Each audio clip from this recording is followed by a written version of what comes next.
Okie dokie folks, very good morning everybody. Welcome to Newcastle International Airport. It's a little bit foggy, as you can probably see. The sun is just rising. It's a beautiful morning though.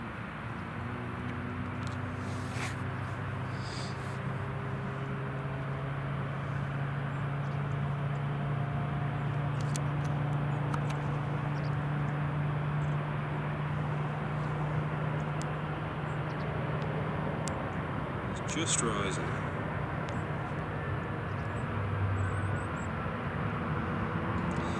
Jack, good morning, and Captain John, good morning.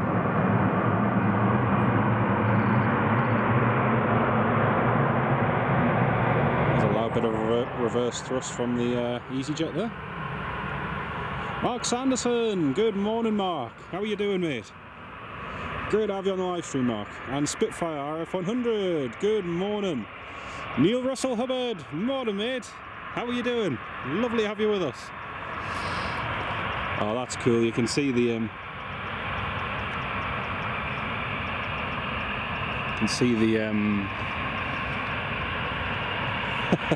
the lights of the EasyJet. Fog's just breaking here at the moment. Probably just be able to see that EasyJet. There she is, just vacating there. And also a shout out to Neil Russell Hubbard, channel member for 17 months, Neil. Amazing support. Thank you so much. It's a little bit eerie this morning. Fog's just starting to lift. Laura Johnson, morning Laura. Welcome to the live stream. You can just see the tails of the planes. But the fog is just lifting here at Newcastle. Oh, can just see the runway now.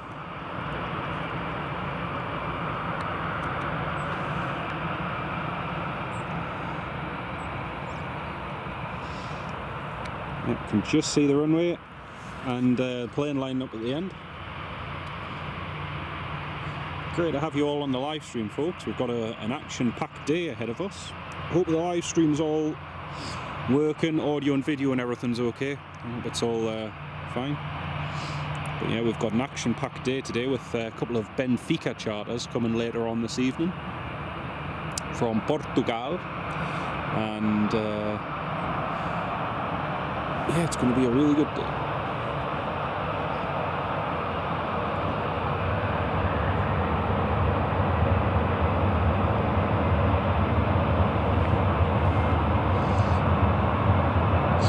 It's due in the hours of darkness, Mark, so it's not due till about 6:25, and that's if it's on time, so we'll see what happens.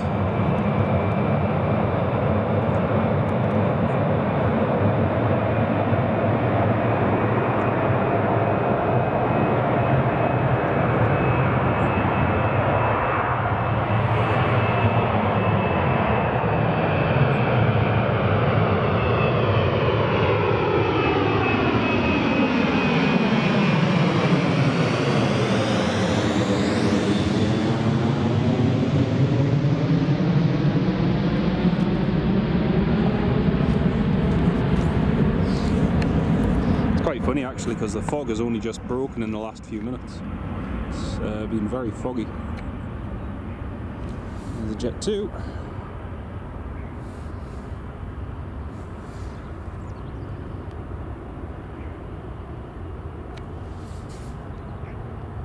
Shanix 51 Alpha uniform there. Sean, good morning Sean Mack, welcome to the live stream.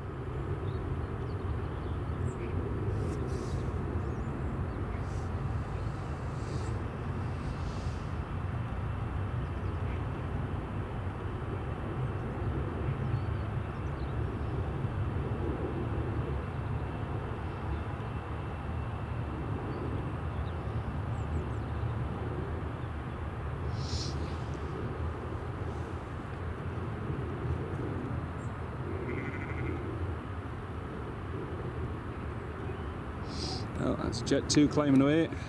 There's the beautiful sunrise just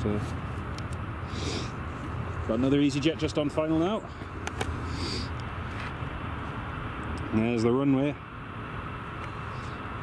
Just emerging from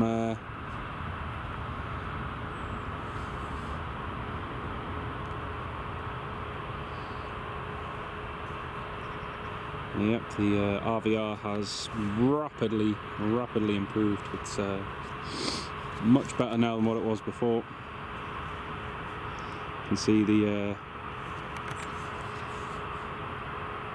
EasyJet and the Norwegian and Ryanair just parked up there.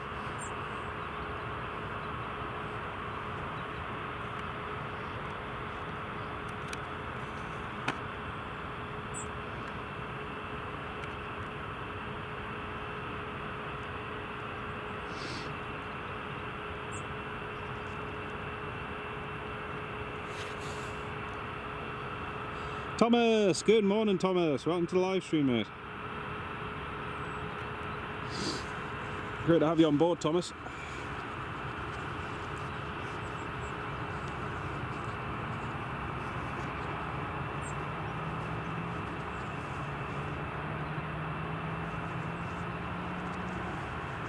Sean, it does, yeah, just that little bit of low mist in the morning, it's beautiful. I wouldn't care you couldn't see the runway a few minutes ago. It's just really quickly improved, which is quite nice. Newcastle flyer, the Portugal charter. It's a TAP Air Portugal A330-900 Neo, so that should be coming in. It's on the Newcastle arrivals and departures board. If you go to the Newcastle Airport's website, you can see it on there. Right, I'm just going to manually focus this.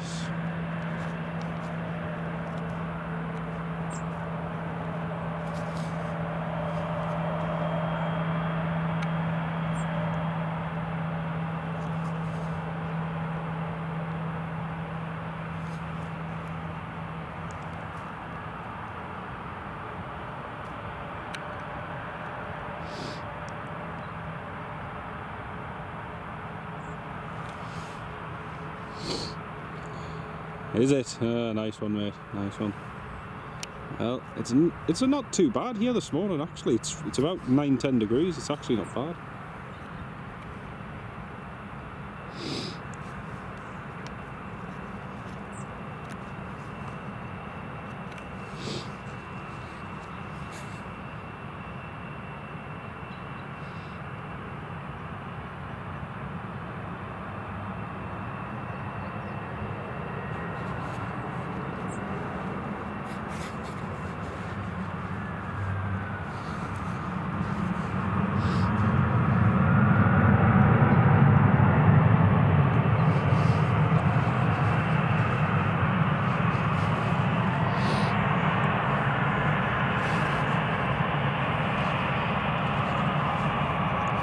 Fiki Shanoz, hello Fiki, welcome to the live stream. How are you doing?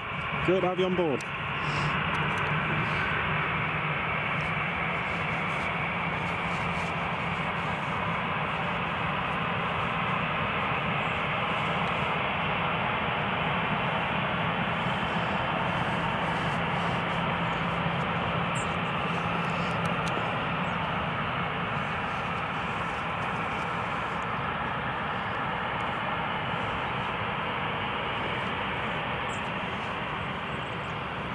Got a Thompson just about to depart, Tomjet 302.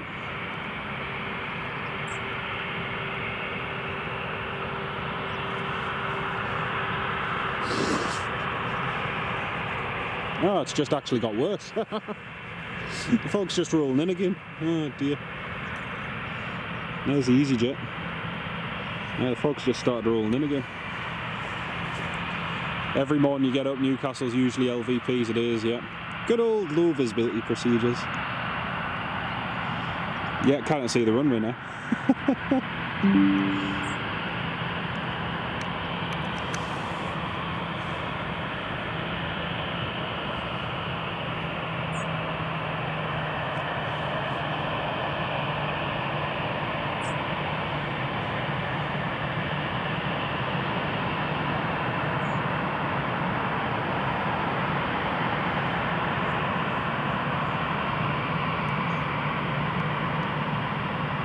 John Kenneth Williams it is. I mean, you think a couple of like a few seconds ago we could see the runway, now you can't see anything. The fog has just literally rolled back in, so back to normal again. Can't really see the control tower either. Nope.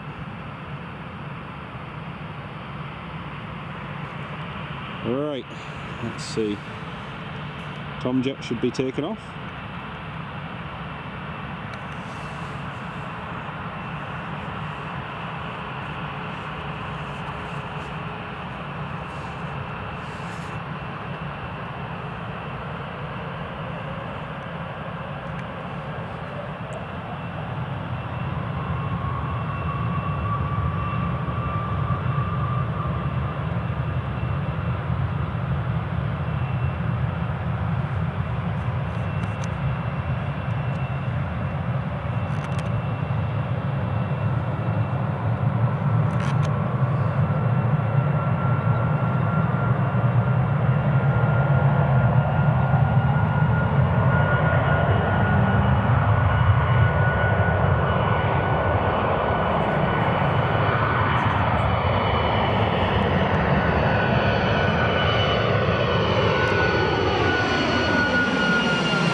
That was cool. The nice thing is it's a nice light wind at the moment, so I think they're going to switch to runway 07 later on, but let's hope you don't miss anything. Very good, Neil. But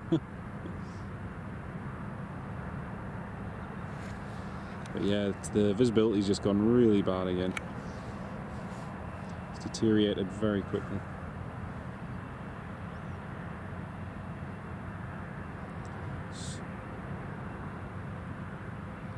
Got a British Airways on the ILS coming in from Heathrow.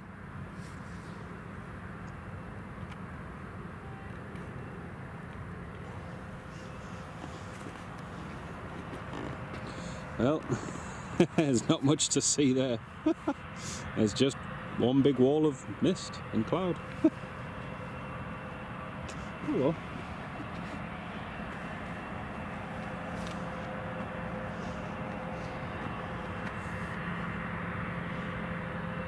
But yeah, there is a British Airways on the approach. We cannot see him.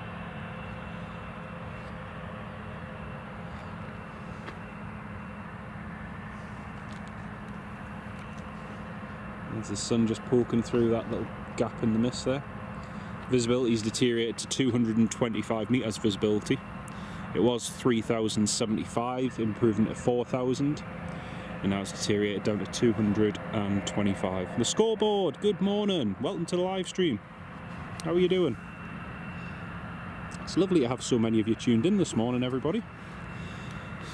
As I was saying earlier, we've got an exciting day ahead. We've got hopefully what should be a TAP Air Portugal A330-900 Neo coming in later on this evening from Portugal, carrying the Chelsea football team. Chelsea football team? What am I on about? Benfica. There's a thought of Jose Mourinho made me think of Chelsea for some reason. But yeah.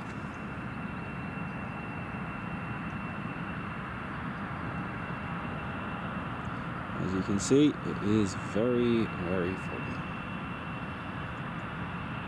Oh, can just see a little. You can just see a landing light from the British Airways. I could.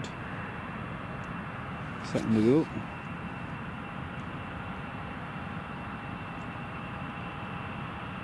There it is. There's the British Airways. You can just see at the top, over the top of the mist there.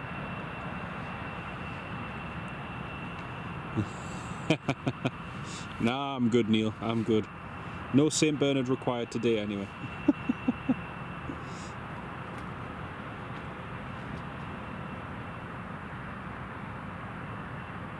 Stephen Marchand. Good morning, Stephen. How are you doing, mate? Lovely to have you with us.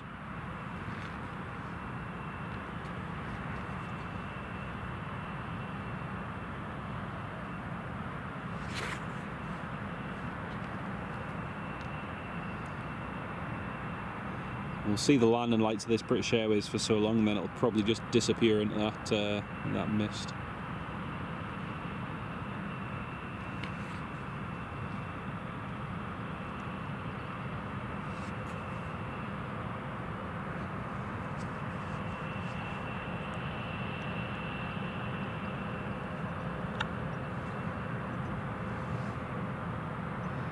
Yep, sure enough, disappeared into the mist.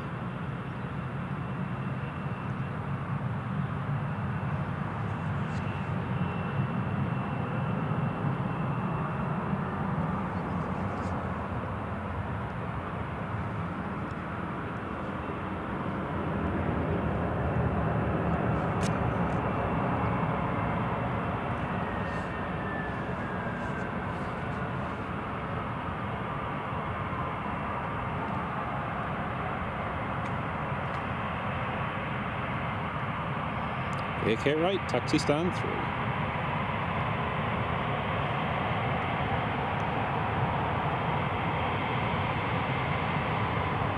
Don't know if anyone saw the Air ACT cargo 747 that came off the runway in Hong Kong last night. It was landing on the runway, and apparently there was an ops vehicle on the runway, and the 747 crew tried to avoid it after they touched down unsuccessfly, and veered off the runway right into the bay. So it looks like the 747's a complete write-off, but yeah.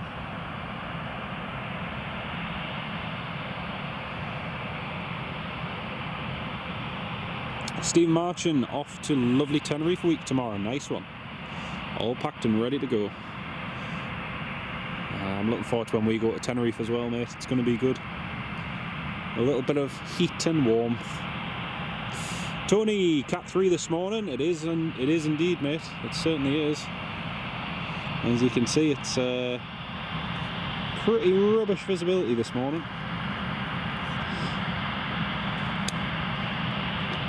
But as quickly as, like, as much as you see all this fog and everything now, you could give it 5-10 minutes and it'll be totally different. So, Brian, it was, yes, it was, and it sadly looks like it's been a tragic one as well, because unfortunately one of the operations workers who was in that operations vehicle doesn't look as though they made it, sadly, whilst the other one's in hospital. But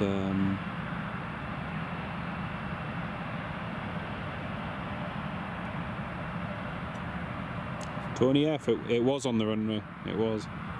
The 747 was, anyway. Neil, what's the procedures as regards visibility? Just normal low visibility procedures, mate. So the tower at the moment is giving the crews updates regarding the visibility,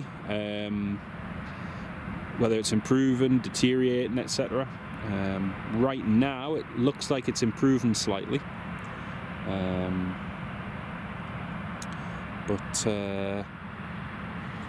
But yeah, it's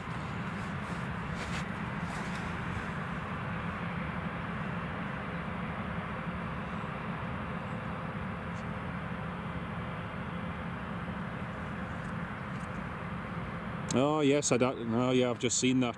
Thanks for that, Tony. Yeah, unfortunately, both at the report I saw last night before I went to bed is one was in hospital. So that's a real shame. That's a real shame. But again, begs the question: what was that vehicle doing on the runway? It's not nice at all. It was operating for Emirates, but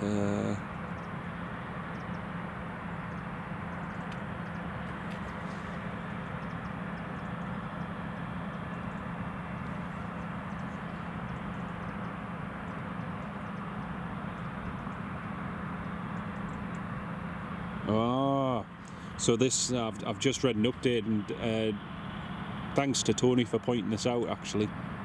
Yeah, because the report I got last night, the initial one, looked as though the airport operations vehicle was on the runway.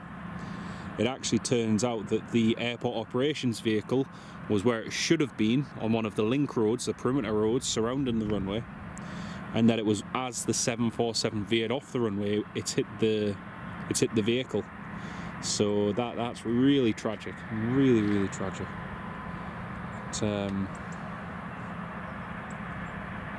Yeah, one of the airport's executive director, Stephen Yu, said the patrol car was travelling on a road outside of the runway's fencing. Oh, that makes it, that's even worse. It's even worse. The operations vehicle was just... Yeah, thank you for that, Tony. METAR at Hong Kong was 30, gusting 40. Brian, yes, thanks for that, mate. Exactly, Newcastle Fly, yeah. They don't get free run of the airfield, but they do. They are still allowed to operate. There's one of the rangers is actually just doing a runway inspection now. But aye, what a shame. What a shame.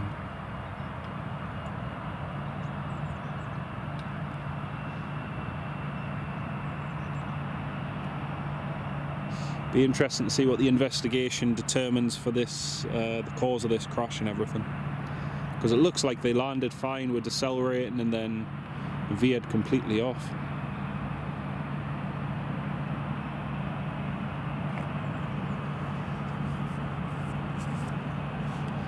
Ooh, I can just see I can see a couple of the runway edge lights through the fog there. Just over on the left side, just over there. Once the sun rises a little bit more and picks up in strength, it should clear all of this mist.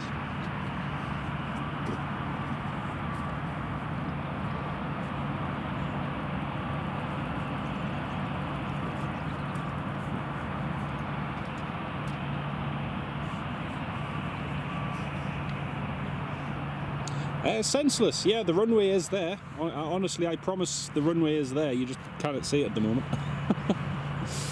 But it is there.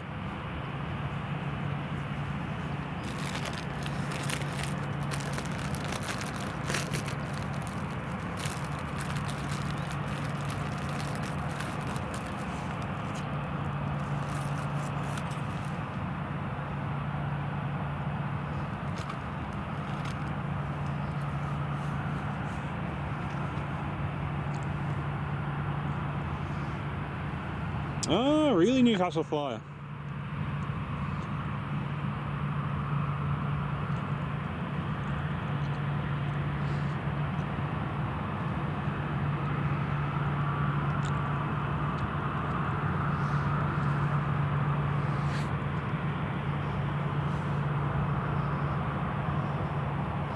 There's a few planes getting ready to go now. I can hear a few of them calling up tower. So we should get some more movement shortly.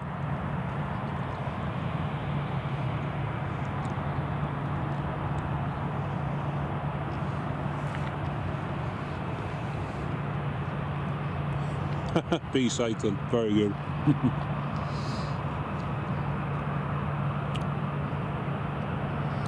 There's a Ryanair just taxiing to the runway.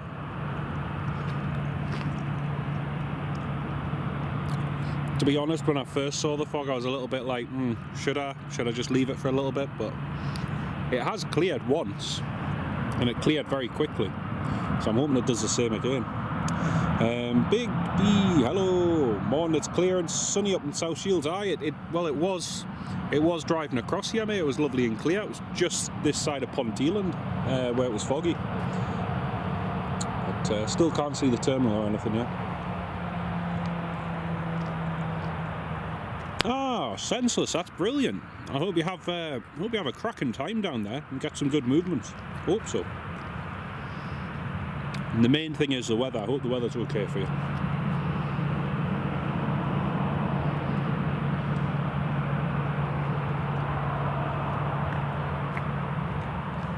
My family have just come back from Wales and been on holiday down there, and it did nothing but rain for nearly a week and a half, so I hope the weather's good for you.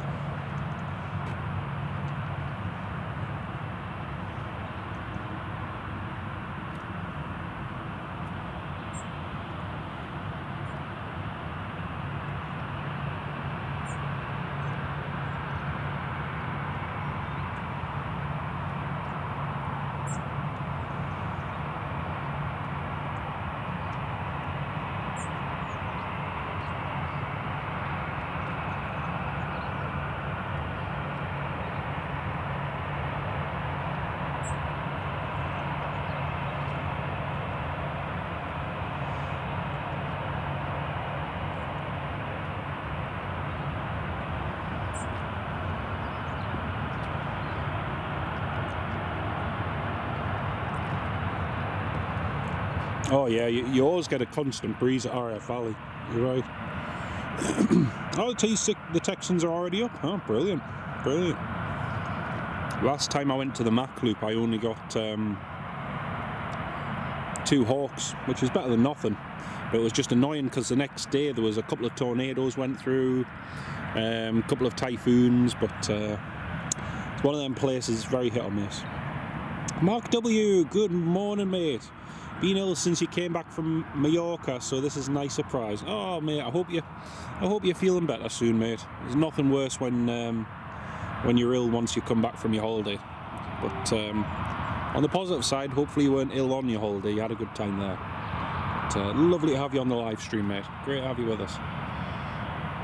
We've got a Ryanair just taxiing out to take off now, so we should get a departure in just a minute.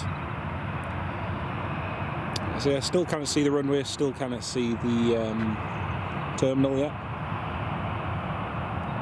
Not so foggy in Jesmond. Good, good, good. Alright, so hopefully it clears soon.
Toon Crier, good morning, Toon. How are you doing, mate?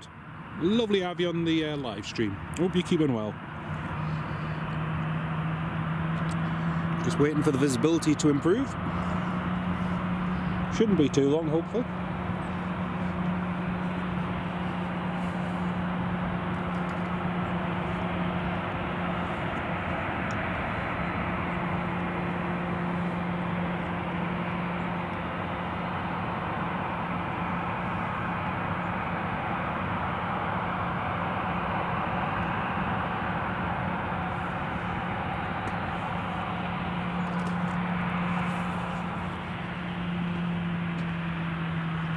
Right, yes, Ryanair has just been instructed to hold in the loop at Delta 2.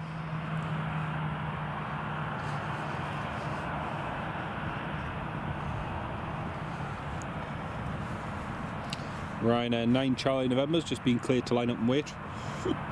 Pardon me, runway 25.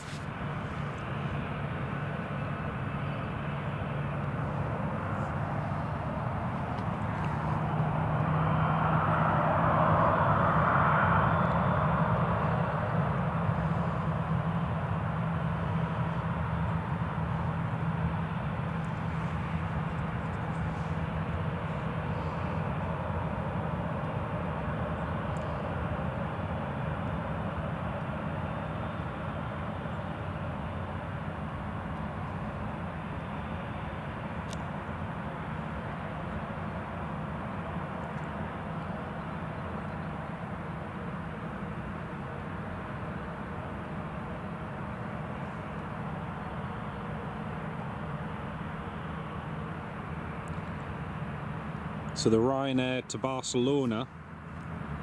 The Ryanair to Barcelona's got a slot of 0830, so he's got 6 minutes before he can take off.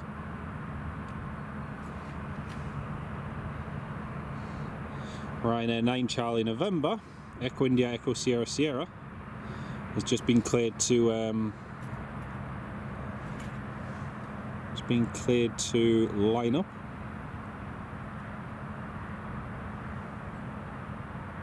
Newcastle Fly, yes, Echo India Delta Lima Bravo it is. It's one of their oldest 7,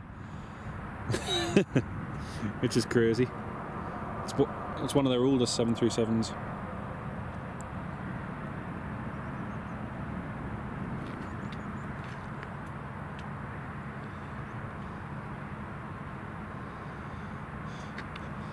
Oh, visibility's improving again. Ryanair is clear for takeoff. That's EIESS, or ESSI, as I always call it. One of my good friends in Dublin. Always say that that's her plane, named after her. Ferry Hill, train spotter, channel member. For 33 months, Ferry Hill, amazing support, mate. Thank you so much. Here comes the Ryanair.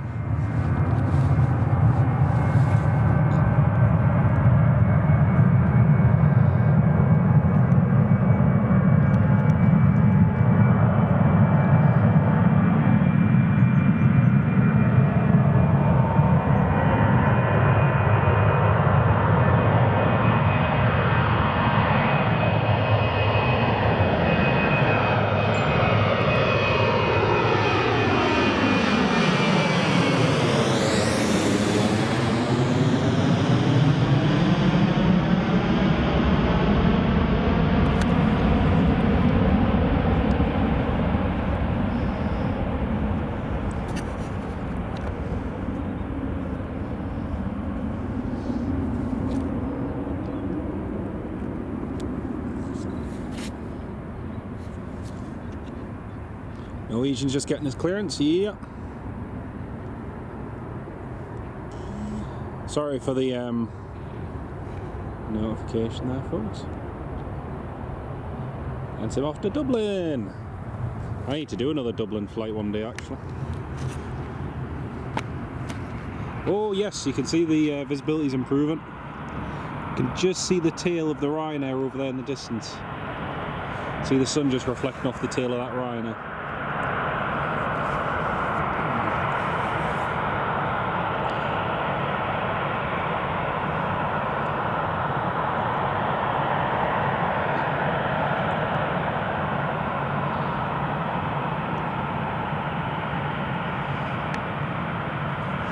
Alright, zoom out.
Alright, just waiting for the Ryanair. Oh, I can see the tower! Whee! There's the tower.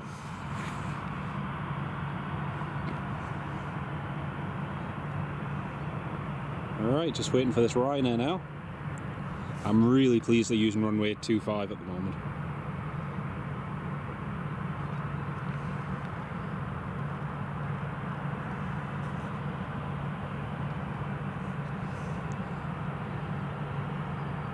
Opening credits of Airplane Recycling. Yeah, it is cool, that. It is cool. Alright, here comes our next one.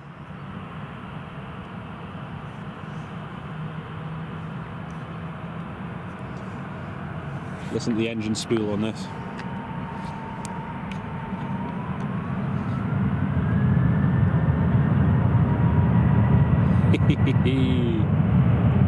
Here she comes. Again, this is one of Ryanair's oldest 737-800s about to take off.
One of the oldest 737s in their fleet with split scimitar winglets. Beautiful. Beautiful.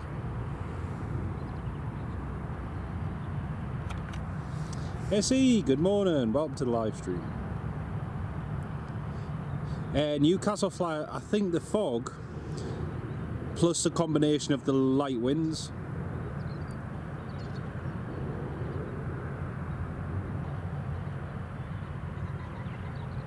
I think because the surface wind's calm, it makes a world of difference. Steve Carter, good morning, Steve. Welcome to the live stream, mate. Great to have you with us. Have you missed much? Oh dear. Oh man.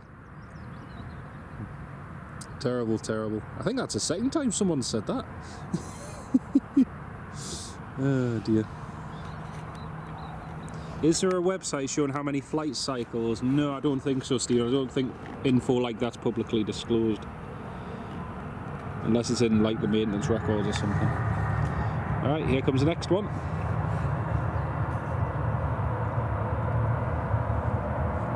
Retreating Blade, good morning. Oh, that's really kind of you. Thank you so much. Lovely to have you on the live stream. See, there's nearly 100 of you all tuned in. Welcome aboard, everyone.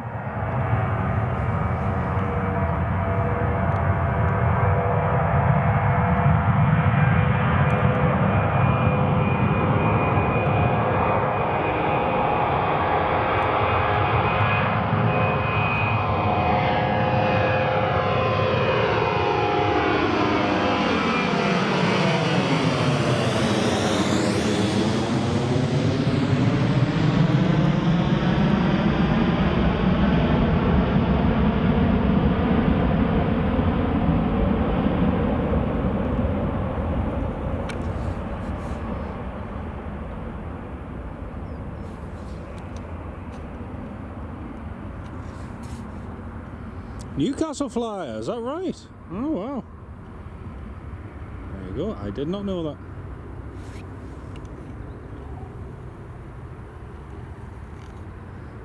Yeah, that fog's moving back in again. It is foggy as anything again.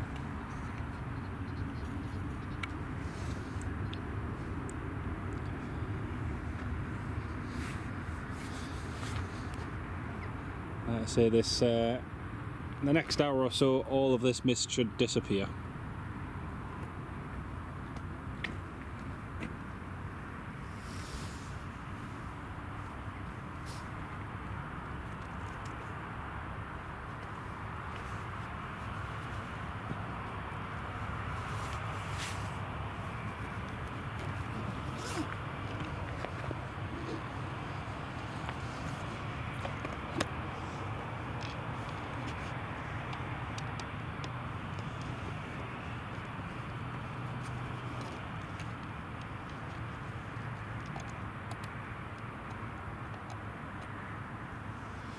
Jet 2 is just lining up now, runway 25.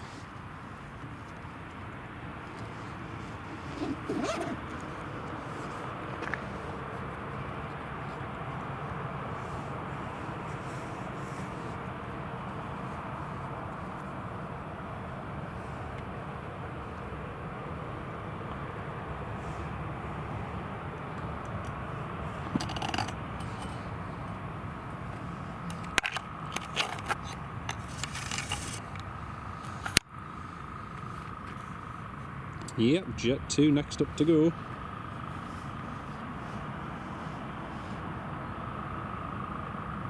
Just been cleared to line up and wait, runway 25.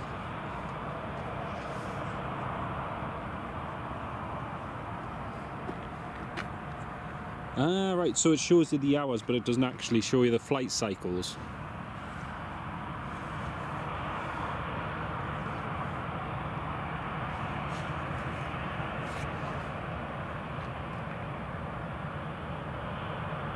I never knew that existed though, Newcastle Fly.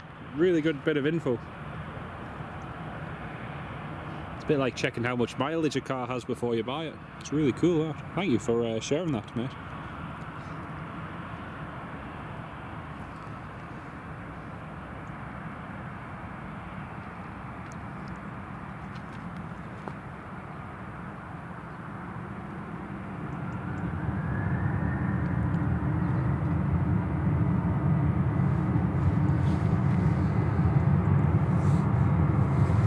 Comes a Jet 2.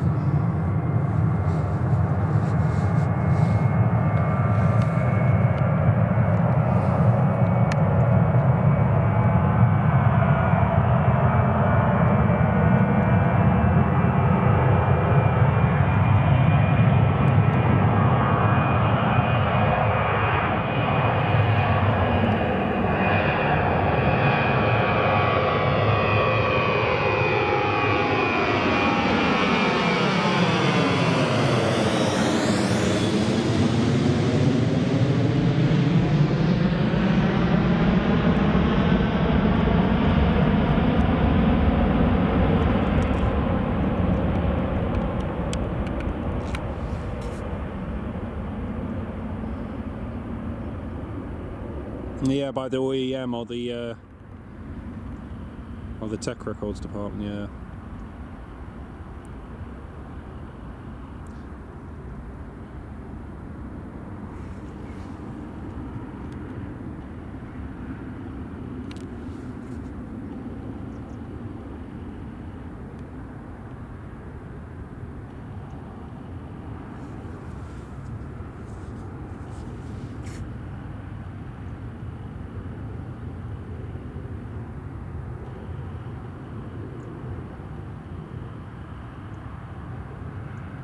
Got an EasyJet just about to depart now.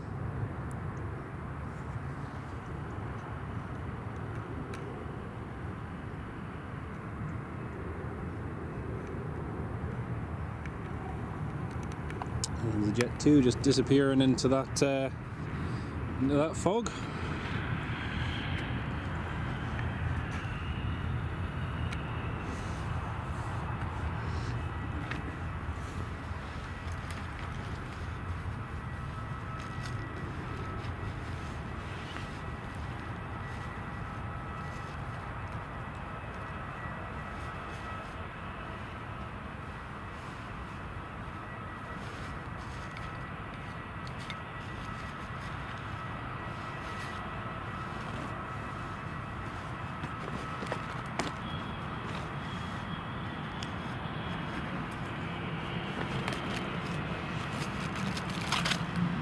Right, EasyJet is clear for takeoff.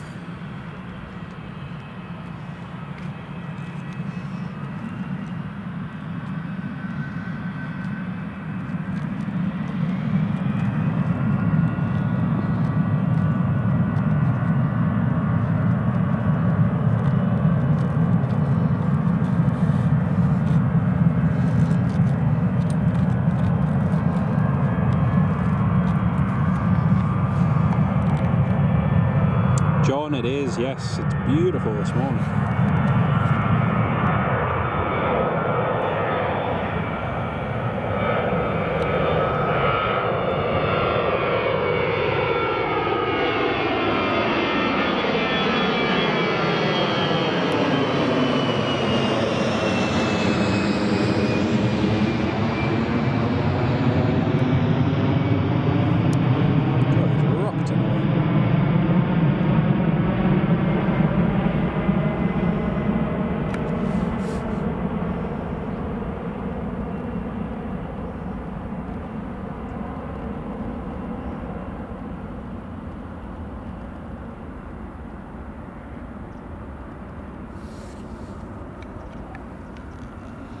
And John, lovely to have you on the live stream, mate. Welcome on board.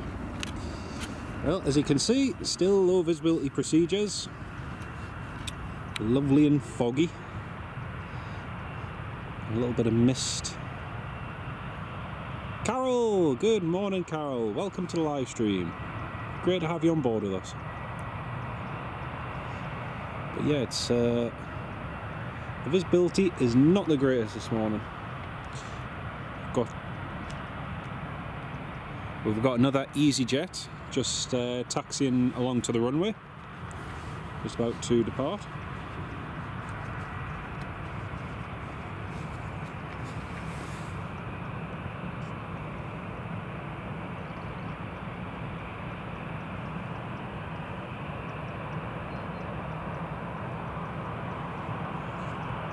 So we've got EasyJet to Belfast, just taxiing along now.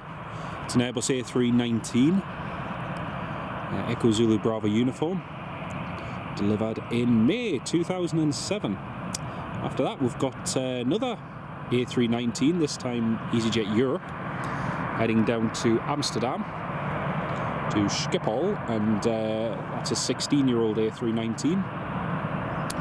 In terms of arrivals, let's see what we've got.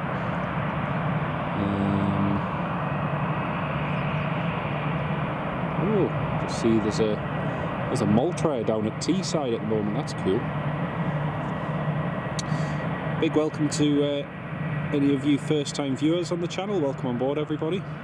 We've got a long, busy day planned.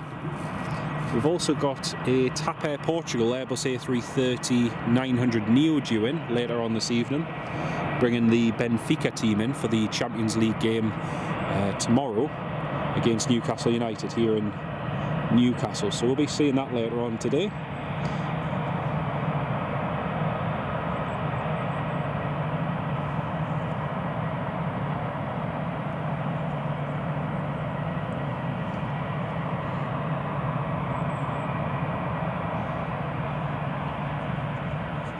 So the Alpine EasyJet Europe has just been cleared to taxi, following the company EasyJet A319 to holding point Delta 3 for runway 25. Usually they use Delta 1, which is the holding point closest to the runway. But when you have low visibility procedures in place, as we do this morning, they use the holding point that's just set back a little bit further away from the runway, just to ensure safe operations during low visibility. You don't know why you're thinking of one man and his dog. Well, there are sheep in the field behind us, Steve. I'm not about to start whistling and herding them into a pen, if that's what you're thinking.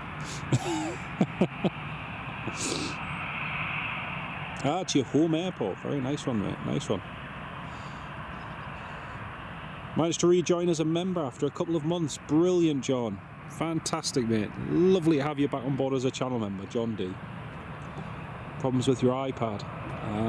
That's a pain. Me and tablets don't really go well together. I don't know what it is. I always get a bad headache if I use a tablet. I can use a laptop fine, computer fine, mobile phone fine.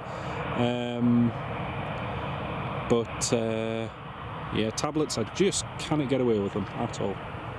Sammy H, good morning, mate. How are you doing?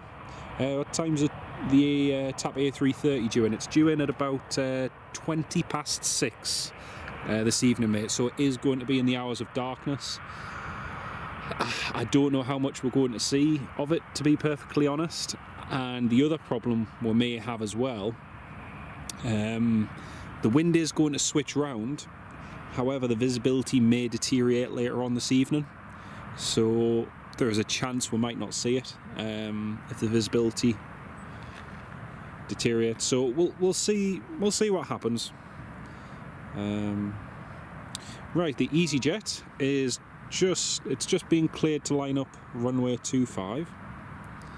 This is the EasyJet A319 heading across to Belfast.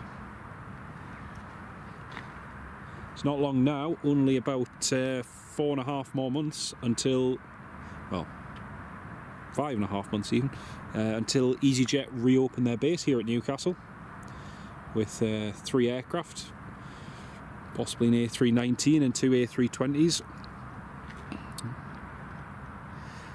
Norwegian 737 is just requesting push and start.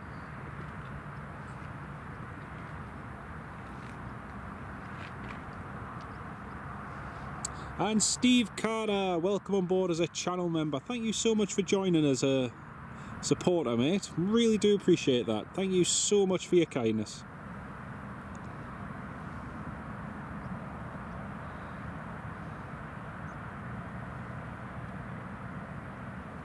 Right, clear for takeoff.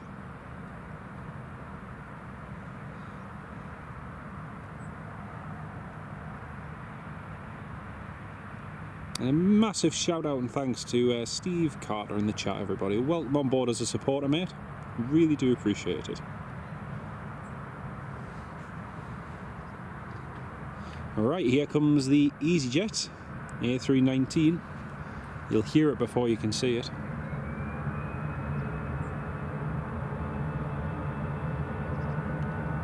Here she comes.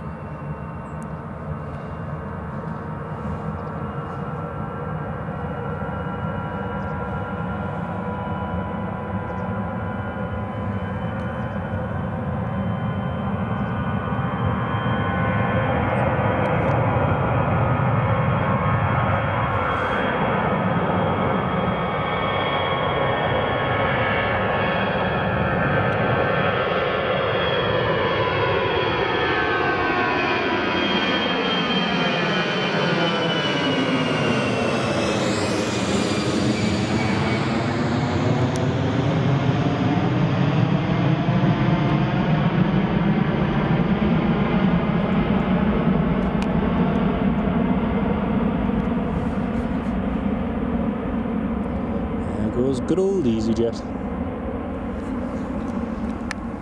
Heading across towards the west coast and across to Northern Ireland. Alpine has just been cleared to line up and wait, runway 25. This is the EasyJet Europe A319 to Schiphol. Love the A319, shame they're not as favourable. Yeah, they are getting rid of them soon, mate. They're bringing in more A320 Neos and more A321 Neos as well. So, and also in the last recent years, they've also brought in some, I want to say, newer A320s, but ones fitted with sharklets. So, They are slowly replacing them. Newcastle flyers, the TAP arrival from Lisbon. It's from Lisbon, mate. If you go on Newcastle Airport's arrivals and departures list, it's TAP 9035 from Lisbon, which is coming in later on. It certainly was. We should get another one B-cycling. Like I say, next A319 is lined up and ready to go.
I remember filming at East Midlands Airport about 11 years ago, getting some DHL Airbus A300s and some West Atlantic British Aerospace ATPs landing and taking off, and first thing in the morning it was like this. It was really thick fog, and it looked so eerie being able to see nothing, and then all of a sudden through the fog you had this DHL A300 hurtling towards you. It was really, really cool, and mornings like this morning when the visibility is as it is, I don't know, it's quite nice. You get a little bit of sunshine, a little bit of low mist or fog. It's quite nice. Brian Crawley, that's very kind of you, mate. Thank you so much. A big shout out and thank you to all of you dear viewers. All of your comments and keeping the live chat going is really appreciated, and it keeps the conversation going. So thank you all as well. Really do appreciate it. Be cycling, yeah, absolutely. There's nothing better on a foggy morning, as long as your flight's not delayed or cancelled, than getting on the aircraft, taxiing down to the runway, lining up. You roll down the runway, you lift off, and like you say, a few seconds later you're just poking out the top of the cloud or the fog, and just crystal clear blue skies. There's nothing better. It's very special. I remember flying down to Bristol it was 2009 on an A319, and it was like that morning when I went down to Bristol with my mum, and yeah, just taking off, and you see nothing but cloud, rain, and then 10 seconds later, crystal clear sunshine. It's very nice. So we've got another departure coming up in just a couple of minutes. We've got this one. Now, to be honest with you, this was one of the ones I actually came to get. Was a Norwegian to Copenhagen. It's a Norwegian 737 MAX, Sierra Echo Romeo Tango Mike, flying back to Copenhagen. I had hoped this mist would have cleared before it took off, because I thought a nice shot would be of it heading out, but we'll still get it departing.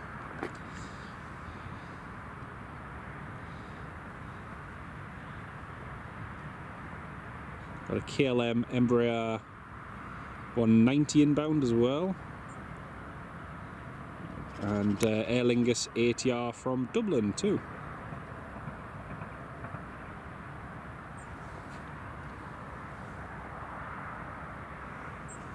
Qatar 787 Dreamliner should be passing overhead shortly.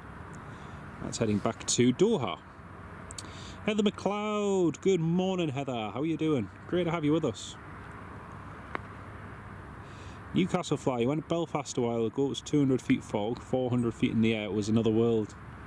0 viz to Cav OK in 5 seconds. It is, yeah, it really is an amazing difference.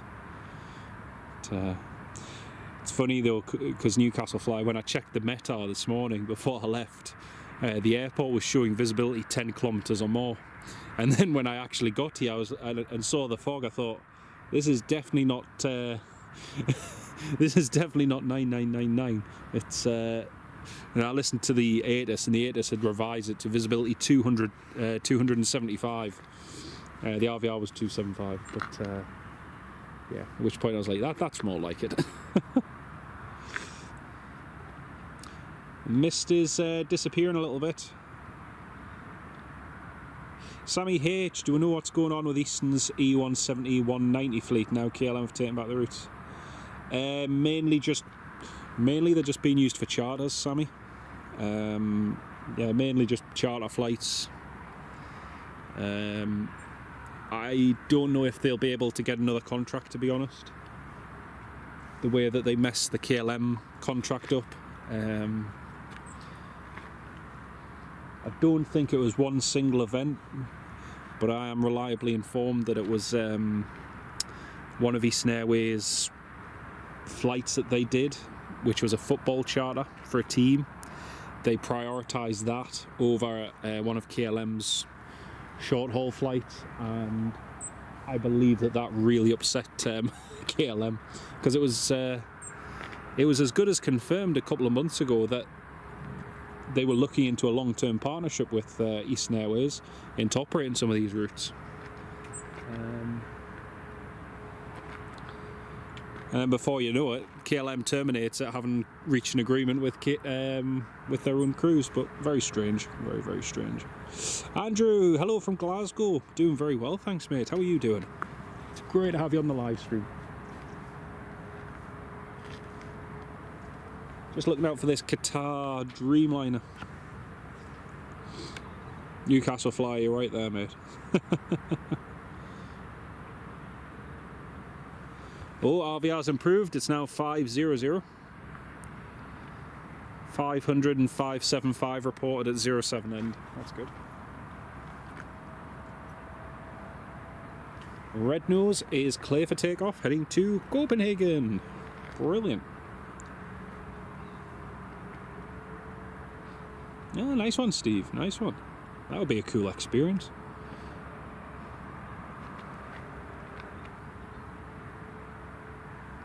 I was very fortunate. A couple of years ago I had the opportunity to sit in the middle seat behind the cockpit of a Jetstream 32 in Estonia for the flight to Kardla and the flight back, and it was fantastic. The crew were amazing, and yeah.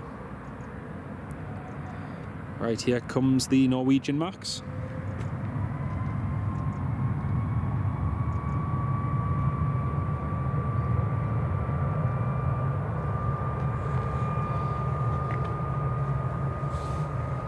Yeah, you're right there, Sammy. You are not wrong at all, mate.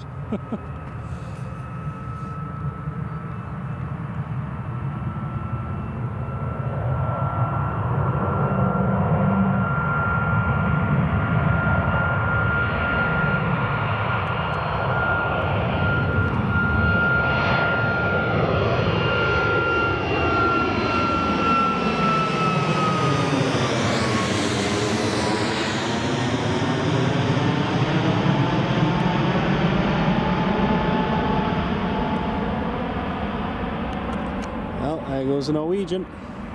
That was cool. Alright, if I have a look overhead. Come on, Qatar, where are you? There you are. Qatari 787 Dreamliner from Edinburgh. I was trying to get a double shot with the Qatari and the Norwegian there, but I couldn't quite pan it up quick enough.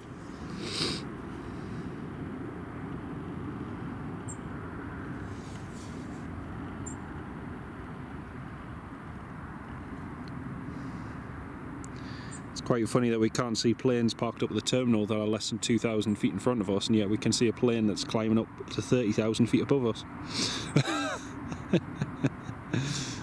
Oh dear. Don't you just love the meteorological conditions?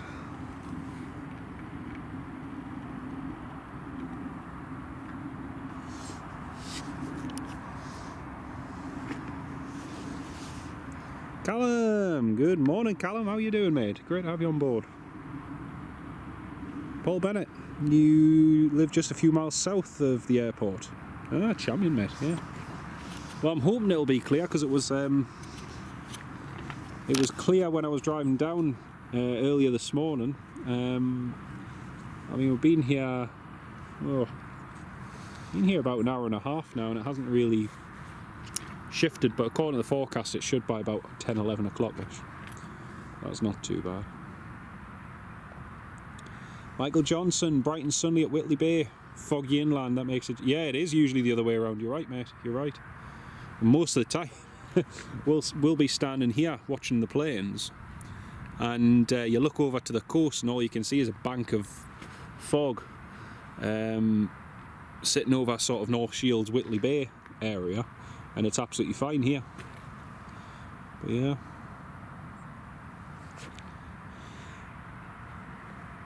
Well, the airwaves have just gone quiet momentarily. Visibility is definitely improving though. 1000% that's improving. I can see the Premier Inn now, which I couldn't see earlier on.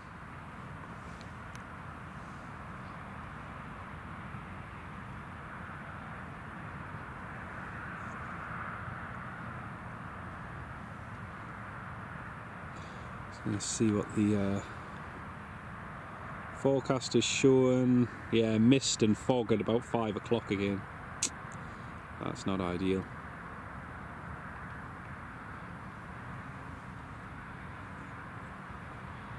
That Norwegian is climbing. Oh, actually, we'll see the. We're going to get a good view of the Norwegian in just a second, climbing up above the fog.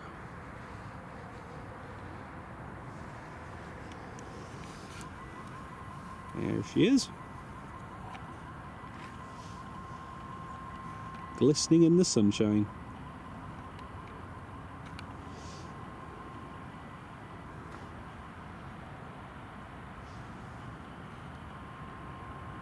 So yeah, visibility is definitely improving.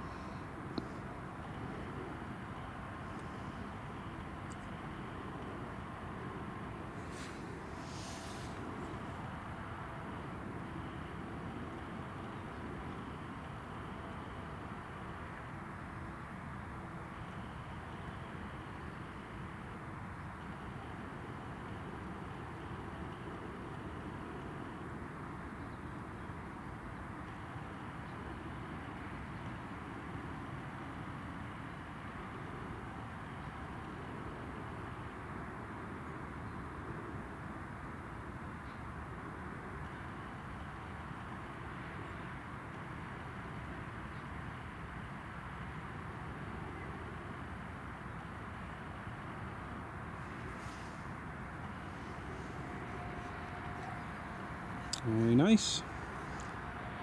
That's it. There's that fog. But visibility is steadily improving.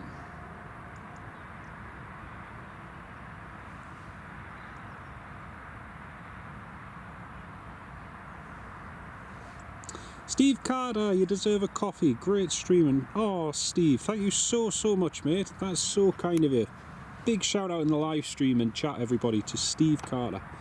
Massive thank you, mate.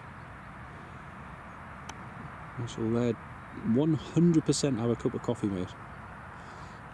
That's one of the essentials, especially when you're doing these. Massive thank you, mate. So kind of you.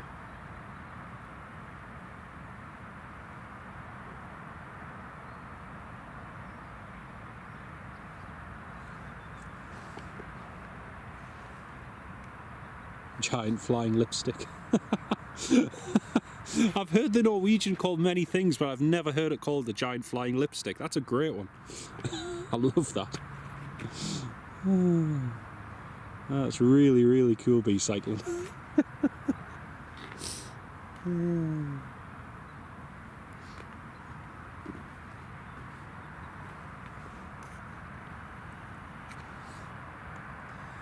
KLM is just coming in now on the ILS for runway 25. Just waiting for him to call up the tower.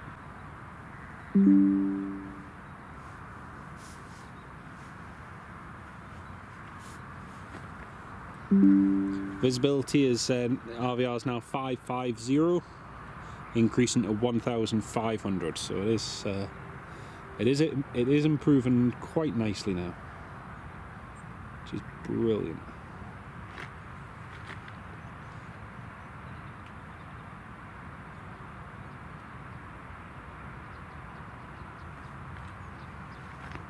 I can see the KLM on the approach actually. It'll disappear into the fog.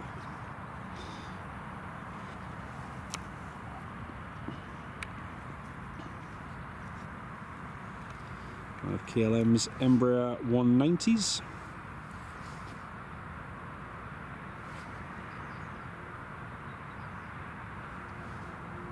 from Amsterdam Schiphol Airport.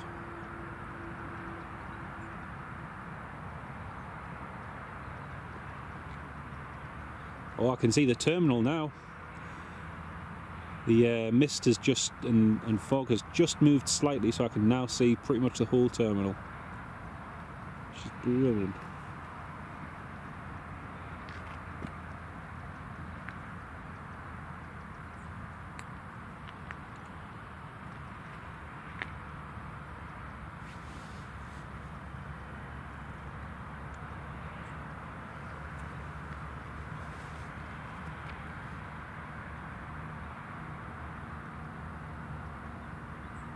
Oh, the Newcastle Tower is just emerging from the fog now.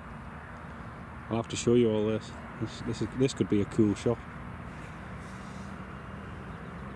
Right, KLM is disappearing in the fog, so we're not going to be able to see that. Just going to pan over to the Newcastle Control Tower. You can watch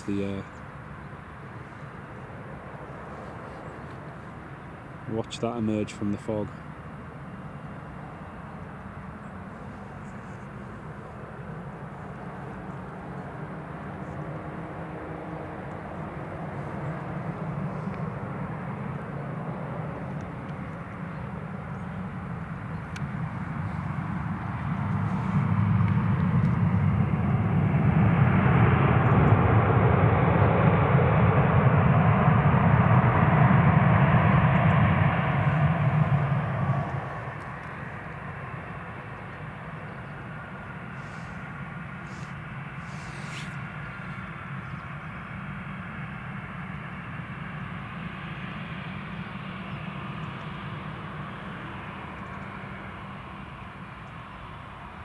Tower's just poking its head out, but it's not actually fully visible yet.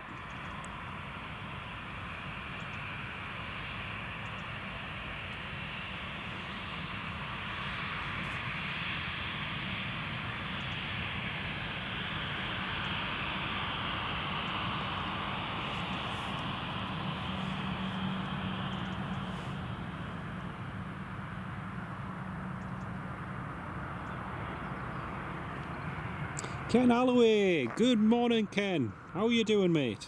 Great to have you on the live stream Ken, welcome on board. As you can see, it's just a little bit foggy here at Newcastle.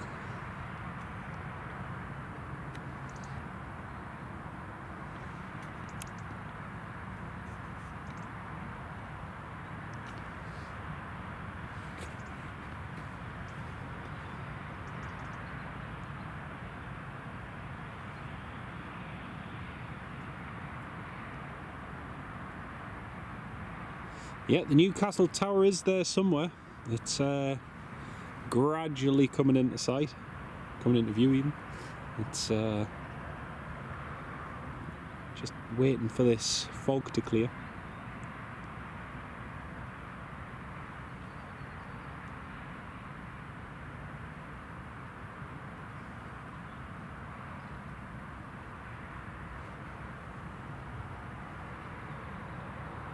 Ooh, I can see British Airways tail now.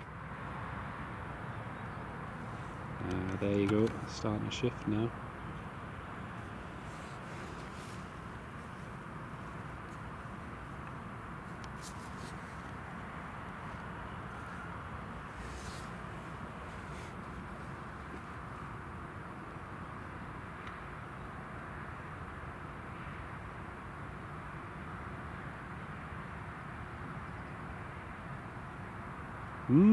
Just a little bit foggy, just a little bit.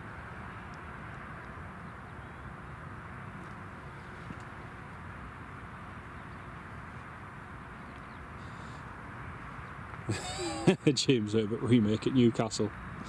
Yeah, don't get me to start singing the foggy time. Oh dear.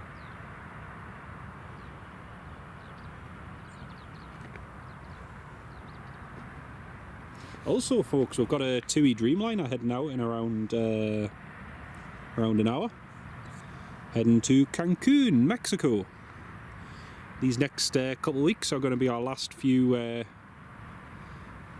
TUI flights to Spain. We had one yesterday to Tenerife and then to Antalya. But those flights will only be lasting for a couple more weeks. And then that's the summer schedule over. Tony McCall, good morning Tony, how are you doing mate? Great to have you with us.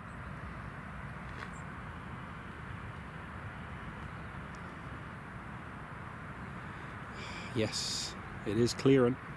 I can see the runway edge lights now. I can see the green runway edge lights.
Visibility is improving nicely.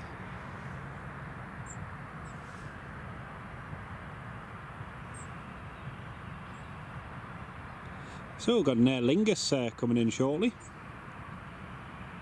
from Dublin, Equindia Golf Papa Oscar, ATR 72-600. There's also a Coast Guard S92. If you're looking on flight radar, it's just approaching Durham. Coast Guard S92. I'm not sure where that's going to. We'll keep an eye on that. Sunny for now in Alloway, South Ayrshire. Clouds moving in. Oh dear.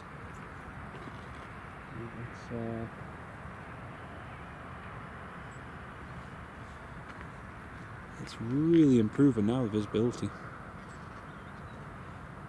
Could just fancy a 99 Cornetto, Michael Johnson. Yeah, interesting.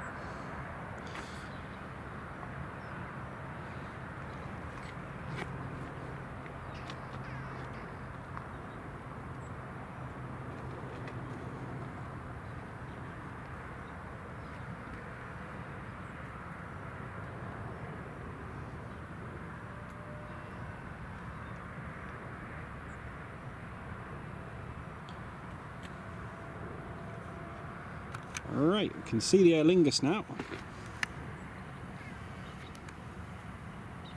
There she is.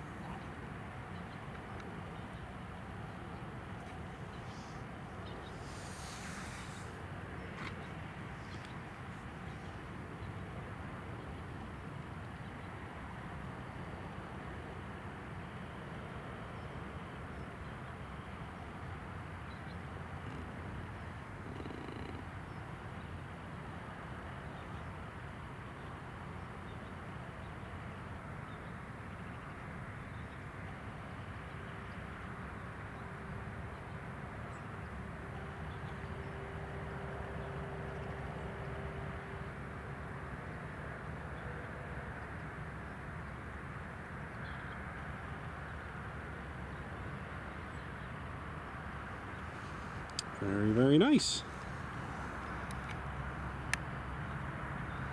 See, there's the airport, and look, there's the runway edge lights. Woo! Be able to see the runway shortly. Happy days.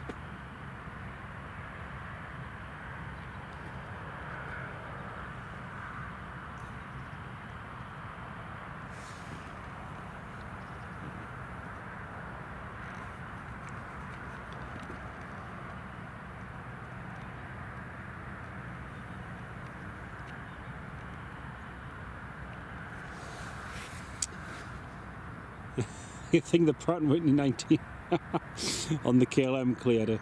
Well, you never know, Sammy. You never know. If this hangs around until 11, which I doubt it will, you know, just imagine what the GE90s of the Emirates will do. Oh, now that will be fun. That will definitely be fun.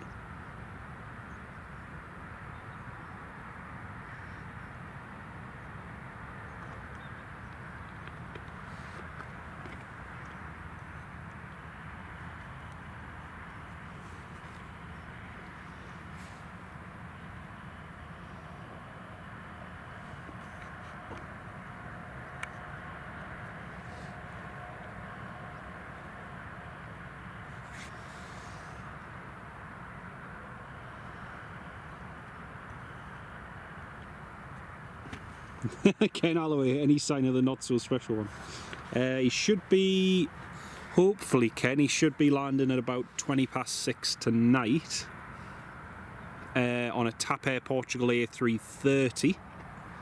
However, and this is filled me with a lot of trepidation because the weather conditions today are slightly different to what we had yesterday, and the wind direction is going to change.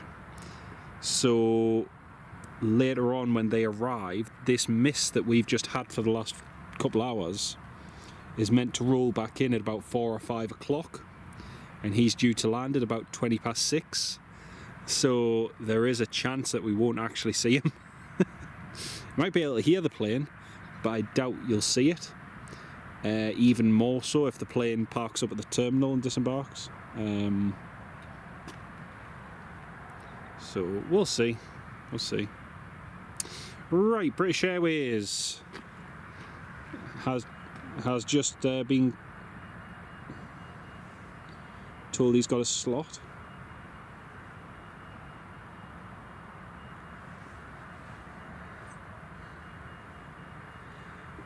Very good option, John. Very, very good option.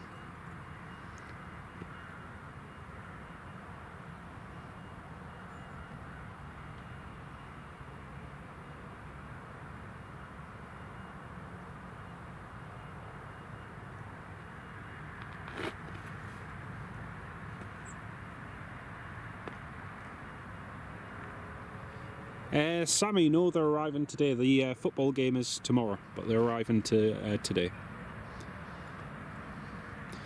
Part and parcel of the Champions League fixtures is that you arrive 24 hours before the fixtures, and you have to have time to do media press conferences and so on. So, yeah, they'll be arriving tomorrow. Today even. Arriving today, game tomorrow. Aer Lingus has just been cleared to land. Give you all a quick look of the runway.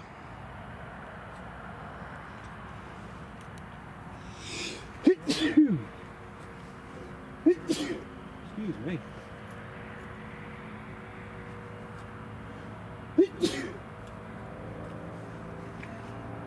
Excuse me, folks. Right. I'm looking forward to this arrival, actually, because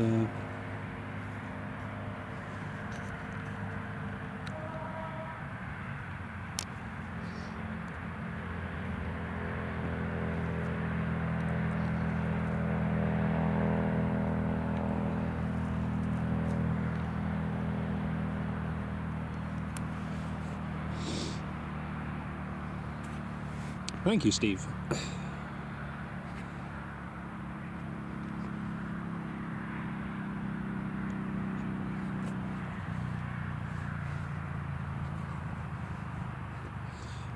Benfica need to acclimatise to dune fog. They do indeed, mate. They do indeed.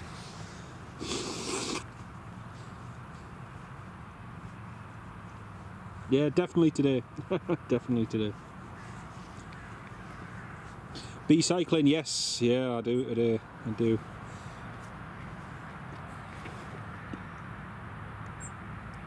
Always got to come prepared on days like today, because even though it's going to be clear with a light breeze, it's pretty chilly.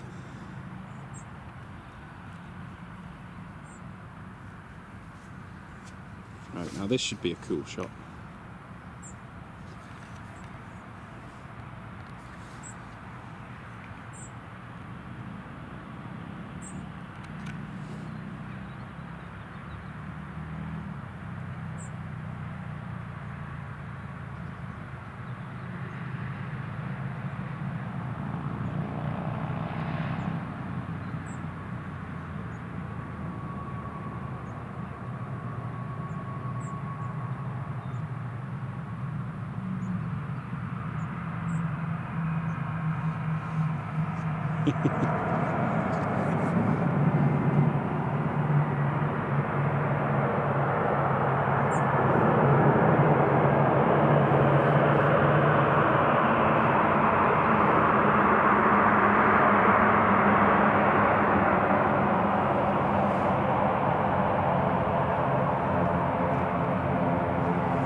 That's cool.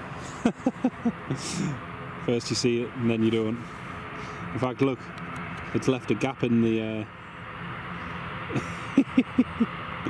as the fog's moving across. That's cool.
Mark W, yeah, the new terminal expansion is all the work's going on for that, which is good.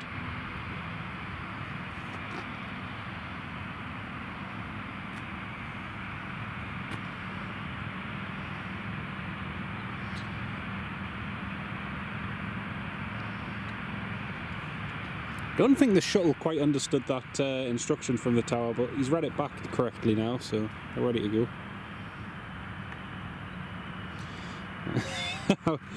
You can't believe it. I can't believe it. The fog's just started rolling in again. It's it's that point where you look at something, the visibility's getting worse, and it's like, hang on a second.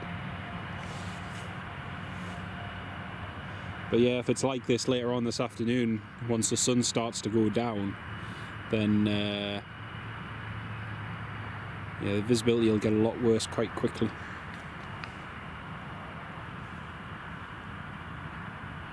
So we've got a Ryanair 737 inbound now from Palma de Mallorca, 9H Quebec Echo Bravo, and that's just inbound now.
There's British Airways pushing back.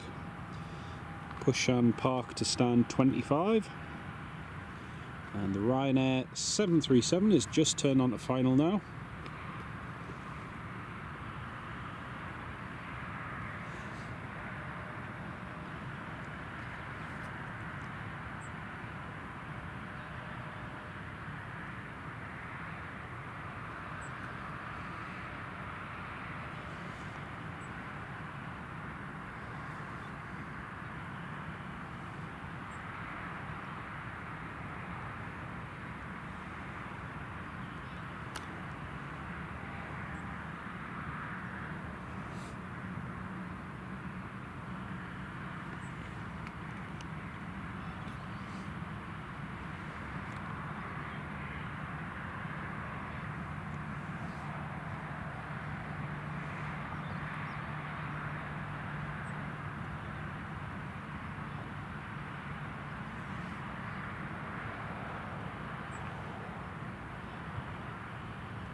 Matt Healy, good morning Matt. I'm doing well, thanks mate.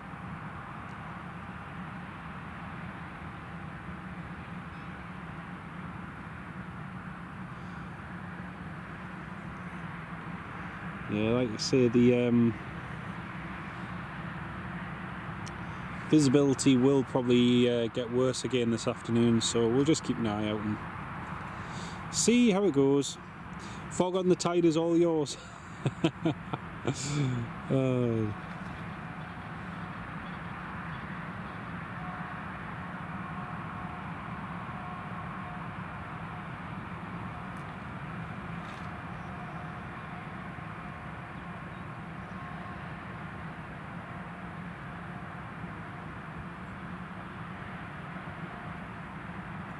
I'm not sure what happened with the tug there with pushing the B.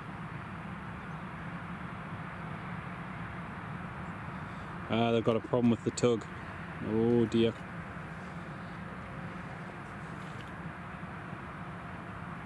Dear. Yeah, the tug that's pushing that British Airways has got a problem. So they've ended up stuck in the middle of the taxiway during a push and park. Marky Stoddart, Channel Gold member for 15 months, for a year and 3 months, mate. Amazing support. Oh, you're more than welcome, mate. Oh, and I can't thank you enough for your kind support, Marky. Really, really do appreciate it, mate. Thank you so, so much. That's so good of you, mate. Big shout out and thanks.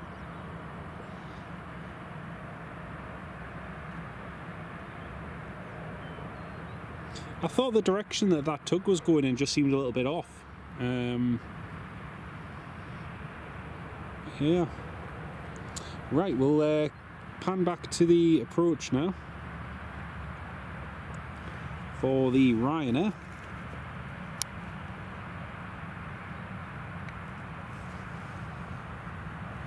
This should be another nice atmospheric one, as the fog is still on the runway.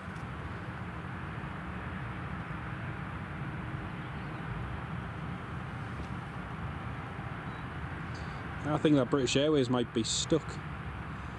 I think you might be blocking most of the taxiway.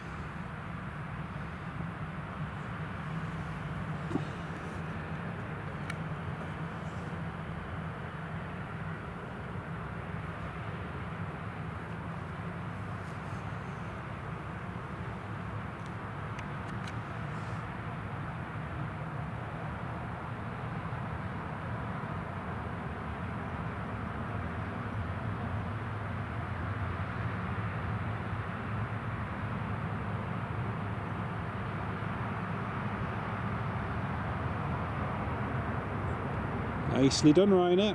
Nicely done.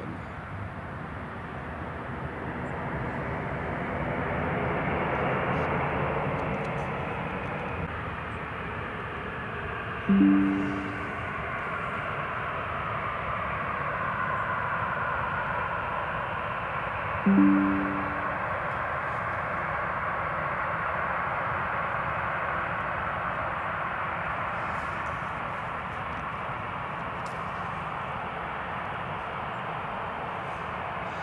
Marky Stoddart, thank you so much for the gifted memberships, mate.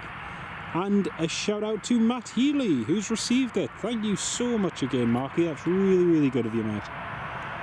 Thank you so much for your kindness. Ryanair's just been told to expect a delay. The shuttle, the British Airways crew have just confirmed that the tug has broken down, so British Airways is stranded there.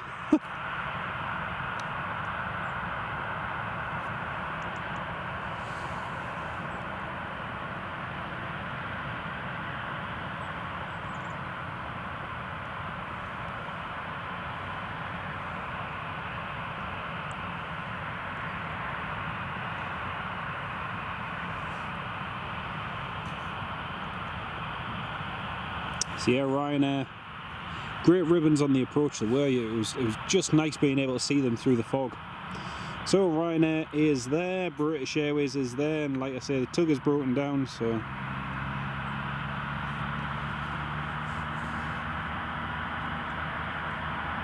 right, apparently there is clearance for the Ryanair to taxi past, so he's getting marshalled onto stand number 7. This is going to be an interesting shot.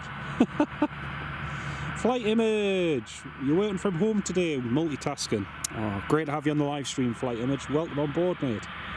Hope you're keeping well. And Marky again, massive thank you, mate. That's really good of you.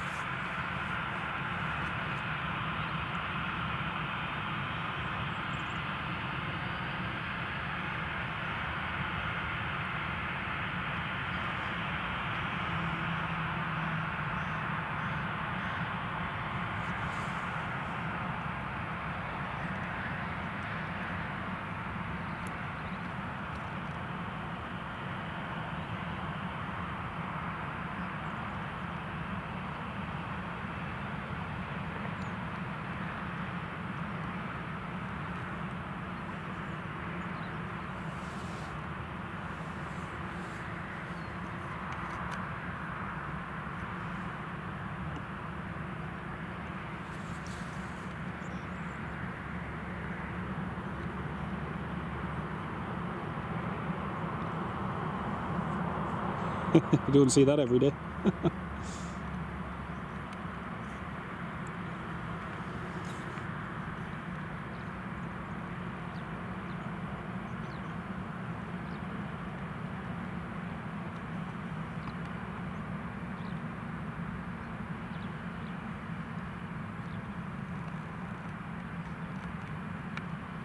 Right, rescue operation is underway. The replacement tug is on its way down to the British Airways.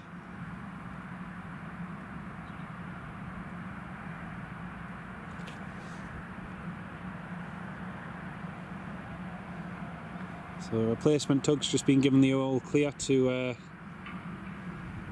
head to the BA.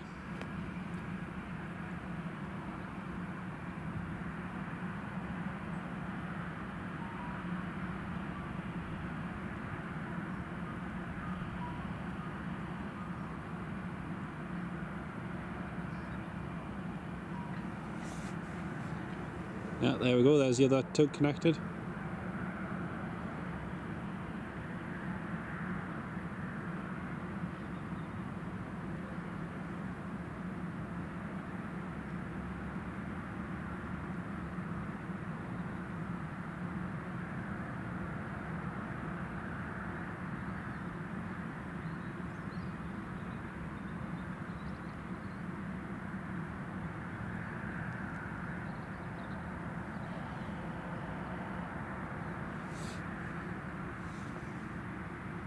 There's the other tug just connected now.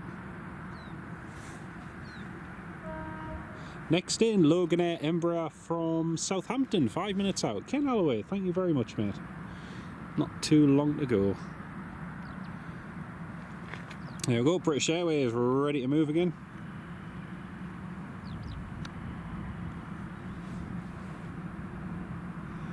Pushback approved. Continuing to stand 25 for the British Airways.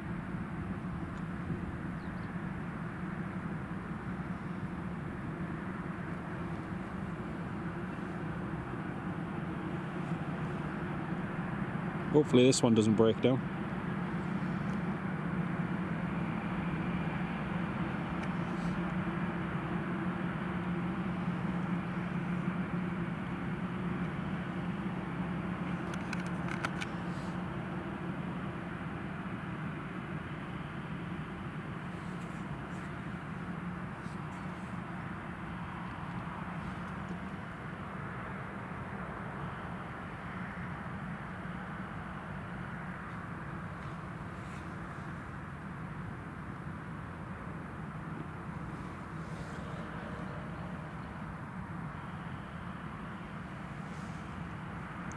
Well, it's just gone 9:30. I must admit, I expected this fog and mist to clear a lot quicker than it has done, but still plenty of time yet.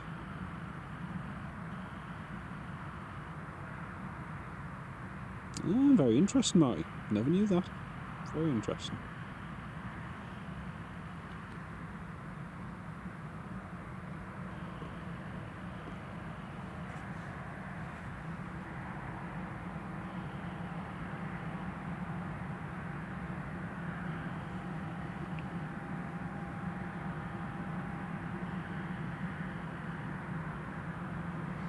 That's a Loganair Embraer 145 on the approach.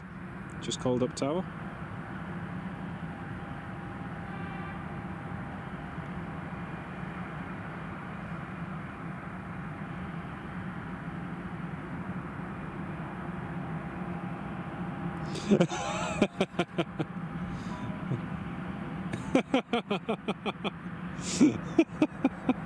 Oh, that was funny. That was funny. The Loganair just called up the tower, just called up the control and said, "Hello, Loganair, da, da, da, with you, ILS runway 25." Tower then responded, "Loganair, hello. RVR is greater than 1,500 meters, all sides." And then the Loganair just a bit confused sort of responded to tower like, "Thanks. Was that a clear to land for Loganair 94Q?" And then the tower laughed and they was like, "Oh yeah, sorry, forgot that element. Clear to land runway 25." Oh dear.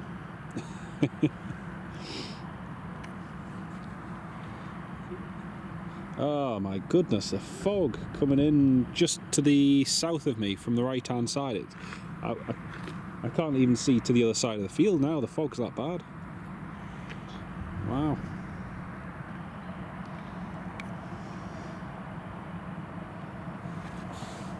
Look at the difference here, right? So there's the runway. There's the forward visibility in front of us. So again, you can see the tower, you can see the runway and everything. Look at all this thick fog here, sort of building up. It's the problem is we're going to be right in the very tip end of it.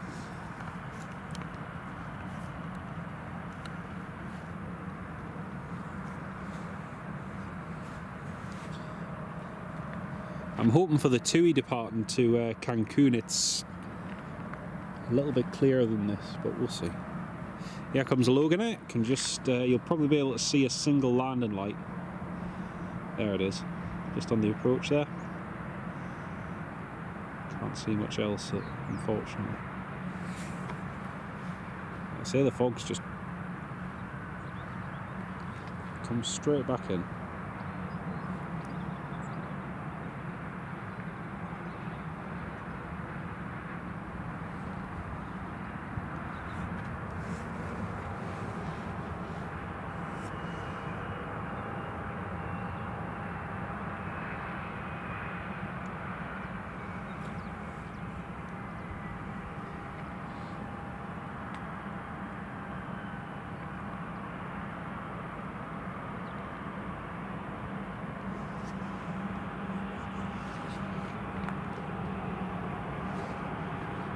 Well, just like that, with visibility's back down to 0 again. Oh dear. Couldn't make it up. couldn't make it up.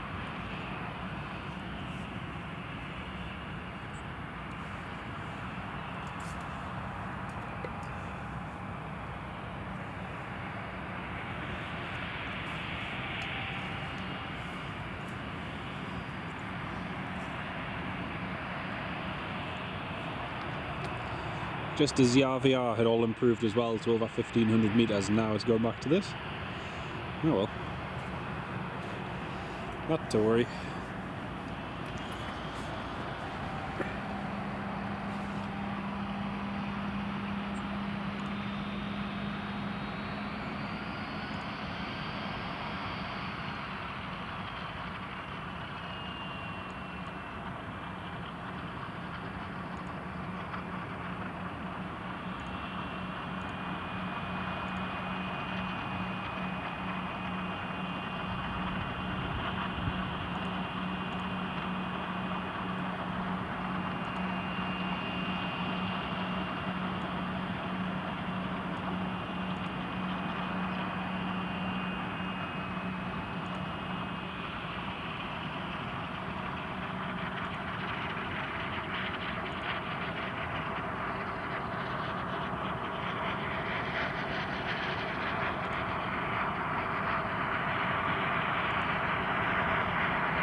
I just had a quick look on flight radar to see if that A330 showed up, but yeah. The JW game show, spot the plane. Spot the plane, win £100. Oh dear. We're in that south direction. Can hardly see the house across the street. It's weird, it's just, like I say, it's done that twice now where it's cleared up. And then no sooner as it cleared up, it just goes back to normal again.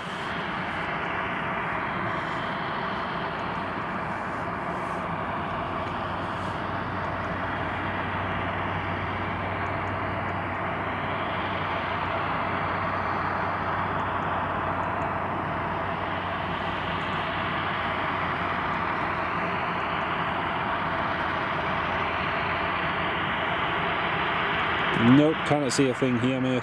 Can't see a thing. Bright and clear in Jasmine, yeah. Just seems to be different wherever you go, but again, my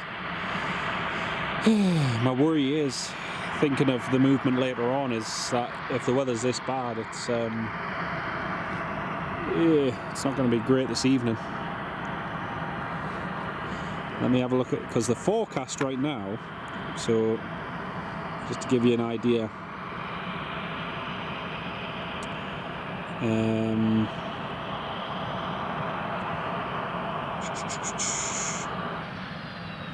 Visibility right now should be medium, moderate, sorry, moderate. But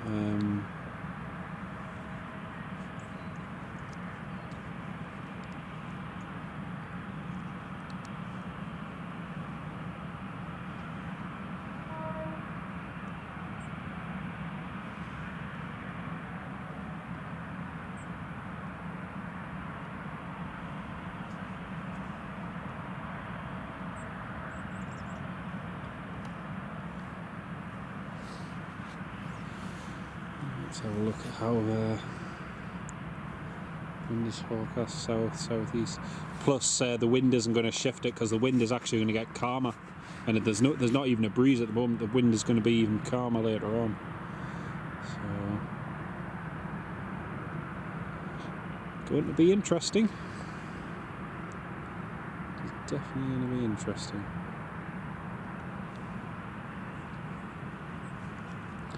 Loch Lomond is where you are, nice. Down here on the south coast in Sussex, Marky. Aye, it's a bit dilly here as well. Oh, can see the runway again. Runway is reappearing.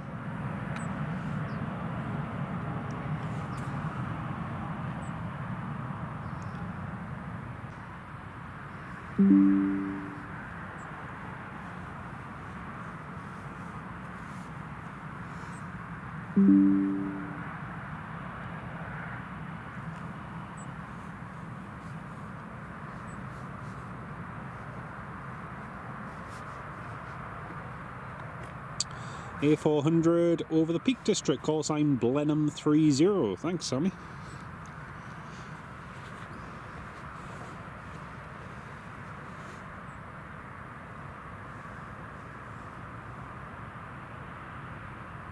See that Coast Guard helicopter's still just to the south.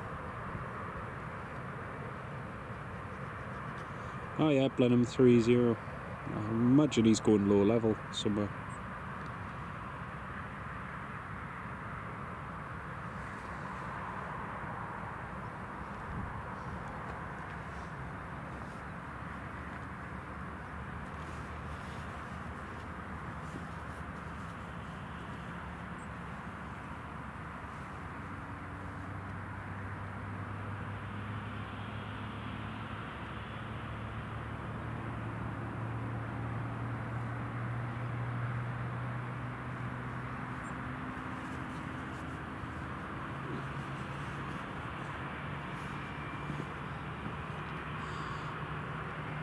Yep, he's just been cleared to line up and wait now, Ken.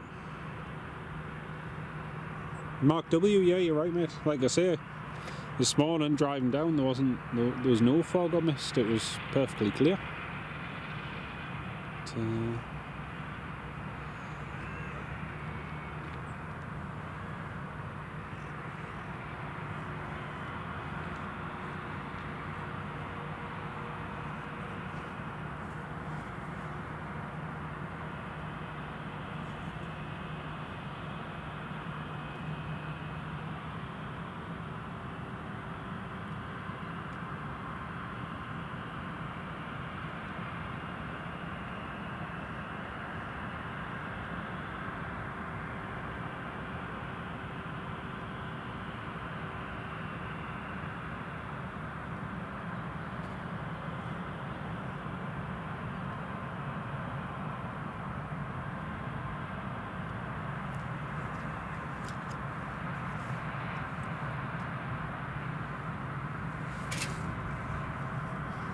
KLM and cliff takeoff.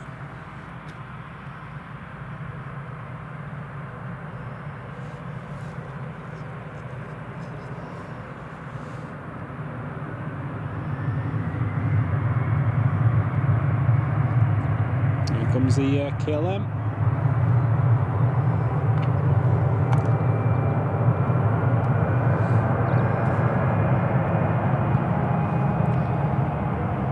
There she is.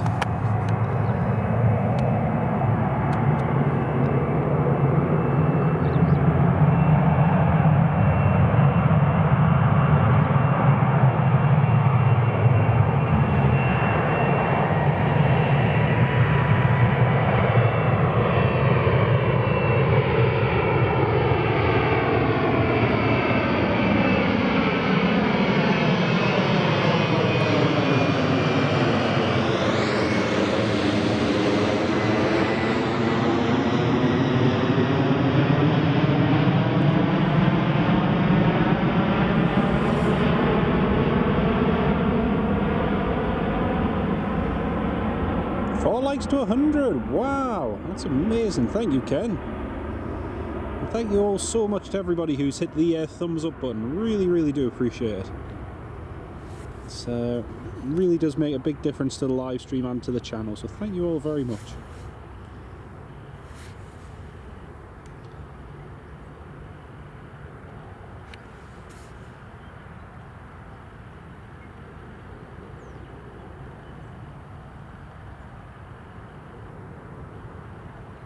Ryanair's just getting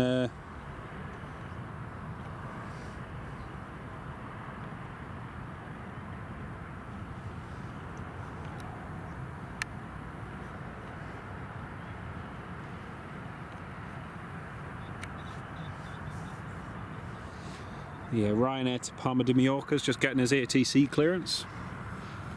British Airways is just taxiing.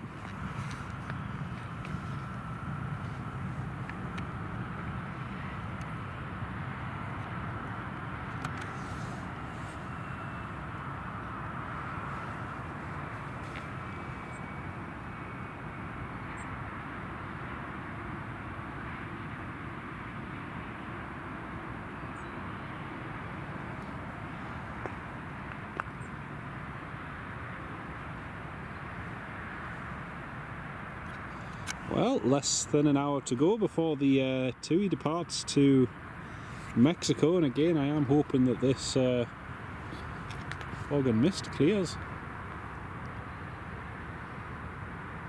So it hasn't shown any signs of abating. 108 likes! Wow, amazing! Thank you all so much, and Ken, a huge thank you mate for pointing that out. Really do appreciate that, folks.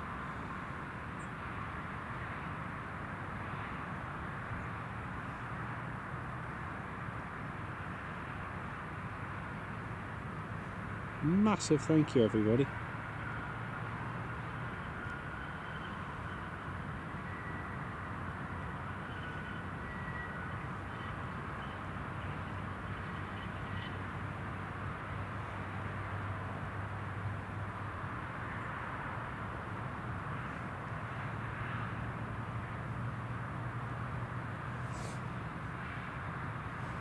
And you can just see the rear of that British Airways just taxiing down to holding point.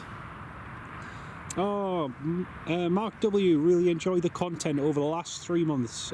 Mark W, one of our very dear channel members, been with us now for 3 months. A massive, massive thank you, mate. Really do appreciate that. Huge, huge thank you, mate. And Matt Healy, welcome. Welcome on board, mate. Courtesy of Marky Stoddart. Really do appreciate that. And Matt Healy, if you are interested, and again I'll also say this to all of you new channel members or supporters, if you go into the channel members exclusive playlist section, you'll see there's a whole list of exclusive videos that only you dear channel members and supporters can watch. I just uploaded one the other day with a whole load of shout outs and a few updates on upcoming trips and so on. So that was just published a couple of days ago, so do check that out. You might find the content in that playlist interesting. And a massive thank you to each and every one of you dear channel members. We really, really do appreciate it. BA is just nearly at the holding point now.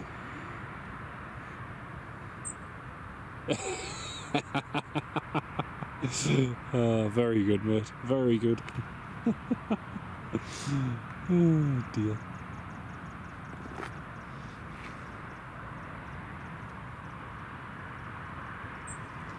Well, visibility has improved again.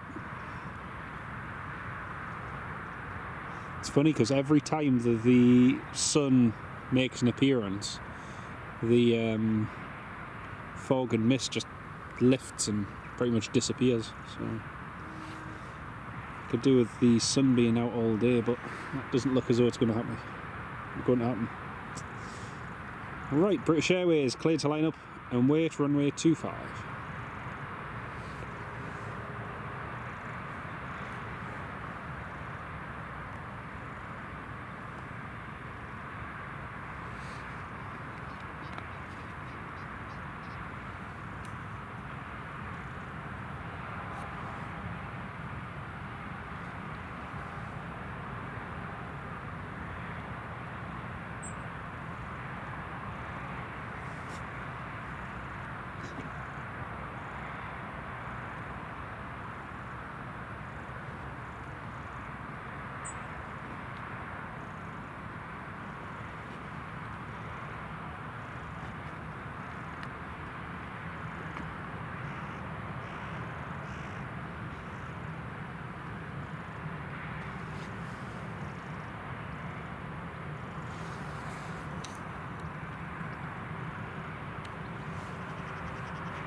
British Airways, clear for takeoff.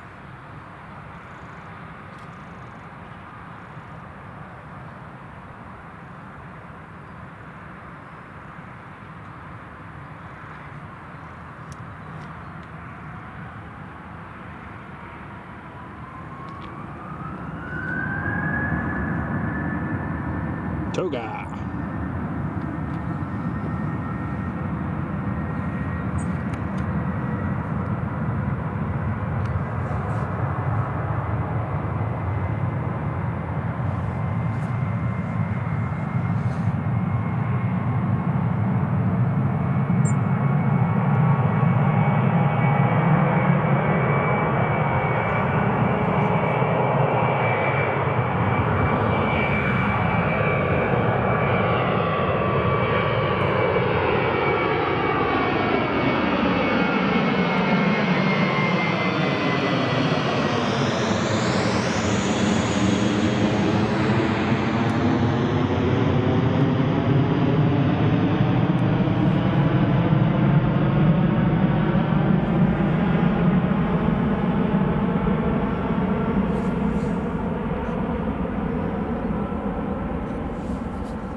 You cannot beat a full power takeoff Toga, especially on days like today where it's, you know, the wind's quite calm, it's changeable. Yeah, brilliant takeoff.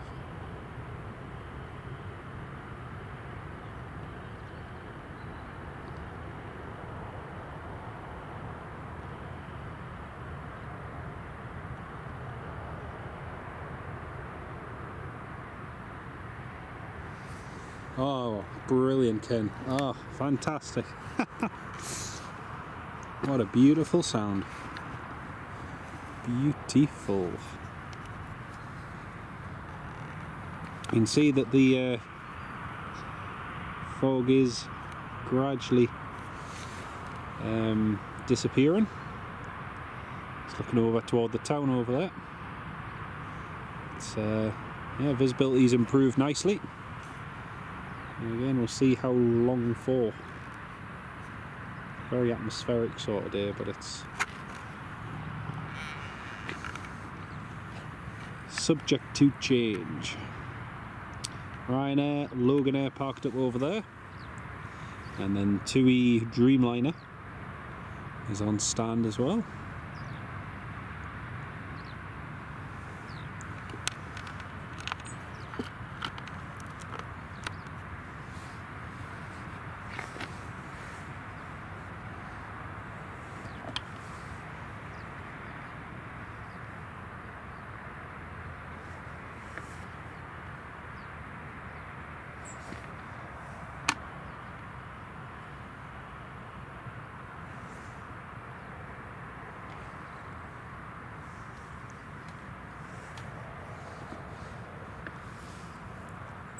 How many stands is there? I think there's about 30 altogether, about 30 or 32 altogether, Steve. I think the idea is in the next few years they'll probably increase that number of stands and possibly realign some of them as well, because a couple of the stands where that Loganair is right now is a bit of a problem, because you can only take sort of aircraft up to the size of an A319 on that stand. You can take a 737, but it means you can't use the adjacent stands because of wingtip clearance. So I imagine in the next few years they'll probably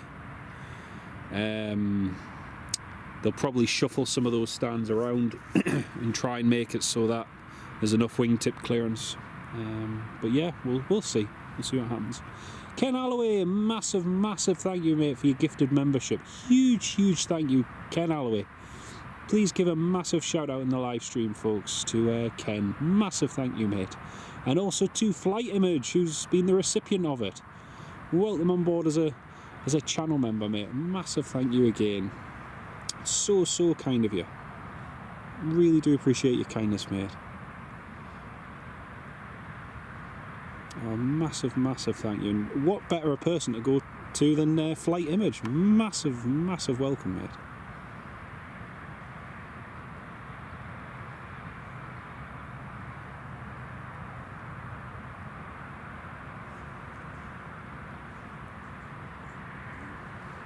That's really, really good of you, mate.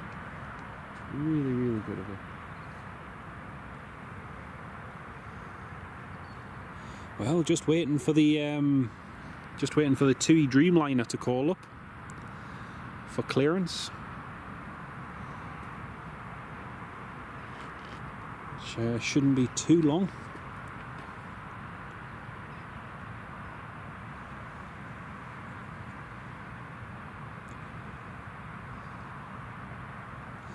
Gonna have another look on flight radar just to see if the tap is shown yet.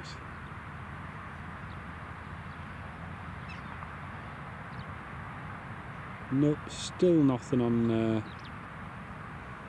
note on flight radar.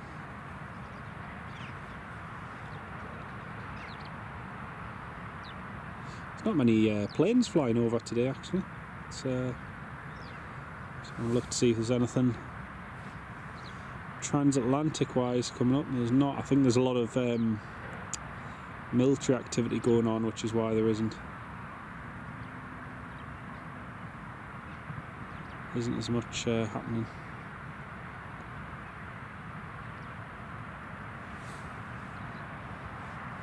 Wonder if the A400's off to tank with the Tartan. Yes, I think so, Marky. I think so. They often tend to do that. Oh, Alan Lee, good morning from Seaton Burn, Alan. Very warm welcome to the live stream, mate. And a massive shout out to Alan Lee in the live stream, everybody, for your kindness, mate. Super, super kind. Thank you so, so much, Alan.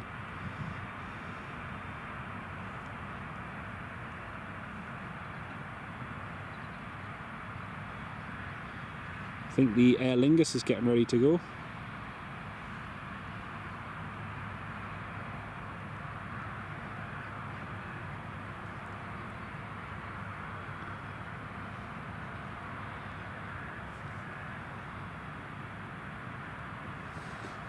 Oh, massive thank you, mate. Massive, massive thank you. Oh, actually, I forgot to update the emojis. I forgot to update them. Ken Alloway, you've just reminded me. I meant to update the emojis with the TAP Air Portugal tail. I'll try and do that now.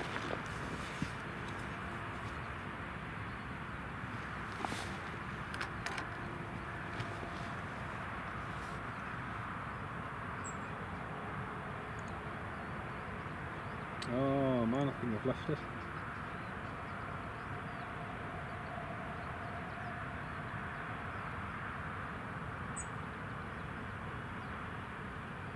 Oh no, can't believe I've done that.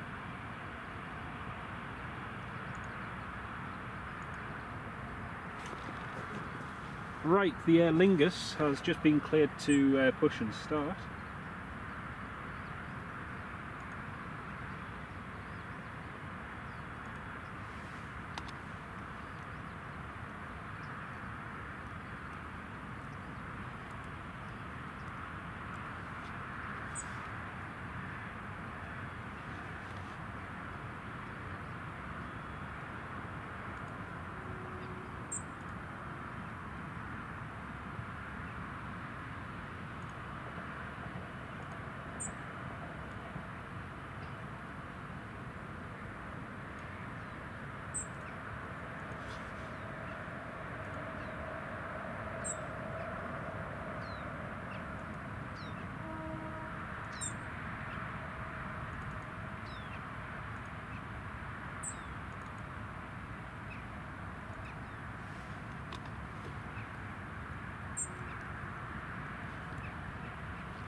Just updating the emojis, folks, just bear with me a couple minutes.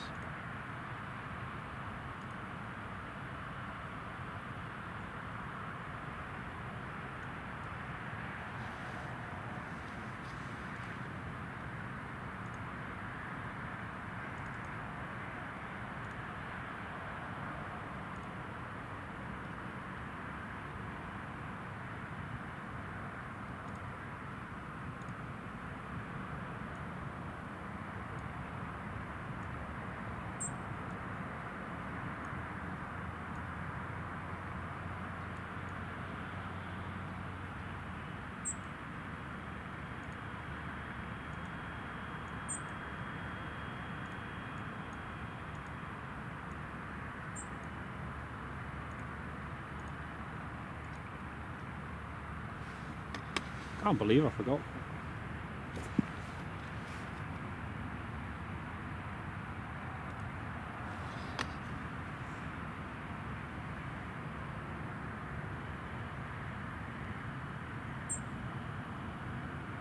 You can hear the metro horn. Yes, you can indeed. You can indeed.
Right, that's just updated there, folks.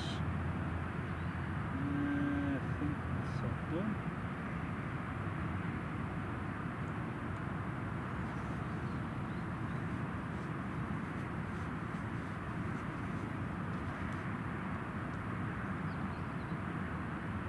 There we go.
There we go, folks.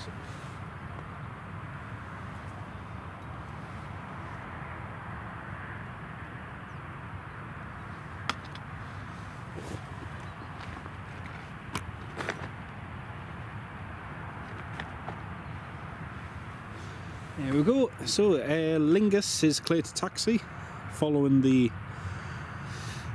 Ryanair. I've just updated that, folks, so you should be able to see the... That's a special one. It certainly is. It certainly is. It's today's going to be a very special day here at Newcastle, and like I say, hopefully everything goes well. We might be able to see it, but we'll have a TAP Air Portugal A330-900 Neo hopefully coming in later. I mean, even if it's just a normal A330, it'll still be good to see. It'll still be really good to see. But if it's an A330-900 Neo, it'll be the first ever visit of the type here to Newcastle. We've had pretty much every other variety of the A330 and A340 family. A330-200, A330-300, A340-200, 300, 500 and 600. So yeah, A330-900 Neo will be a welcome sight.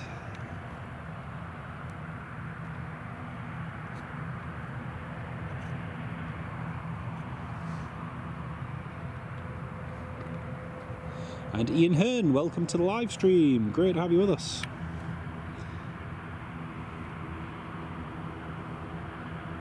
Look at how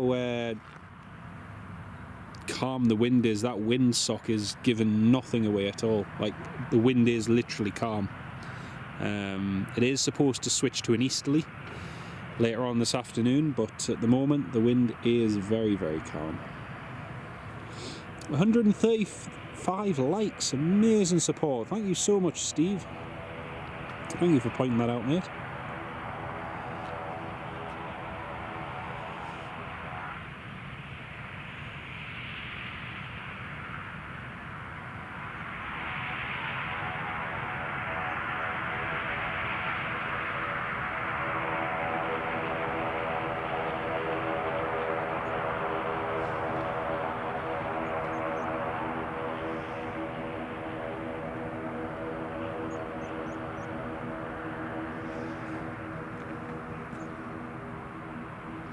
Ryanair's just been clear for takeoff, runway 25. And Tarlac, welcome. Great to be off on a Monday. Cup of tea and me. Oh, champion, mate. Lovely to have you on the live stream. Welcome on board. That's one thing I did today, actually, because the last couple of times I've always brought us a big flask of coffee with us, but I brought a nice big flask of tea today. Just fancied tea for later on when it gets a bit colder.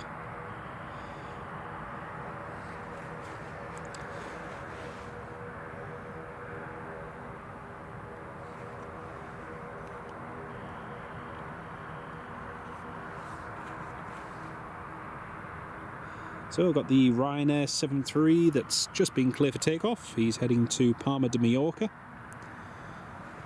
That's where I'll be heading this upcoming weekend to fly on one of the last Condor 757-300 flights before it's retired in the next week.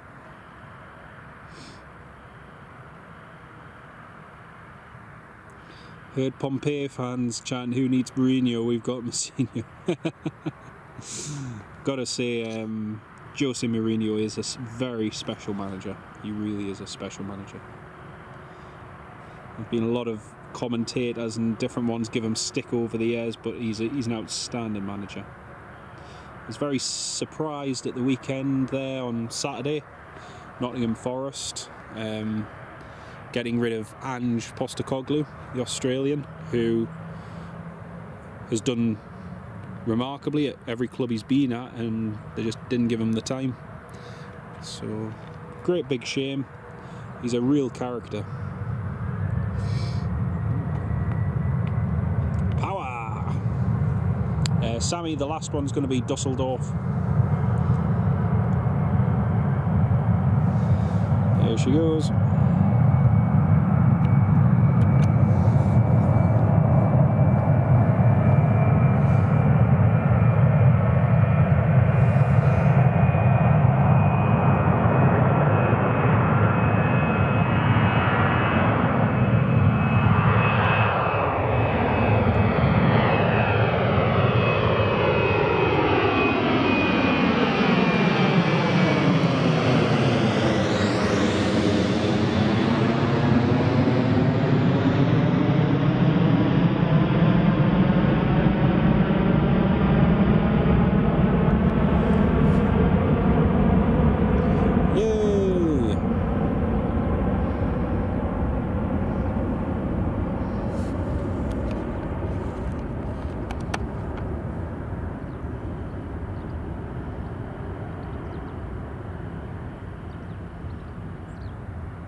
Lovely friendly Ryanair crew just been handed off by Tower to Radar.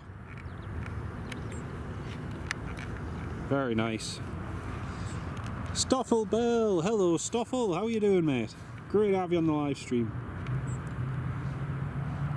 It's what we are, mate.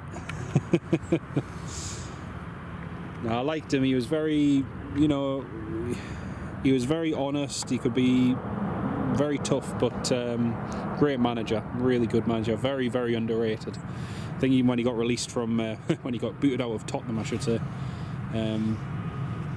You know, just crazy, crazy, crazy.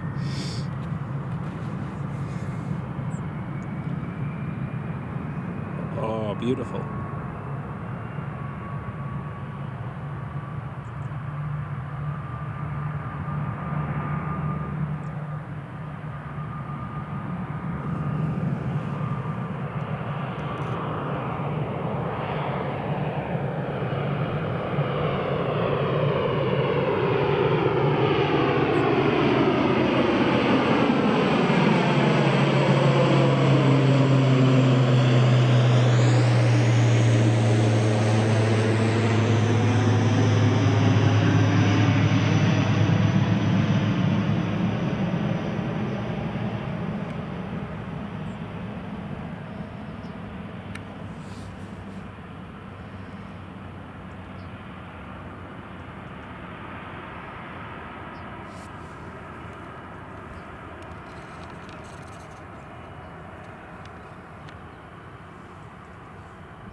Good news, everybody! The TUI to Cancun, the TUI Dreamliner to Cancun has just received his ATC clearance and should be getting push and start hopefully in the next 15 to 20 minutes. So not too long for the Dreamliner, and good news is they've been cleared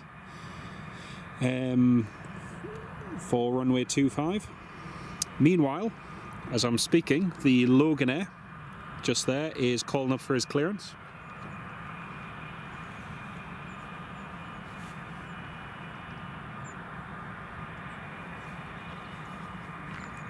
I believe the Loganair is going to be heading to Stavanger. You're going to Germany for the week, and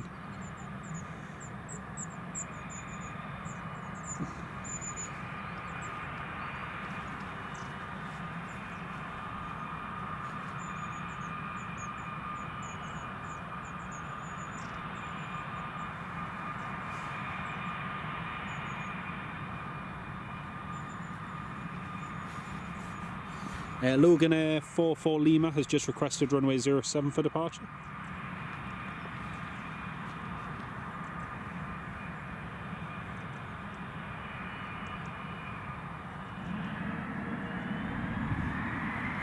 Got a business jet just taxiing as well. Just pan over to the south side. You'll be able to see a business jet just taxiing out. Next two coming in are little planes Pilatus and a Cessna Citation. Yes, two business jets, brilliant. The Loganair has requested 07, but I don't think he's going to get it because of the touring bar.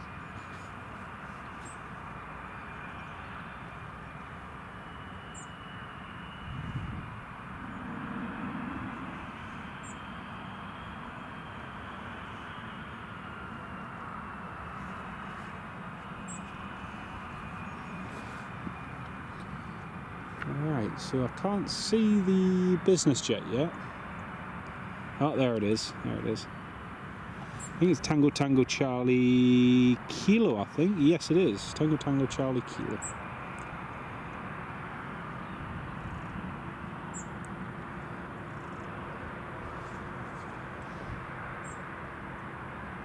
And Loganair has just had his request approved, so the Loganair will be departing runway 07.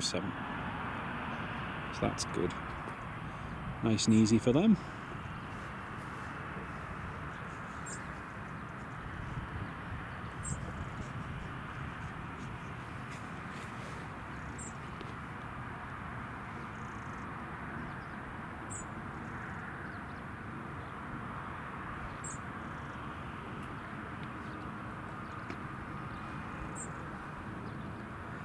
Ah, very good, Ken, very good.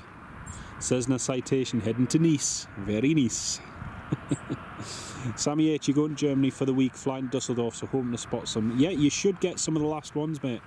Hacker 753 is a Boeing 757-300. So B752, 757-200, 753, 757-300.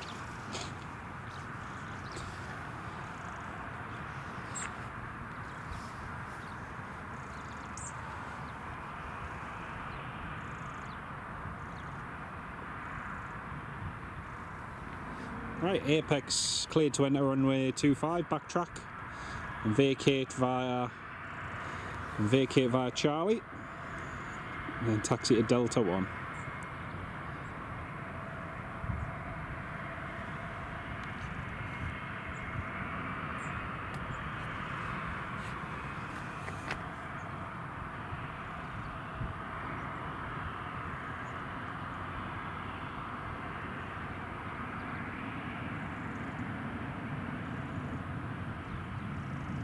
Oh!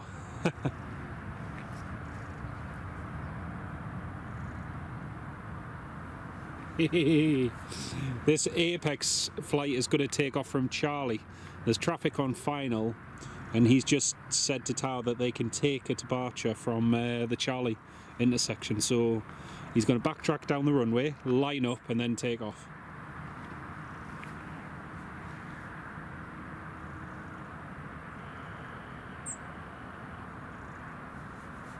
Apex, clear for takeoff. There's going to be a quick turnaround in departure. Traffic is on final, business jet traffic.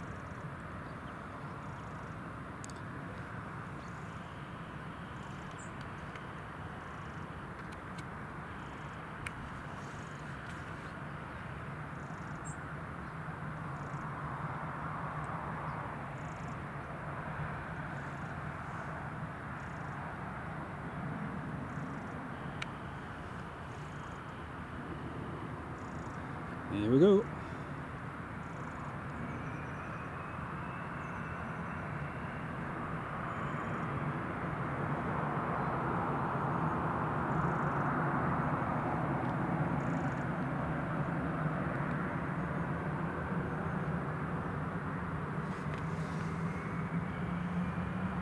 Nicely done.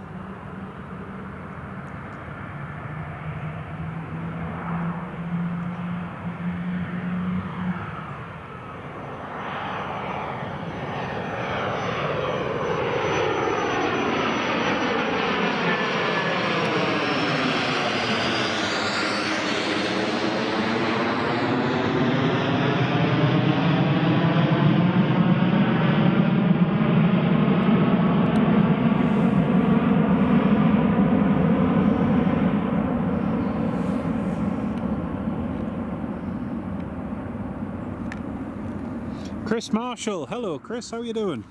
Yeah, we've got a charter flight coming in later on today at about 6 p.m. It's supposed to be a TAP Air Portugal A330 Neo, so that should be coming in around about 20 past 6. Here comes a Ravener.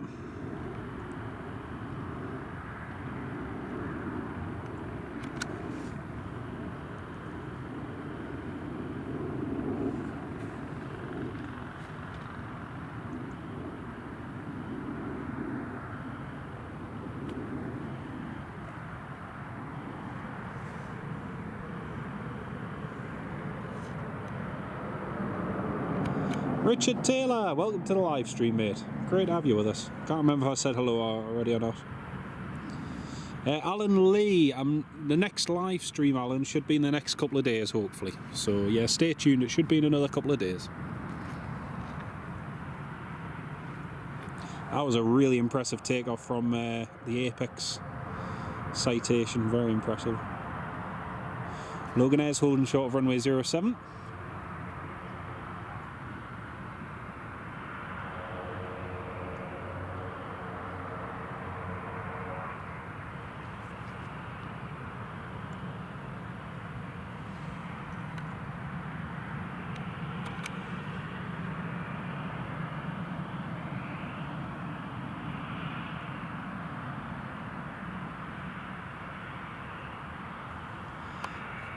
Oliver Jamel, no airport for you today. Car's been repaired. Oh dear. I hope it's not an expensive bill, mate.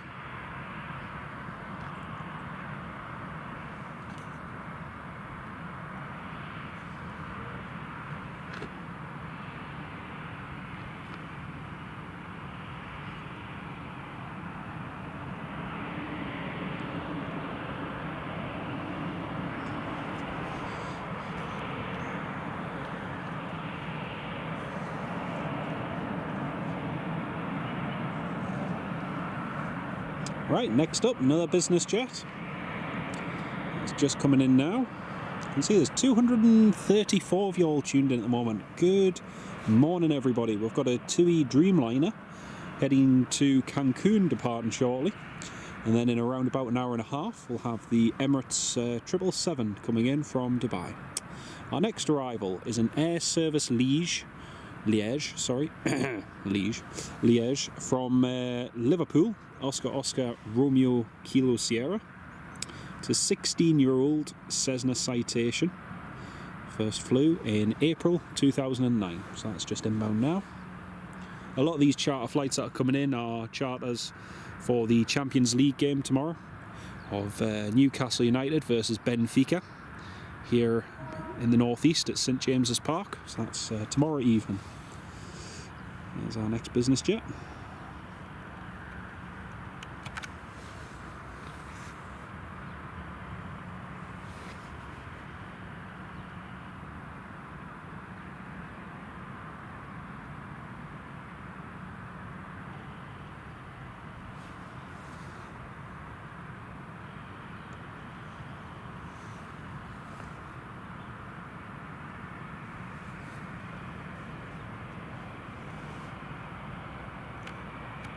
And Ian, off for your flu jab. No worries, mate. Catch you soon. Great to have you on the stream, mate. Yeah, the fog has eased slightly. It's not as bad as it was.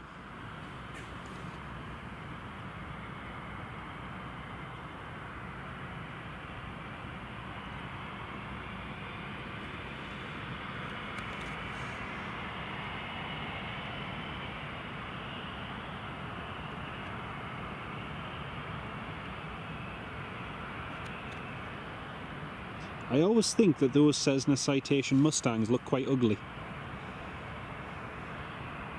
Don't know what it is, just the nose on them. Just they're not my favourite. I have to say.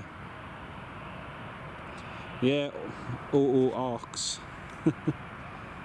Has this got ESAC on? Sorry, who? Not sure who you're on about, Chris.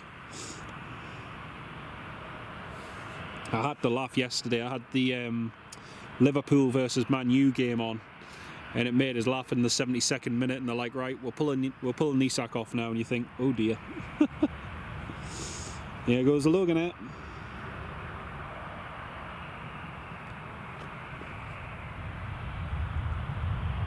Power.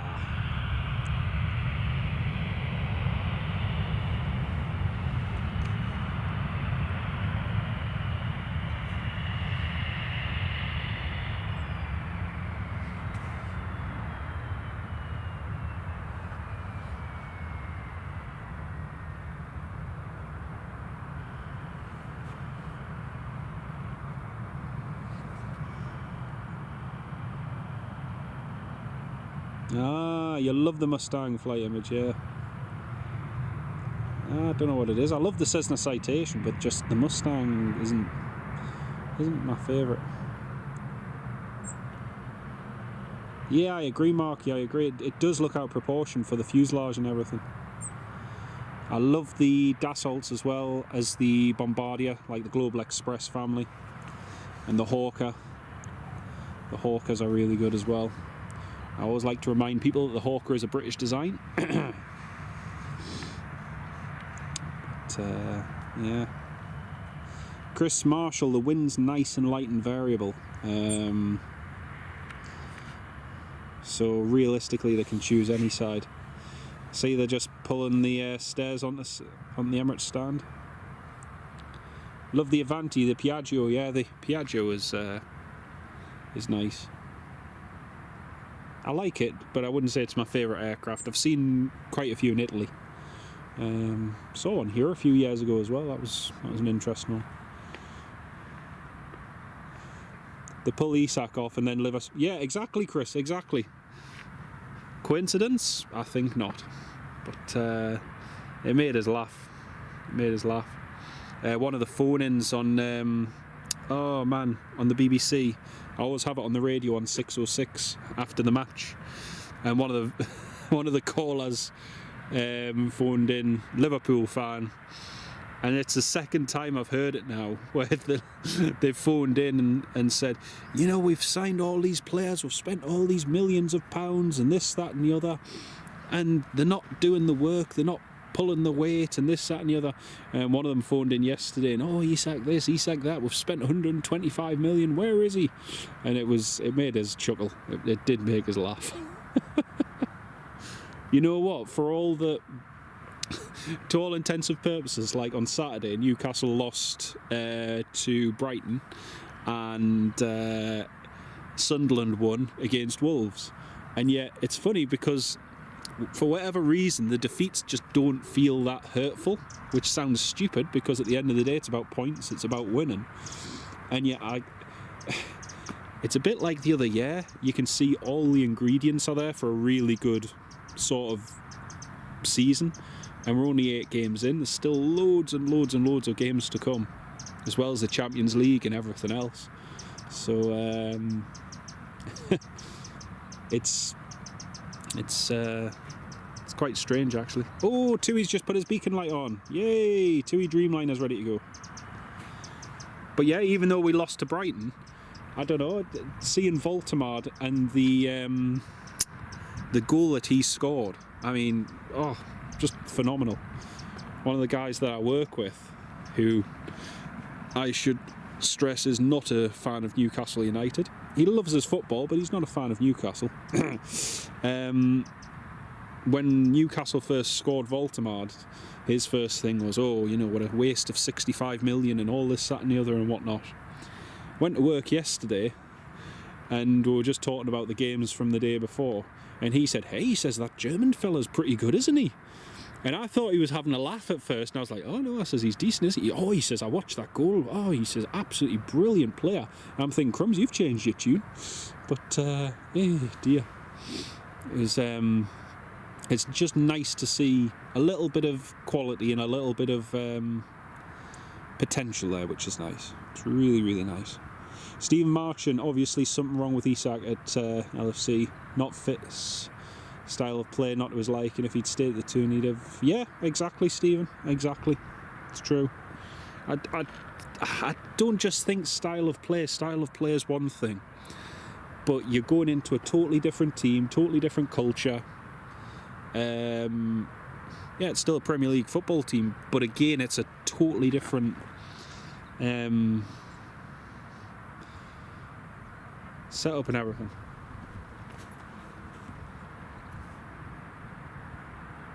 Yay! Tom Jet requested push and start. Woo!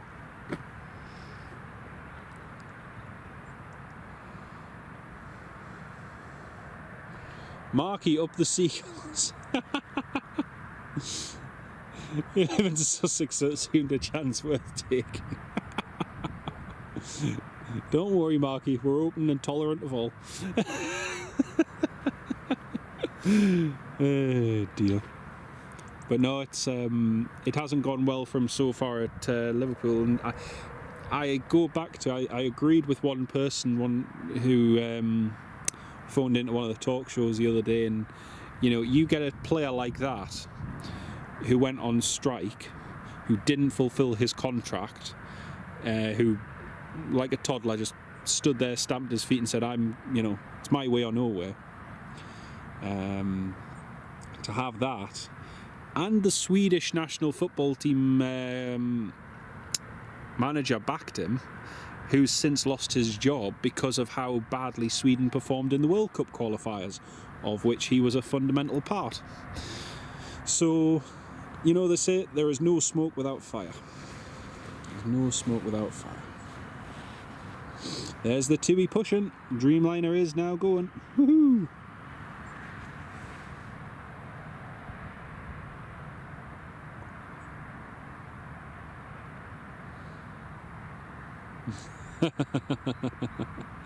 Very good, Oliver. Very good, mate.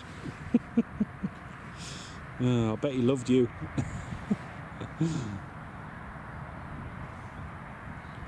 Mark, you often get the Avanti Delta India November Kilo Yankee over you and Hastings on the way into Biggin Hill. Oh, nice one. Do you know what? Actually, just talking of Biggin Hill, sorry. Well, not talking of Biggin Hill, but Farnborough.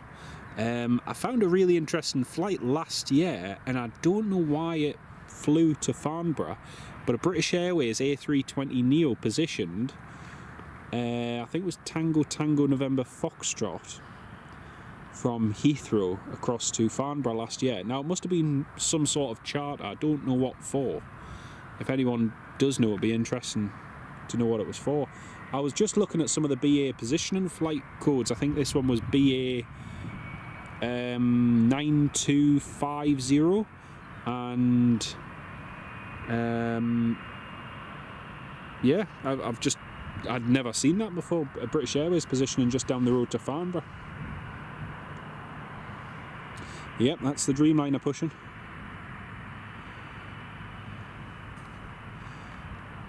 Murphy he is still the better option, yeah.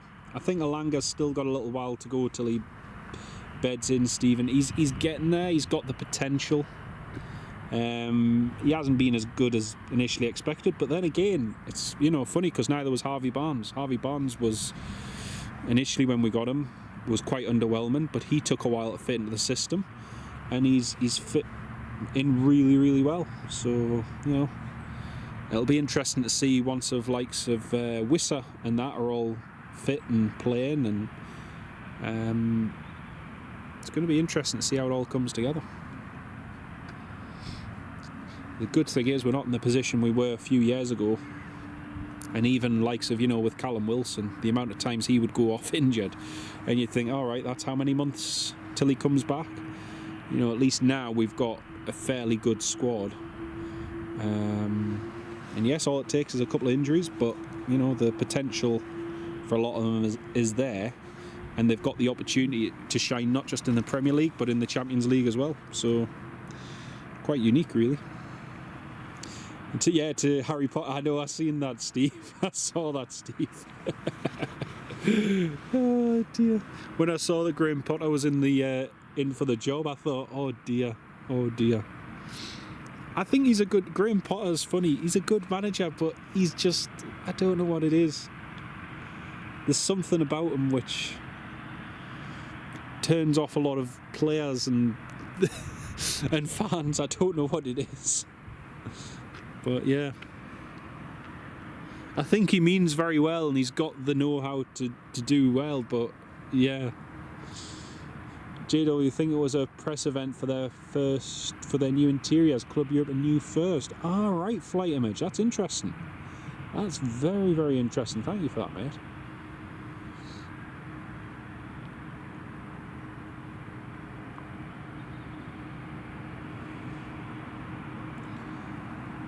Oliver Jamel? No, I've not seen that, mate. No. Haven't seen that. A Swede for a Swede.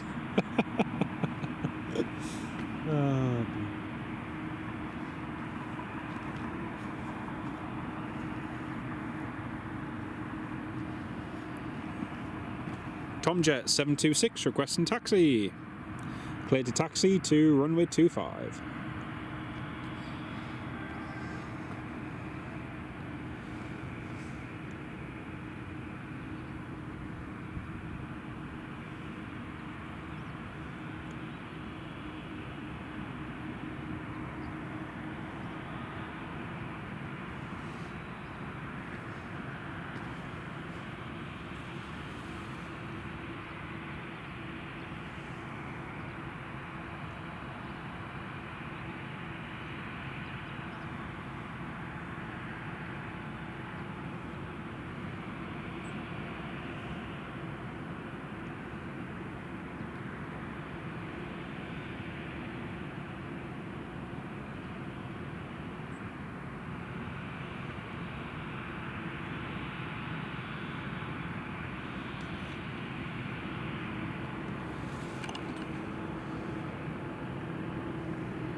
Beautiful.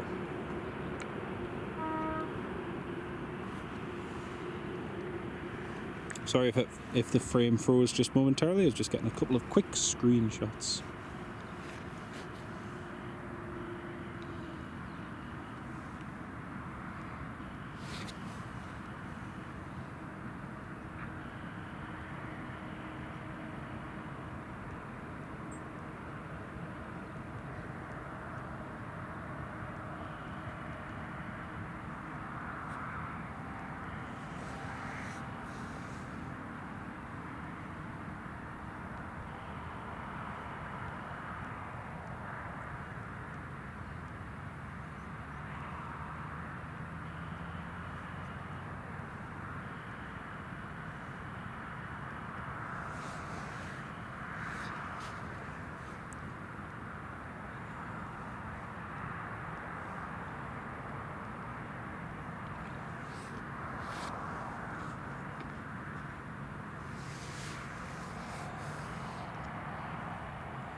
Cleared to line up and wait, runway 25 for the TUI.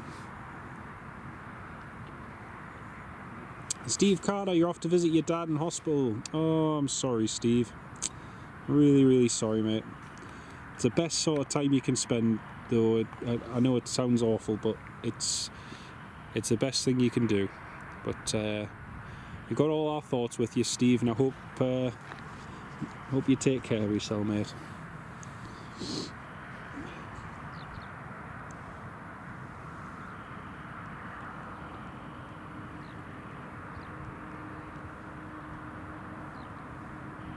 It's been lovely to have you on the live stream today, mate.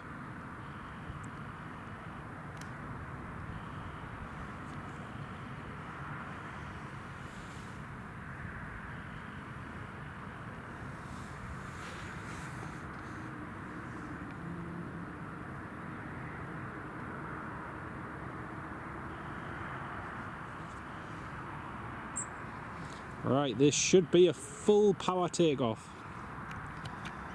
Should be a full power takeoff from the TUI. Let's see what we get.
Cancun.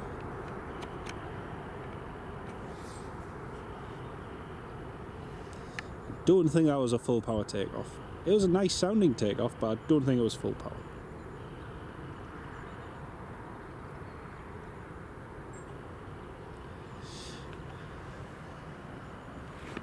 I've heard Dreamliners take off here on, with full power, and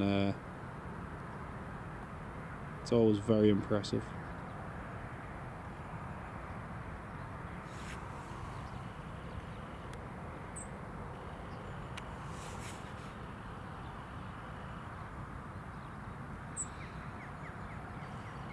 Should be disappearing into the cloud in just a second. There we are. Very, very nice. We'll have the Emirates Boeing 777 coming in shortly. That'll be nice to see.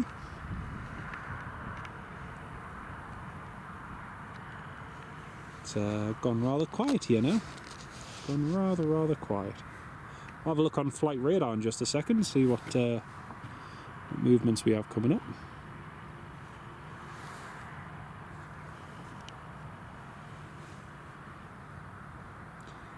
Big shout out and welcome to each and every one of you folks. It's so good to have all of you on the live stream this morning. Time is now 10:47, and we've just about been live for 3 hours, just coming up to 3 hours live now.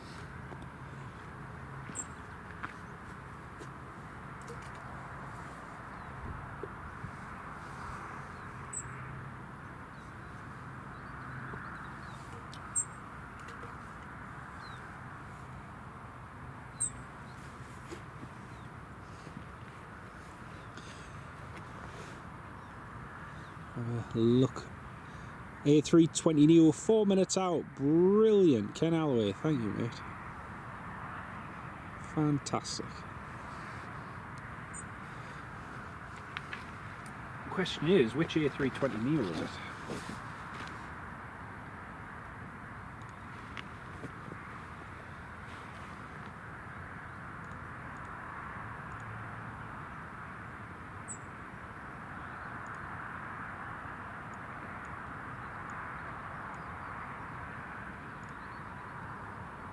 TTNF.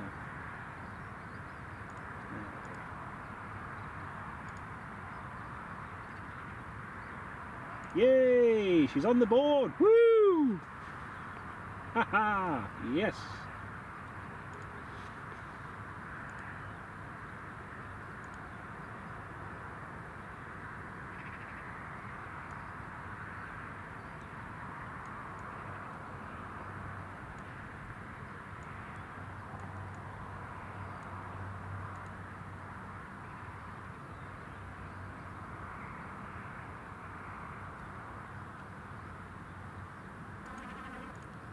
Alright, so we finally have the she's finally on the board.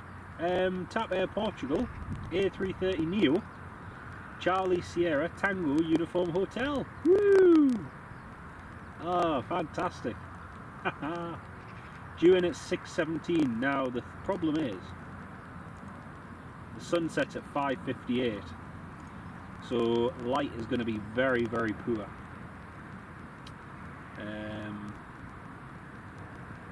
But we shall see. We shall see. Ooh. Happy days.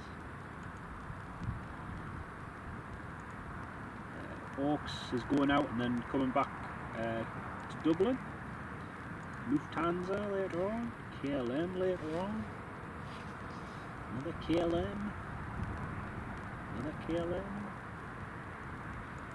Emirates is due at 12:07. Just another hour and 17 minutes. Also got Ryanair Max. Sun Express A320, that's a nice one to get. Vuzla from Zulu Lima Alpha. India Hotel Tango. Happy days.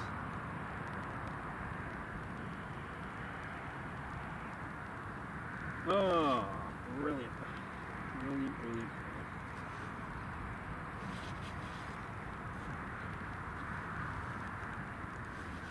I wonder where it's flying. Where is it flying from?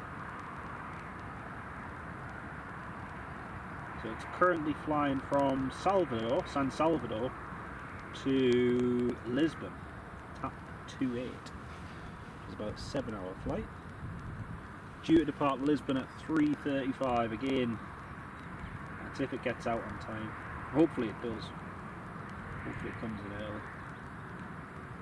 And it's currently on its way to Lisboa. I think I've seen this one as well when I was in, yeah, 6 years old. Seen it before when I was in Toulouse. That's cool.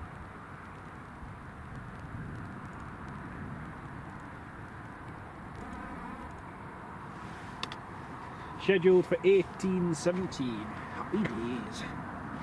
Sorry I was getting a little bit excited there, folks. Just, we've never had an A330-900 Neo here before.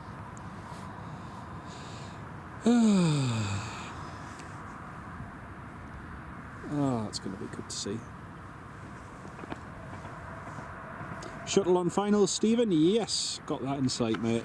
Just zooming into it now.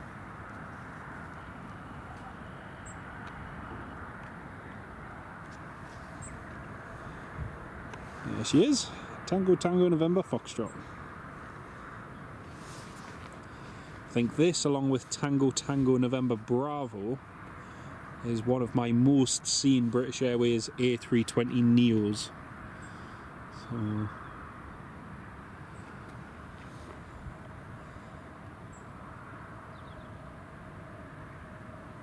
Robert D, thank you for that, mate. Time for some tea and toast and jam. Lovely.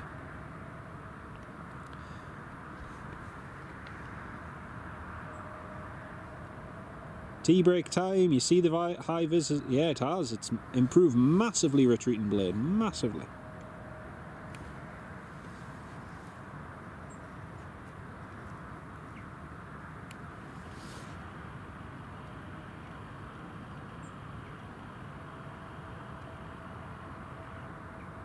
Nicely done.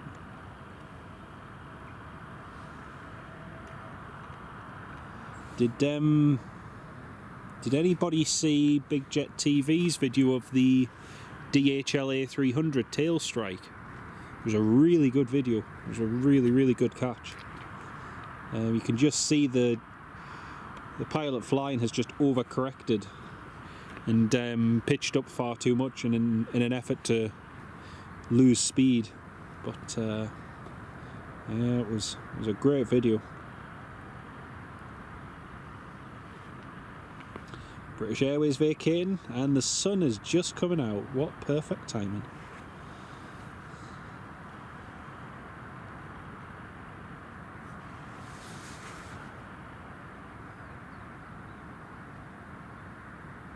Yeah, it was bad. It was a really bad tail strike.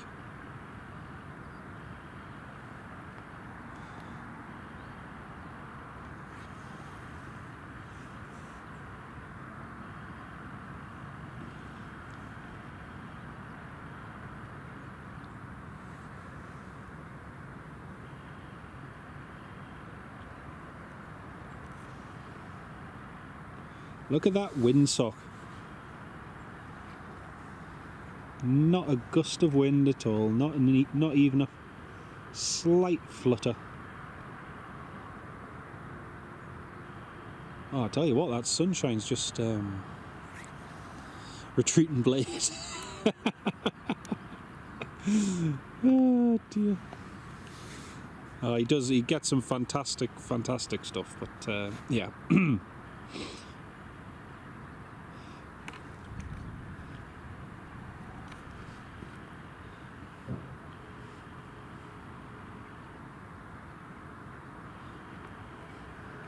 Oh, British Airways. Looks lovely in that sunlight. Very nice.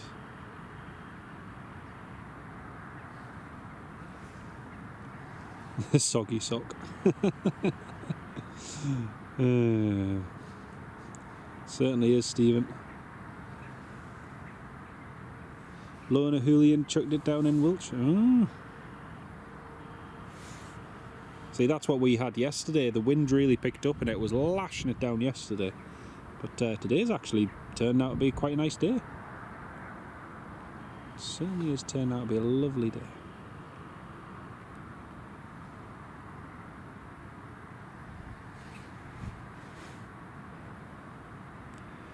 Love the autumn colours.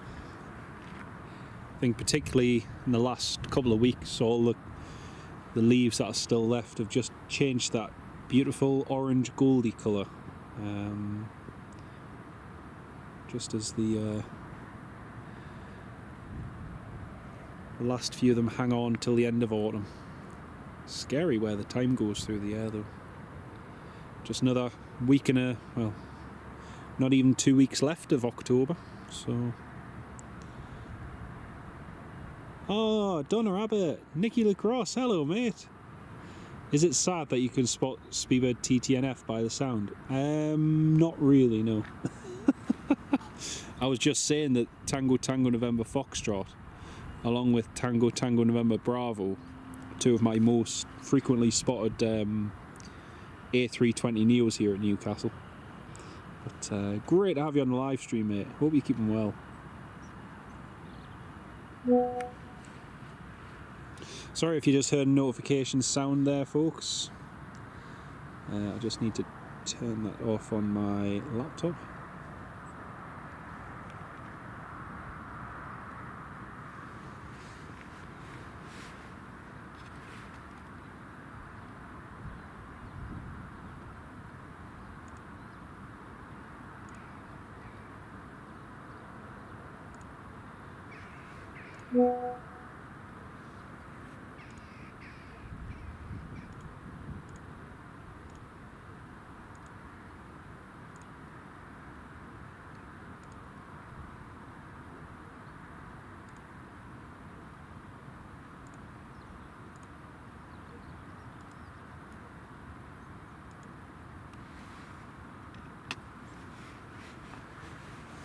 Oh, that sun is lovely.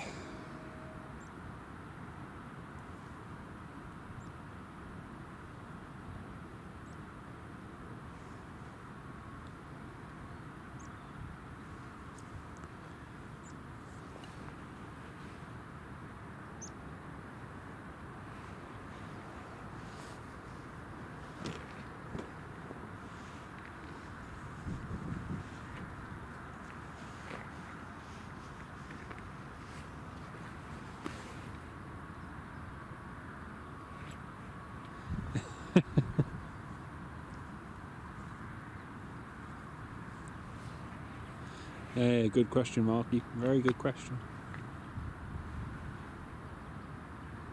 Well, our next arrival shouldn't be too far out now.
Quickly show you all on flight radar 24. quick look. Now we've got the Sun Express coming in from Antalya. It's not too far out, just another 20 minutes to go. Ryanair from Milan Bergamo. EasyJet from Belfast. Also got Air France coming in from Paris, due in around about 50 minutes. EasyJet, another one from Paris.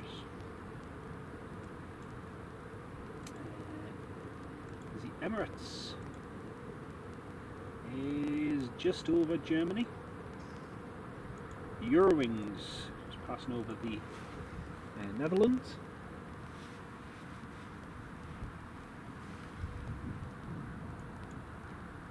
And Jet 2 due in later. Tomjet due in later as well.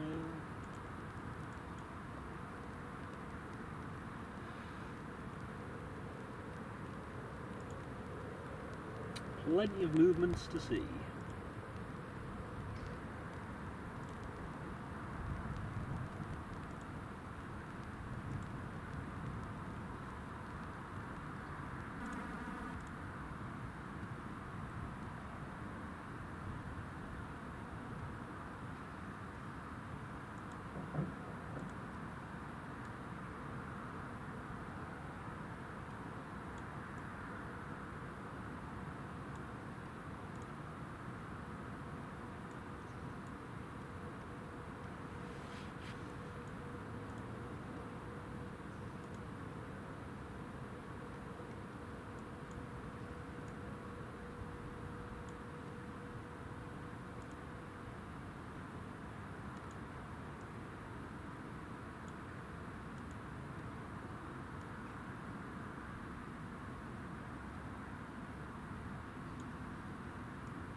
So just a quick shout out and massive thank you to our top fans, and again a massive thank you to each and every one of you for your support in the stream today. Shout out to DJ Steve, Alan Lee, Stephen Marchant, Jasmine B, Sammy, Ken Alloway, Mark W, Retreating Glade, Marky Stoddart, Callum Dalgleish, Flight Image, John Kenneth Williams, Newcastle Flyer, Oliver Jamel, Senseless, Richard Taylor, Hacker, Tony, Brian Crawley, Robert D, and every single one of you. Really do appreciate all your support, folks. It's lovely to have you on the live stream. We've got, like I say, we've got an exciting day planned. Lots of movements coming up.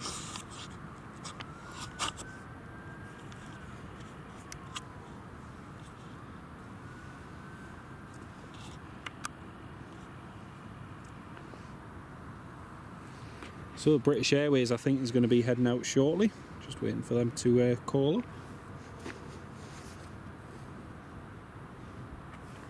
And it's time for a cup of coffee. I actually have to take a layer off because it's getting quite warm now.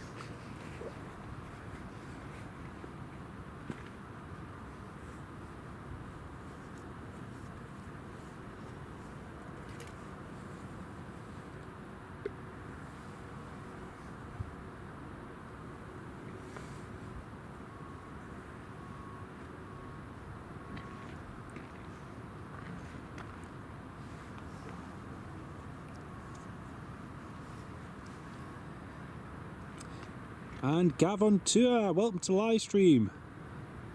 Do you or any of your subscribers remember Air North? Yes, I do indeed, mate, yep. It used to be full of lots of interesting stuff about Newcastle. Did indeed, mate. Did indeed. One of my friends, his dad was... oh man, what was his name again? Oh, his dad was really involved with Air North. Oh, Chris will know. But yes, yeah, it used to be very interesting. There's quite a few who used to be into that. Yeah, great to have you on the live stream, Gav. Gavin, hope you keep well, mate.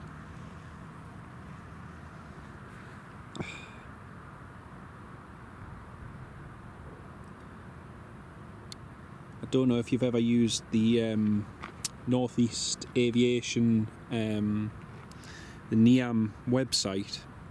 If you go into the archives for that, you can find lots and lots of different registrations and flights that used to come in and out of Newcastle, and the flight data goes back, I think, to 2005 or 2006, fairly recently. But it's really good. It's really, really good. Tea break's over. Catch you soon, Retreating Blade. Catch you soon, mate. Lovely to have you on board, mate. Ken Alloway, 7 likes to 200. Woohoo! Fantastic.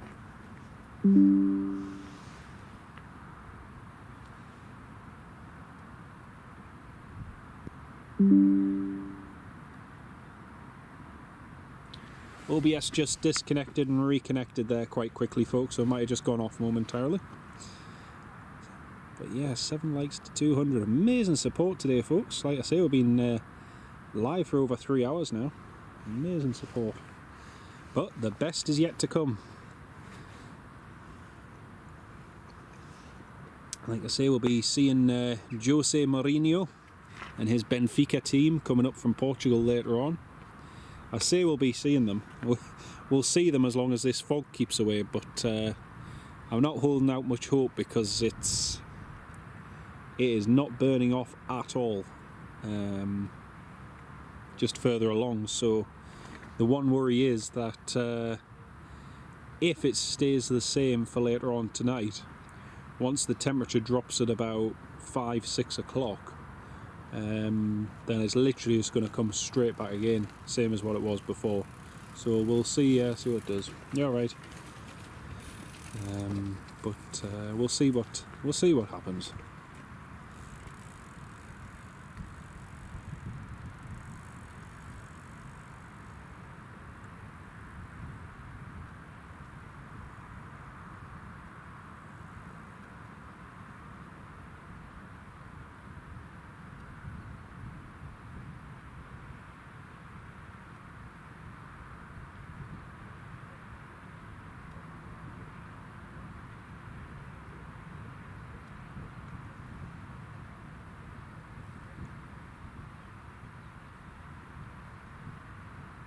$200 likes, amazing. Oh, the Wrong Brothers. Oh, very good. Very, very good.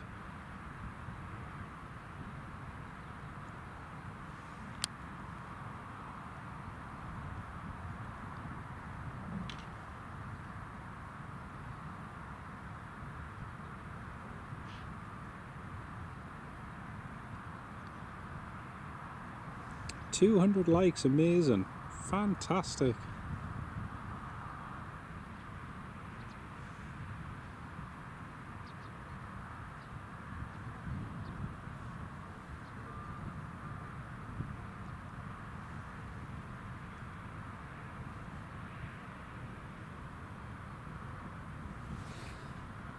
$200, amazing support, everybody. Thank you all so much.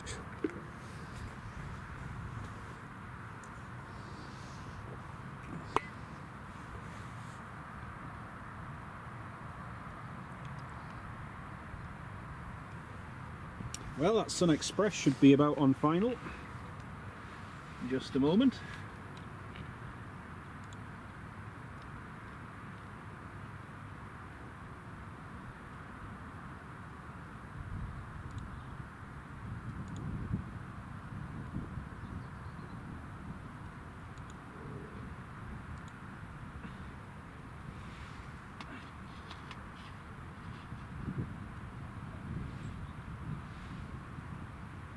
Oh, thank you, Stephen. Cheers, mate. Really appreciate that. Oh, do you know what? I'm super excited. I hope we get to see this TAP A330 later. I think the one I've got a couple of concerns about later on, and this is just me not being skeptical, but just realistic.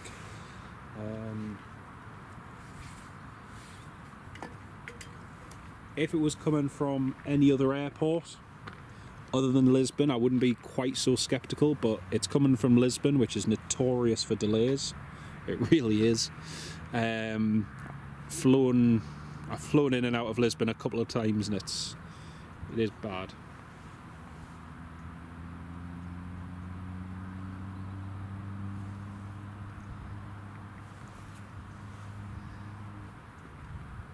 And also the weather later on, because the weather is forecast from 3 or 4 o'clock to get worse. So it's meant to get drizzly, rainy. So my worry is that like 3, 4 o'clock, the weather gets worse and we don't actually see it. A bit like this morning with the fog. That'll move in and we'll be kind of at square one. So we'll see what we'll get later on. I am skeptical whether or not we'll see anything, but we'll see. See what we'll get. Right, Sun Express is now on final approach. Well, it's on the approach, I should say. Ranger's just doing a quick runway inspection. And there's the Sun Express. Lashing it down since last night here in darkest Hampshire. Oh dear, mate. Oh dear.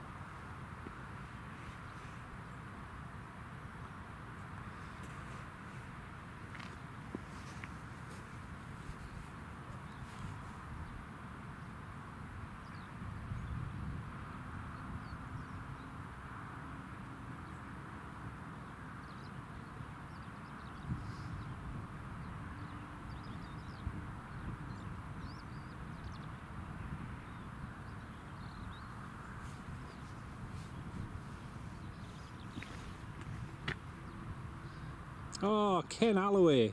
Oh my goodness. Channel member for 18 months, a year and a half, Ken. Amazing support, mate. Thank you so much. Just flown by. Oh, you're absolutely welcome, mate. And thank you so much for your kindness and support, mate. Huge thank you. Where's that year and a half gone? Crazy.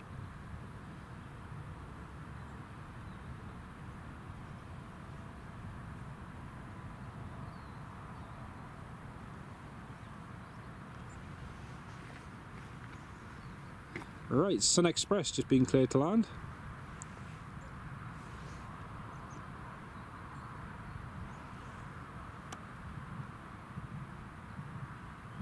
Massive shout out and thank you, Ken. Really massive thanks, mate.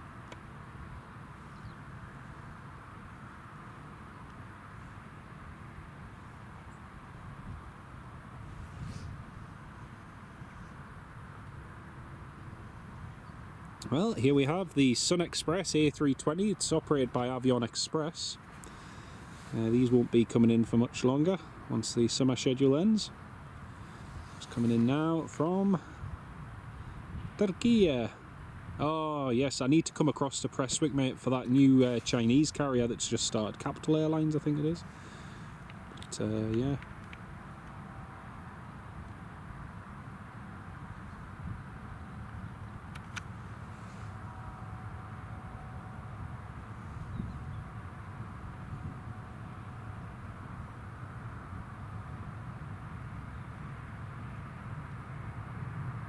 Nicely done.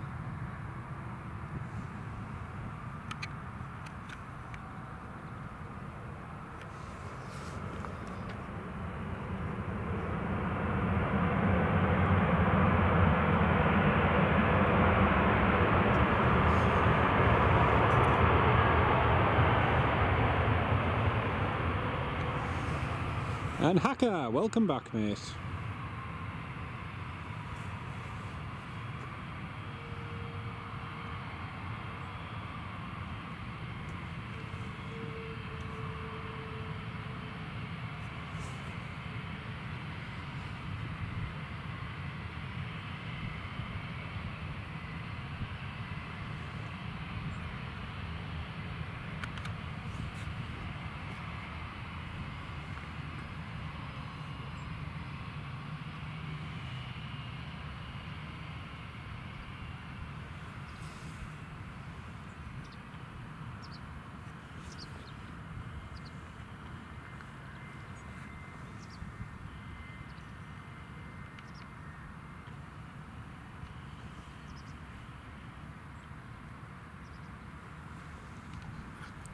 Lovely Avion Express A320. What I do like about the ones that they're using from, they're leasing from Avion Express Malta, is the fact that they do have part of the Sun Express livery on, which is nice.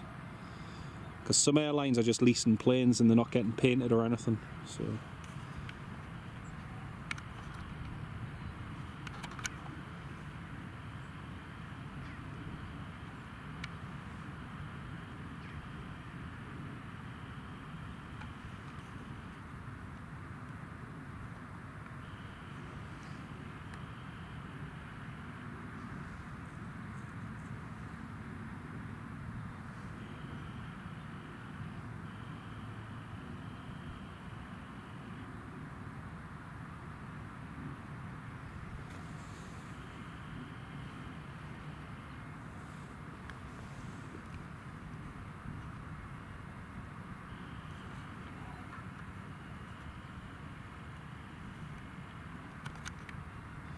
777 over the Netherlands, 48 minutes out, brilliant.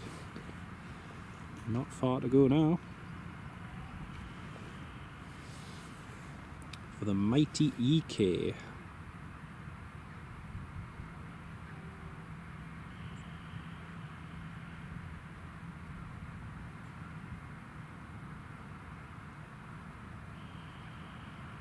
Oh, actually, folks, as well, the first UK registered Ryanair 737 MAX for Ryanair UK has made its first flight out of Seattle just last week, and I think it's Golf Romeo Yankee Mike Alpha, I think it is, but the very first MAX, brand new, to be delivered to Ryanair UK is currently in production in the US, so not too long until that comes, and hopefully we'll get that here at Newcastle at some point, which would be nice. We don't have any routes at the moment that they could operate other than Morocco, I think, but I'm not sure if Morocco's... No, Morocco's not. I'm thinking of Edinburgh, man. But yeah, we've got that being delivered soon, so that'll be good. And I think there might be some transferred over from Buzz as well at some point. Kevin Hawthorne, good morning. Welcome to the live stream. You just found this YouTube channel. It's lovely to have you on the live stream, Kevin. Welcome on board.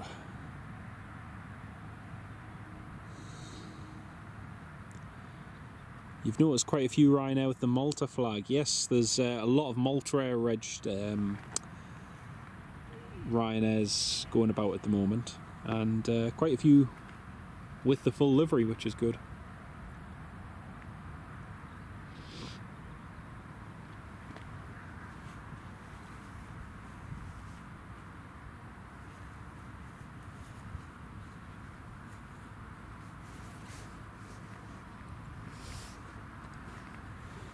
Jolly, is the TAP Air bringing Benfica in? Yes, it should be, mate. It should be.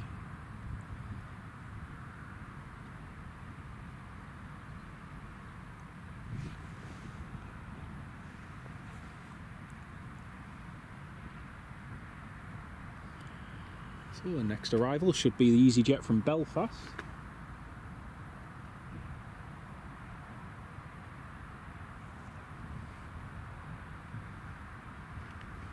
Again, the airport runway should be changing to runway 07 at some point, but I'm not entirely sure when.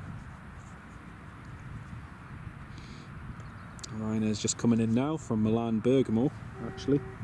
The Ryanair's going to get in before the EasyJet.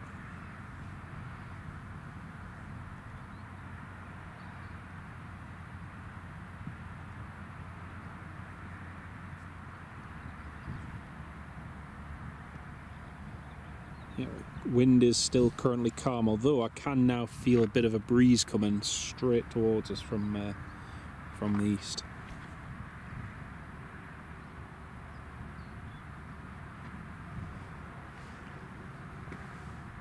Got a Sun Express 737 just going over.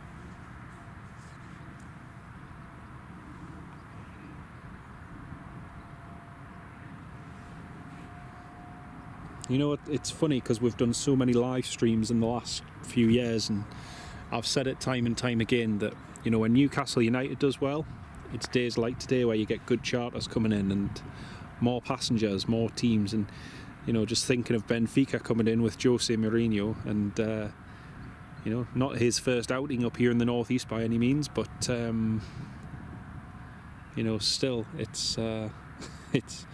it's very, very special to have days like today and an upcoming night likes of tomorrow night with the Champions League game coming up, so it's very nice. Stephen Marchant, oh, thank you so much, Stephen. Oh, that's really, really good of you, with 1 gifted membership. Really, really appreciate that. Thank you so much, mate. That's so good of you. And a shout out to Lynn Christie, who's been the recipient of that gifted membership. Welcome, Lynn. And it's great to have you on board as a channel member. Thank you so much, mate. That's so kind of you, mate.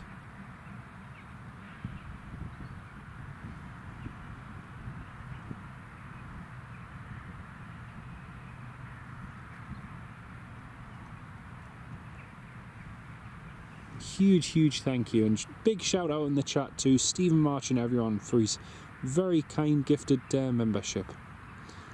And also again to all of you Dear Channel members, or the new ones who've been gifted a membership or who've joined today. If you go to the playlist section on the channel, if you go to channel members exclusive playlists, you'll see the videos in there, which are all accessible just to you dear channel members and supporters, and yeah, you can enjoy the content there. So a big shout out and massive thanks again, Stephen. Really do appreciate it, mate. You can just see the Ryanair flying over as well, descending over the top.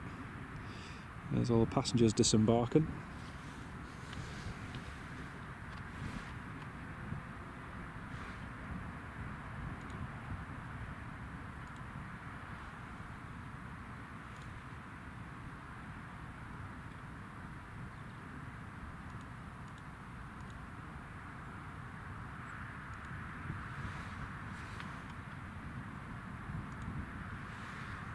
So next arrival is just turning on to the final approach now, which is Ryanair 737 MAX 8 coming in from Milan, Bergamo, from Italy.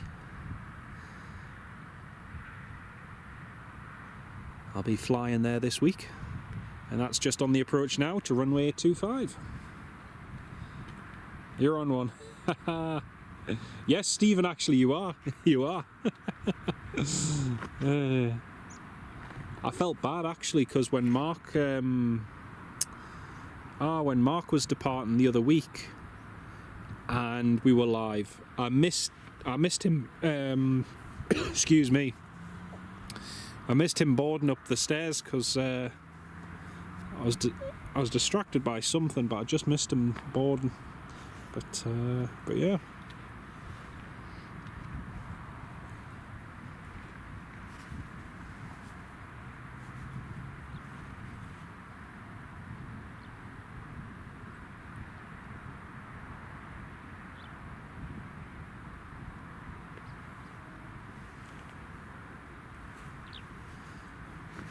Oscar Kilo Sierra has just been cleared to start their engines, so they're getting going now. I think that's the little Citation, the Mustang that came in earlier on. Tim Kelly, hello, good morning. Been watching since the fog earlier. Oh, it's really good of you, Tim. It's lovely to have you on the live stream. Pleased you're enjoying it. It's great to have you with us. Well, that's a Ryanair just on final now, so we'll pan over to that in just a second.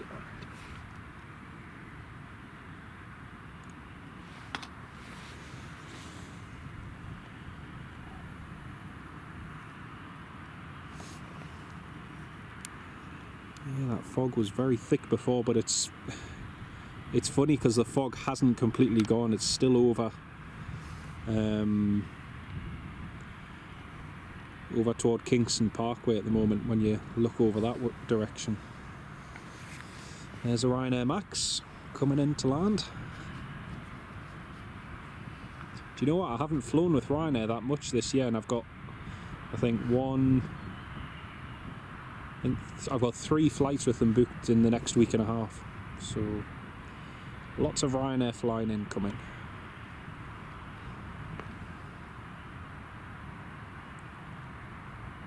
B Cycling still there. Great to have you on board.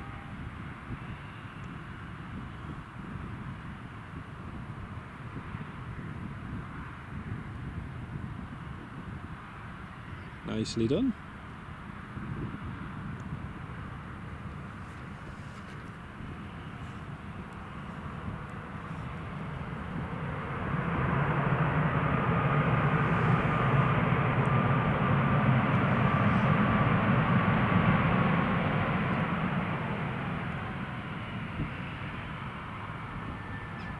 Yeah, that's the thing. That's the thing, Stephen. It's just going to be too dark, unfortunately, mate.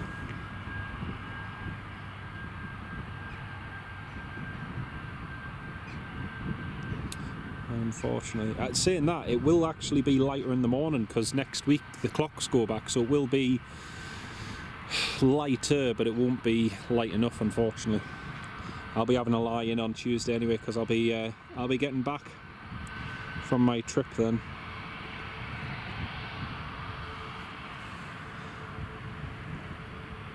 Out of interest, Stephen, what time, when you come back from Tenerife, what time does your flight land? I'm just thinking because it'll probably be a late evening one, won't it? I imagine it'll be coming back in the evening anyway.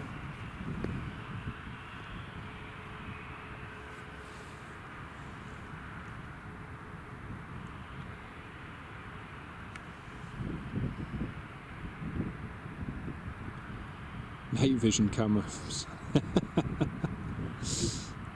Hey, we do have infrared on this, so we can do night shooting. But I think the last time I did that was for the Saudi 777 when that came in with Newcastle United.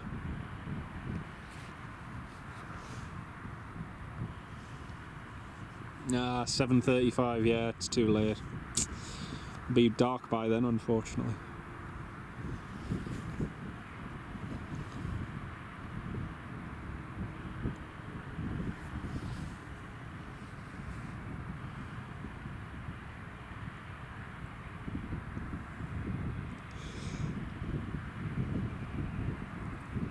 Right, that Cessna Citation Mustang is just backtracking down the runway now. There goes the Ryanair Max. It's taxiing in. I do love the Max, I really do.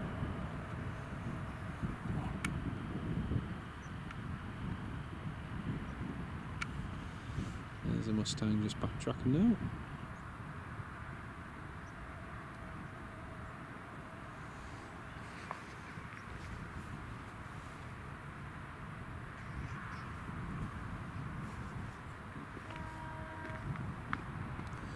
Oh dear, the fog and cloud is already moving back in.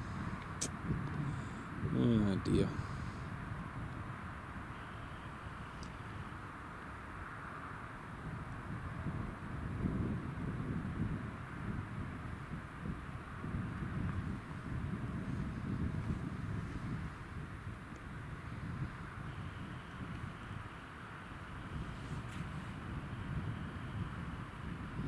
Katie, welcome to the live stream. Ah, fantastic. I hope work all goes well. It's lovely to have you on the live stream. Welcome on board. It's the Citation just turning around on the runway. I think you should be heading to Dublin. And this same Citation is due to come back into land later on. So, yeah, Ken, it's next weekend. This weekend even, so. Aye.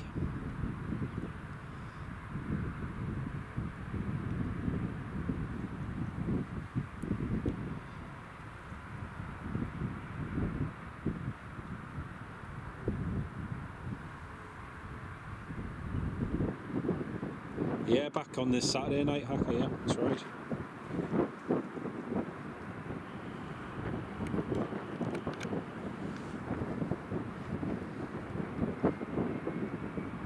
Nicely done.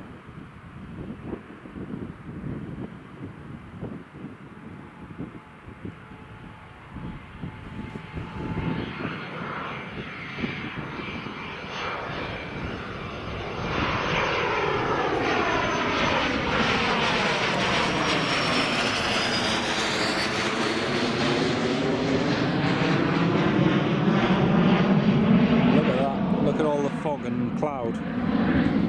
This is the cloud that's moving in just here. I mean, look, you can't even see the town. It's just thick fog and cloud. And then just over the other side, over there, fog's moving in again. Temperature's dropped too. So, and this is my worry for later on, is that it's just going to suddenly change and we'll not see anything. But we'll see what we can do. We shall see.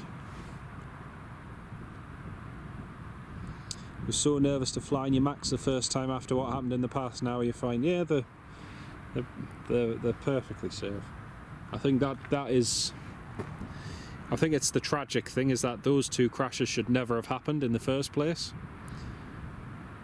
And yet, by the same token, it's now possibly one of the most scrutinised planes in the world, and arguably the safest. Even though the statistics don't really do it any justice. Hakka next heavy is due in less than an hour, probably about 30 minutes time. Around about 30 minutes. Pan over to that. Ooh, magpie. There's a pretty birdie.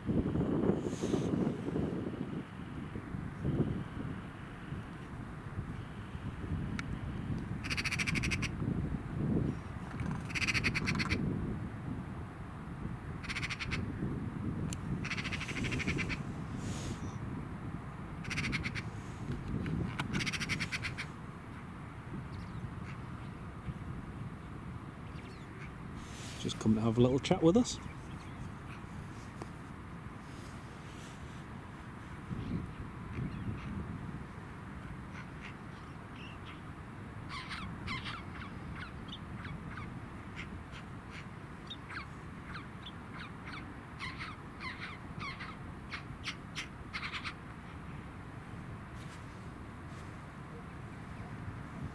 And he's away.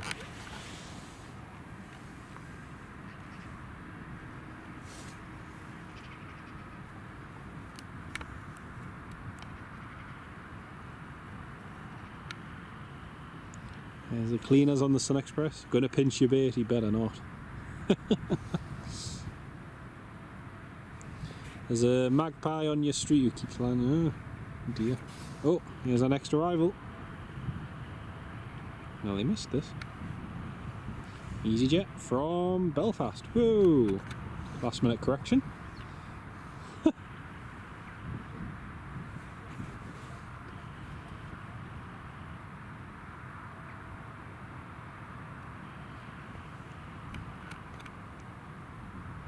EasyJet just seemed very far to the left when he came out of that cloud. Far to the right of the centre line, sorry. One for sorrow and not an omen for tomorrow. You never know.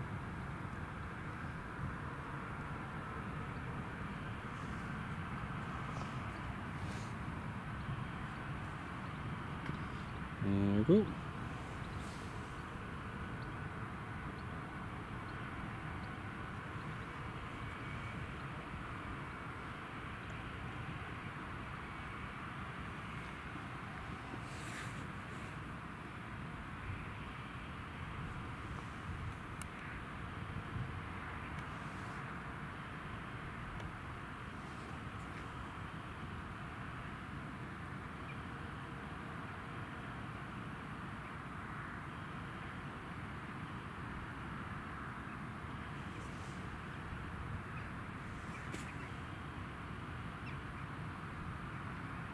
EasyJet from Belfast. This is our second Belfast flight today.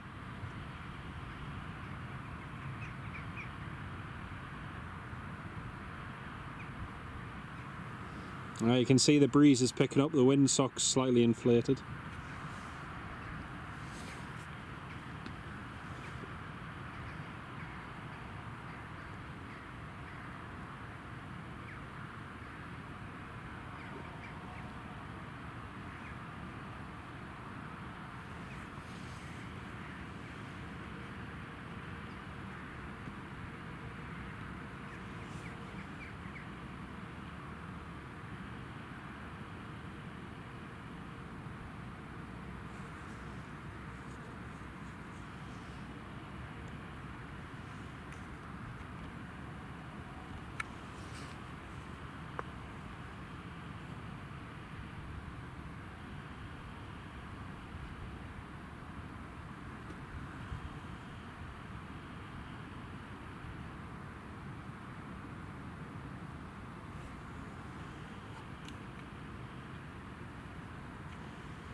Three tails in one there. EasyJet, Ryanair, British Airways.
So, next two arrivals, just on the board there.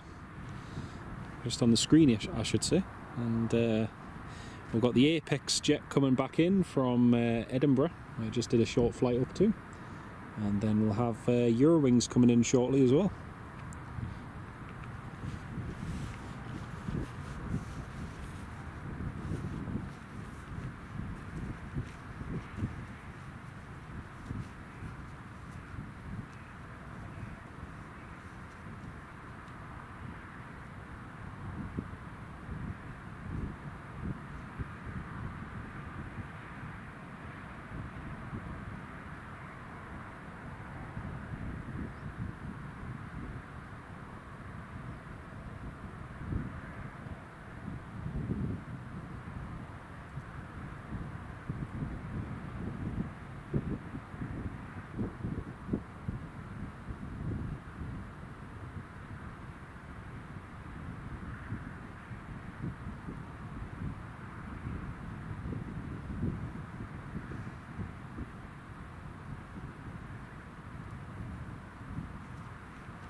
Is it true Concorde's making a comeback? Not anytime soon, sadly.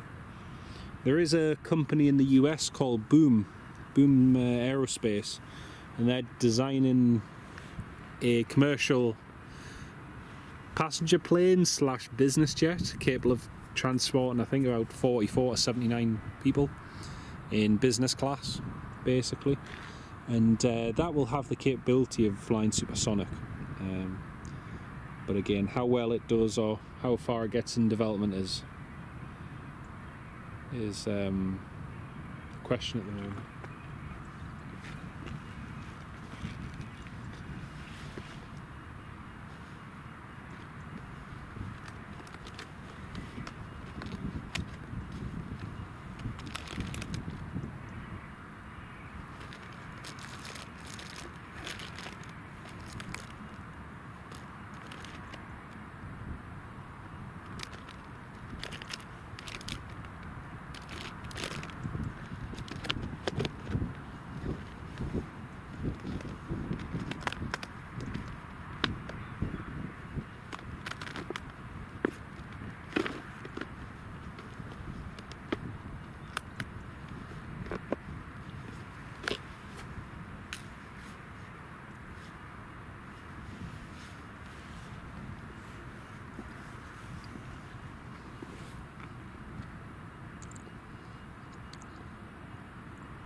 Yeah, the actual Concords are, well, there's no chance of them flying again, sadly. Be nice if they could, but yeah, it's scary to think. Actually, it's 10 years now since the Vulcan XH558 last flew. 10 years ago already. I went across to the Annick Pastures to watch its final fly past when it was doing a tour of the UK, and yeah, just scary to think it's 10 years already, sorry.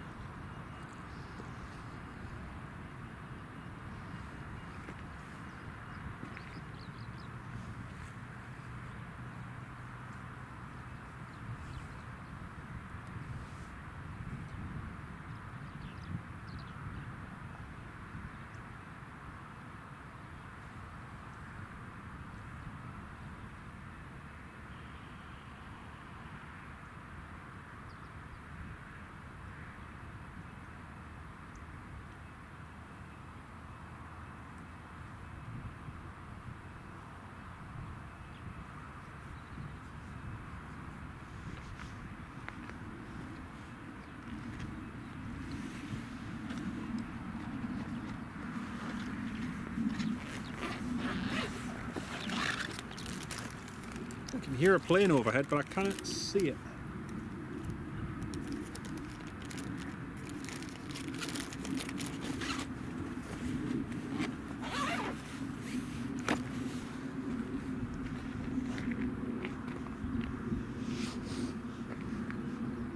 You saw the last Vulcan flight over Teesside, Alan Ball. Ah, nice one. Alan, welcome to the live stream as well, mate. Great to have you with us.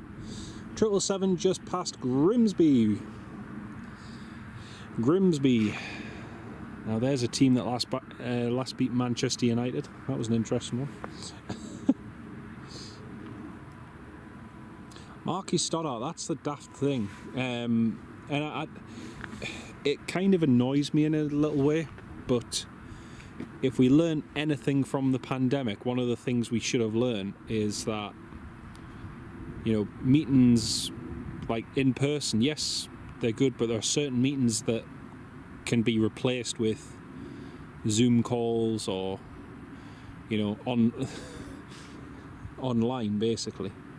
And yet some of these meetings still happen, and you have all the expense and fuel and everything else that goes into it, and you think, just, you know, for what could be a simple Zoom conference or Zoom meeting, just seems a little bit daft.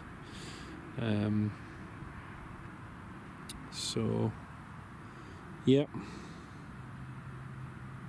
it's a big store in MSN. All right, interesting. You've some great photos of XH558 at Eastbourne Airshow. Oh, nice one. I got XH558, the Vulcan, in September 2015 at the Scottish International Airshow, and I was going to go down to film it near the beachfront. However, me and my dad chose to go to the airport instead, and what ended up happening is the front nose wheel wouldn't extend fully. So one of the Spitfires ended up coming and flying alongside the Vulcan to inspect it, and it was a whole emergency response by the airport, because obviously there was a chance that the nose wheel collapsed upon landing, and that video that I got that day is one of the most popular I've ever filmed and most popular on the channel, and it's also been used by ITV. With Guy Martin presenting the last flight of the Vulcan. So yeah, it was an amazing chance to see XH558, and it was good. B-cycling, yeah, exactly. I mean, I just, like I say, there are certain meetings that, yes, need to happen face to face, but the mass majority of conferences and so on could quite easily just be put over Zoom. But I know it's not the same, you know. I did a lot of Zoom meetings all the way through the pandemic, and to be honest with you, it's not the same as having that one-to-one contact, and especially if you're in a conference with a lot of other people, and you get some people stepping on top of each other and so on, and it's not the greatest. But Marquee, yeah, it was really cool. It was really cool. If you type in XH558 Prestwick Airport or Vulcan Prestwick Airport, it should come up in the results there. Or like I say, in Guy Martin's last flight of the Vulcan. But it was good fun. It's one of those planes though I'd love to see fly again. Absolutely love to see that flying. I see videos of the one down at London Southend Airport doing engine runs, and it's fantastic.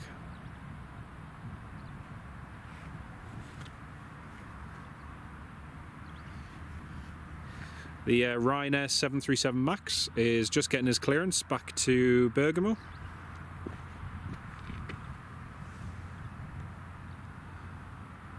Is it? Oh, right, that's interesting.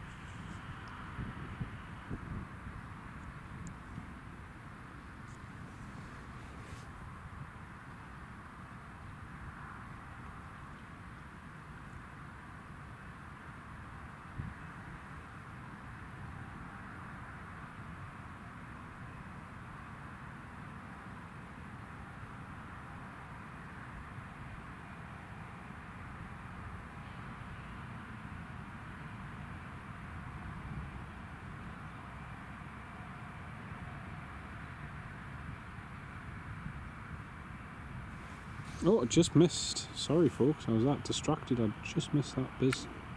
Tango Tango, we've already seen this take off before, so it's not too bad. But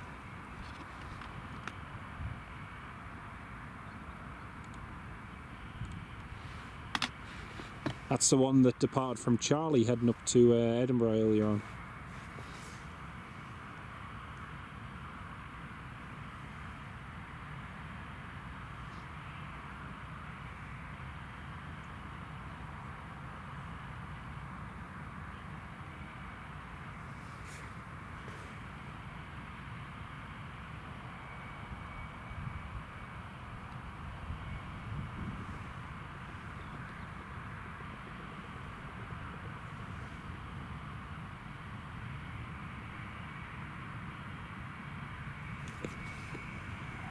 Next arrival should just be on the approach now.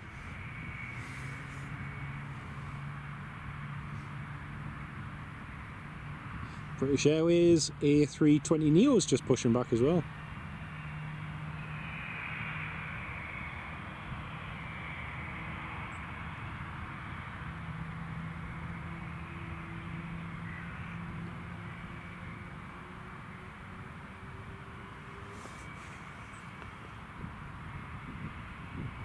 So we've got Air France on final, and then the Eurowings coming in behind that as well.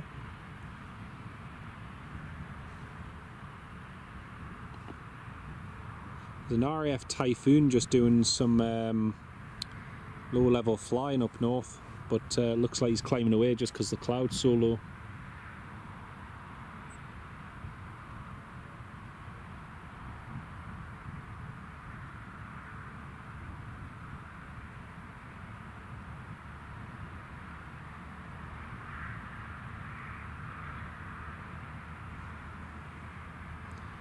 Oh, Mark W, that's really kind of you, mate. For all your hard work. Loved the foggy shots this morning. Oh, that's really kind of you, Mark. Massive shout out to Mark W in the live chat, everybody. Huge thank you, mate, for your kindness and support.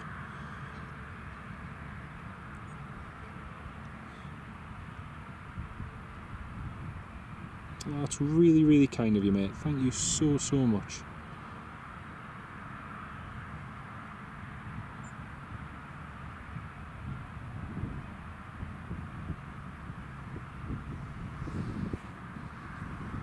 There's a massive global internet outage, banks and loads of others affected. Really? Dear me. That's not good. Sean Mack. You got lovely, you got your name under XH. Ah, nice one. Got a lovely video of her on our last flight over Carlisle, where you've got extra Julia A23. Yes, I was, when me and my wife were just over there about 2 weeks ago for the RF A400 coming into land, Sean. We just went past the Vulcan when we were watching the Wildcats in at Carlisle. It was really good, just at the Solway Aviation Museum. I love that museum, it's really good. Unfortunately it was closed the day we went. I need to go back there, I haven't been there in ages. But yeah. Your favourite was the Handley Page Victor Hacker. Yes, I agree with you there, mate. I don't know what it is about the Handley Page Victor, it just looks so... it looks so mean. Which sounds daft, but it just looks so good. Right, Air France, here she is, Embraer 170. Just made an appearance out through the fog.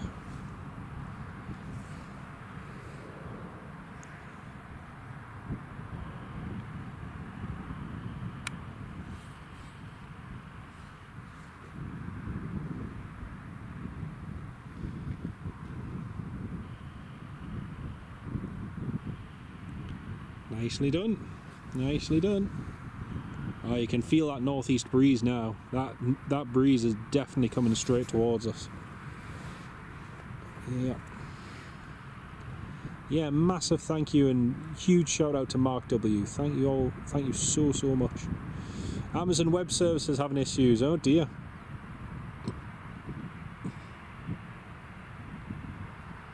Luckily you got your Duolingo lessons in this morning. Excellent. Well done.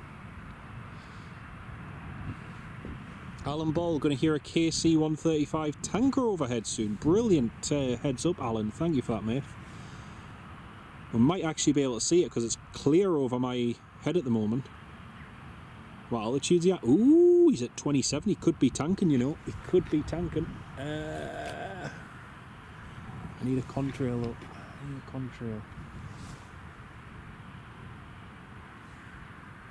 Oh, there is a gap. There is a gap to be able to see him. I just cannot see him. Oh, man. Yes, he's overhead, and I think he's refueling something. Yep, there's fighters overhead. He's definitely refueling something.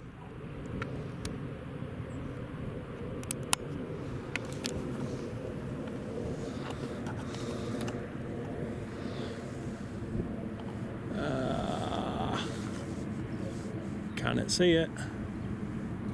Oh, he's refueling as well. Come on, where are you? Oh, man. Yep, you can hear the fighters along with them, but there is not one single contrail.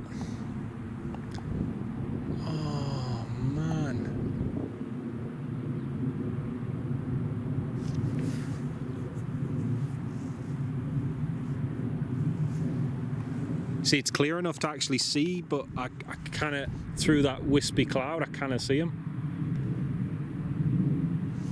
See, there is a plane.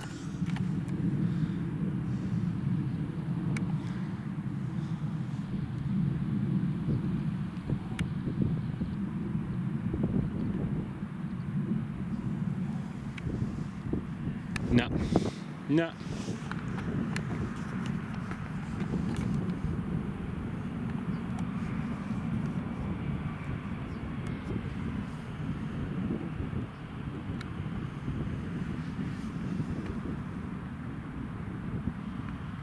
Oh man, what a sickener.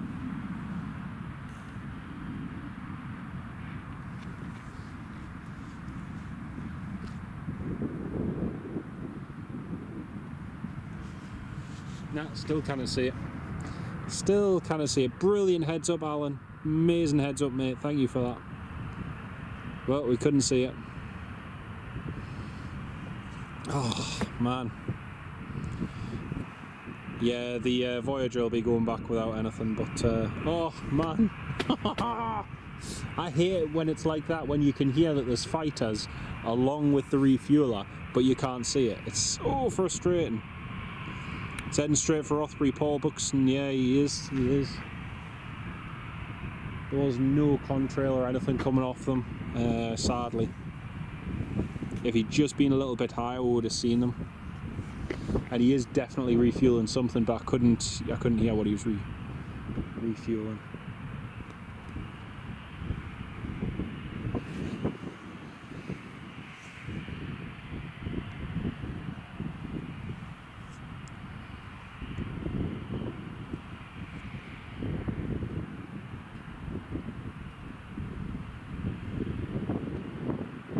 EasyJet cleared to land.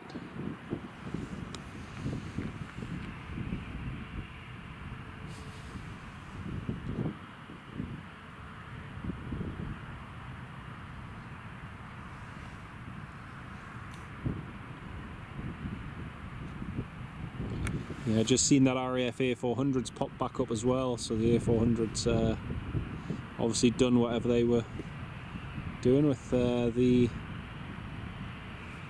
refueler.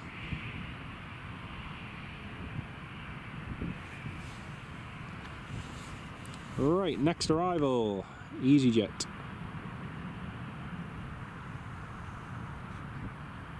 Like I say, the wind is switching, so might not be on runway 25 for much longer.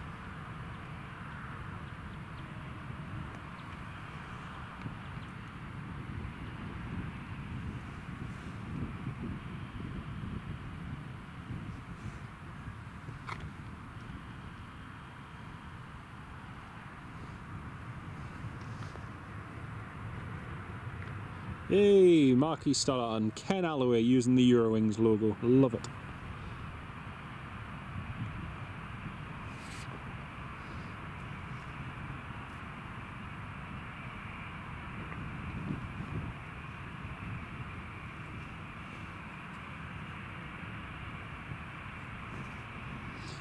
British Airways is ready to go.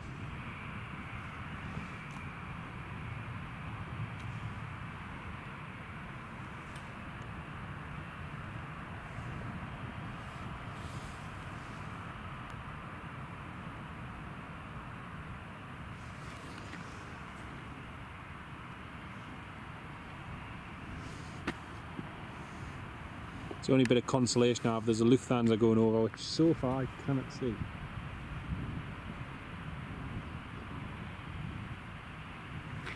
Which makes me feel slightly better. Emirates is just downwind now.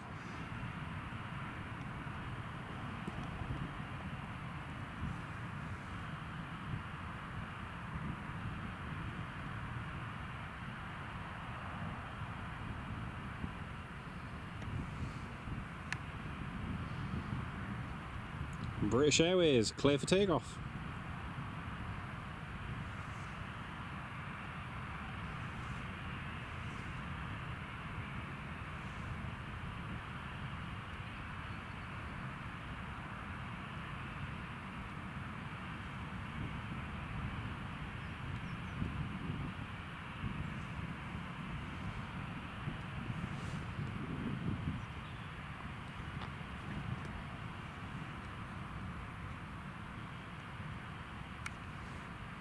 A little bit of heat haze coming off the runway now.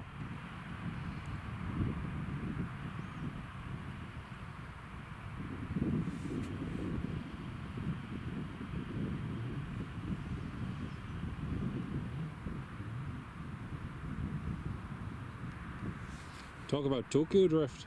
Dear me. British Airways drift.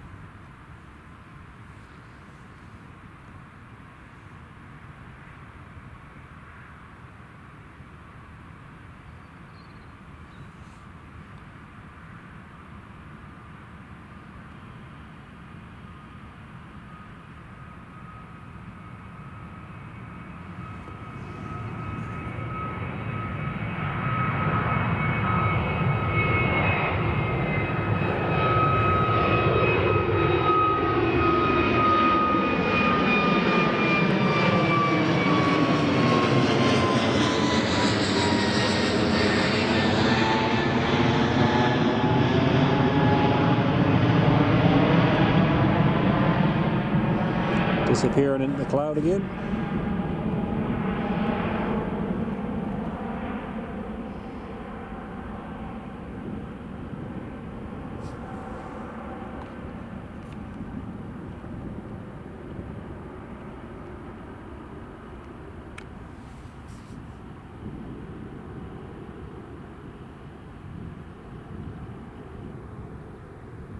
Don't know why, most of the British Airways this morning have sounded like right Nigels. I don't think one single one of them has said goodbye. Not one single one said goodbye or thank you. Just little, I don't know what it is, but it's just little things that you... I am being critical, but there are certain ones, like most of the EasyJet ones and Ryanair, you know, they get handed off to the frequency and easy, whatever. Now, for protocol, you're supposed to keep your read back short, concise, to the point, without any extra additional waffle or anything. But you know, just sometimes when it allows, when it's quiet and the controller's good enough to say and hand you off to frequency and say goodbye or have a good day, you know, and it's not reciprocated, it's a... yeah. Not to worry. A320 Neo in at Prestwick just now. Golf Whiskey Uniform Kilo Yankee. Ah, interesting. Very interesting. Alan Ball, that Stratotanker's maiden flight was in 1959. It's crazy, that, mate. Crazy. 66 years old and still going strong. 66 years old. It's incredible, that. Absolutely incredible.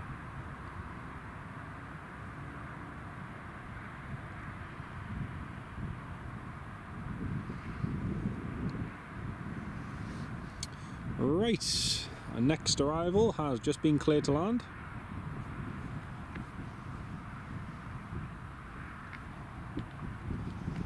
Good old Emirates. Emirates, Chris Marshall is on final. She is indeed.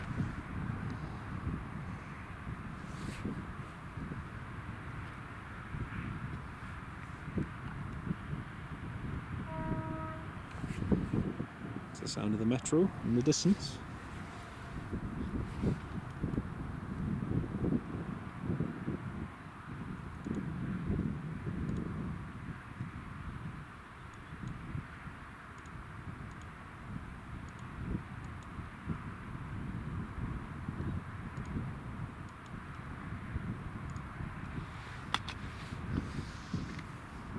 Never flown BA since them and an American conspired against Sir Freddie.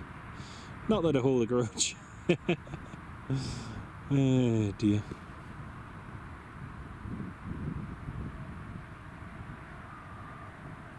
B Cycling, been listening to lots of ATC, yeah. Yeah, they are calm and professional, but sometimes I find them a little bit arrogant and a little bit rude, which is the opposite of that. But yeah, there's been multiple cases over the years. I think it was highlighted a few years ago with that British Airways A320 in Dublin that was departing, and the crew basically weren't ready for departure and should have told Tower they weren't ready, and yet they told Tower they were ready. They got onto the runway and they weren't ready, and they didn't handle it in a great way. And there was another one just last week in, I think it was in Canada, where they'd been cleared for the approach, they'd been cleared for the ILS approach. There was no, the fact they didn't hear it, even though they read it back. But yeah, unfortunately, I think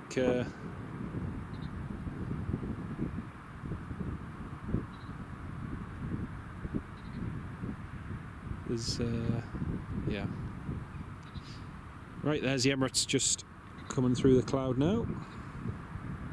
Adam, you can listen to ATC. Well, you can't listen to it really. Oh, there she is.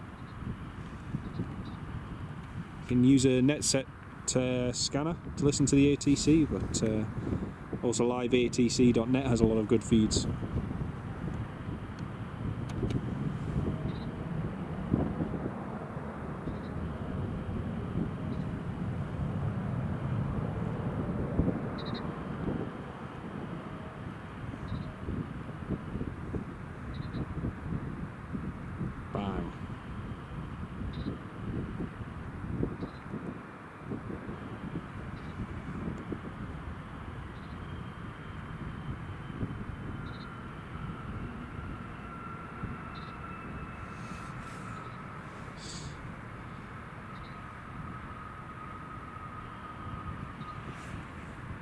Nicely done, especially with a bit of a tailwind as well.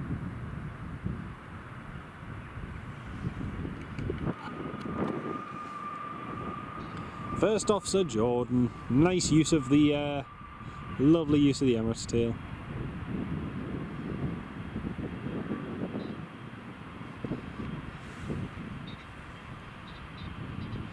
Ken Alloway, I've just realised that you and Jordan have something in common.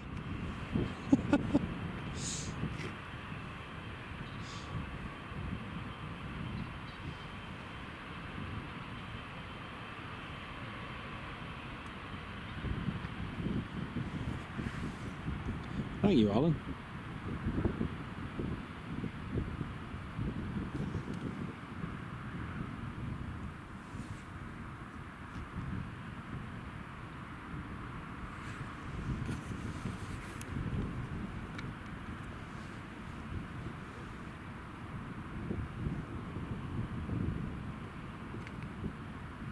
Callum, she has indeed, yes.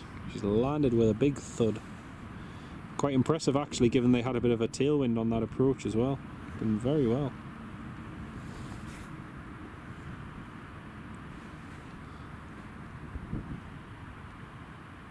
Oh yes, Kennedy Steve, yeah, I loved his I loved his interactions with certain aircraft. He was very funny. I do believe though, and just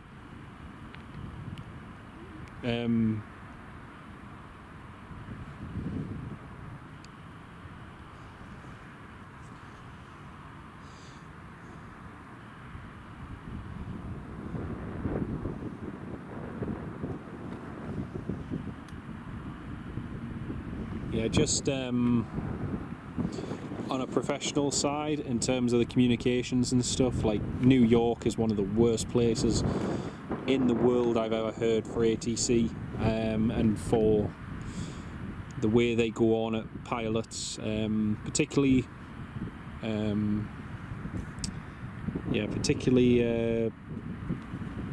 pilots who aren't from there, and you know, professional courtesy in terms of being respectful and trying to communicate clearly, concisely, and you know, especially for pilots who are visiting, who may not be familiar. There was an incident during the pandemic with a Wizz Air that was repatriating passengers back to Hungary, and I just think that, you know, in this day and age, that communications like that, you know, we're all human at the end of the day, and as long as communications are done by humans, there's going to be errors, there's going to be miscommunication, different interpretations, and that gets all the more so when you consider if a person's first language isn't, say, English, and if that's the language being used for communication, then it makes things a lot more difficult, and that still exists as a problem today. But equally so, sometimes ones who do speak the language clearly, who, you know, are native speakers of it, can have the attitude that, you know, they should be able to understand what I say immediately, which is wrong, especially if you've got pilots and crews flying in from different countries, different backgrounds, you know. You've got to be accommodating. It is very poor, Tony, it is, and it's something that's been the case for many, many years, and it's, you know, it is a New York attitude, B-cycling, absolutely, and it shouldn't exist in aviation at all, because it's a recipe for disaster.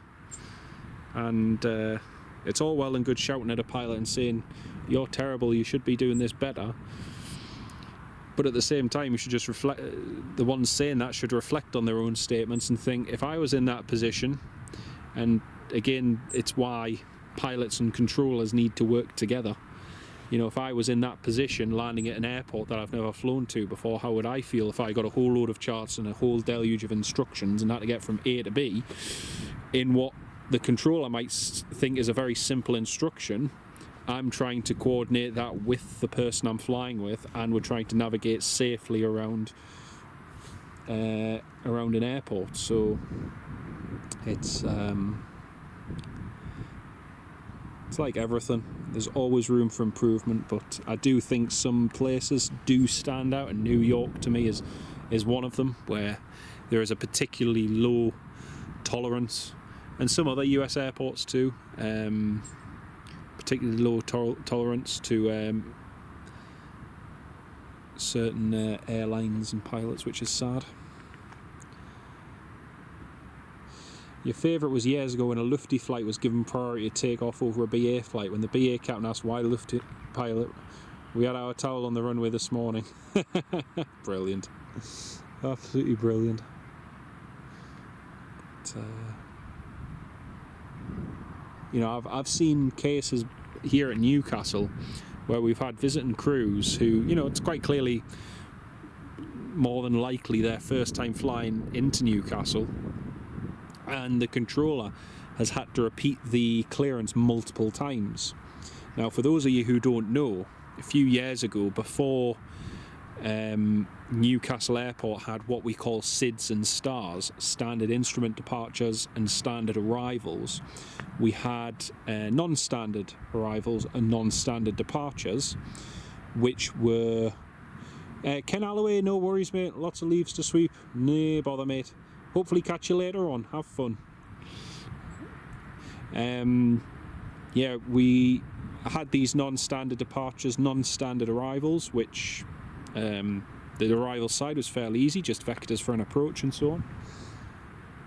But I can remember when Newcastle used to clear certain pilots off runway 25, and the departure, the non-standard departure was climb straight ahead from November Echo Whiskey. That's a Newcastle VOR, one of the navigation aids used here at Newcastle for measuring how far away you are from the airport, and it's a fixed-based navigational aid here at Newcastle. And the controller would tell the pilot, right, climb straight ahead, runway 25, 1.5 DME, so that means when you're 1.5 miles away from the airport, left turn heading 210 degrees, climb to flight level 80, so you'd at 1.5 miles away from the airport, you'd make a left turn onto a heading of 210 degrees, you'd climb up to 8,000 feet, and that was your clearance. I remember that clearance confusing so many pilots, because you'd get all the seasonal ones in here, and sometimes Newcastle Tower just had to read it back once or twice, and that way the pilot understood it. And sometimes they'd come back asking questions, just confirm what our initial altitude is, just confirm that you want us to climb 1.5 DME of 1.5 miles away from Newcastle VOR or from the ILS, you know, which one is it you want us to do it from, how the departure's meant to be flown, and so on and so forth. But, you know, just little things like that, for the controller anyway, required more patience, bit of time to explain it. But, you know, it's worth it at the end of the day. If it makes it easier to understand, then it's worth the time. Well, we've got a little gap in the movements now. The Sun Express is getting ready to go. Sun Express should be going soon, hopefully. EasyJet and Ryanair also. And just about ready to go.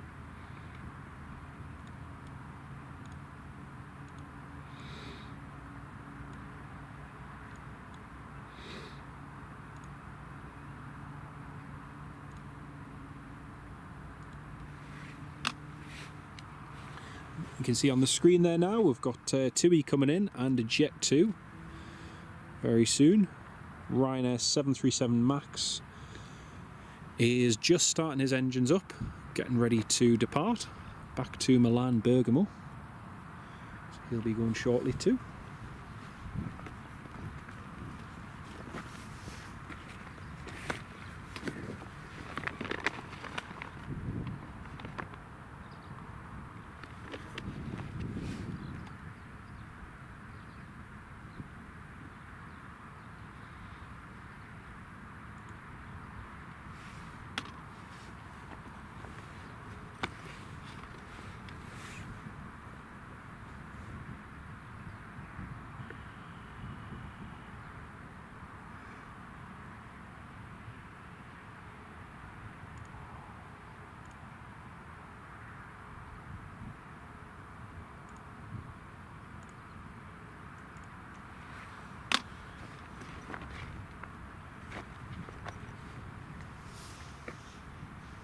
And Ryanair is just requesting taxi.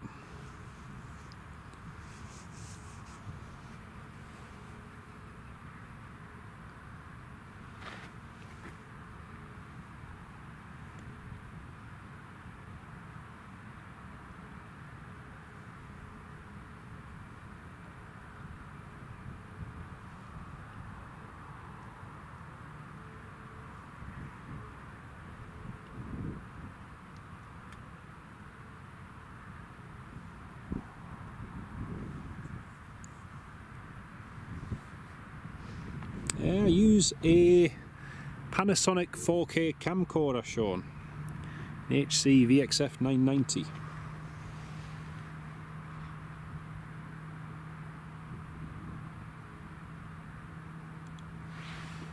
It's a good little camcorder. Records in full 4K, and yeah, it's good.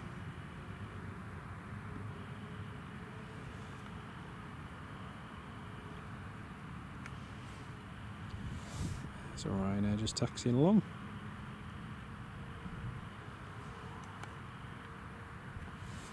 Yeah, along at the far end, mate. It's extremely wet and muddy at the moment. It's very, very wet. But yeah, it's a cracking spot.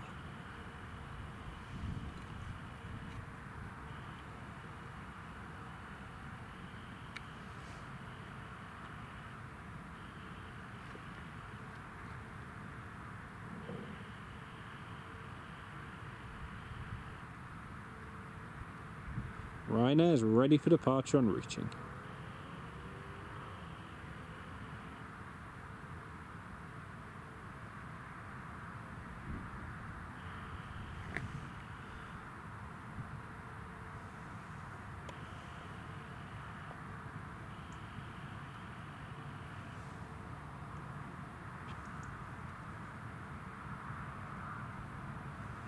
Easy is just requesting taxi as well.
Will, is it tipping people? Not quite tipping people, but it's the people are disembarking onto the tarmac, yes.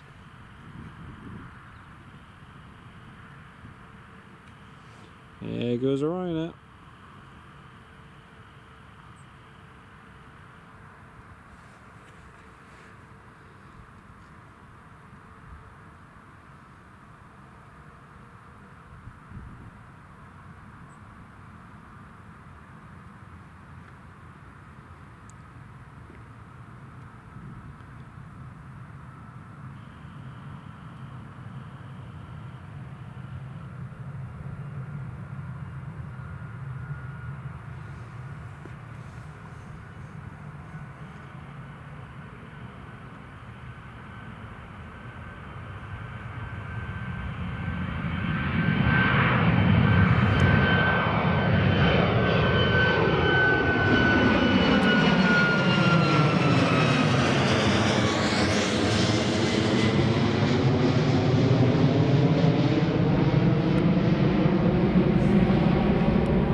Golf Uniform Zulu Lima Alpha, just taxiing along now.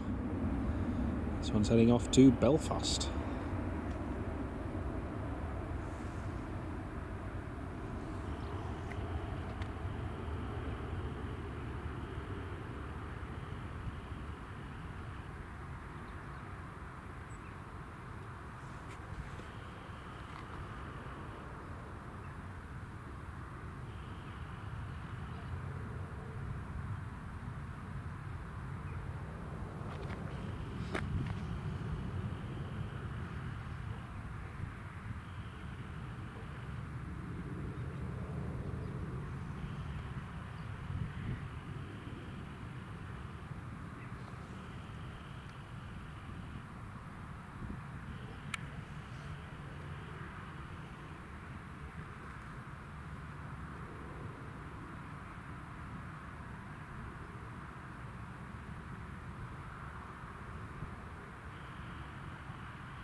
Oh, the Emirates A380 to Glasgow's going over shortly. We might see that. There's a gap in the cloud.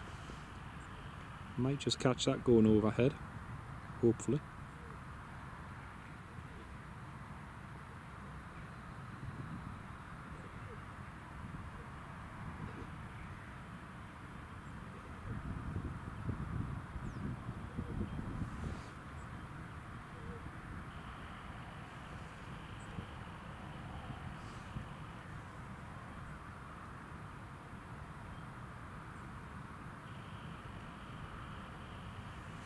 Just waiting for the EasyJet to report fully ready for departure.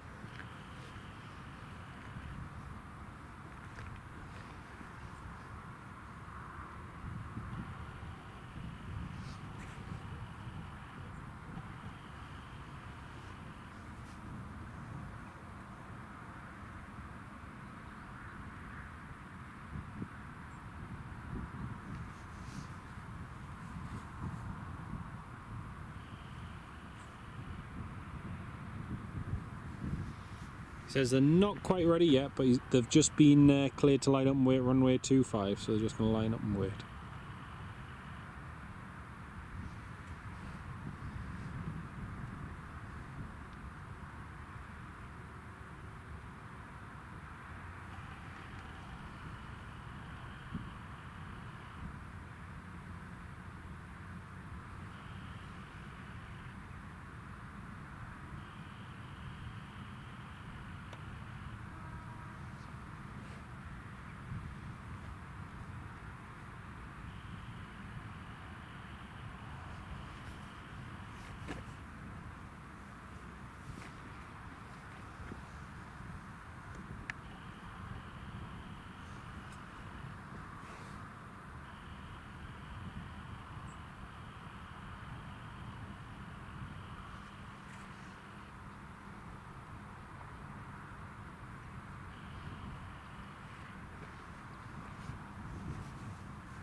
Eurowings has just received his ATC clearance to Dusseldorf. Brilliant.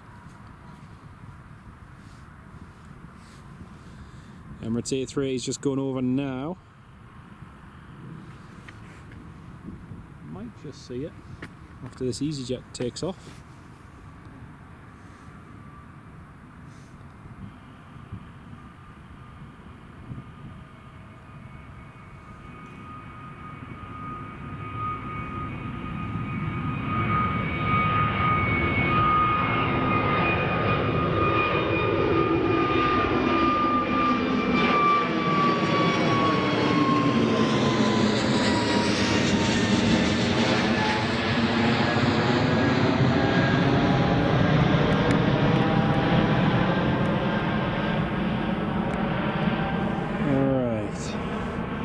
Now the Emirates, there she is. Oh. There she is.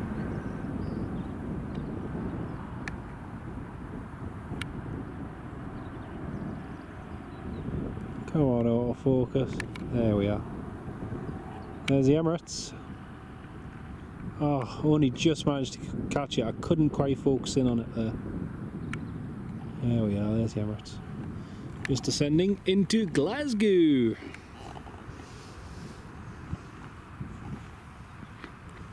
Next up, we've got a TUI 737 coming into land now. 737 MAX, Tango Uniform Mike Hotel.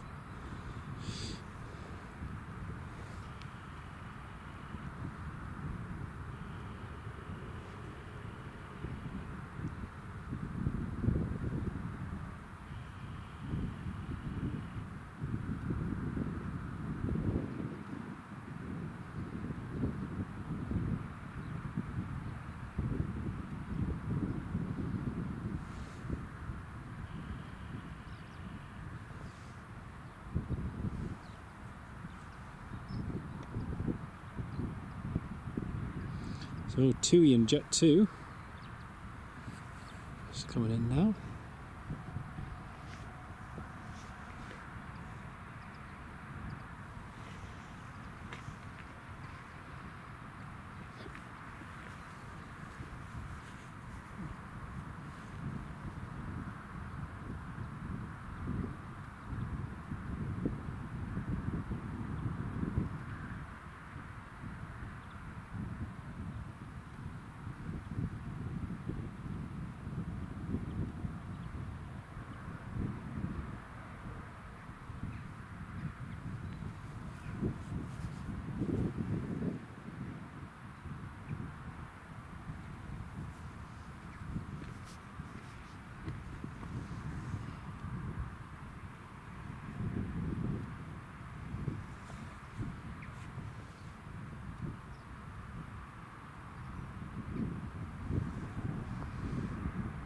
Haka, catch you soon, mate. Great to have you on the live stream. Will be stream the same time on Friday? Probably not, Sammy. Probably not. Just a case of as and when time allows, to be honest.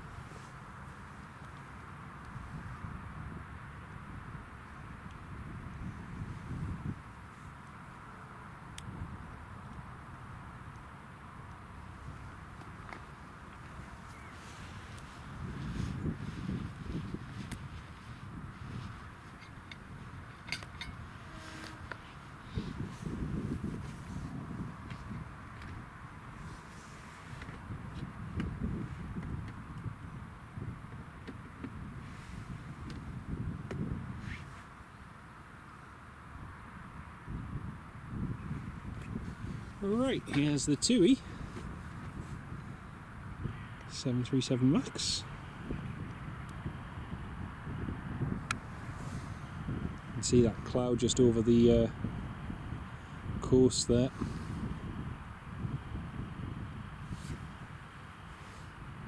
Nicely done.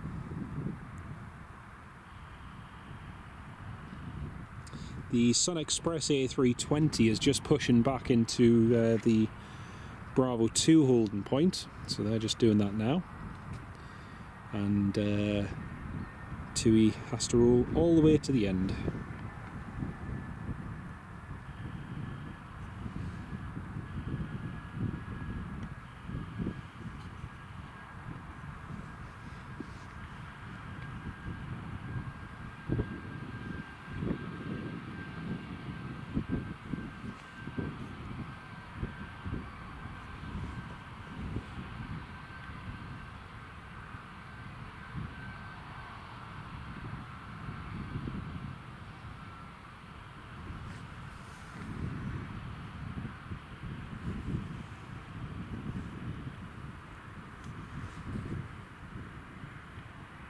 Hey, Marky Stoddard using the TUI logo. Love it, mate. Love it. There's a TUI and there's a Sun Express.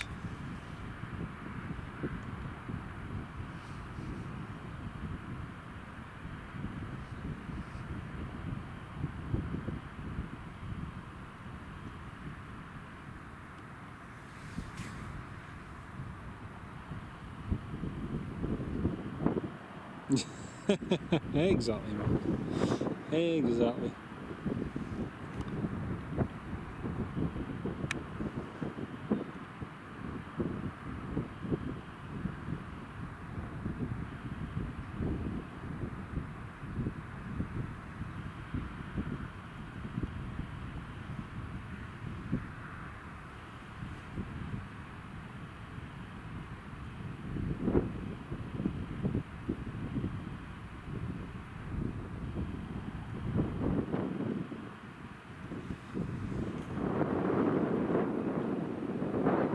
Alpine is ready to go.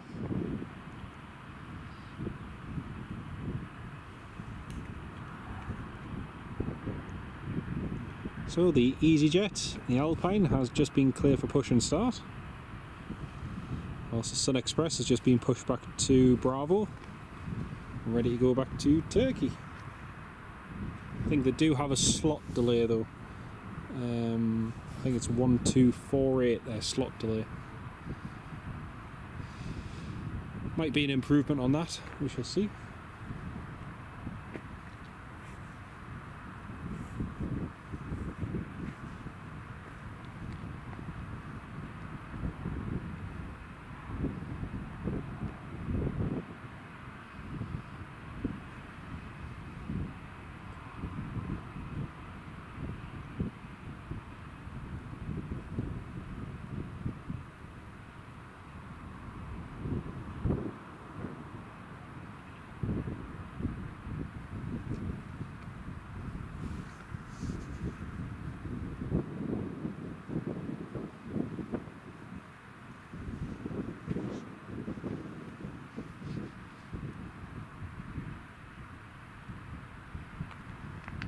Hey, Retreating Glade, welcome back.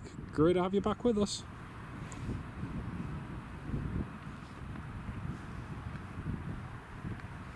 Right, Jet 2 has just been cleared to land onto runway 25.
So Air France is just pushing back now. As is the well, Jet 2 is just on final to land.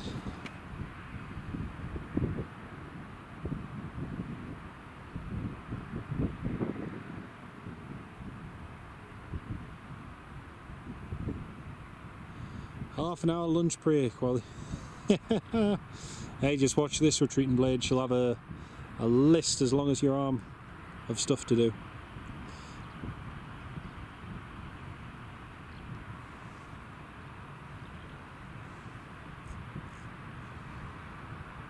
Guarantee it. There's a Jet 2.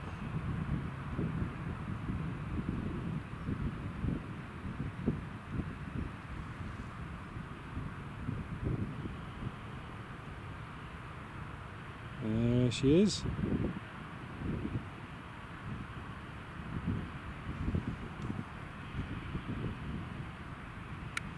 Again, landing with a little bit of a tailwind. Oh, there's some nice trails there. Some very nice ribbons just coming off the wings there. Very nice indeed. And the Jet 2 is going to have to roll all the way to the end of the runway as well. And Sun Express is still blocking Bravo. But you alright, mate?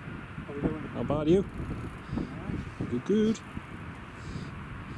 There's Jet 2 just vacating at the end of the runway there. Sun Express has just been clear for taxi, so he's just heading out now.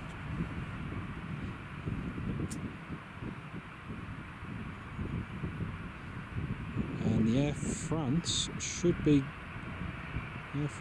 going in just a sec as well.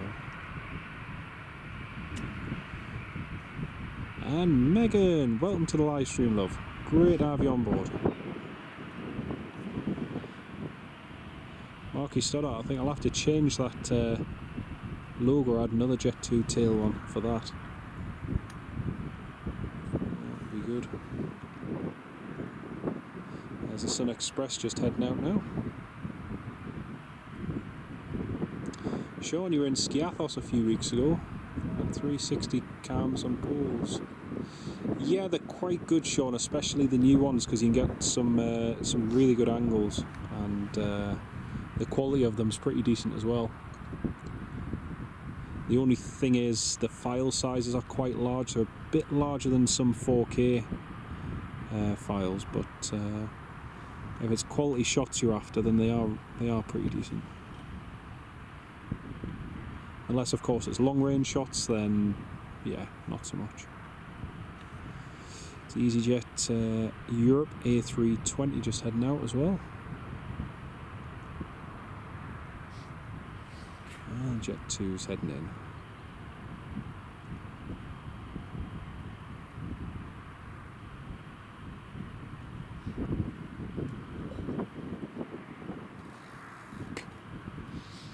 Going far? Been up around Warmouth, came back. Ah, jammy. I just subscribed this morning, I seen you on this morning. Oh, legend. Thank you, mate. It's very kind. I was on the farm, I was like south, Aye. Yeah. cleared up. It was weird because there was nothing coming down. Even down the 697 past Mortiff before, there was nought. Yeah. Got here and it was like a different world. But it's just daft. Still pockets. Up, There is. up north, aren't There is. Even just over the coast there. I mean, it's just hanging around at the moment. But I just hope that by later on, when this Benfica flight comes in, I hope it. But it's not going to. It's going to get worse after 3 again. Aye, it's forecasted. Fucked. Take a bit, Aye. So you're cycling back up that way now, I'm or yeah? heading back home there now, Yeah. but I was wondering why you stood. I just Aye. I couldn't figure it out, was it? It's dead easy. It's just everyone hates coming along there because of all the puddles and stuff. Yes. So, but It's ideal, isn't it? oh, it's brilliant. It's absolutely great. I used to watch the planes on the top of the airport when I was young. Aye, I remember when the viewing terrace was open. I used to go there. I used to just go on top of the airport. It was great. Used to meet up there with the family, go and grab a cuppa and whatnot. You just sit and just watch the planes and everything. It was great. The roof used to be open, the top was just... Aye, it was great. It was a shame after 2001 when they closed it. Yeah. But it was it used to be great. Yeah. But the annoying thing is, you go anywhere in Europe, you go to Zurich and all these other airports, Yeah. and they've still got viewing terraces on top. Yeah. But it's I think I'm talking 40 years ago when I used to, when the rooftop used to be open, it was, Aye. and there was a little uh, place where you could sit with your radios and everything. oh yeah, yeah. What you got there now in terms of radios to listen to pilots? Is it You can use like the Unit N one. That's the one I'm using. UBC 125, and it's pretty good. I had an old Netset Pro 40. What was that? Pro 45. Yeah. My dad used to have that as well, and it was a cracking scanner. But it was just getting too old, and it died eventually. It's just terrible. It's just like, how things are that's all there is. No, they're really good, like, really good. Sean Mack, welcome to the channel, mate. Great to have you join, Sean. Thank you so much for joining. Really do appreciate that, mate. That's very, very good of you.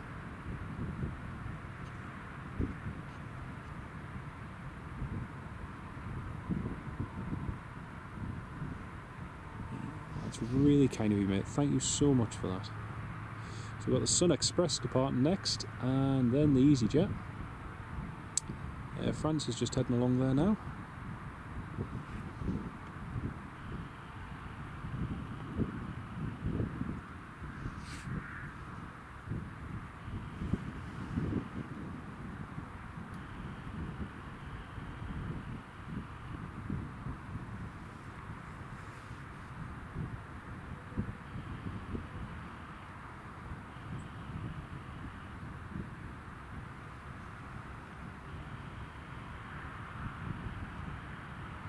So I'll just line up now.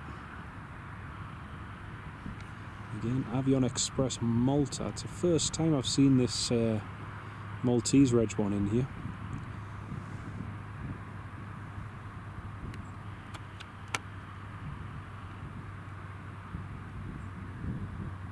Yeah, sounds good, Sean. That'd be fantastic, mate. That'd be really, really good.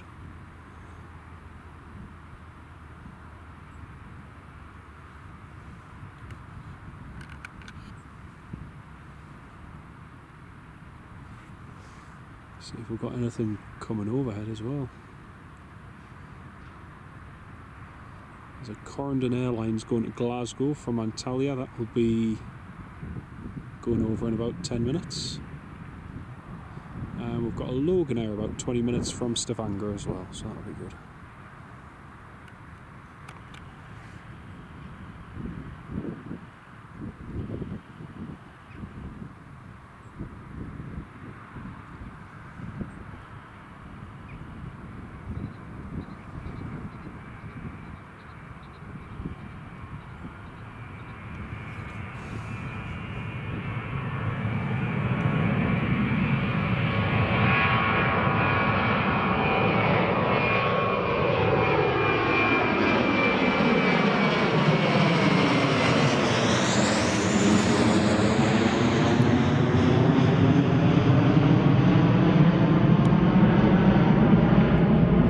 Just as quickly as that disappear. That's the EasyJet just lined up now as well.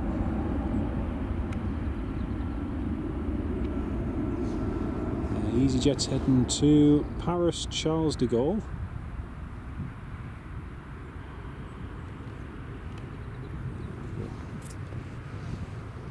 You've come at a good time. I was thinking where to park for my grandkid because the grandson was with us. Aye. Easiest place to park's Carlton Parkway. We'll just walk along. Aye. You used to be able to, where the two houses are there, you used to be able to park there, but then people were just abusing it. It was getting ridiculous. Which is what happens. I mean, there was one time, I think it was the French Air Force or something was coming in. There was about 12 cars all parked there, and people couldn't move, and it's just getting silly. And now the problem is, because they've put that red zone all the way along there, it's pushed all of your taxi drivers and everything even further out. So the main road's constantly nose to tail with them all parked on the side. So I remember coming out of that bridge, you couldn't get moved. You couldn't, aye. Just taxi drivers everywhere. It's 10 times better now. Because there was sometimes you'd have a car coming the other way and you'd have to stop just to wait for them, and then you'd have someone coming up behind you on the roundabout and you think, sorry, I can't go anywhere. And you cycle everywhere? No, most places. Yeah. Most places. But, for around here it's ideal. I took a tumble a few months back just on Callan Lane there. Oh, never? And I'm just getting more like a fractured collarbone, 5 ribs. I went down with it. Oh, nasty. You just come off, or you slip on anything? It was the Air Portugal. Just it was one of those. You'd see it. It's a nightmare. That's EasyJet up.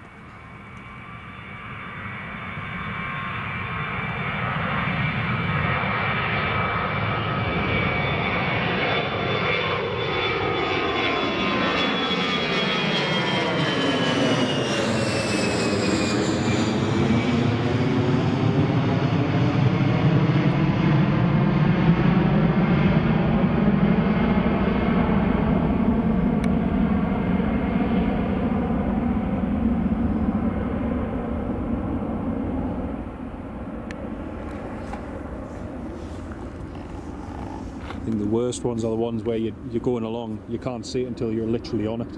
And it's just. This way very well because it's still a bit. Aye, it will be. It will be. As you get older now, you didn't recover that well. You didn't There bounce, is that. You didn't bounce, you sort of splat. Exactly. And then you call someone else to pick you up. It was an ambulance this time, unfortunately. The last time I came along, my cousin had his bike. Yeah. And he went down to the Greggs to go and get a drink. Yeah. I says, yeah, I says, take my card, go and get us something as well. Came back, had a nice bit of hawthorn stuck in the side of his tyre. I was like, oh, for goodness sake, I wouldn't care, I didn't have my puncture repair kit, it was in my other bag. Yeah. I went to go and load pannier on that, and I had a bit of hawthorn stuck in the back as well, so I ended up pushing him all the way back to the car. That's what I was thinking along here. I mean, I've got tubeless on here, so I hope. That's easy enough. It's easy enough. So I made sure this time I've got my repair kit with us. It's sod's law, man. It's the same. I was going up Amble once. Yeah. I had a puncture around there. Exactly the same. It's like, Dad, is there any chance you'd drop a thing off on your next round? So I give us an hour. It's the first. Been cycling for 40 years. First big. I've been here of cars twice. I've been pretty. Oh. But first big tumble I've had. Aye. I've only really had one, that was in Alnwick, and to this day I don't know what happened, I just literally blacked out, and thankfully I was wearing my helmet. Yeah. Head slammed off the curb and smashed the whole left side of the helmet, and I was lucky because I just had a massive gouge out my arm and stuff, you know, but I still maintain if I hadn't had my helmet, that would have been my head. I mean, that found me unconscious in the middle of the road, yeah. So Aye. Nasty. It's nasty, man.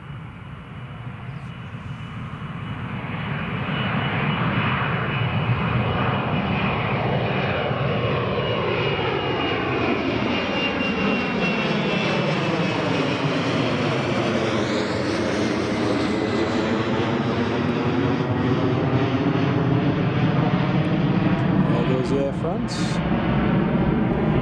2 flights to Paris back to back.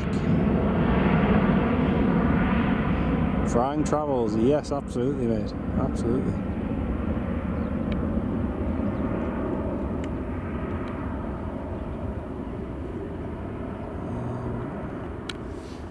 Just making the turn on the departure now.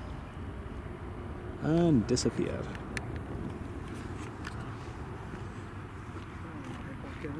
Aye. I think it's coming in again now. It is, aye. Like I say, after 3 it's just meant to be. What's the Benfica team supposed to be coming in on? TAP A330. Oh, nice. So should be in about 6:20. Problem is it's going to be dark.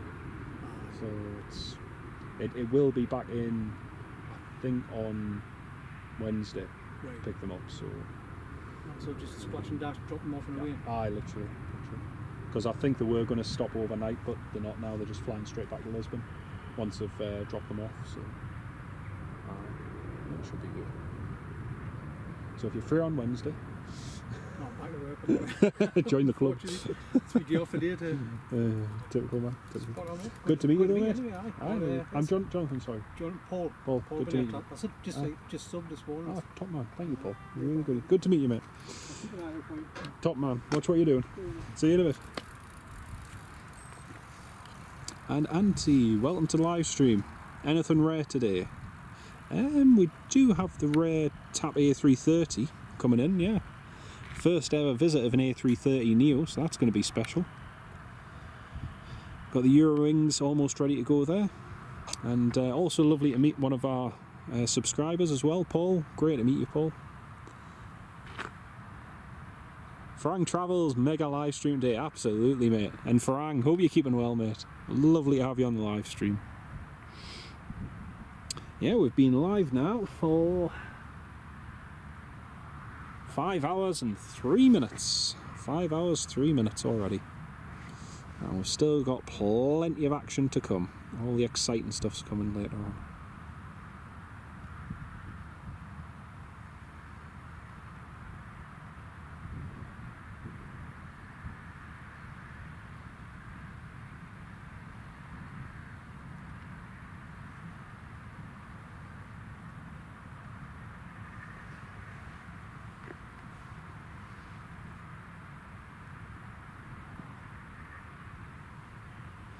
Right, we'll just have a quick look on Flight Radar, see what we've got.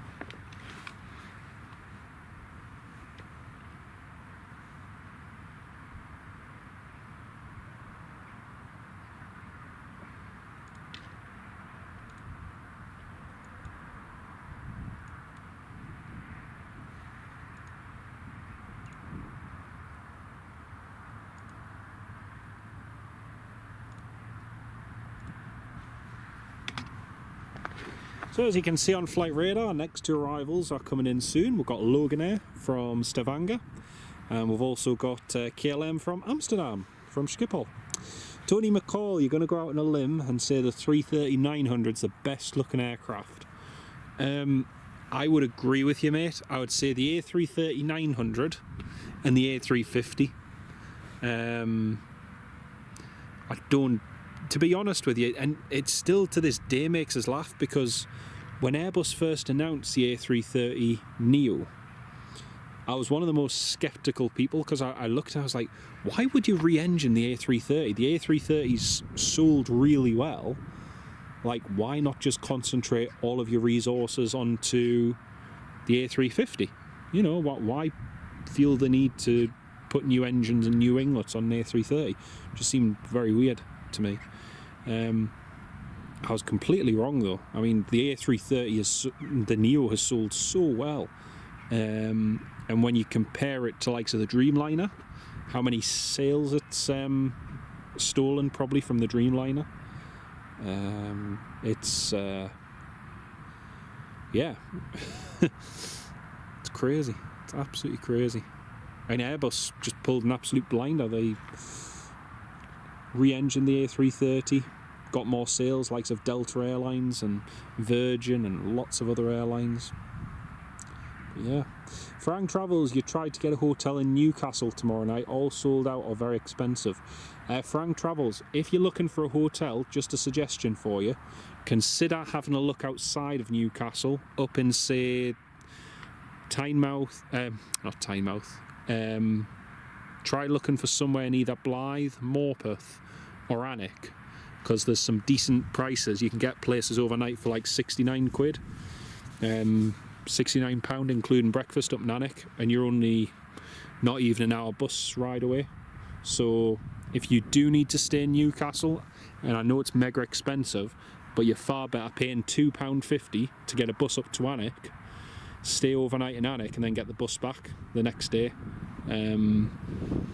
Or even Morpeth, there's a few options in Morpeth. Morpeth is a bit more pricey at the moment for hotels and B&Bs and stuff, but definitely have a look at Alnwick, because I was just looking randomly the other day for no particular reason other than to see the price of a hotel that's just opened there near the castle, and yeah, the prices are fairly decent, mate, so have a look at that, might be an option.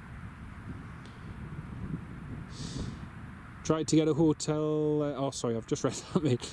Richard Bradley, you've been out all morning, oh top man, welcome back to the live stream, great to have you on board.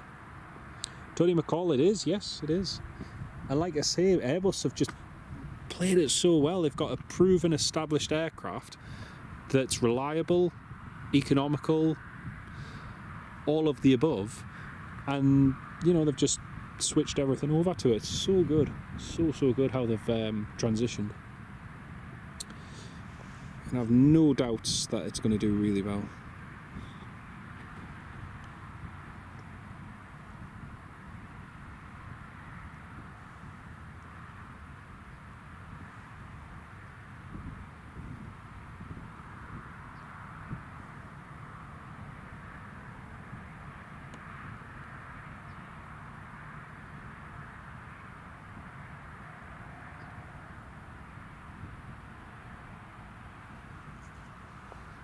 Eurowings is just pushing back there now. Eurowings A319.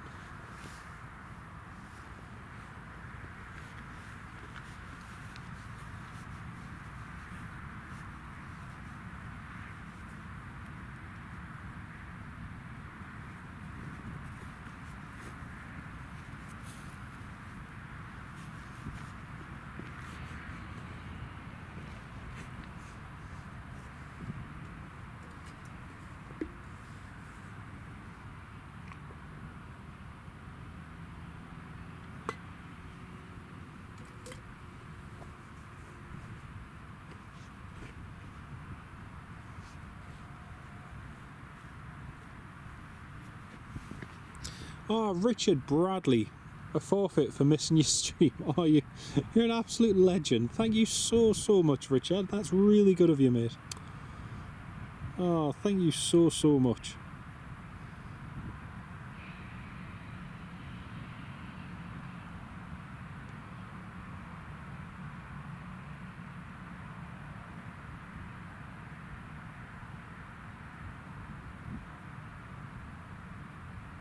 Oh, huge shout out in the live chat for Richard Bradley, everyone.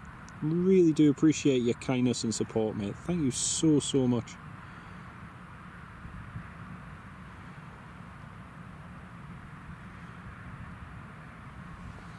Oh, absolute legend. Huge shout out and thank you, Richard. Really good of you, mate, and so good to have you on the live stream. And the best part is, the best is yet to come. Still loads and loads of movements to come. Really massive thank you from me, mate. Thank you so much.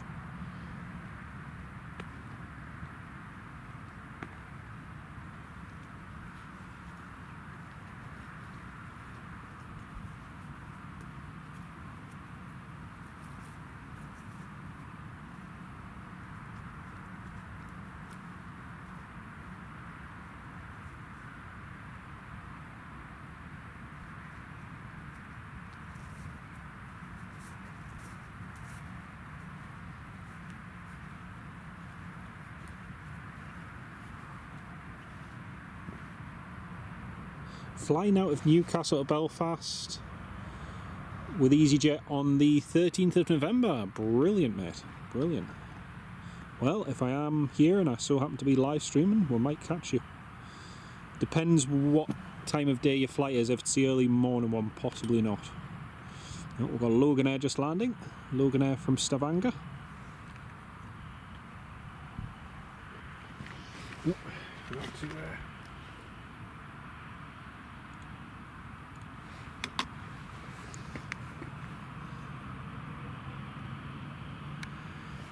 Oh, Newcastle fan Lewis, Benfica hasn't arrived yet, mate. No, still another 5 and a bit hours until they come into land. They're due to depart Lisbon in 2.5 hours, so about 3:30 they should be departing Lisbon, but again, that's if they're on time. Hopefully they are and they make up time en route, but we'll see. Yeah, as Robert D says, arriving after 6ish, but I keep saying I'm hoping they're early. I don't think they will be. I don't think they will be. I think they'll be late. 8:25 one. All right. Well, we might possibly get you. Well, I'll see nearer the time, Sean. Like I say, I never really plan the live streams per se. It's just a case of as and when, and if time allows. So yeah. Oh, thank you, Richard. And yes, loads more to look forward to. Emirates departing, Benfica team arriving, much more. Newcastle fan Lewis, channel member for a month. Amazing support. Thank you so much, Lewis. Really appreciate that, mate. Really do appreciate that. Golf Sierra Alpha Juliet Kilo. It's very sad, but we only have a few more months left of having based Embraer 145s. From the end of December, beginning of January. Loganair's closing its Newcastle base here and moving to Southampton. So it's part of a new initiative by the airline trying to grow in other markets. So yes, whilst here at Newcastle we'll lose one single aircraft that Loganair have based. Effective from this month, we'll have 3 Ryanair based aircraft. From next week we're going to have 3 737s based here, so the new one will be coming in the next week. And from March we'll have 3 EasyJet Airbuses based here, so possibly 2 A320s and an A319, or 2 A320s and an A321. We'll see what the mix is going to be exactly nearer the time. But either way, it's going to be a fantastic year next year in 2026. We've got lots and lots to look forward to. Eurowings just taxiing down to the runway.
Right, that's the Eurowings just approaching the runway to depart.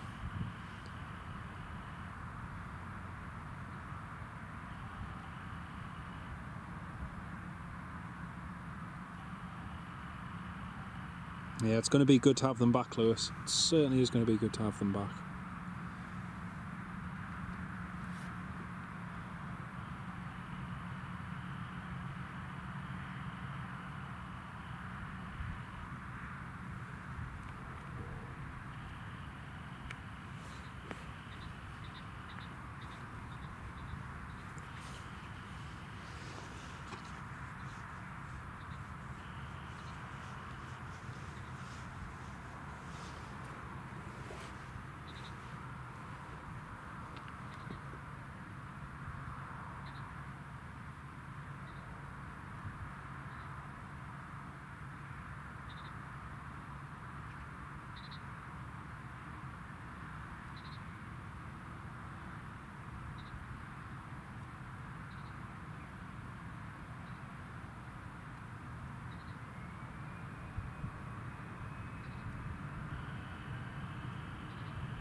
Cloud back.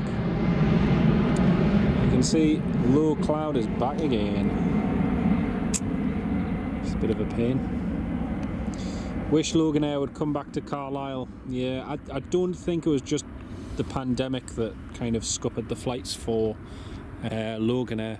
They were already struggling with passenger numbers on the London route. I know of a couple of people who went on board and there was literally a handful of people on. They weren't performing particularly well.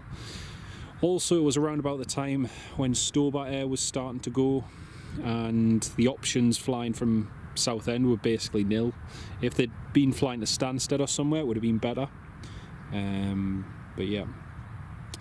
Carla, yes, Tony, yes, it did as well, yeah. So it's a combination of things sadly conspired against Carlisle Airport. Loganair did them a huge favour in the operations that they had there, but it just wasn't working. And the thing is, that was using Saab 340s. They just wouldn't even attempt it with the ATRs now.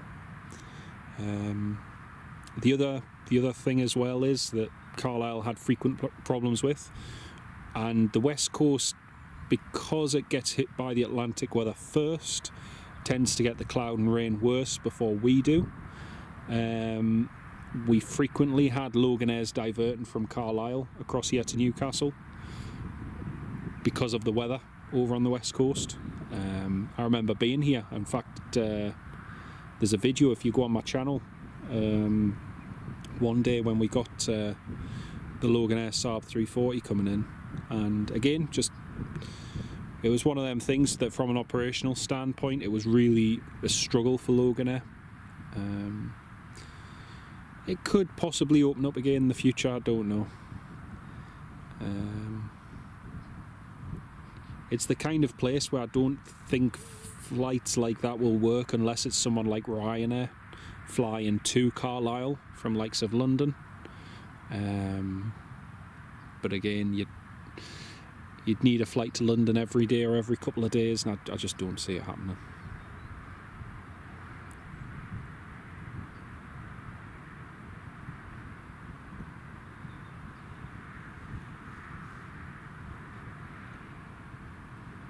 And it's a shame because the terminal and everything's great.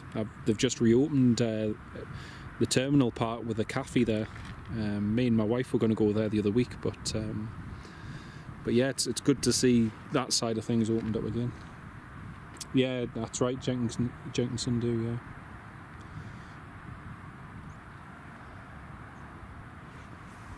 It would be nice to see, but again, if an airline running, 30 or 40 seat Saab 340s can't make it work, I don't think anyone else is going to try, sadly. But things may change in the future. You never know.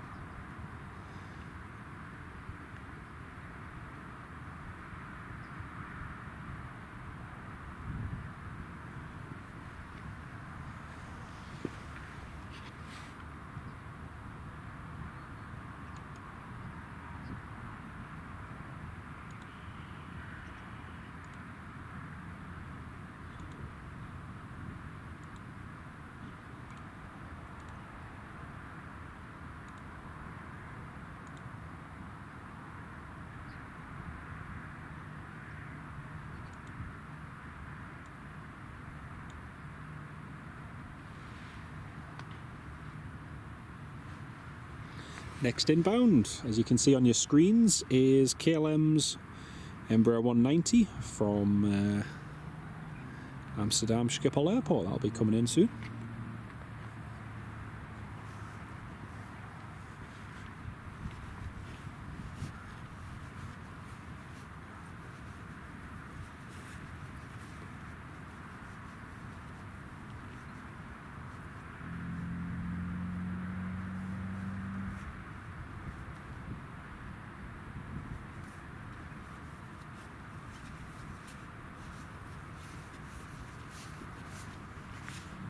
Got November 95 Tango Alpha, just about to enter the runway and backtrack. It's a little twin prop.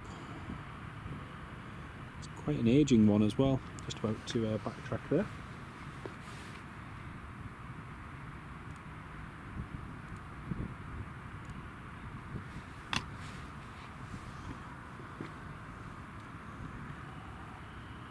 Probably just see it behind the hedge there, it's just holding short of the runway. I wish they would cut that hedge one day. I really wish they would cut that hedge.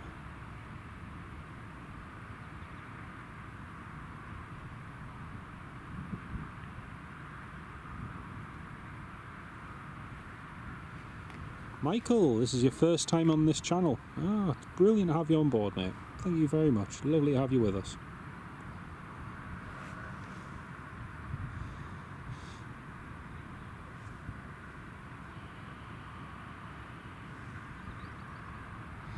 Also, we've got 260 of you who've hit the thumbs up button. A massive, massive thank you to each and every one of you for your support. Really do appreciate it.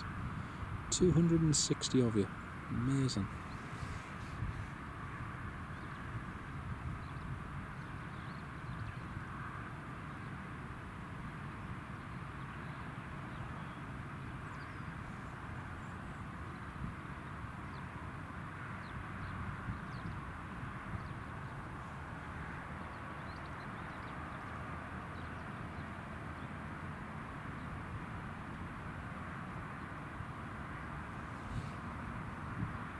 Yeah, it's quite an aging bird, this one, mate. Yeah, it's getting on a little bit.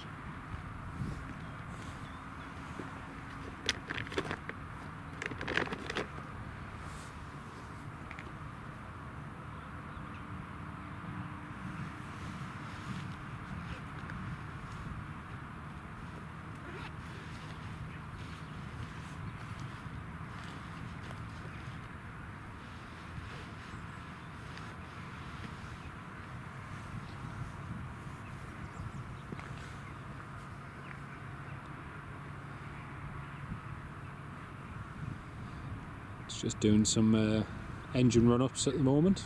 Just checking the engine.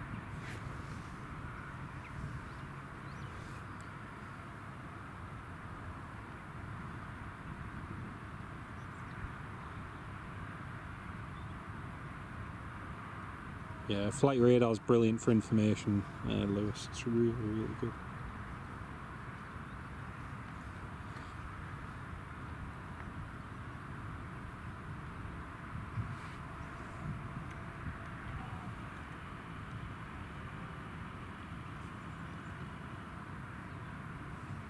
Andy Appleyard. Hello, Andy. How are you doing, mate?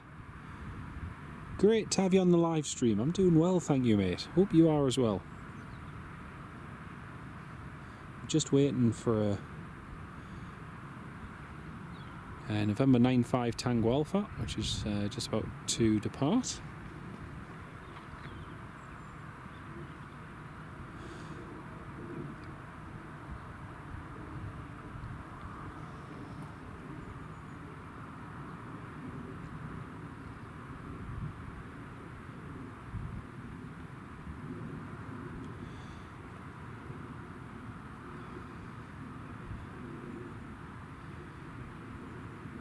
Chris, how do you run your streams for so long? Not Jackery, no. EcoFlow. They've got some pretty good batteries that can be used in virtually all weather conditions. They're pretty good. Because I did toy with the idea a while ago when I was looking to set them up of using a car battery, but it was just too bulky really and not practical, especially by the time you use an inverter and everything. Yeah. Oh, very nice, Michael. Very nice. That's great to have you on the live stream, mate.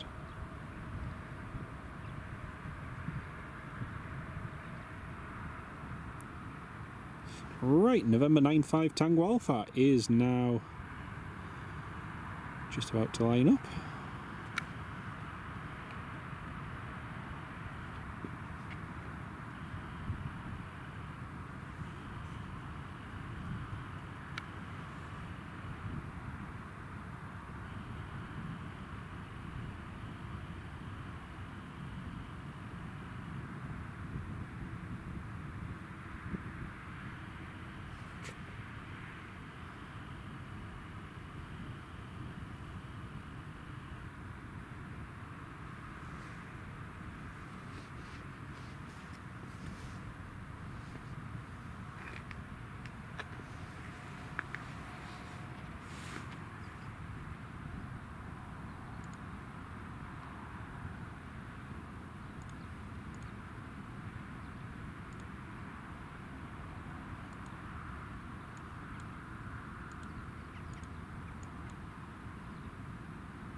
Sean, yes, yeah. Oh, it wouldn't be possible to do without it.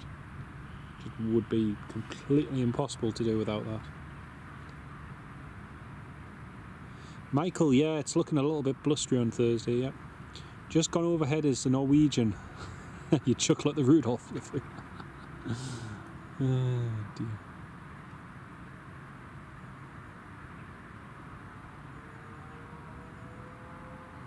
You can get some compact ones, Tony, and I've tried them, and pretty much all of them have been rubbish. They claim to have enough output for a laptop, and they don't. Not even for a Type-C charging laptop. So,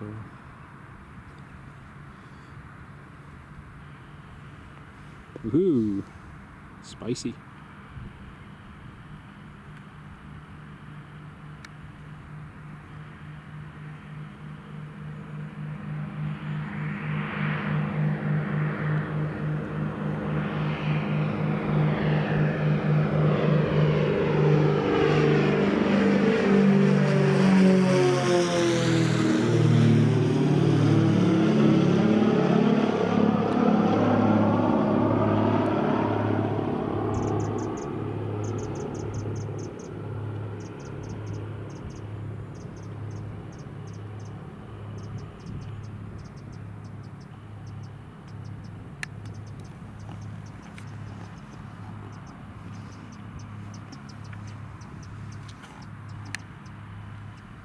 That was cool. Well, next up's going to be the KLM to land. But yeah, I've tried some of these smaller compact batteries, thinking they'd be easier to transport and etc. And none of them had the power to power the laptop. In fact, if you watch some of my streams from a couple of years ago, there's I think one in particular where I came to try it out, and it worked at home. It was charging it at home, but outside in colder conditions it just wouldn't charge at all.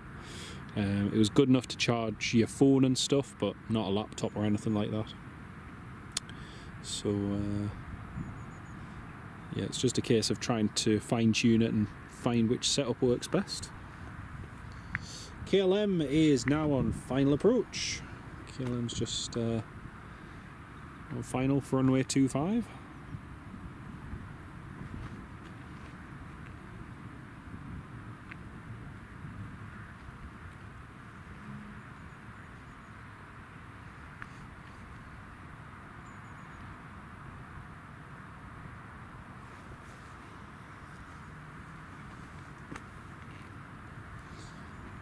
Yeah, you're right there, Richard. You're right there.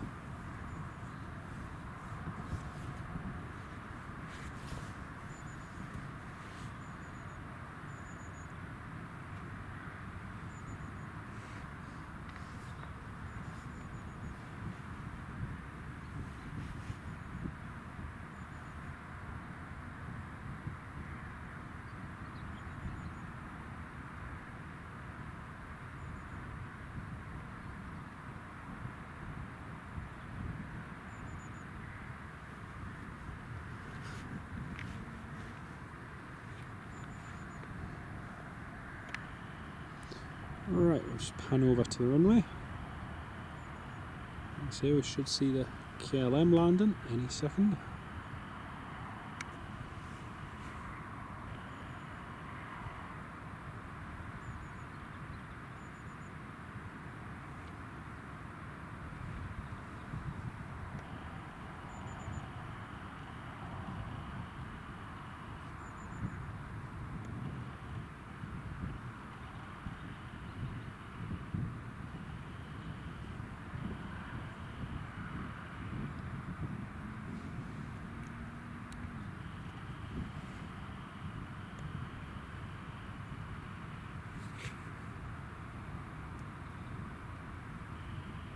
Ah, nice one, Michael. Nice one.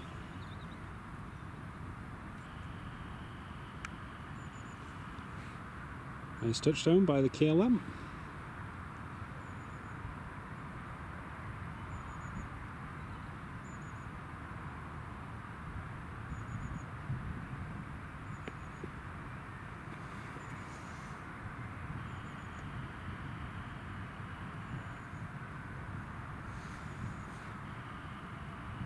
Oh, we should have the Emirates departing in about an hour. Hopefully.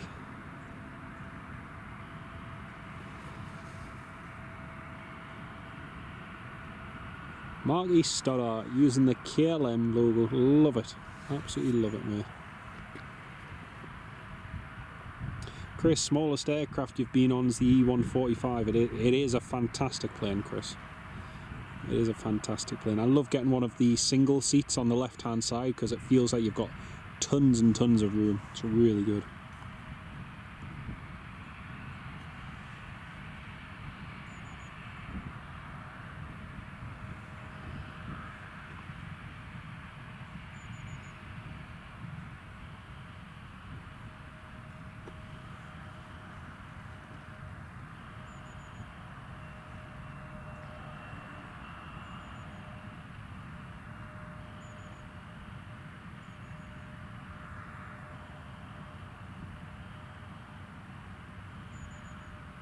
Bright sunshine near Ashington. I know, mate, it's crazy, but I can see it up around sort of like your neck of the woods and whatnot.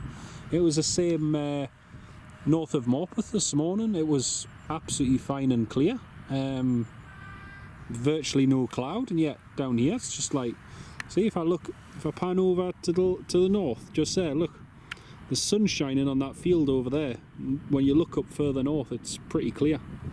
Yes, it's cloudy, but in some places, but yeah, it's just seems to be sitting over the airport. Yeah, sometimes it's the other way around. It's bright here and everywhere else is cloudy. Just depends on the day.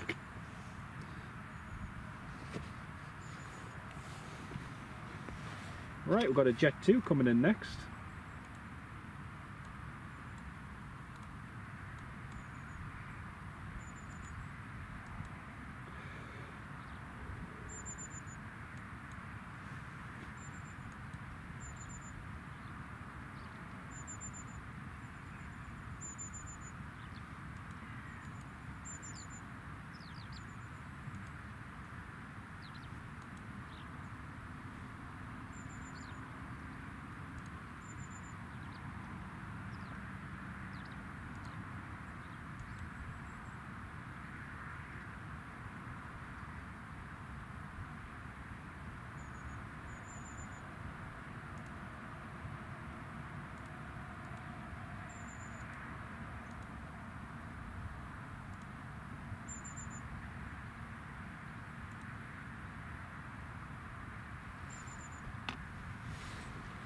Chris, yeah, as long as the weather's okay, I'll still be live for the A330, yeah.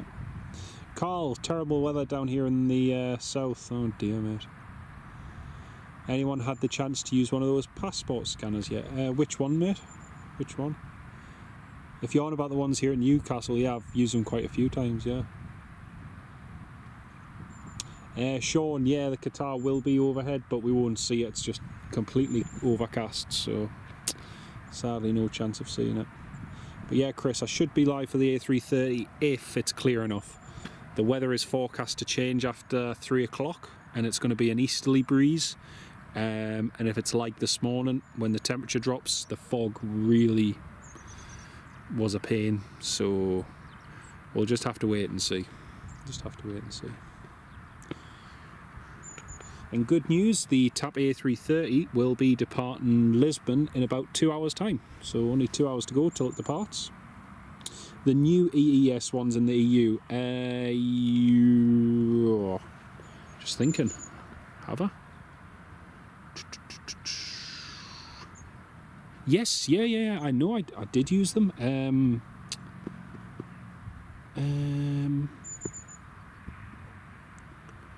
Yeah, we used the scanners, but they still stamped your passport afterward. So everybody was using the scanners. This was in Gran Canaria, but then again, I've never had any issue there. Yeah, everybody was just scanning their passport as normal, and then the border police were just stamping your passport afterward. How's the weather at Ponteland Airport? Could be better, put it that way. If you've got any sunshine spare, could you send it this way, please? Start on the 12th. Oh, if it started on the 12th, then no, I haven't. No, the ones in Spain must have been different then. But yeah, they had all the passport scanners open, just normal scan and then passport stamped. So, right, no, I haven't used them then. No. It would be nice if they put them in place at Amsterdam Airport, because that is the worst airport in Europe for getting through places at the moment. Every single time I've been to Amsterdam in the last year, every single flight, just queue after queue after queue, even flying with KLM, it's just queue after queue. It's really bad.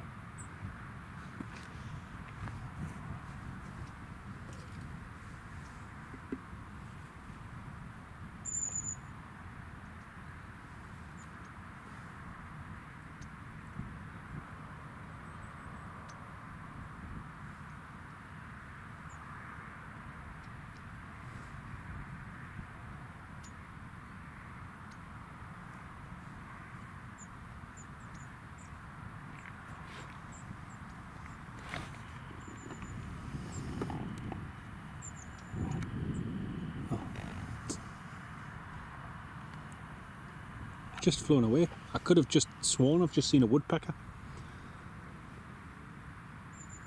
Don't think I've had a woodpecker come that close and it's just flown away. Oh man. I don't believe that. I was trying to be so quiet and so just...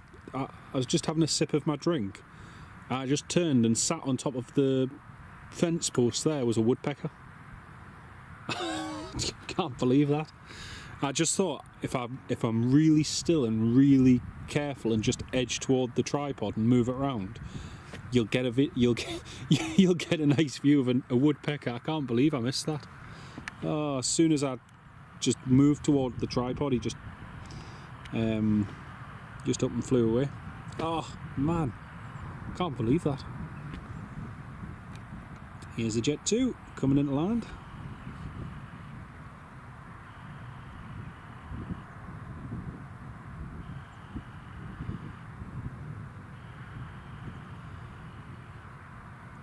Melody, welcome to the live stream. It's the Jet 2 landed. Chris, I'm with you. I love getting my passport stamped. And you can show all the places you've been to. I love it.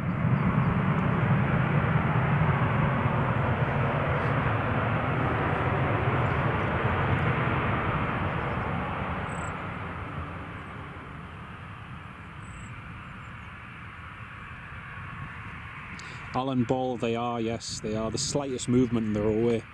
I remember when there was a breeding pair when we were on the farm, and even if you went to the window, they would notice you straight away at the window and they'd be off. But yeah, they're beautiful things, though. Absolutely beautiful.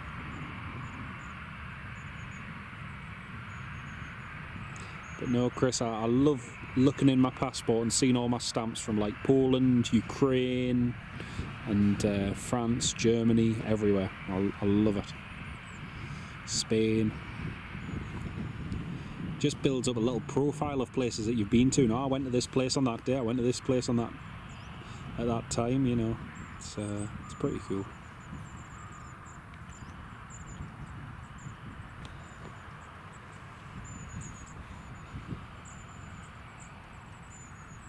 Yay, Jet 2 holidays, tail marquee. That's the one. That's the one.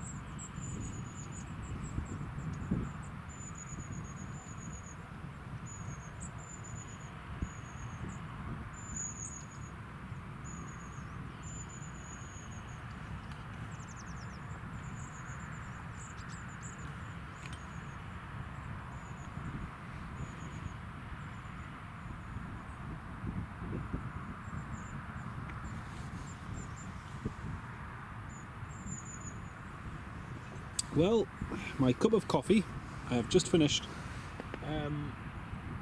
It's taken me 5 hours and 44 minutes to finish my thermal cup of coffee, and it's just started turning cold, so it's time to top it up with a little bit of tea. big shout out and thanks to my lovely wife Megan, who last year bought us this thermos cup for when I'm doing these live streams and everything, and it makes the world of difference because it keeps everything piping hot for hours and hours on end when you're out in the cold, which is brilliant. And I brought my extra large thermos one today because extra tea is required. Looking forward to flying out of Seoul Airport in February. That'll be cool. Oh, that'll be awesome, mate. Doing the 3rd year of the Korean language degree out there. Fantastic. A350 of Lufthansa out of Frankfurt. Brilliant. I'd love to visit likes of Japan and South Korea and places. I'd love to visit around Asia one day. Me and my good mate Dan are actually planning a trip over to Japan, not imminently, but in the next few years, mainly to try and get on the Japan Airlines 767s before they disappear. Now, a lot of them are fairly new, actually. A lot of them won't be going for a good few years yet, but we're just planning in case they do so happen to expedite their retirement. But yeah. Paul Burnett, absolute pleasure, mate. Absolute pleasure. It's lovely to meet you, Paul. Great to meet you, mate. Oh, I'm gutted I didn't get to share it with you. I literally was just stood to the right side of the tripod, looked to my left, and it was just sat on top of the fence post. And before I had a chance to pan the camcorder, he just shot off. I haven't seen him on that close in ages, I think. Oh, it's probably when me and Megan were up in the Cairngorms, just near Elgin, about 2.5 years ago. Just outside of the place where we were staying, there was a woodpecker on the bird feeder, and it was having a great old time just going back and forth to this bird feeder. But but no, lovely to catch you before, mate. Marky, yeah, there is that. Also, just the fact they drive on the same side of the road as here. I don't know what it is. It's very strange because I'm very used to, driving on the other side of the road, driving on the right hand side of the road when I go abroad. And it's always weird for me when I go back to Malta. Malta driving on the same side as we do here in the UK, which is why it's like home from home, along with many other reasons. But it almost feels weird driving on the proper side of the road when you go to Malta. But yeah, it'd be interesting going to Japan and places and just seeing what it's like. You want to fly in a 747? Yeah, great shout, Chris. Great shout. If you can, try and get on a Lufthansa 747-400 to Brazil, if possible. Lufthansa have some really good deals going to Brazil. Yes, yeah, an international driving permit for Japan, yeah. But yeah, it should be good.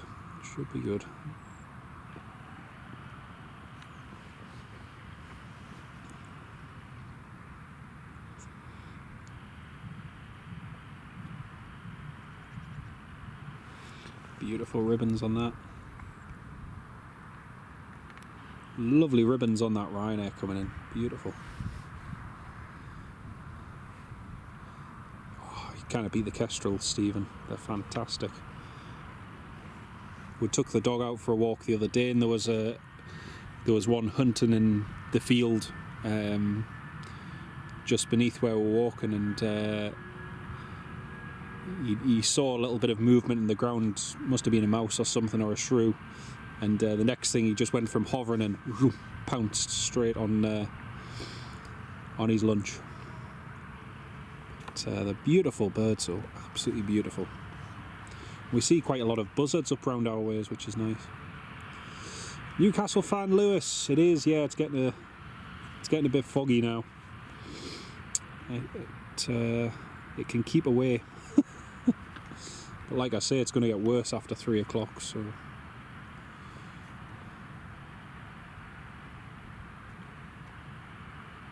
Ryanair 737 MAX.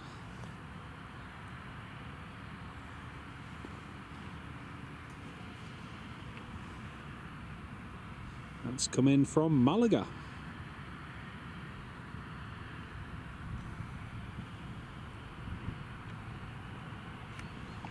And a week today, I'll be on one of those, coming back in to land here to Newcastle Airport. Cannot wait, cannot wait.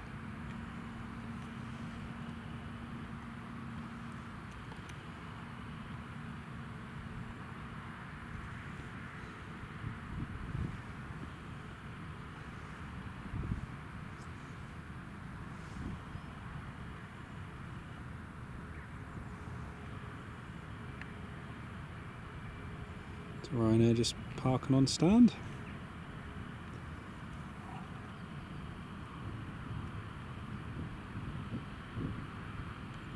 Yay! Passengers aboard in the Emirates, folks.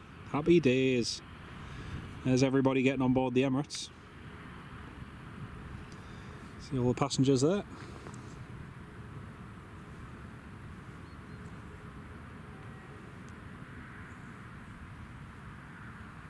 Newcastle fan, no, I don't think it's going to get. It's not going to get to the point where they can't land. The weather is not meant to become poor, but it is going to be moderate. Which I saw what it was like, and that was it. You know, that fog we had this morning, that was categorised as moderate. So, you know, planes were still landing and taking off, no problem. But in terms of filming, it makes it nearly impossible.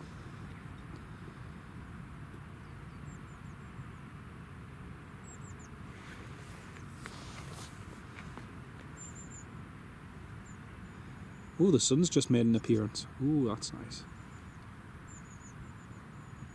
Pileated. Oh, nice one. Pileated woodpecker. It almost looks like a heron. It's got that sort of big beak and everything. You're right. Yeah, no, it's got a massive massive beak. It does look big though, Michael. Really, really interesting. I hadn't heard of that one before.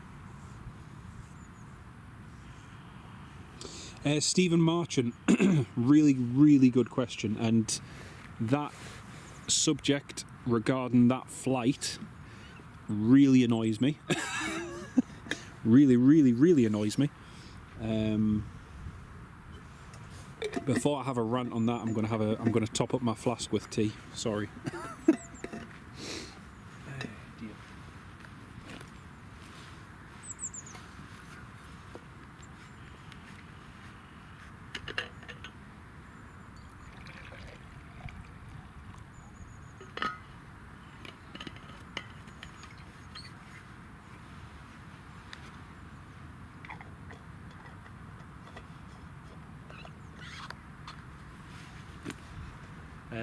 Yeah, just regarding the Ryanair, which diverted to Edinburgh and subsequently on a fuel emergency to Manchester that only had 6 minutes of fuel left. The crew I'm sorry, but the crew were completely to blame for that. I know that sounds terrible, and some will say, well, you don't have the facts and this, that and the other. The fact of the matter is they landed with that amount of fuel into Manchester, and when you work out the total fuel burn, so if you work out how much fuel they had left, you can calculate how much fuel they took off with. And I did a fuel calculation that day, and working everything out, they only took about an extra ton, maybe a ton and a half at max of fuel, so very, very little extra fuel. And it was just generally very poor, especially when they knew what the weather was going to be doing. So yeah, it wasn't good. Yeah, right. Yeah. So yeah, no, it was very, very poor from them. And even just looking at the alternate airports, looking at Edinburgh, looking at Glasgow and Newcastle, we had a diversion here at Newcastle that day. And I mean, to be quite honest, like knowing what the weather was going to be like a day in advance, you check your METARs, you check what the weather's doing in the surrounding airports before you take off. They would have known. Daniel Sander, hello mate, how are you doing? Great to have you on board.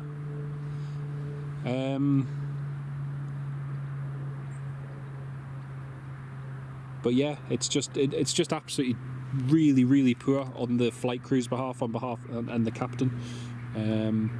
You know, if you see that there's a storm, if you see that there's weather, and that Pressfix forecast that day was showing really strong wind gusts, potentially out of limits for most of the day, you don't just take 1.5 tons of fuel. You tanker fuel to potentially fly all the way back to your destination. We've seen it time and time again. What really annoys me as well is the bad press it gives Ryanair, who, when you look at the statistics, forget ultra low cost, they're an ultra safe airline. And a few years ago, a lot of you will probably remember, there was an incident where there was 2 Ryanair flights that were landing at a Spanish airport, which came close and were well below their reserve fuel, and that caused headlines all over the world because of that. In this situation though, I mean, it was completely avoidable. You know, nowadays, trying to get information and data, we have tablets, we have live info, you've got so much stuff that makes planning easier and decision making as well. I mean, making a decision to go to Edinburgh, just absolute madness. So yeah, that's my thoughts on it, Stephen. But like I say, I did fuel calculations using SimBrief that day, just trying to get a rough idea, using the weather conditions, using everything else, and working out how much fuel they would have taken on departure from Pisa, and yeah, that it was just, you look and you think, why would you only take 1 ton and a bit of fuel? You might do that if you're only going to attempt one approach and immediately divert, but they didn't. They attempted multiple approaches, then held, then diverted again. It's just very poor. Very poor.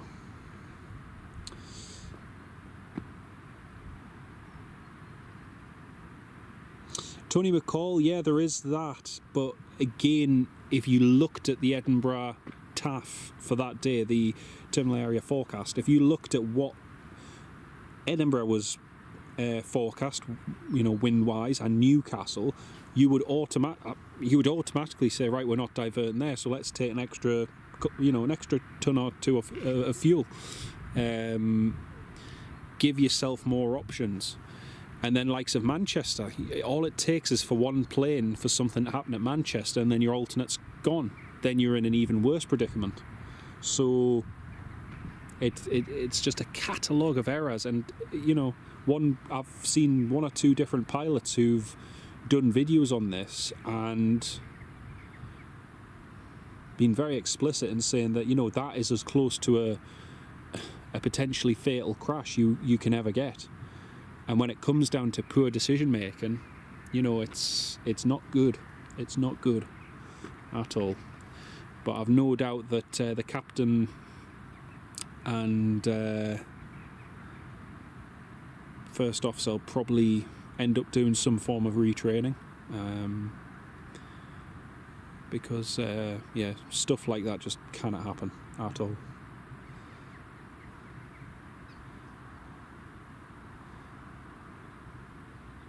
It was wet when you left Skiathos the other week. Then we had a full passenger load, so you had to land in Thessaloniki to pick up fuel to make it in Manchester. There's quite a few flights that do that. It's a good way of doing things. Chris, yeah, they should have, and everyone says, oh, armchair experts. It's different when you, and it is, you know, it absolutely is, when you're there in the moment and you've got a decision to make. And sometimes the fog of having to make that decision and the pressure, I suppose, can be difficult. So, you know, it's very easy to, from the outside, just to to look at it and think, right, you know, should have done this.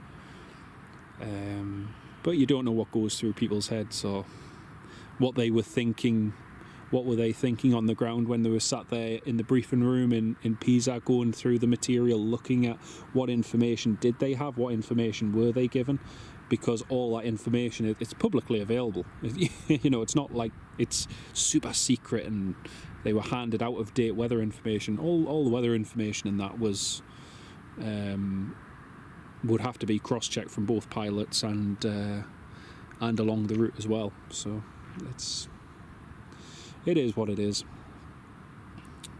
But again, it promotes more bad press for Ryanair, and contrary to many people's beliefs and opinions, they might be an ultra low cost airline, but they're an ultra safe airline, even if you do have something like that, which is very, very, very rare happen. Jet 2 from Prague just past Nova Durham, followed by Ryanair from Alicante. Thank you, Robert, and thank you, Richard. That's brilliant info. Thank you. We've got the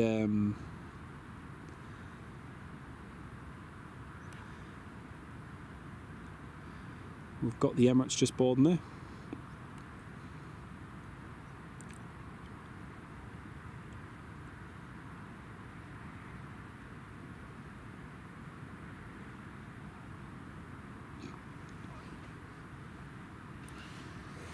Cup of tea time. Oh, that's hot. Oh.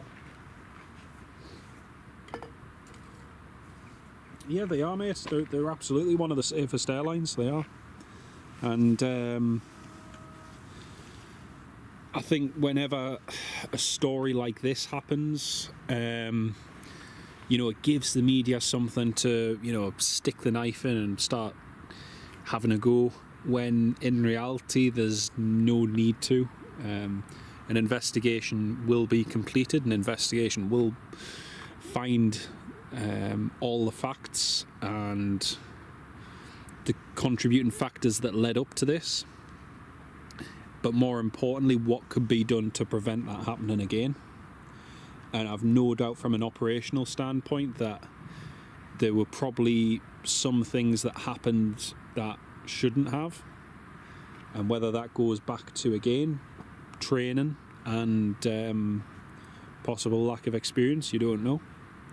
So the investigation will find out all of that information, and we'll no doubt get it from the AAIB, because Ryanair have referred this all over to the AAIB, and we'll probably get all the information on that in the next year or two.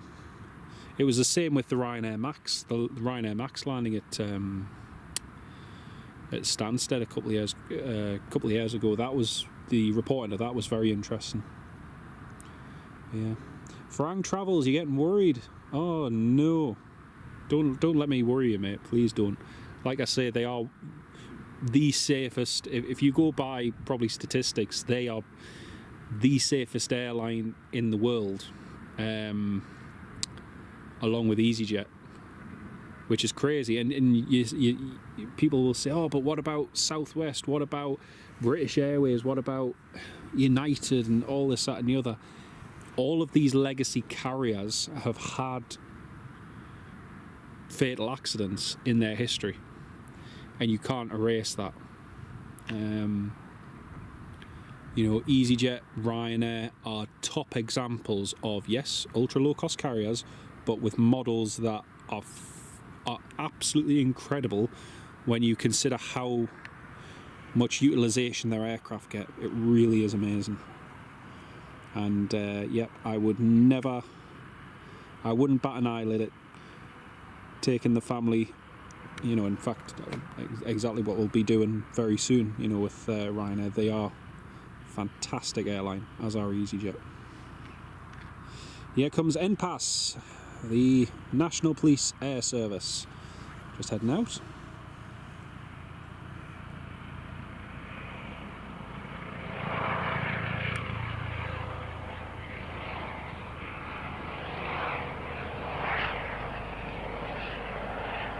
No, Stephen, it was just a normal 737, I believe, yeah. It's just a normal Boeing 737-800. Yay! Oh, Marky Stoddart, you used the NPAS emoji. I love it. Fantastic, mate. Fantastic. Right, we should have our next arrival just coming in a minute.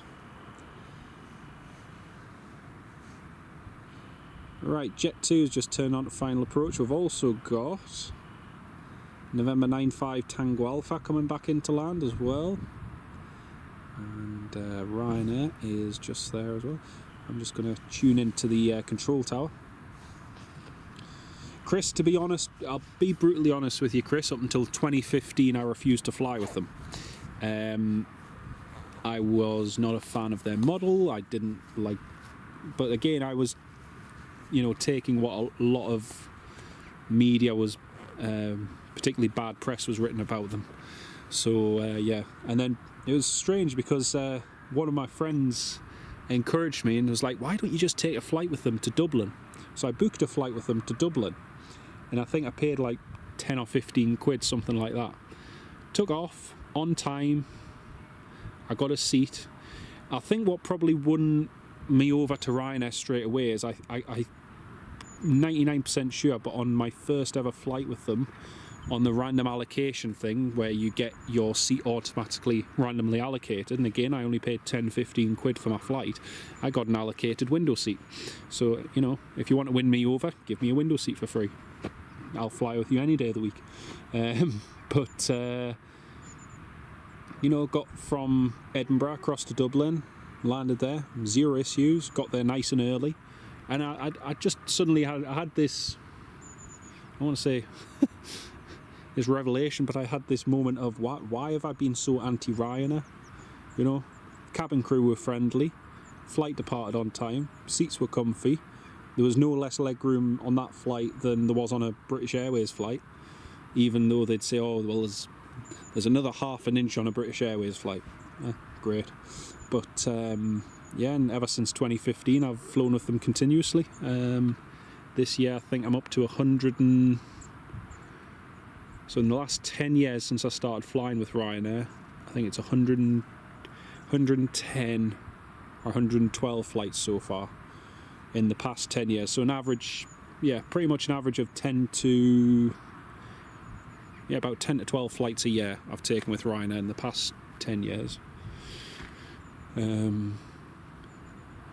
yeah, it was... they're just... Yeah, never have any issues, never had a flight cancelled with them. I've had flight times changed. Came within 3 minutes of getting EU 261 compensation. That didn't happen because, guess what? Ryanair got us to our destination, so... Aye. Never seen GMID before. It's usually Polar. It is usually Polar Newcastle Flyer, unless Polar's in getting some work done, which is probably most likely. Here we go. Here's our next arrival just coming in.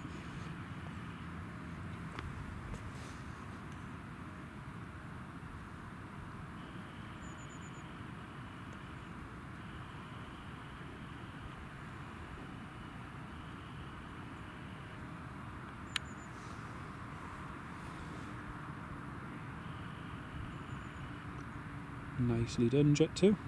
Nicely done. Yeah, you're absolutely right there, Tony. You're absolutely right. Sean Mack, how do you find the cheapest way to fly to Amsterdam? Looking at going over for spotting.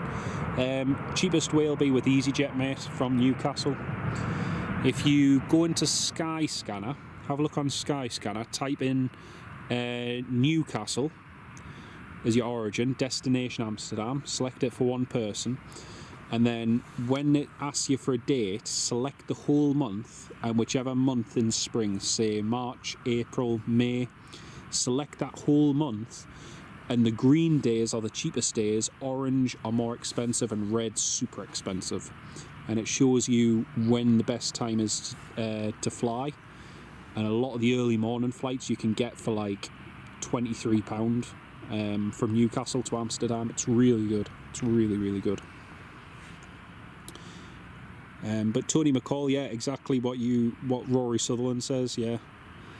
And it's that whole, I think Michael O'Leary's sort of adopted that persona as the, you know, the cowboy airline CEO who doesn't give a monkeys about what other people think, and that puts off a lot of people because they see him as the face of it and think, you know, don't want to be associated with anything to do with them. And yet, you know, in terms of not pulling any punches, you know, Michael O'Leary with Ryanair have done more for aviation safety in the last 20 years than a lot of other airlines have. You know, adopting standard procedures and many other things, training wise and all sorts. So it's brought about a lot of good changes. It's funny though, because it is a very European thing, I find, because the adoption of the same sort of model other than Southwest in the States hasn't been as well received over there. But yeah, here comes Ryanair. Talking of which,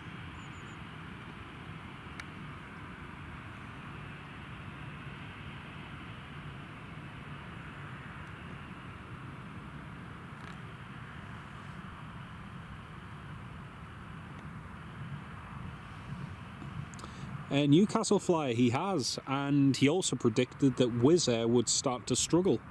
He predicted that several years ago, and guess what? Wizz Air have really struggled with their A321neos. I think they've got nearly 48 or 49 of their A321neos parked up at the moment.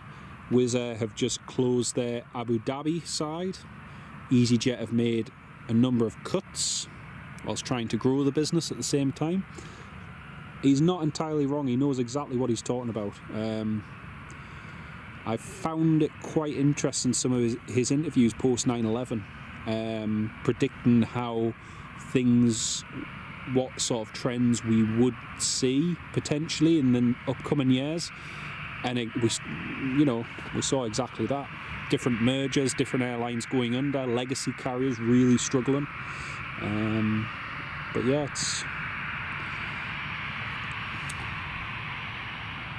he's very into his aviation and his airline. He sticks it. This segment of the Jonathan Winton Show was not sponsored by Ryanair. On that bombshell, I'm just going to stick to my cup of tea.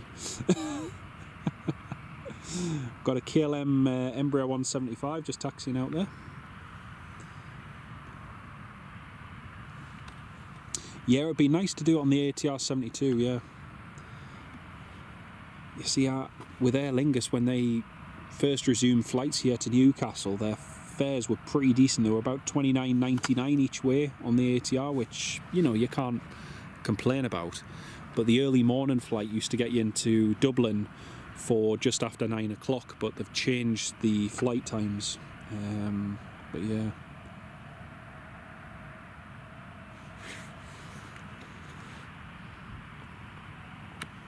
Yeah, it's. I've heard from crews the same as what I hear from passengers, and that is mixed. I always hear mixed reviews. You get, and again, it goes back to passengers' experience as well. That some passengers will be, oh, you know, cheap and cheerful, great, gets you from A to B. Whilst others say it was the most horrendous experience of their life, and da-di-da-di-da. And I've had a lot of positive reviews from flight crews on them being a good company to work for as well. So, but yeah. Anyway, KLM Embraer 175 is next to depart. I think we've got the November 95 Tango Alpha just coming in now. Yep. The Piper Navajo, 52-year-old one. Oh, there's an A400 just out over the North Pennines. Blenheim 3-1. Interesting. 1 hour and 30 minutes until the A330 with Benfica is supposed to depart.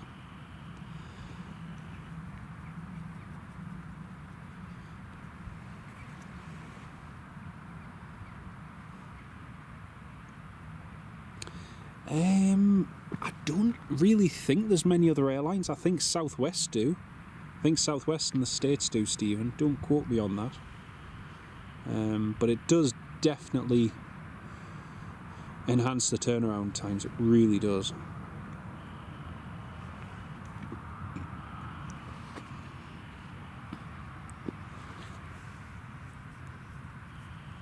See, I've been on flights before, non-Ryanair flights, where we've arrived on a stand and most of the ground services weren't ready for us because we arrived early, and you then end up sitting on the plane for ages waiting for them to bring the steps. Whereas the likes of at Dublin, we landed at Dublin and they had no rear steps, but it was no issue. They were short staffed. I think they'd had a strike or something. We landed, they opened the front, we landed straight away, opened the front door, got the air stairs deployed, and all passengers disembarking. Whereas normal plane, you'd be waiting and waiting. So yeah, it's got its pros.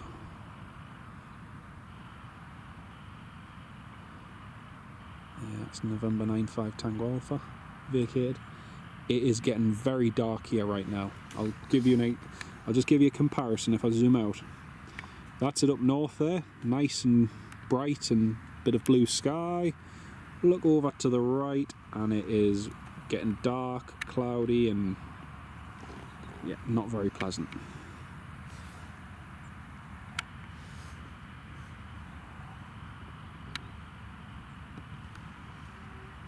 Oh yes, buses, yeah. You're right there, Chris. You're absolutely right there, mate. Emirates is pushing back. Woo! Emirates is going. Happy days. Happy days. Yep, Palma and Malaga next, Richard. Brilliant. Thank you, mate. There goes the KLM.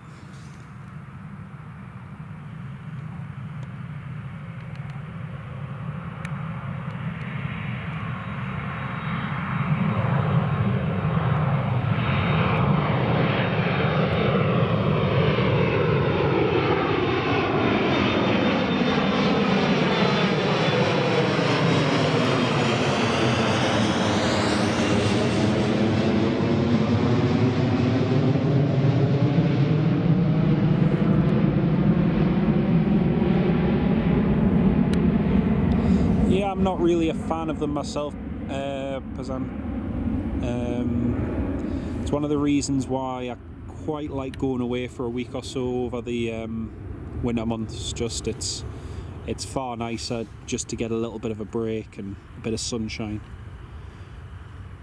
Do you know about? I was over the Christmas holidays sort of time at the end of December, a couple of years ago, it was in 2018, just going across to Tenerife and swimming in the sea on, was it December the 20th or 21st, something like that, having a swim, just relaxing, and it was freezing cold back home and damp, and we'd had one lot of wind after another, and just the sort of things you can do abroad that you can't do here. But yeah. Chris, have you been on a Jet2 A321? Yes, I have. I went on one this year for the first time, and yeah, everybody on Facebook who says that they're cramped, they're not lying. They are very cramped. They are super cramped. That was on a 4-hour flight back from Lanzarote to Manchester.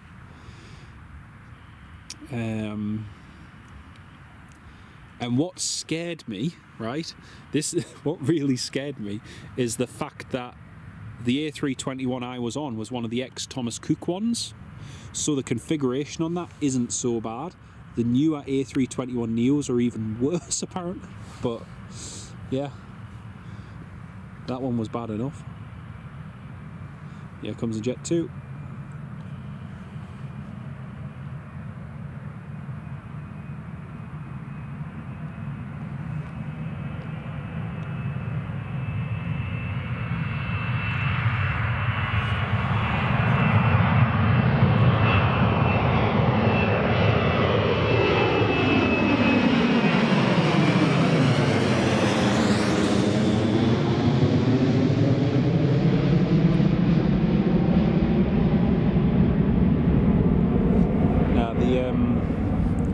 The seats on that Jet 2 were very, very poor, I have to say. It didn't help that I had a screaming child sat behind us. There was me and an older couple all sat together, and behind us this little girl was screaming for the first part of the flight, which, you know, it is what it is, but it doesn't make for a pleasant flight, put it that way. Yeah, you can hear the Emirates spooling up from here just as the engines are starting. Do you know what's funny? I forget which flight it was I was on in the last... Oh, where was it we were flying to? I cannot remember, but we got one of the older Ryanair 737s on the route with the old thick leather seats. Oh, it was... Do you know what? Compared to the new slimline seats, I am not a fan of the slimline ones. I find them very uncomfortable. Even on airlines that claim that they have better padding on them, I don't find them comfortable at all. But we got one of the old 2005 Ryanair 737s with the old leather seat, and it was so much more comfortable. The older seats, you had a little less leg room because obviously, unlike the slimline seats, you've got a little bit more depth to those seats, but yeah, comfort-wise, 10 times better.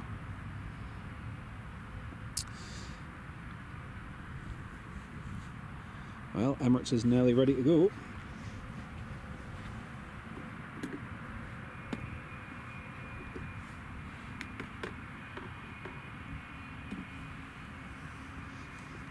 There we go, that's a taxiing.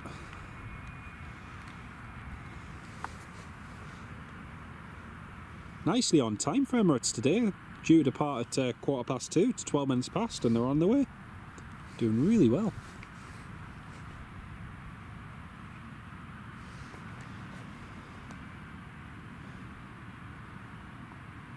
Oh yes, Titan is good, Marky. Yeah, Titan Airways is very good.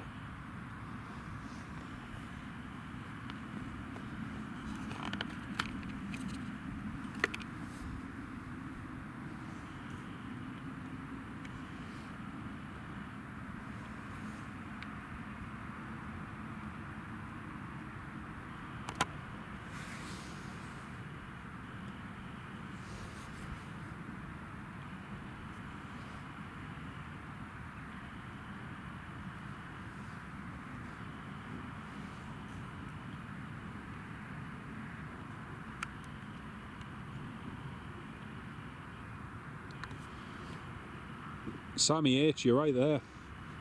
9 times out of 10 they usually get a slot delay or something like that.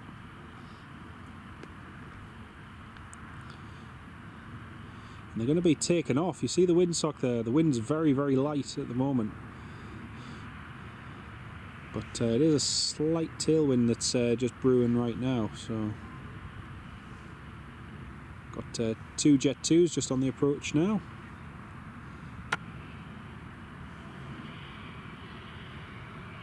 Surface wind variable at 2 knots.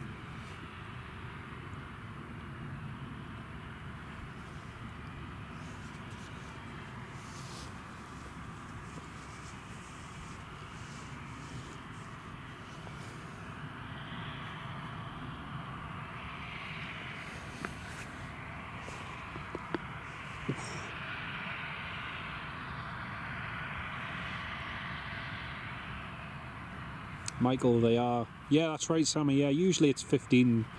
A few weeks ago, it was nearly an hour. Police helicopters come back into land.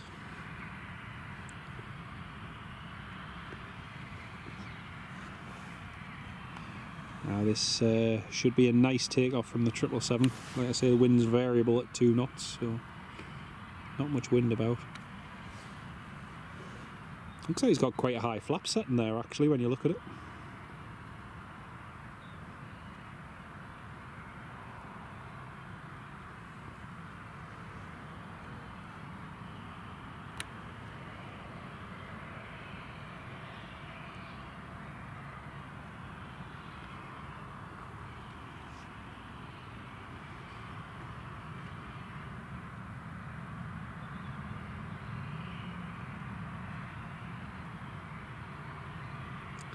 Stephen Marchant, love the use of the police helicopter and Emirates logo. Love it, mate, love it. Ah, nice one, Sammy, nice one. It's always funny because if you're shopping at Kingston Park down at, say, Tesco or somewhere, you can always generally hear the Emirates taking off. You can just feel the rumble as it starts its takeoff roll. It's really cool. Here comes a Jet 2.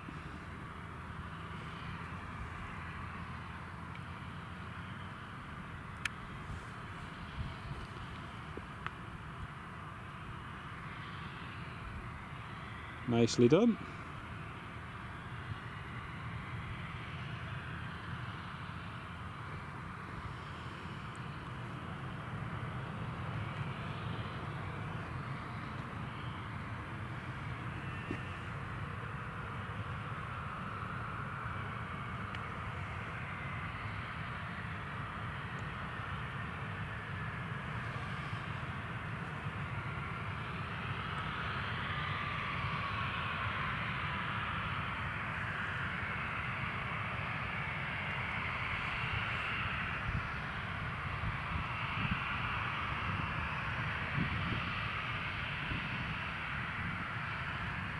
Very nice landed, yes, very, very nice landed. Gonna have a lovely load of departures going soon.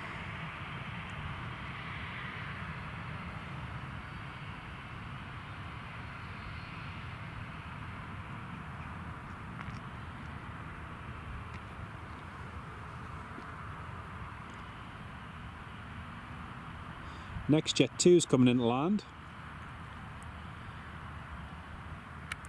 After which the police helicopter is going to land behind the Jet 2.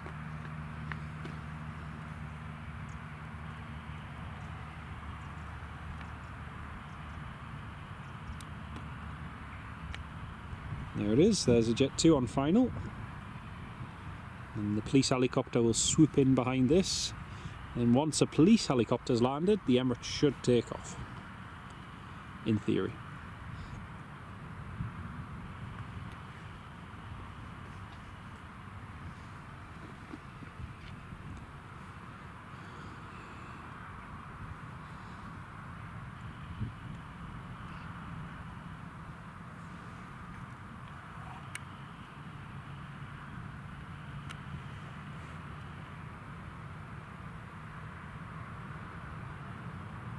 Oh, nice little float.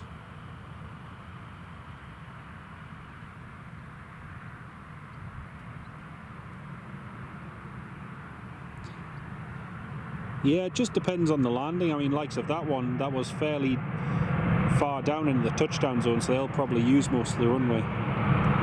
So each landing is slightly different than the other.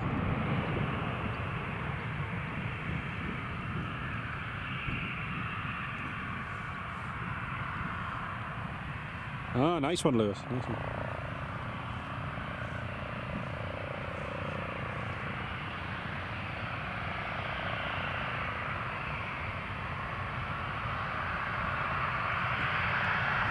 Went over Hortonley Spring area. Ah, interesting, Sammy. Interesting.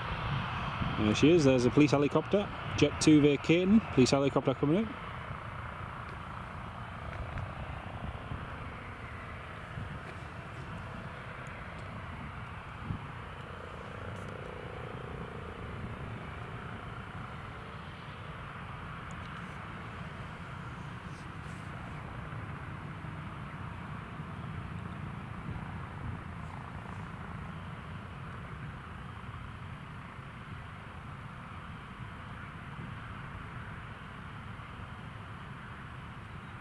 There it is.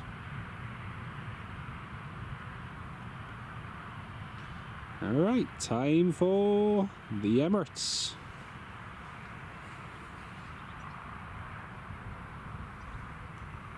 I'm looking forward to seeing how much power they use on this takeoff. I'm looking forward to this. Newcastle fan Lewis and Marky love the fact of using the NPAS logo.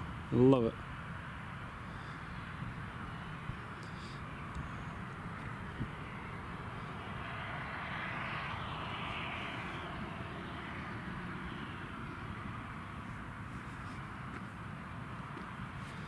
Right, here we go.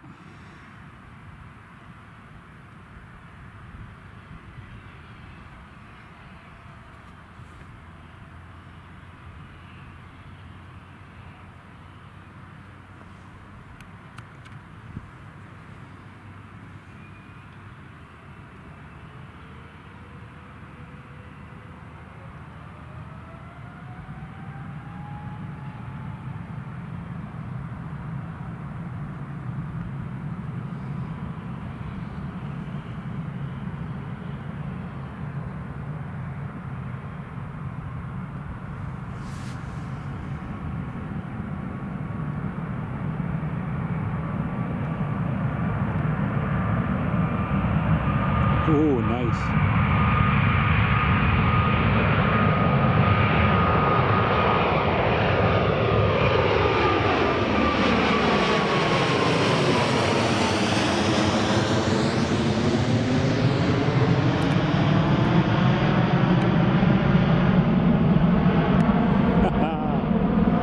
Beautiful.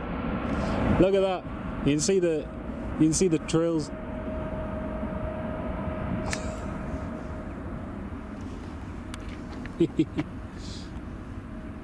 Oh, that was cool. What a beauty. What a beauty. Oh, that was good.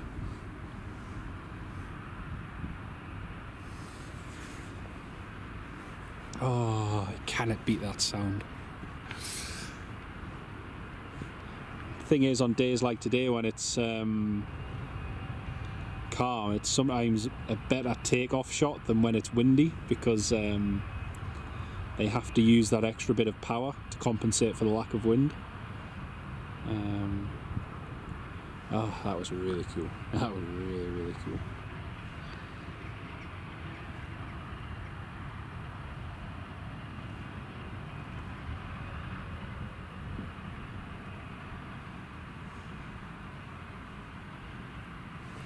Oh, Ferry Hill Train Spotter, welcome back, mate. Great to have you on board. Yeah, you timed that to perfection, mate. You just got here for the Emirates. Brilliant. Oh, yeah, the condensation in front of the engines. Oh, and then just seeing the moisture build up on the wing. Beautiful. Beautiful. Absolutely, Richard. Absolutely, Richard. That's the thing. You know, you see one or two heavies here at Newcastle a day, but are they special when you do see them. You really do appreciate seeing them. And as Ferry Hill Train Spotter says, everybody, please don't forget to leave a thumbs up on the live stream, and if you are new, maybe consider subscribing. Most of you know me, I don't like pushing it on the live streams because so many others do, and if you'd like to, you're more than welcome to. And I really do appreciate the support, so thank you all so much. But that was fantastic. Oh, got goosebumps there. Got a Jet 2 coming in next. I think another Jet 2. Pretty sure we have anyway. Let's have a look. Flight radar. Ooh, hang on. Oh, I thought there was a Hawk coming in for a second. Jet 2 just coming in on the approach now from Corfu, coming in 20 minutes early as well. Not bad going. Blenheim 3-1 looks like he's doing some low-level flying, just further up north. I do believe that they're going to switch to runway 07, but the question is when. Loganair is ready to taxi.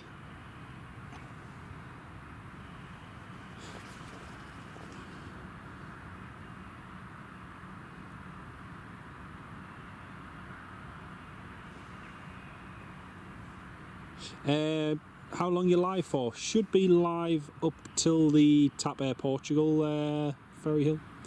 Geordie, welcome to the live stream, mate. How are you doing? Great to have you on board. I hope you're keeping well, George. Great to have you with us, mate. I've just lost the... Oh, there it is again. I've just found it. Auntie, do private jets use the airport? Yeah, we get a lot of private jets. We've got some coming in later on this afternoon again. We had some in earlier on and we've got more coming in later. So, 1 hour and 5 minutes until the TAP Air Portugal A330 is scheduled to depart. Like I say, that's when it's scheduled to depart.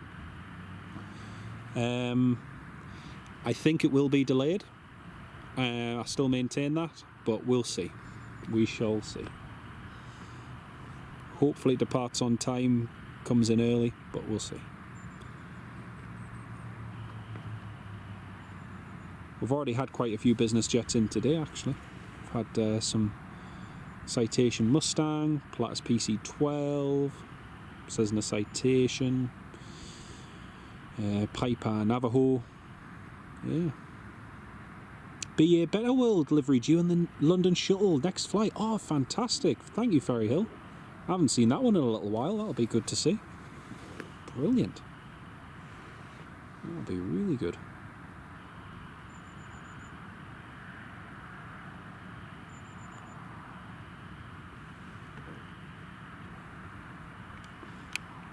I love the BA Better World livery. It's got lots and lots of blue in it, which I love.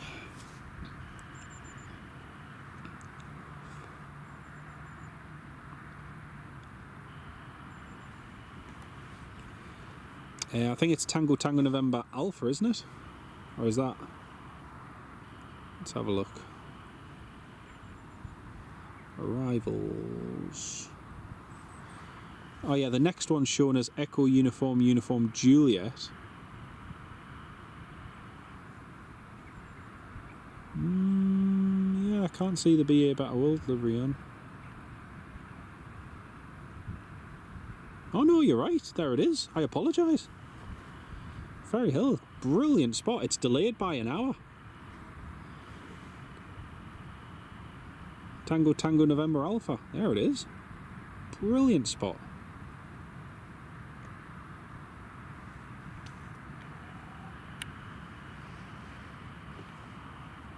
Ah, fantastic.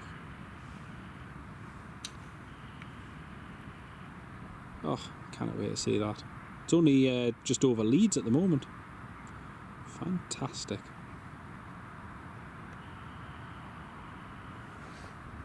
Due in 20 minutes, yeah. Chris, yes, it is supposed to change at 3:30, yeah.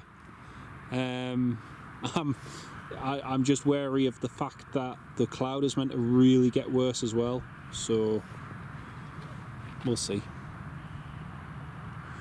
Right, next arrival just coming in now. Jet 2.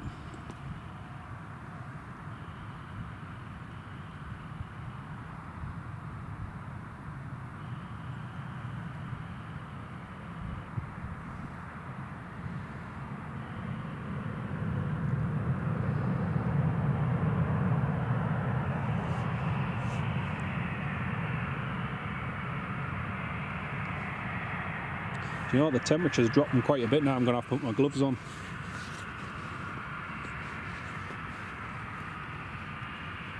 I was trying to take off as many layers before as possible without getting too cold, but it's getting cold again.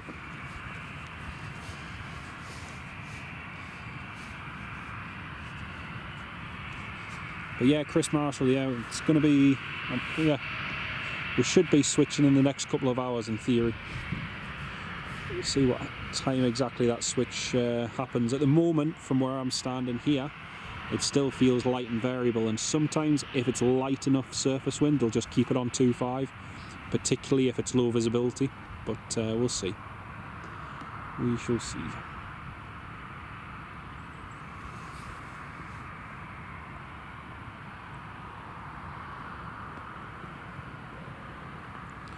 Loganair clear for takeoff.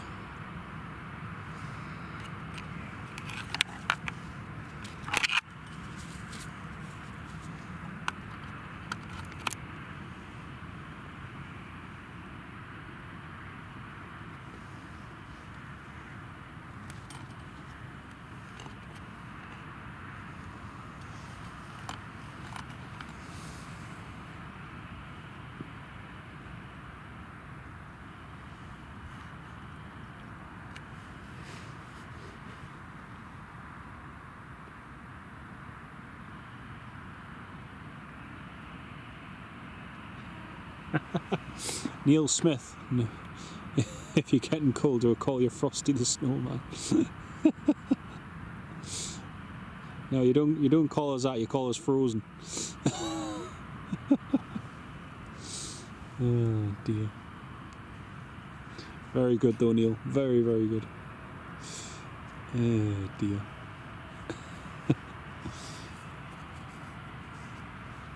More like Chili Gonzalez. Oh.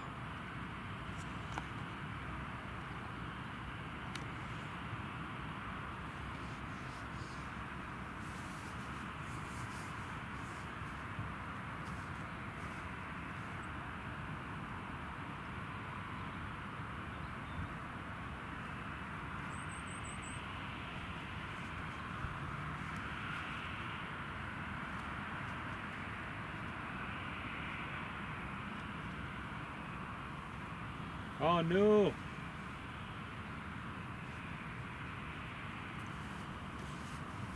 Somebody's holding their push to talk button.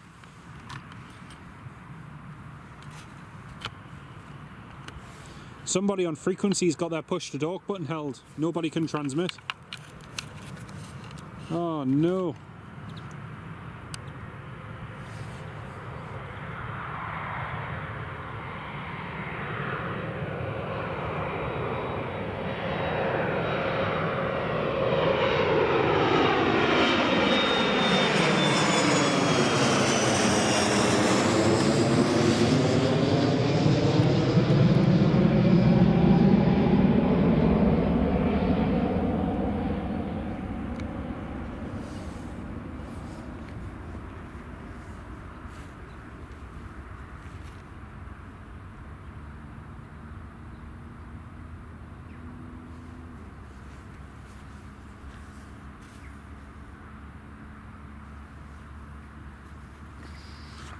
Somebody had their push to talk button. It's Winton. It's Winton. I can't even say that. Winton, winter. Winton, winter, wonder time. Oh no. Oh dear.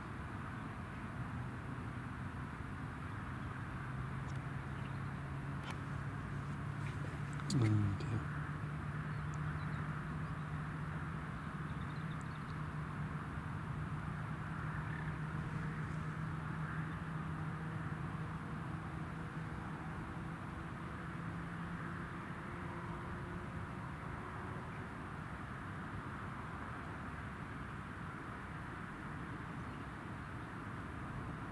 Oh, Ferry Hill train spot, you've made my day pointing out that British Airways movement. Honestly, that was fantastic. Really, really good.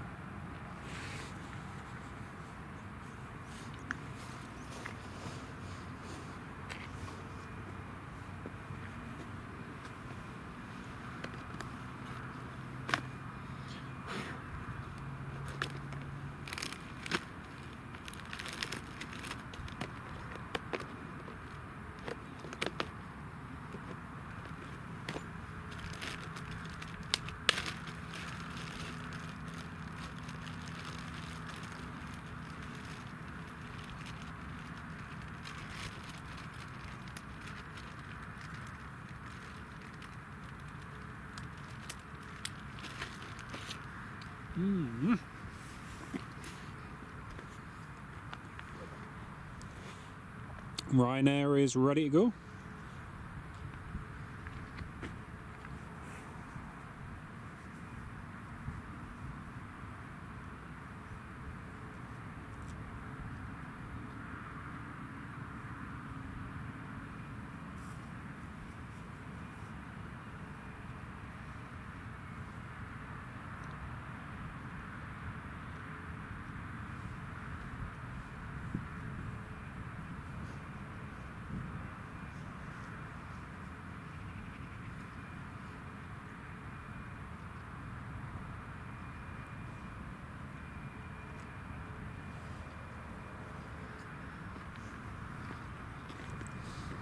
Ah, you could use that as a tongue twister, you're right there.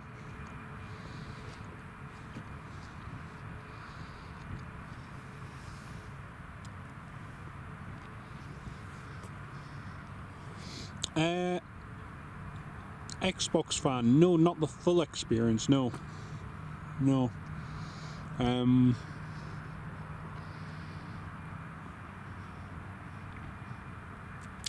Me and my grandma did get free priority boarding, and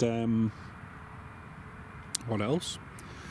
We got 2 extra legroom seats and free priority boarding with EasyJet in 2018 when we flew to Malta. My grandma had never been to Malta before, so I said I'd take her, and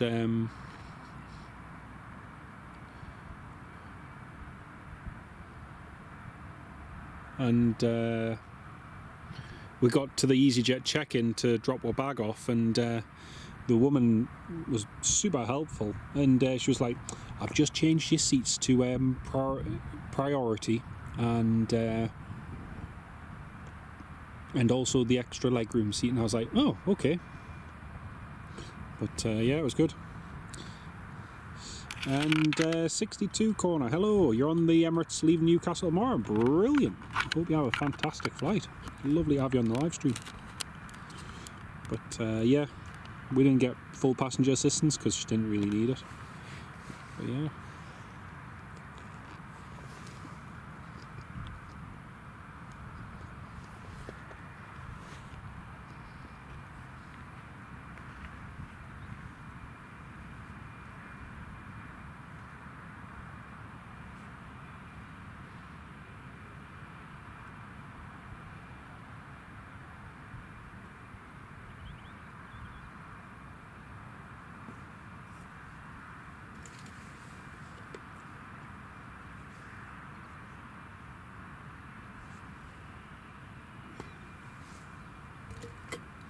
Well, that TUI to Spargos is just taxiing now.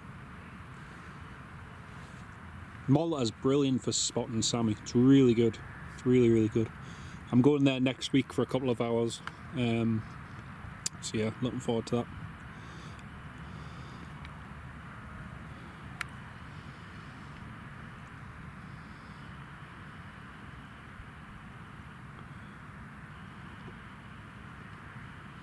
And he's in a hurry.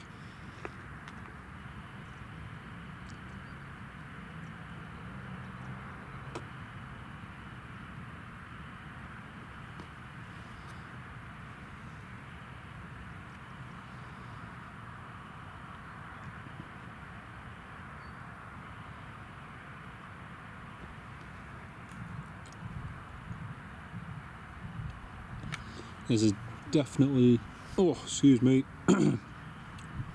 It's definitely one flight I'd love to do, and that's this TUI one to Espargos. Love to do that. 2,400 nautical miles on a 737 MAX. How cool is that? You could almost go across the Atlantic to Newark for the same mileage, you know.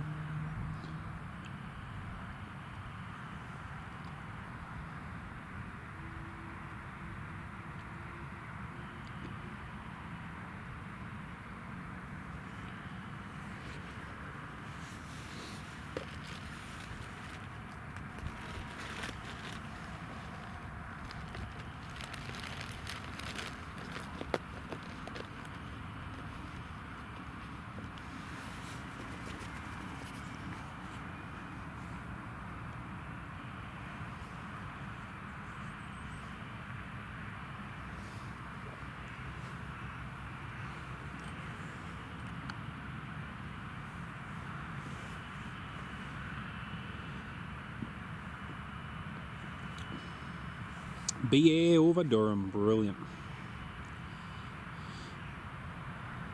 Going any higher? No plans to, no.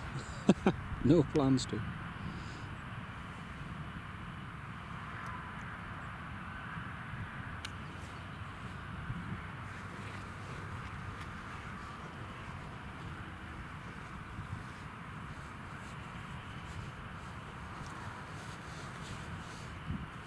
Ryanair's just pushed back as well. Start of the mid-afternoon rush as the second wave goes out. Now this should be a nice takeoff.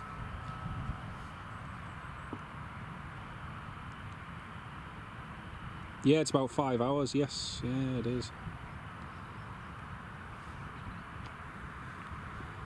That point where you get to Tenerife and it's like, oh, still got an hour and a bit to go. Here she goes. One of my friends has been on this flight with TUI from Newcastle and said it was brilliant.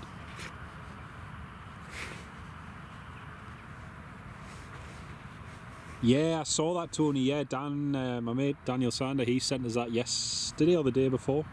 It's crazy that. Mongolia to Glasgow using United 737s. Crazy.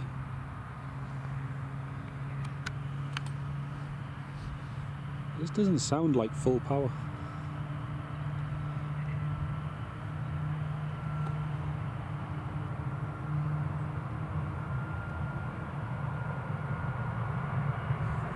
Nice.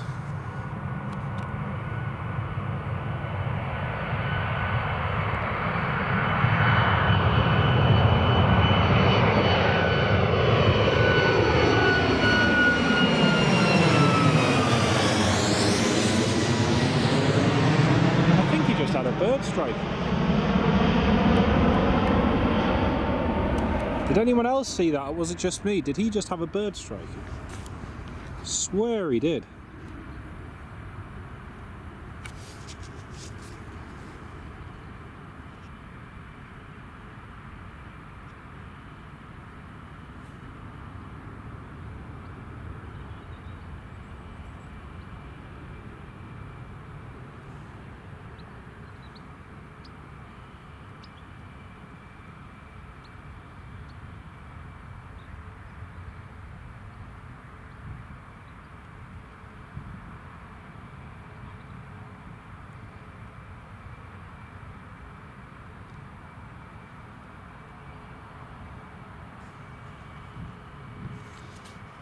I swear he just had a bird strike. You could see it just on the right wing there.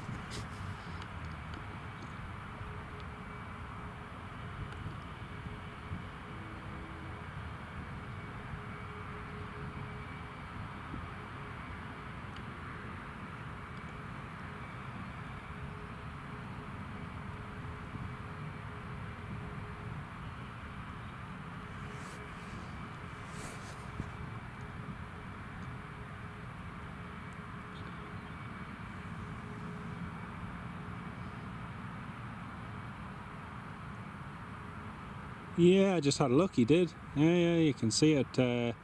14:41:53. Yeah. Yeah, it hit the right wing. I just had a look at it. You can see it bounce off the... It's toward the scimitar. Yeah, it did. It fell to the ground, yeah. Right wing. Wayne Tennant, hello Wayne, how you doing, mate? Great to have you on the live stream. Welcome on board, mate.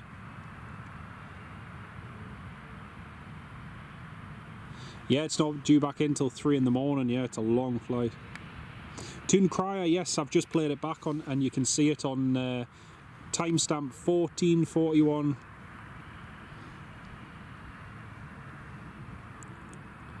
Be about 50.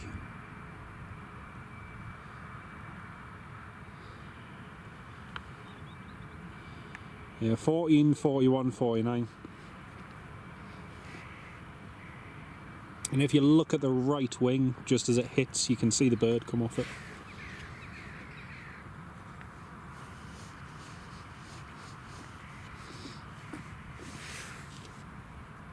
Poor birdie.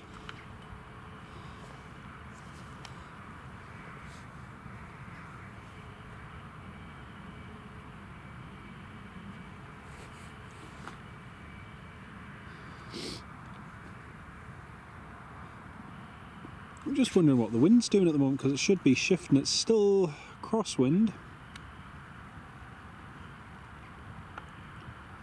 Other side, it's still light and variable. Yep, it's light and variable enough for them to carry on with. Yeah, 41:56. Yeah, yes, between the engine. Yeah, you can see it. You can see it. You hear the other crows talking about it. They're like, Gerald, we told you not to fly around there. Oh dear.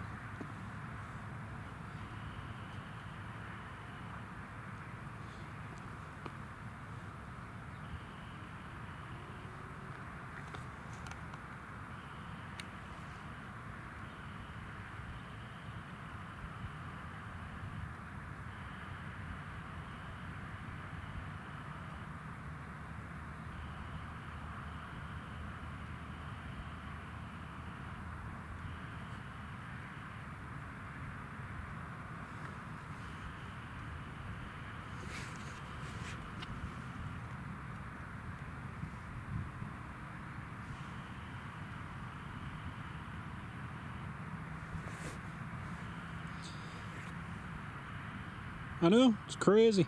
It's crazy. Give the magpie something to eat. BA next in. Brilliant, thank you, Chris. Right, yeah, she is. BA Better World just coming in now. Oh, this is brilliant. I haven't seen this in a while. British Airways, BA Better World livery. Golf Tango Tango November Alpha.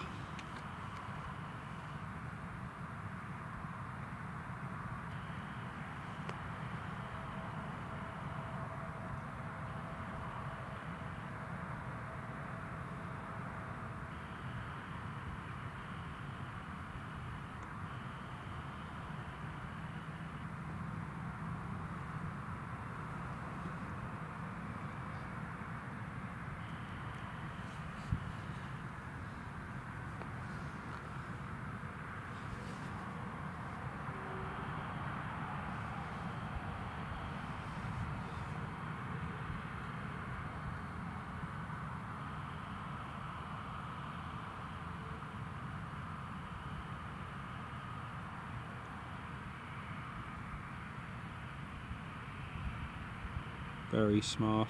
Very, very smart. Feels like ages since I last saw this livery.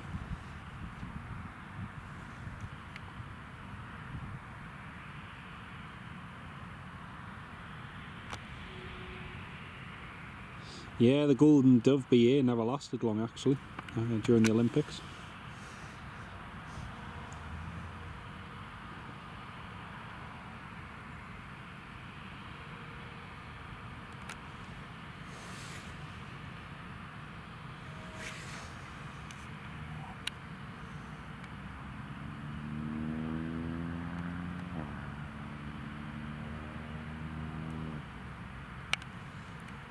Do you know what's funny? We missed seeing the BA gold livery here at Newcastle. I remember the day it came in here to Newcastle. Me and my dad were flying in 2012. We were flying on the Flybe-8 down to London Gatwick, and we literally just got through security as we saw it lifting off, and it was like, really? But yeah, it was such a shame that. It's a lovely livery, and then not long after that it got repainted.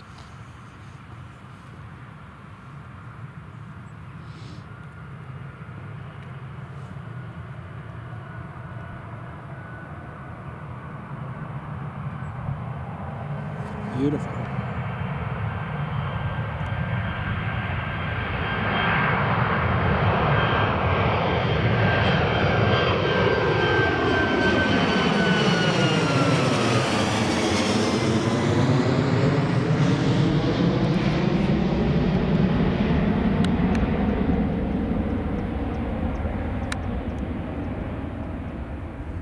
It would, yes, it would look good on an A350, 100%. It is a shame, Sammy. It is a shame there's not as many. But yeah, the Lando livery or something like that would look amazing on, you know, an A350 or A320. I wish they'd just put more on the short haul fleet, because that would be cool. Got our next Ryanair coming in from Chania, looking to arrive 10 minutes early.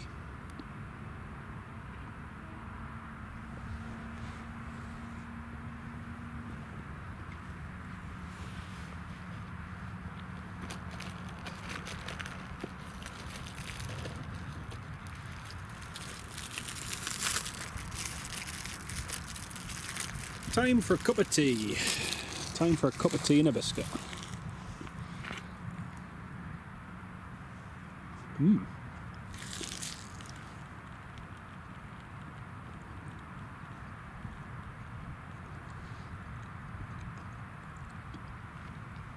Ferry Hill, yeah. I was going to come down for it, but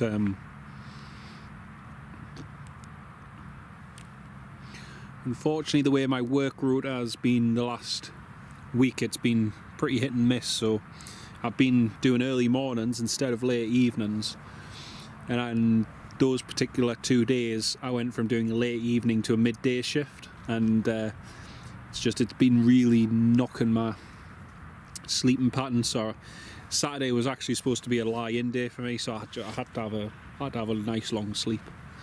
But like I say, and hopefully you saw the video in the chat, I've already seen two TUI Dreamliners here together, or Thompson as it was, 11 years ago in 2014, and that was the first time we ever had 2 Dreamliners on the ground at Newcastle at the same time. So yeah, that was cool. The BEA livery is cool, yep, although that'll be withdrawn along with the A319s very soon, so try and catch that while you can.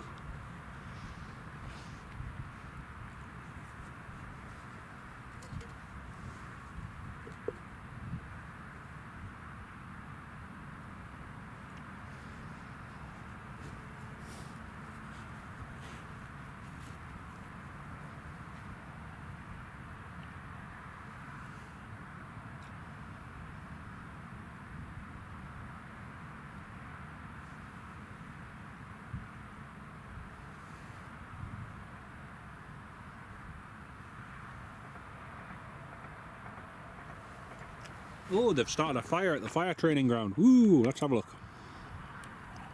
Nice big fire as well.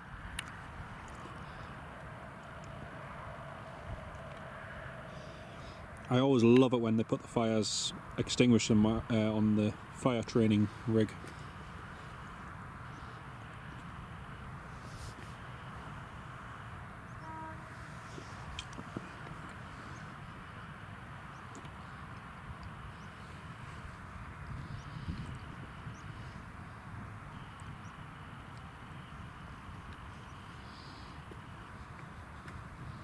Sammy, yes, we did, that's right. Yeah, 11 years ago, Stephen, 11 years ago.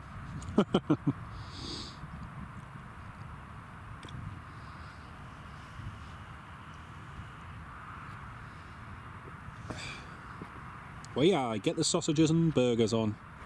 Extra cheese, coleslaw, and some nice fresh Scotch buns. Oh, lovely.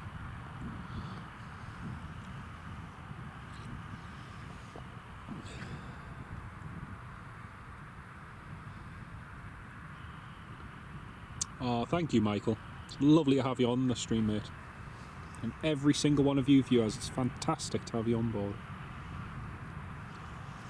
We've got plenty more action to come.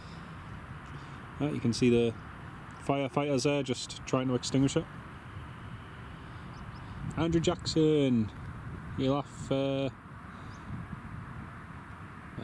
very good. Very, very good. Chris, yeah, it is, but it's not due to part for another half an hour. It's another 30 minutes, 35 minutes. Sammy H, yeah, it all depends when it comes. It might not even be low light, it might be dark. This is the problem at the moment, because Lisbon, being Lisbon, always having delays, it's very likely it's going to depart late. So we'll see.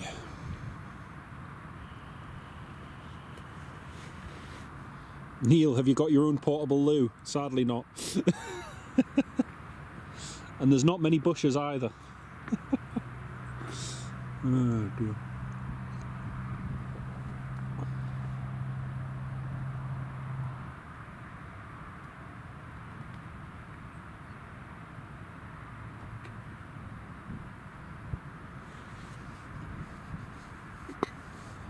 Well, it looks like they've extinguished that fire. I'll pan over there again if by any chance they do start doing some more burns over there.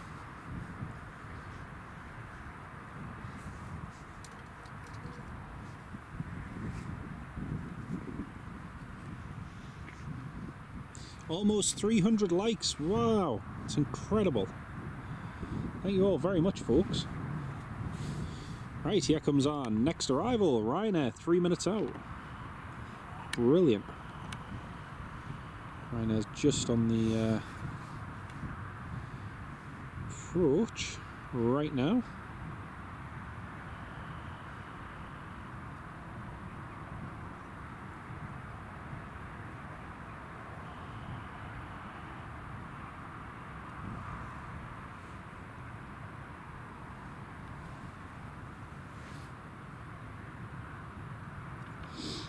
Right, should see the Ryanair just there. There she is.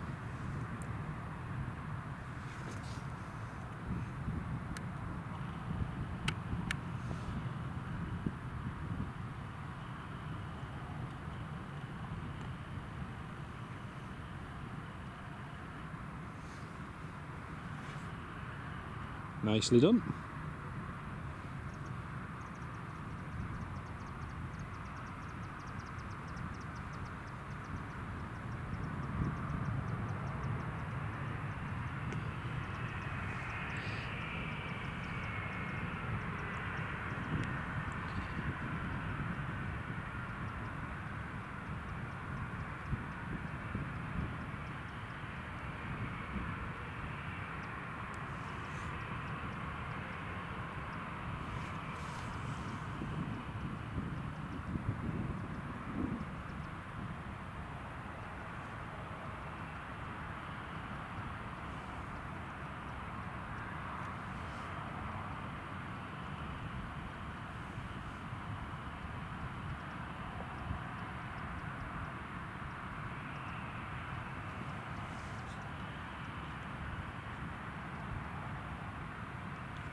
Yep. Oh, there's a good shot. Fire.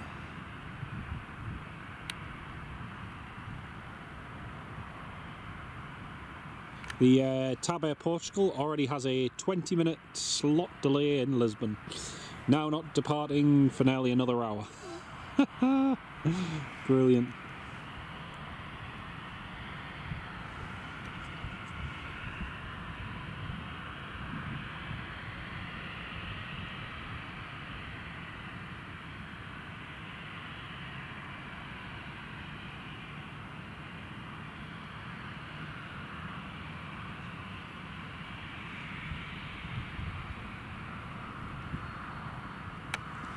Oh well, that's a pain.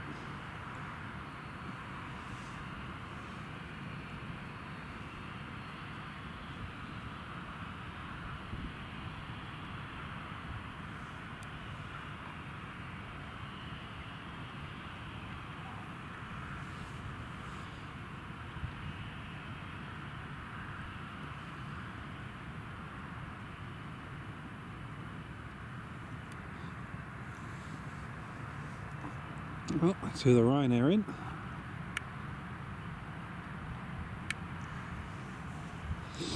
Oh, I love it when they do live fire training exercises.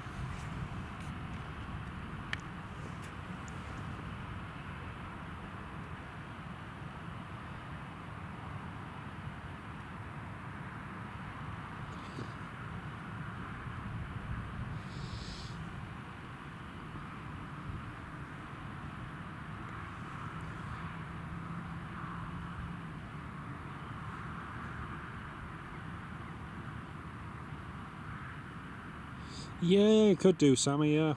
Could do. Wow, 310 now, amazing! Thank you all very much.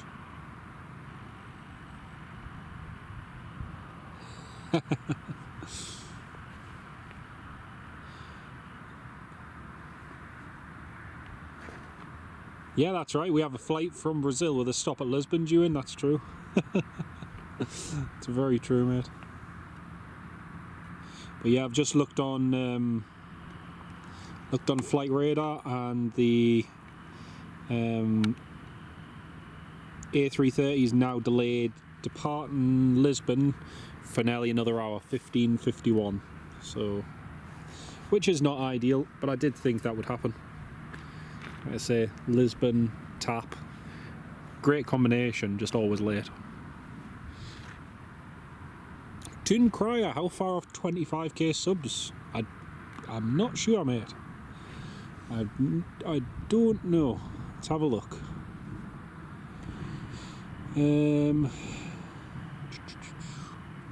What does YouTube say?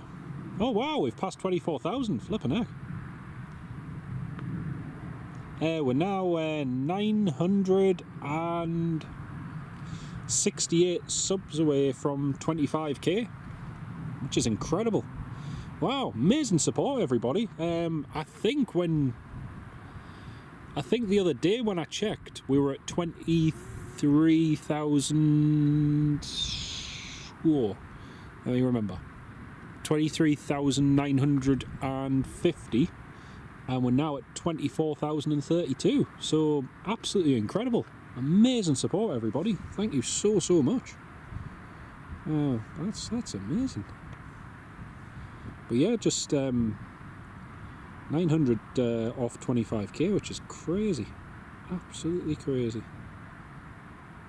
Oh, amazing support, everybody.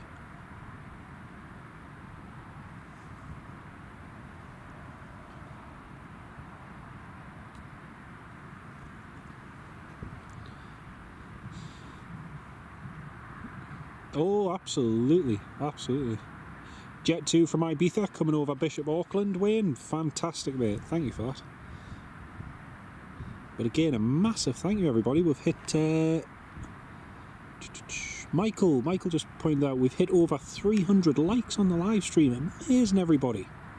Thank you so much. That's really good of you. Oh, amazing.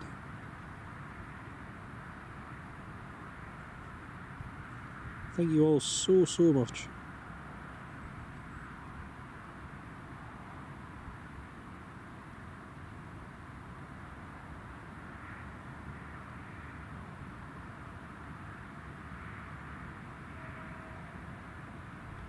Oh, it's amazing.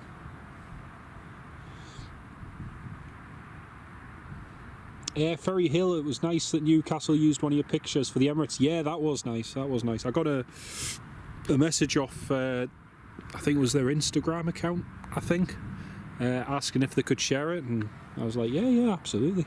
John Driscoll, welcome to the live stream, mate. It's great to have you with us. Really good to have you on board, mate. Sunny in Atlanta, brilliant. Hope you're having a lovely time, mate. If you could send some of that sunshine and heat over this way, that'd be brilliant. Public only sees an approximate number, so using a live counter also rounds it up to 24. Ah, brilliant, Sam, brilliant. I just had a look in the studio bit then. That's amazing. Amazing support, folks. I still remember when I hit 100 subscribers, 1,000 subscribers, and each and every time, like, completely blown away with everybody's support. You know, I really do appreciate it. The one thing I've always tried to do as well, and it's something I still try and do, and I sometimes will spend more time doing this than editing or uploading, is replying to everybody's comments.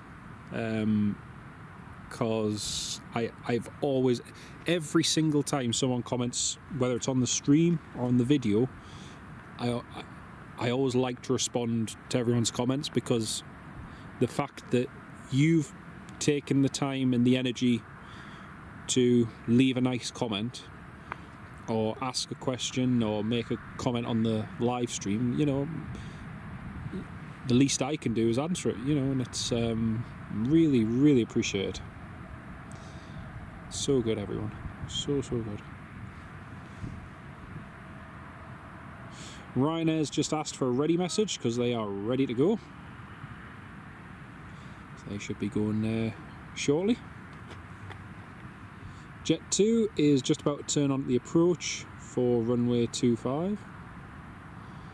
Just having a look at what the arrivals situation is looking like.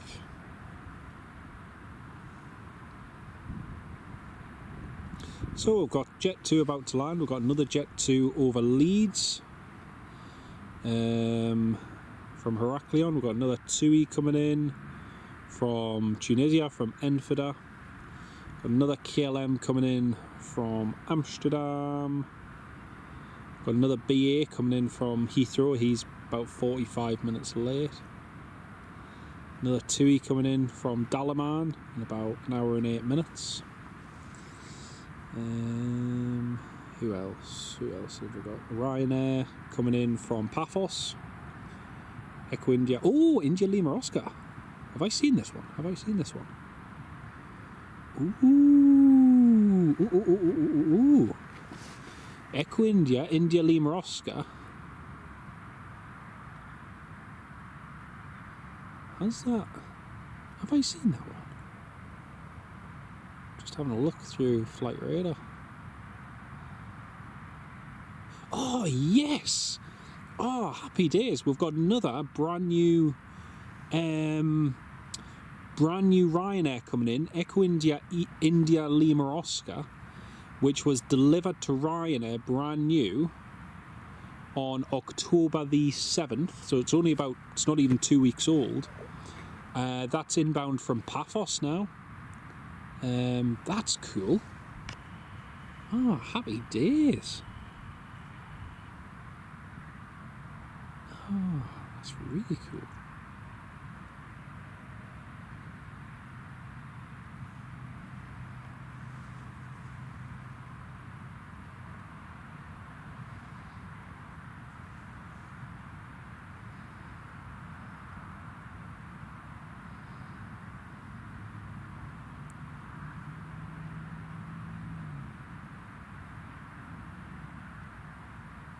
Jet 2, clear to land.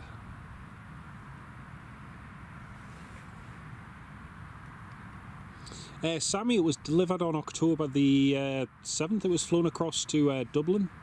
So it's only like 2 weeks old. Well, that's the thing, Ferry Hill. That's the thing, is that, you know, for a lot of people who take photos around the airport, that most of them have to go, I am like a kid in the sweet shop, you're right. But Stephen, it's a brand new Boeing 737 MAX 8-200. You know, it's never been here before. It's like untouched territory. It's probably flown more in the US than it has in the UK so far.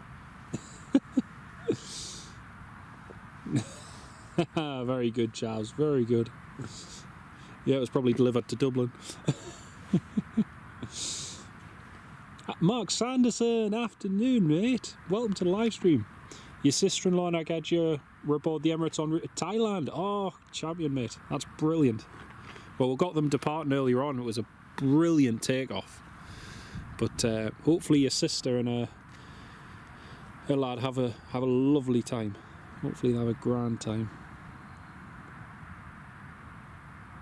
But Ferry Hill, yeah, it would be nice if they did an official spotters area, but I don't see that happening anytime soon.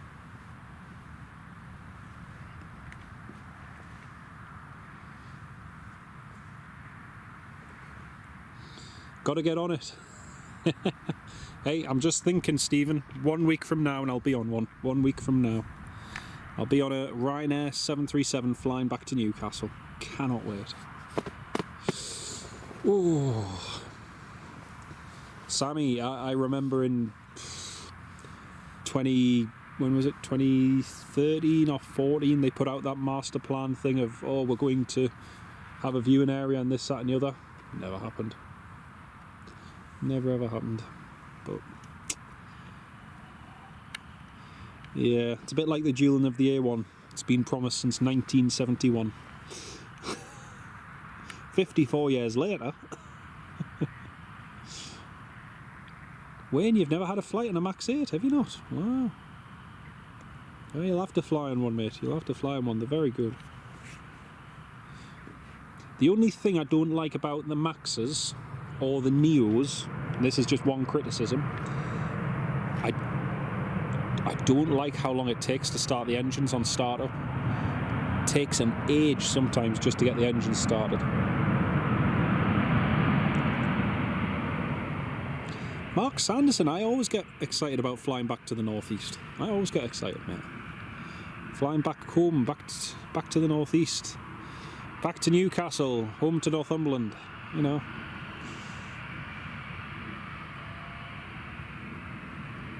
They would make a few quid, Stephen, they would. The only thing is, most of them are paranoid about health and safety and all sorts now. And the fact that you start bringing people in, your liability and everything, you know, that's what they're really concerned about. Oops. But, yeah. Ryanair's just pushed back. All the Jet 2s and everyone are saying that they're ready to go.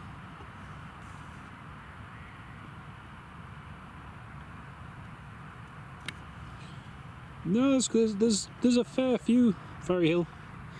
There might only be 5 on YouTube who do regular stuff, but in terms of people that I know who do plane spotting here, there's actually a lot. Most of them do photos and Instagram and stuff like that. There's very few who actually do videos. And to be honest with you, I could list you, I know you say there's 5, but I could list probably another 5 or 6 who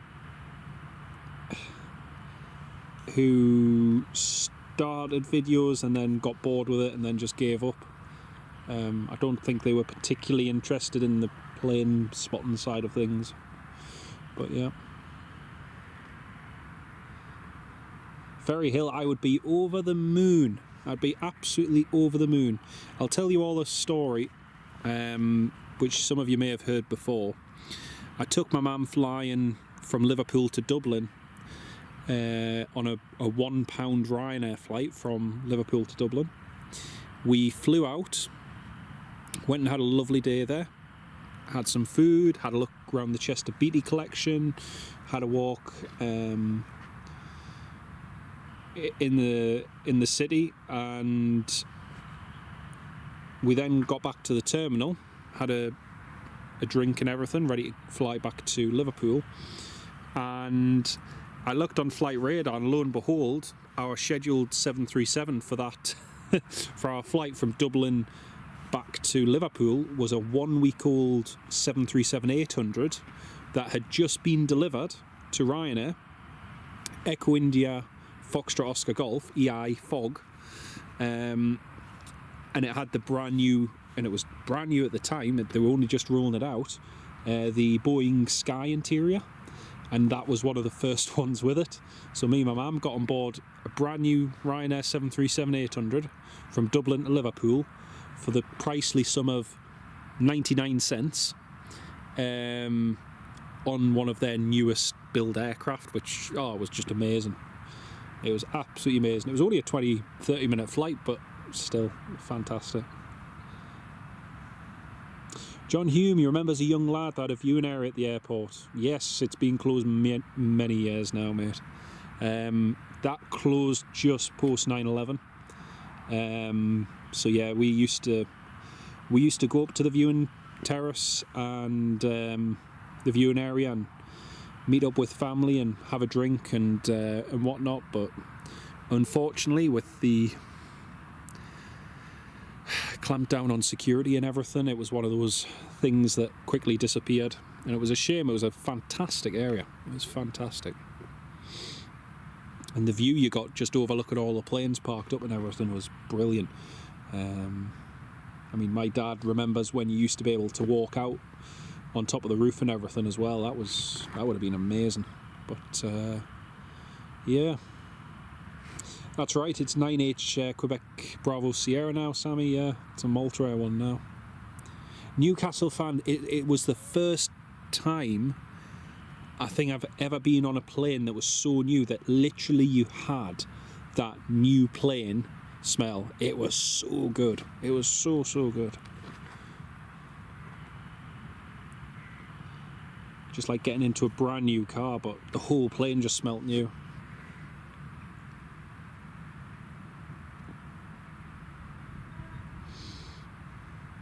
Newcastle fan, that's not the problem nowadays. That you see, the security thing is one thing, and to be honest, you can do what likes of Zurich Airport do.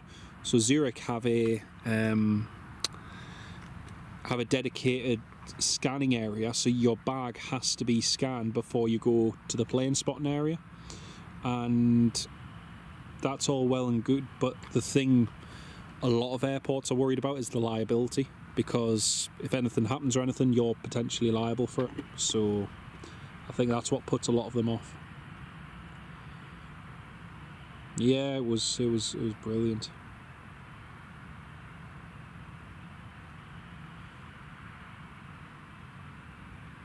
Yeah, same here, mate. Same here. It was brilliant. You could just sit and watch the planes. It was fantastic. It was absolutely fantastic. Will Aviation? Yes, we are waiting for the A330, but at the moment it looks as though it's going to be delayed, sadly. So it looks as though it's going to be delayed till 10 to 4. But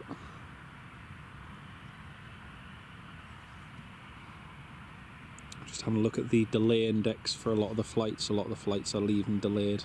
It's 20. Some of the flights at 3 o'clock are still showing estimated 15:20, 15:30. So yeah, Heathrow flight estimated 15:13. It's 15:17. Still isn't moving. A330 to Florianopolis, 1500, delayed till 15:47. Yeah, the average delay is about 40 minutes at Lisbon at the moment. It's not good. Not good at all. So to be honest with you, I reckon if the Newcastle, well, the TAP Air Portugal flight, I reckon if that gets airborne by 4:30, I'd be pretty impressed. So possibly, Stephen, possibly. Will Aviation, that's what Flight Radar says, but that's just provisional. That's just provisional.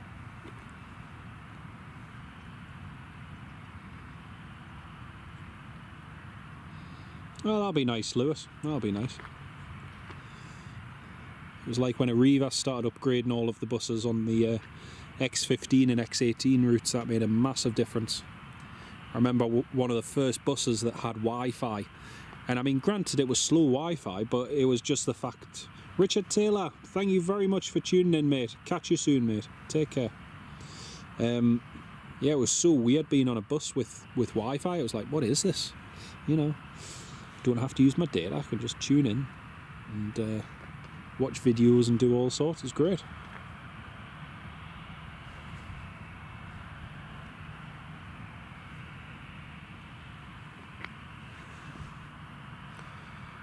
Oh, thank you very much, Will. Thank you. I spent a lot of time putting that video together, so thank you very much for that. It's very kind of you.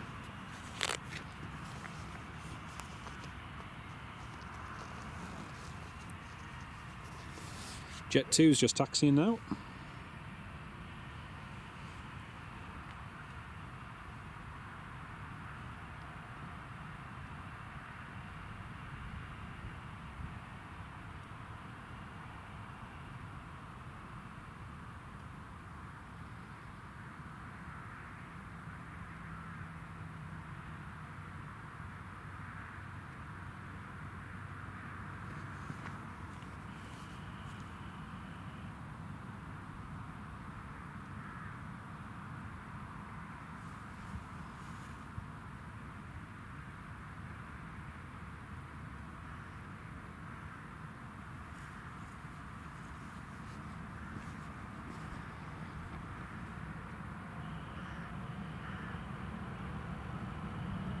Jet 2 just coming in on the approach now as well. Nearly 330 likes. Thank you, Ferry Hill. 330. Marky Stoddart, did I? Sorry, I misread that message. I just saw Richard's message saying bye. I thought you were off as well. Sorry, mate. My bad. I read that wrong.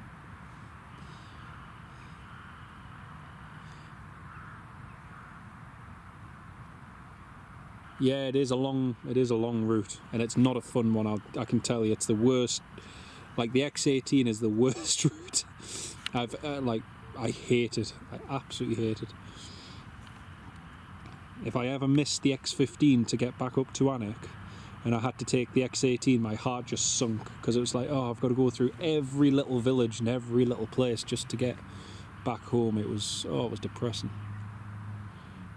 And I remember once it was delayed, the X18 were really delayed leaving, was it Regent Centre? Might have been Regent Centre, and I ended up getting into Anik late, and I missed my connecting bus home, which was the last bus of the day, so... don't apologise one bit, mate. I'm chuffed you here.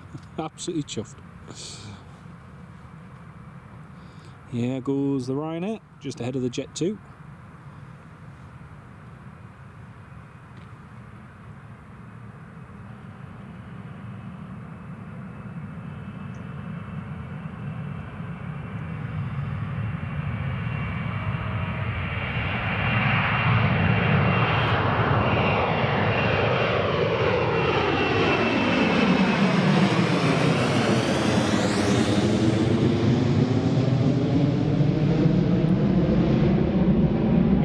Just coming in, Jet 2.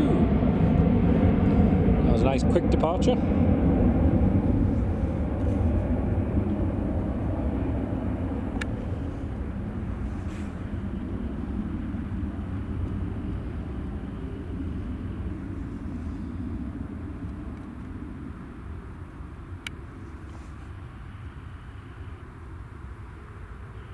Nice and solid.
Canary, have I ever been to Skiathos? No, I'd love to do that though.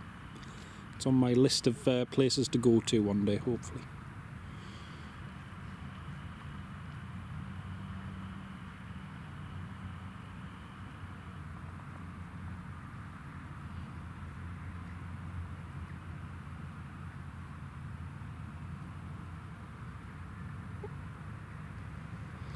Next departure. Sammy, I was wondering that the other day as well. I'm not sure.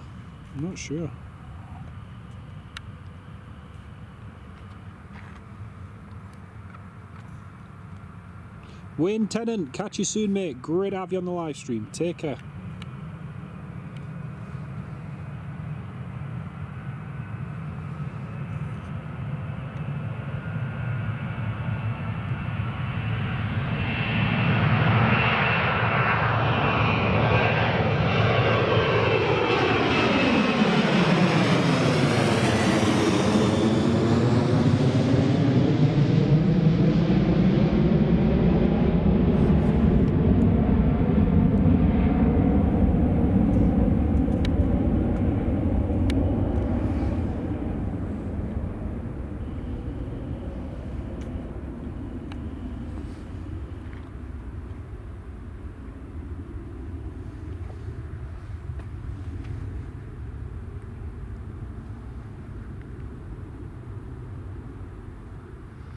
Oh, Frank B. Thank you very much, Frank, for your kind donation. That's super kind of you, mate. Thank you so much. Big shout out and thanks to Frank B in the live chat, everybody. Massive thank you.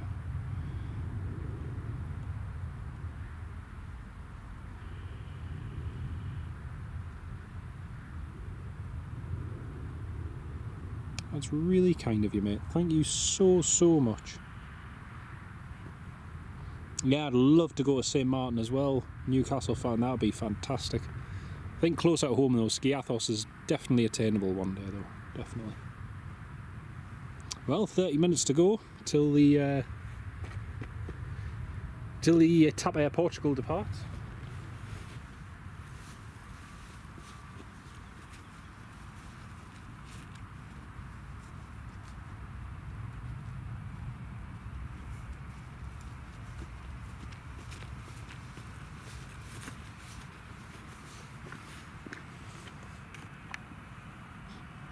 Next arrival.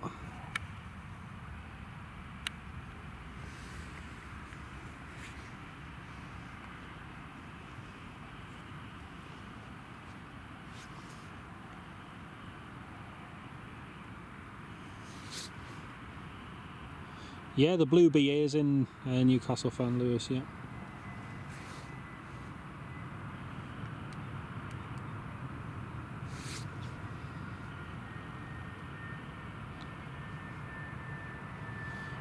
That's brilliant. That's brilliant, Stephen.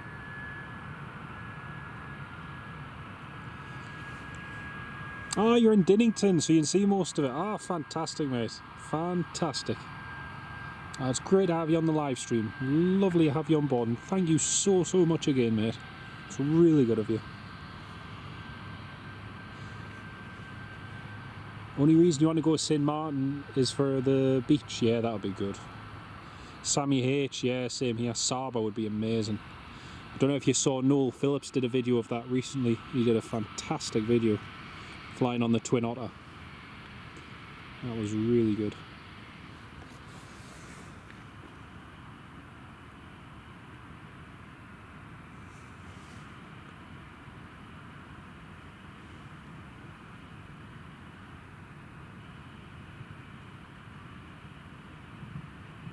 Got a KLM coming in shortly as well. To Jet 2. Ready to depart to Madeira.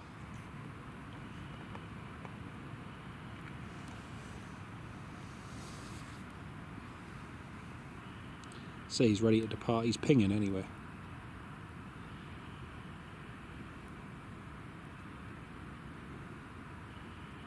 Emirates A3, he's just passing over Hexham, just to the west of us at the moment, on his way back down to Dubai.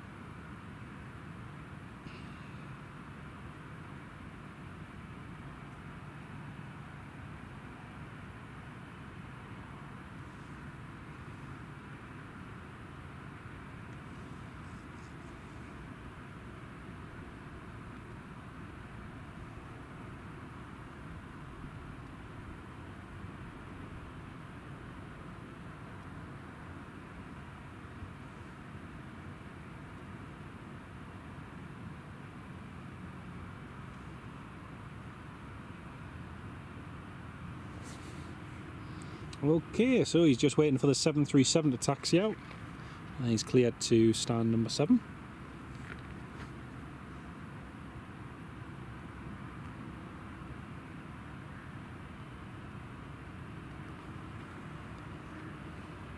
Well, it's 3:30, so that wind switch should be happening from now in theory, but I think it's just going to stay light and variable.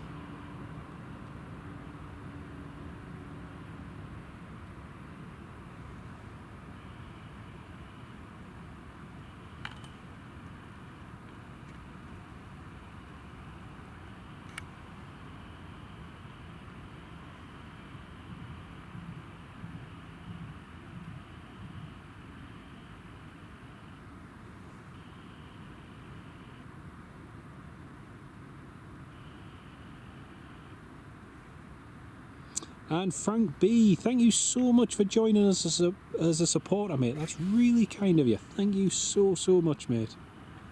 That's really kind of you, mate. Thanks so much. And again, if you're a new channel member or supporter, if you go on the channel and go to the playlist section, you'll see a section channel members exclusive playlists, and you'll find a whole load of videos in there which only you dear channel members can watch, all of you members and supporters.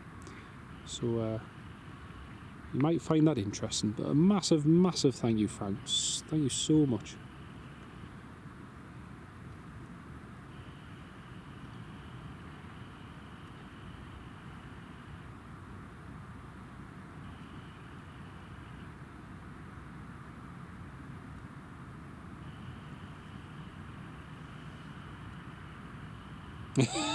Richard Bradley. Oh dear. Oh dear. You've told your kids one in Korea, one come with me. You're taking a day to go spotting an inch. Good man. Excellent, Marky. Because yeah, that's one thing I always try and do, is have a day or two spotting whenever I go on holiday. It's nice seeing lots of different places, but it's also nice to see what's going on at the local airport. So yeah, twin otters are great. Barra's another good one. Yeah, that is a good one.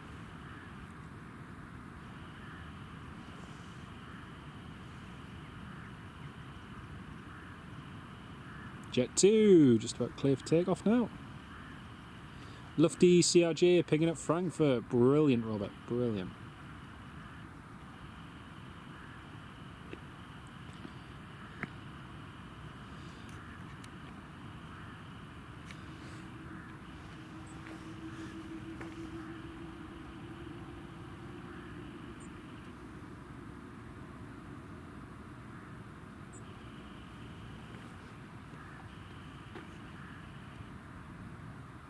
Ah, right, have they, Stephen? That's interesting. That's very interesting.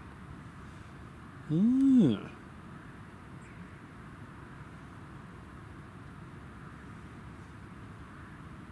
Oh yeah, FAA raises Boeing 737 MAX production cap. Interesting.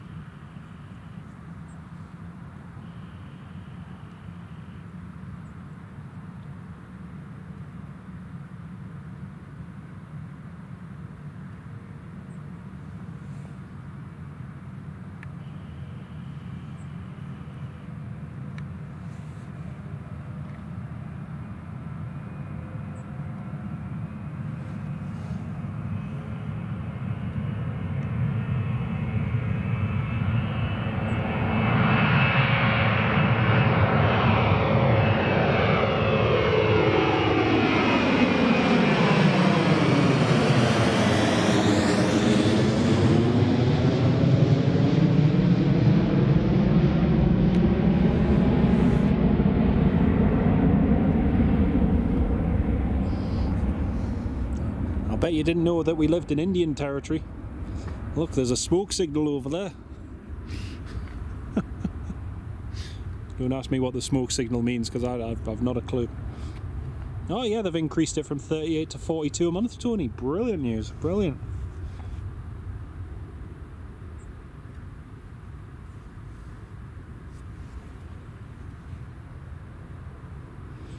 That Jet 2. The Jet 2's just reported that there's 2 pheasants on the runway.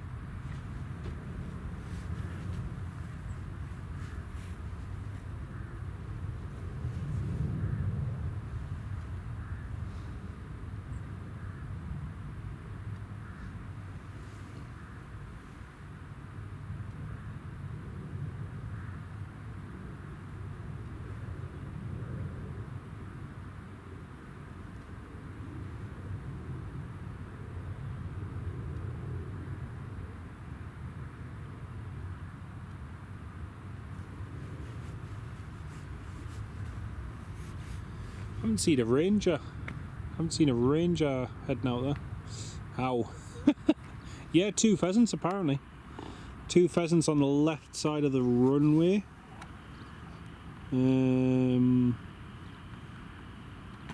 Somewhere down there.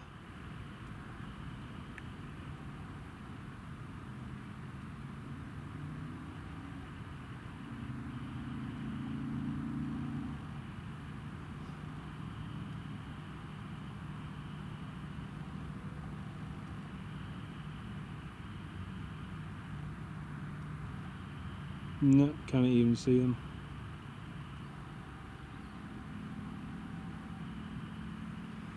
Ranger's just going to have a look. Oh, there they are. There they are. I can see them now. Just behind they're behind the Ranger. Although I'm not even sure if that's... Yeah, it is. You can see it behind. It's behind you. It's behind you.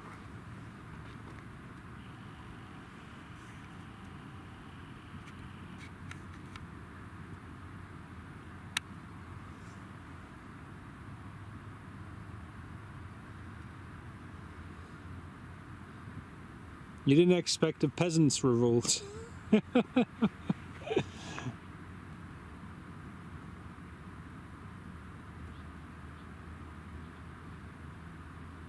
Yep, look, there's the other one. They're both on the runway. So when the Rangers entered the runway, he's actually entered in front of the pheasants and not seen them.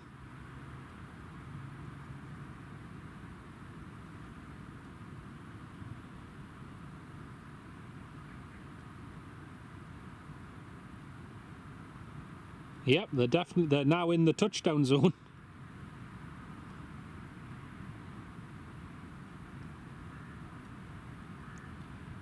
Where's the Ranger gone? Oh, well, we've got two pheasants on the runway. One of them's just creeping onto the centre line. There's a KLM coming in now as well.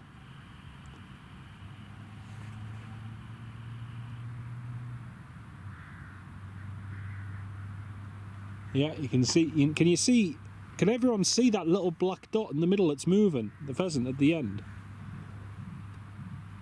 Yeah, that's him just there where the white dash is. Still moving across.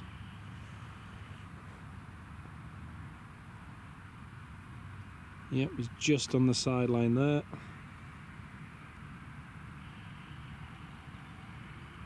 Question is, where's his friend?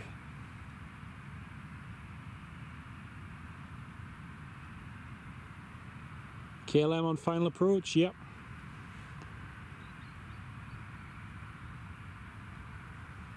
Ah, here comes the KLM.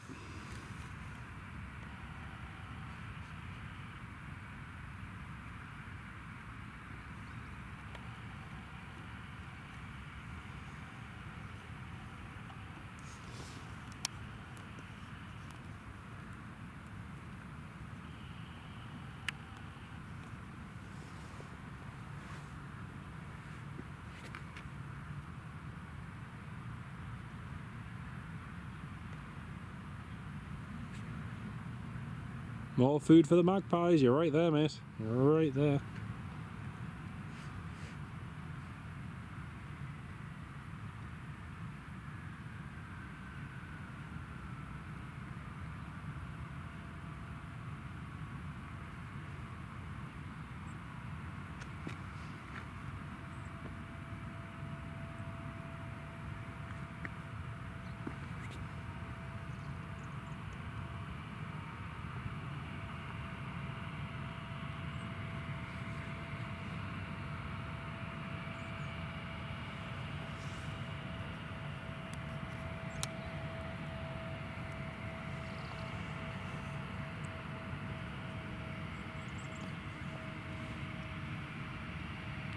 Pleasant landing, 'twas indeed.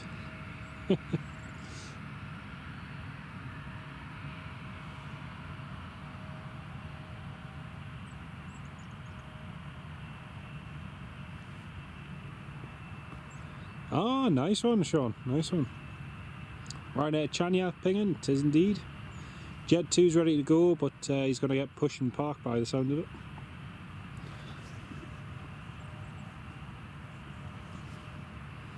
Didn't reply. He didn't report anything on frequency, Stephen. I was listening. He hasn't reported anything. The fire engine, the fire truck's just gone over to the Samson side of the airport.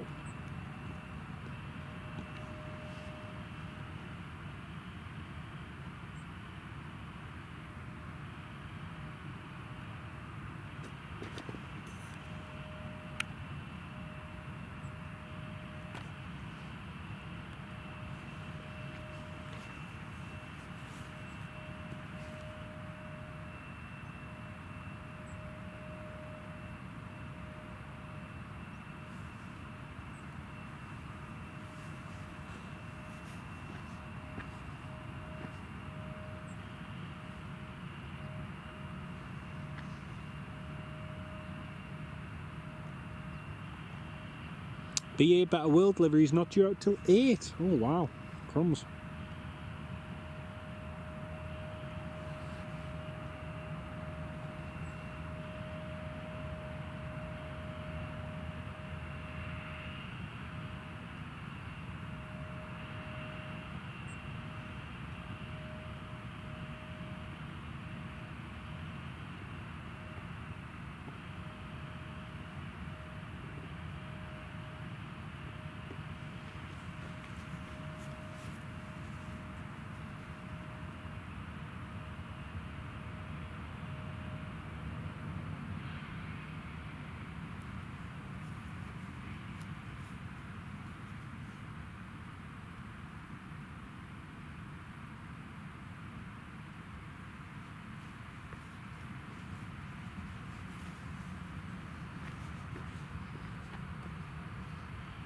Ryanair is now taxiing.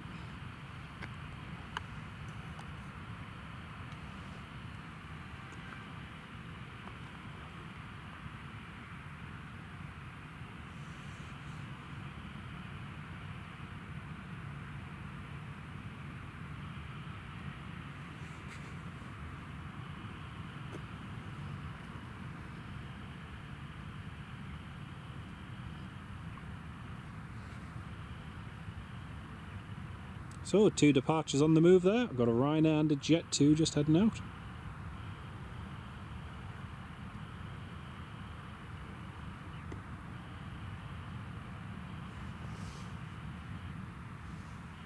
Newcastle flyer is going to be later than that, unfortunately.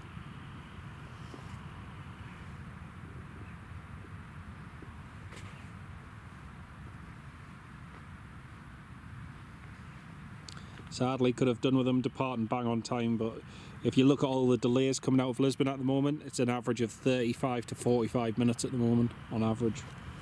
So, I reckon he might not even get airborne till, possibly 20 past 4. So...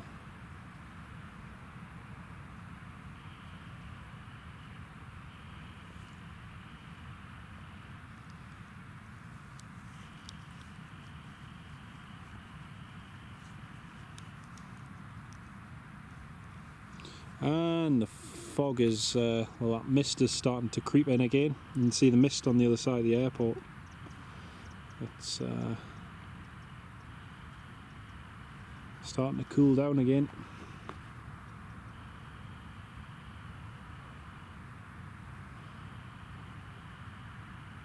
Jero, hello Jero, how are you doing? Great to have you on the live stream. A220 would be nice, Robert, definitely. One of the good old C series.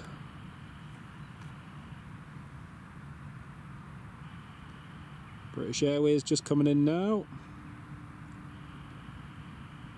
BA A320, shuttle 12 Zulu.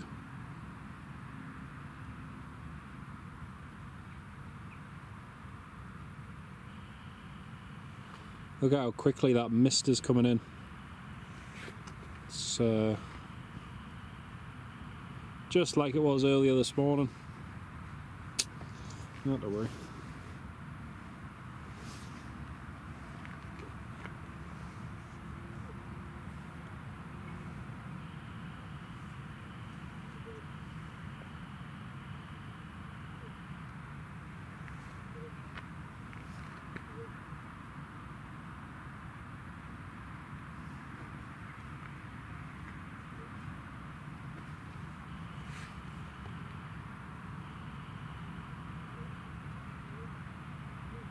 Jet 2, clear for takeoff.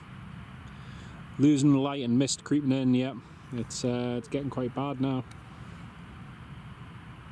Smoke off the Fireman's barbecue. Oh dear.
Oh dear. Ryanair just holding short.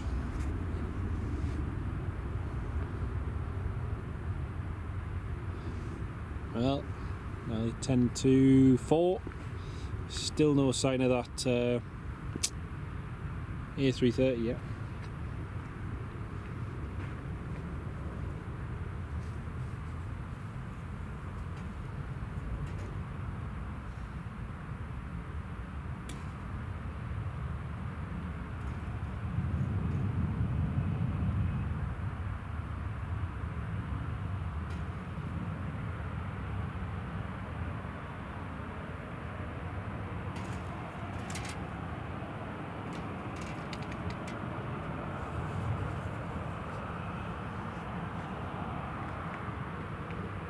Chippers 1990, hello mate, how are you doing?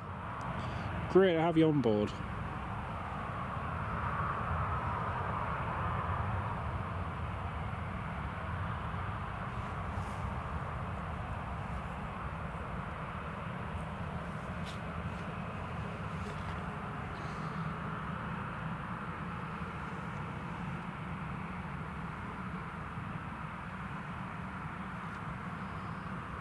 Ryanair lining up.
Visibility's getting worse.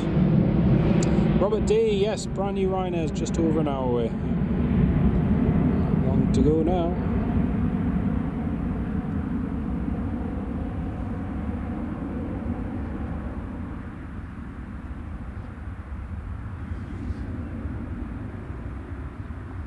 There's a British Airways just coming into land now. Like I say, the visibility is just terrible now. Absolutely terrible.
And there's a Jet 2 just lining up behind. Oh, first bits of drizzle. Oh, this is actually drizzle coming in. Crumbs.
I wish it was fog, it's drizzle.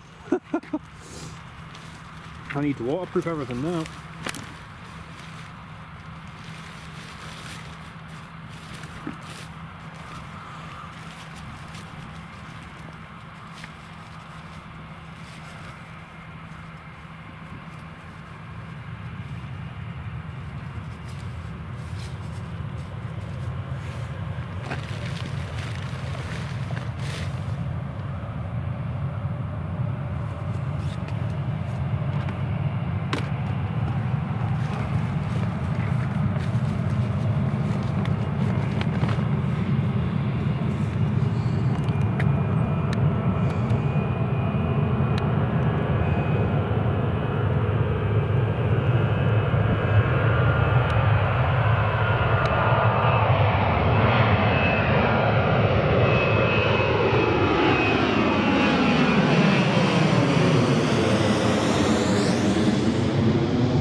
Yeah, we've got very fine drizzle now, folks, which is soaking everything, which is not great.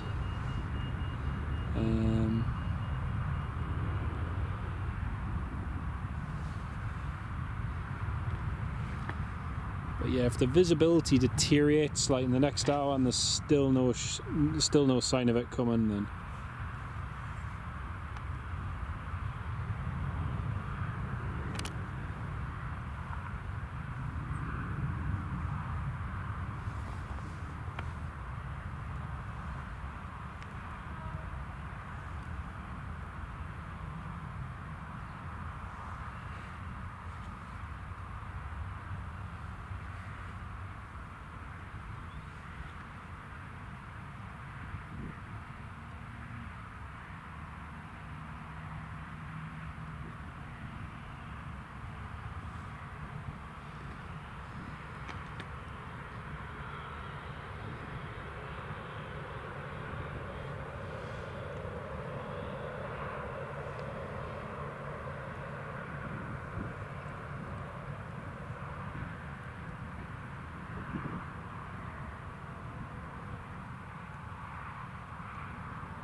there goes the next Jet 2 to Rome Fiumicino.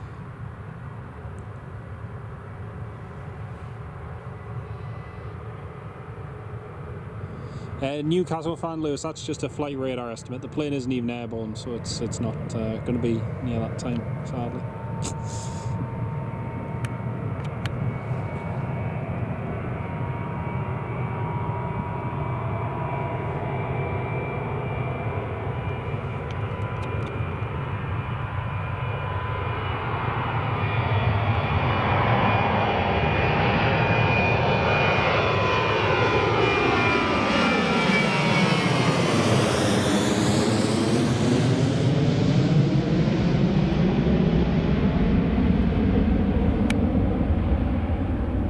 you see the water droplets there on the lens? It's getting quite wet now, and it's coming directly towards us from the east, so it's not ideal.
Yeah, it is Richard, yeah, sadly. But not to worry.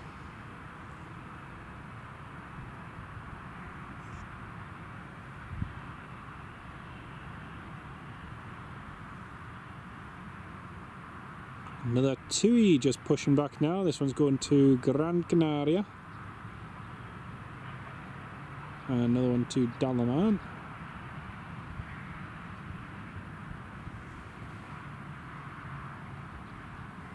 Yes, Stephen, yep, that's the one.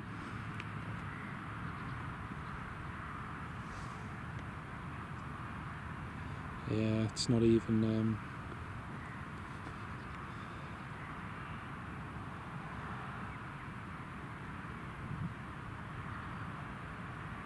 Just going to do a quick sim brief.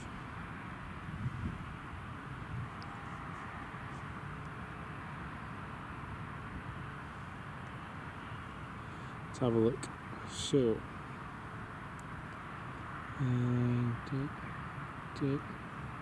LPPT, EGNT,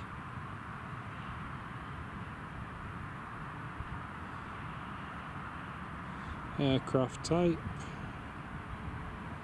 A330-900, flight time does it give us, generate flight.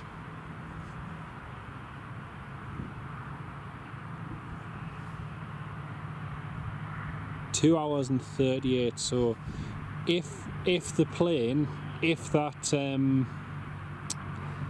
A330-900 was to push back now, its earliest time getting here would be 6:38, by which time it's properly dark anyway.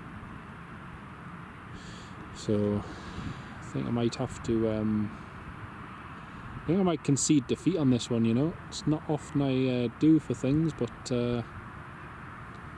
unfortunately I just like getting it at 6 o'clock was going to be a push, but we're now looking, and again that's if the plane was taxiing now, and it's not even pinging on flight radar yet. I've had my alerts set, and it should have been pinging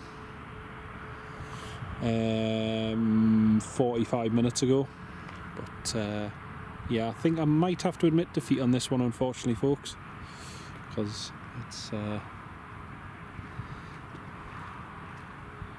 it's going to be far too dark, unfortunately.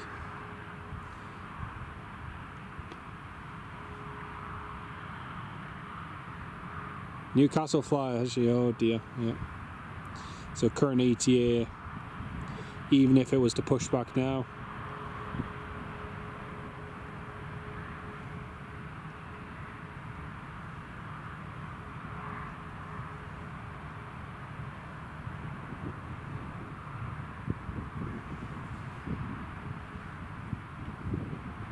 Tap now, pinging.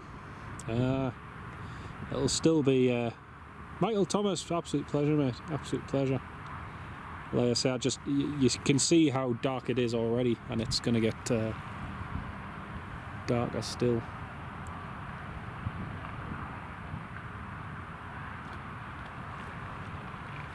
Tap's pinging, is it? Let's have a look. Oh yes, I've just got a flight alert for it.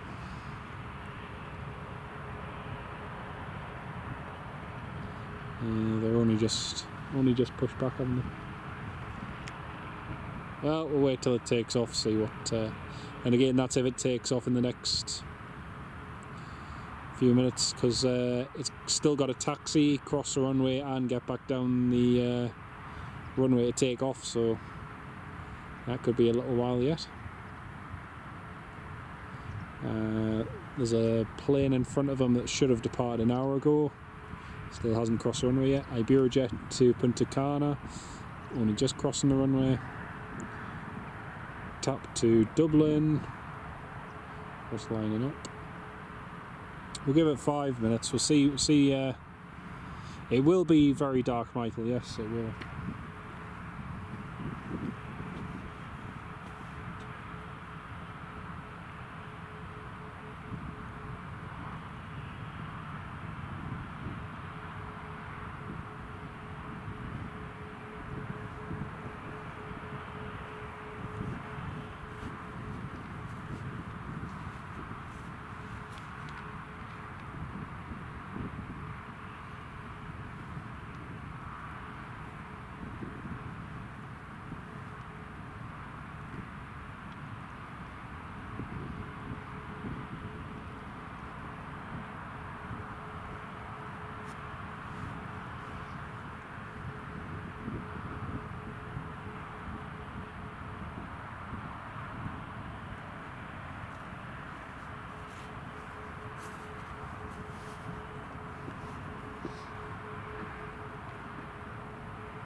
Right, TUI is now taxiing.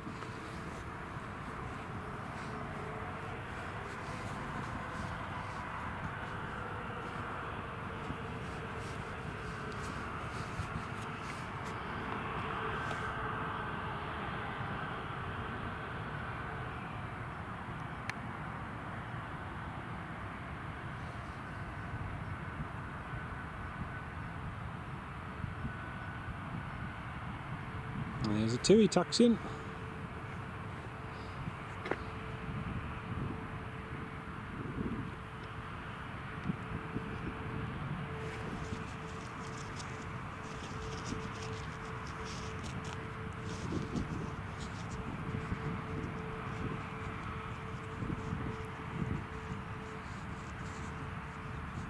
It is very murky, Michael, and this is with light.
That wind change hasn't happened that much yet.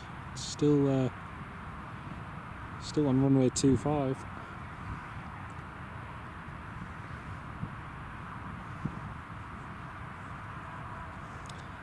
Stephen. Yeah, we'll see. We'll see.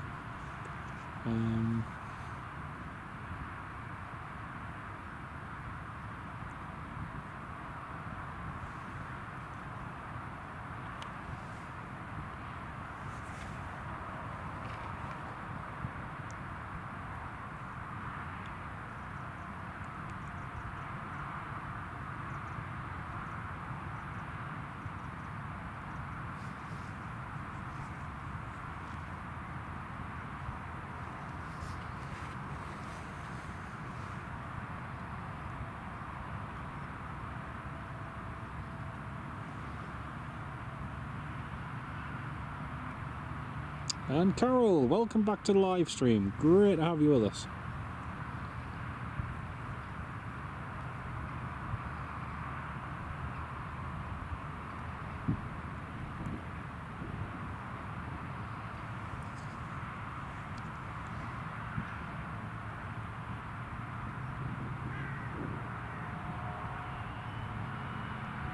Well, taps taxing.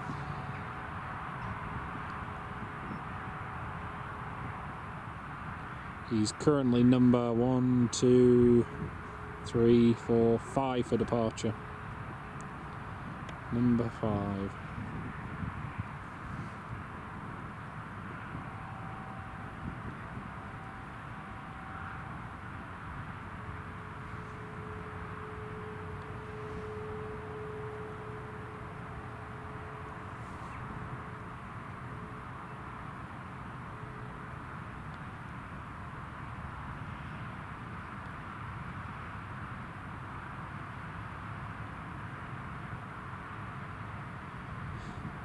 Caroline, I was hoping to stay up until the TAP A330 takes off, but I'm just going to wait and see for 1 second, see what it's like when he's airborne.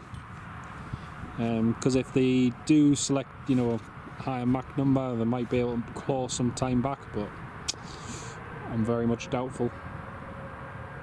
But we'll see. Ken Alloway, welcome back, mate. Yeah, it's pinging at Lisbon, but it's far too late, unfortunately. The light's pretty much going to be non-existent now, so which is a shame.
Yep, exactly, Stephen. That's the thing. Because had it been within the next hour, even up till 6 o'clock, it would have just been doable with the light. But when the weather's murky and miserable like this, it's yeah, it's a pain. It's a pain, but not to worry. Like I say, we'll wait for him to get airborne, see what time he's at. But unfortunately, I think we might have to.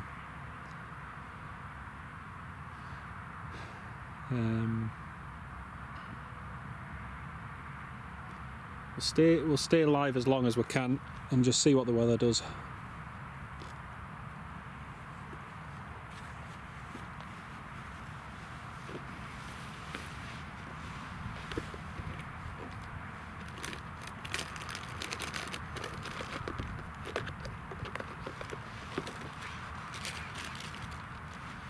Times like this call for a sandwich and a cup of tea, so I think I'm going to have that. Right, here we've got our next arrival just coming in. TUI from Dalaman. Thank you very much, Richard. It's brilliant. That saved me opening flight radar. Alan Ball it is. Yeah, it's a shame about the delay, but it is what it is. Oh, Ken Alloway, you're an absolute star. Thank you so much, Ken. That's really good. Really good. That's really kind of you, mate. Thank you so much.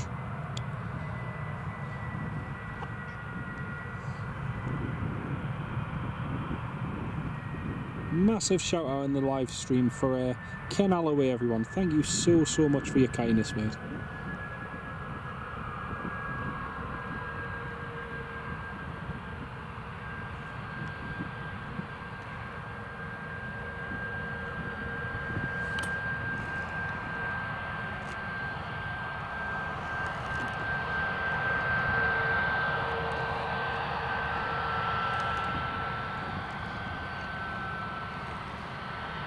There's a TUI.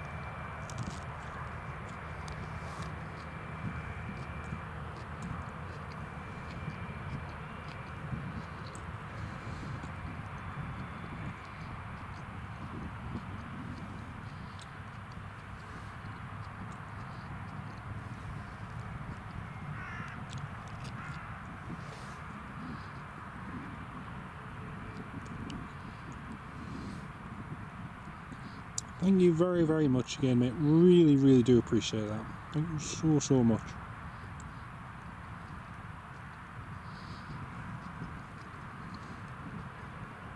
I know, 8 hours. Crazy, man. Absolutely crazy. I was hoping to be able to have it all done and dusted within less than 12, but we'll see how we get on. I'm going to have a warm cup of tea to warm myself up and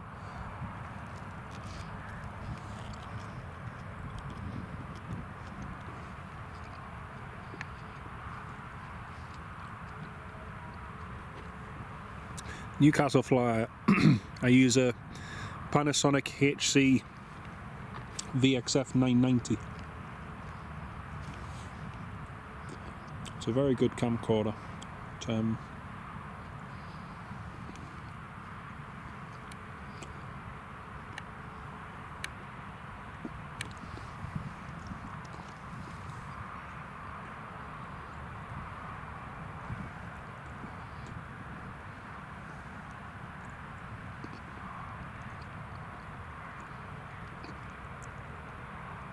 Good news is the tap has crossed the runway. The bad news is he's number 3 for departure.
Just champion. Oh yeah. Yeah, the Panasonic VX1's another good one. Yeah. Richard, yes, there's not much in terms of arrivals, unfortunately. I suppose the good thing is they're still using runway 25.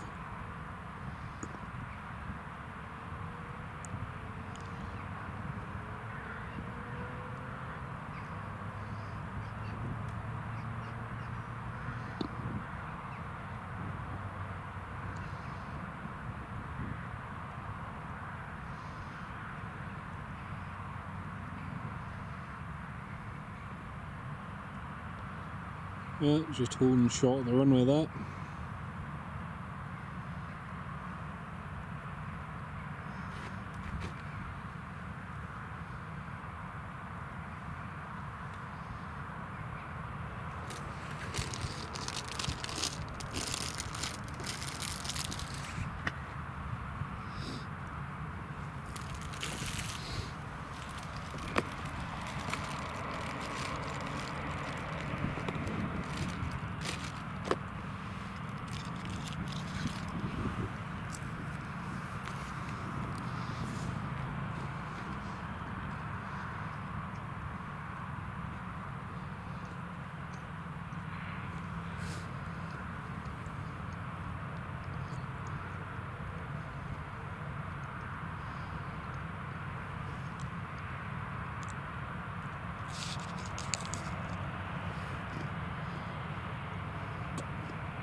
That KLM just gave me some hope there. I thought they were going to switch to runway 07. The KLM just pushed back facing that way, and I thought, oh great, they might switch.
And you can probably just see it, there's a flashing beacon light over, oh, I'm just going to dry the lens, sorry.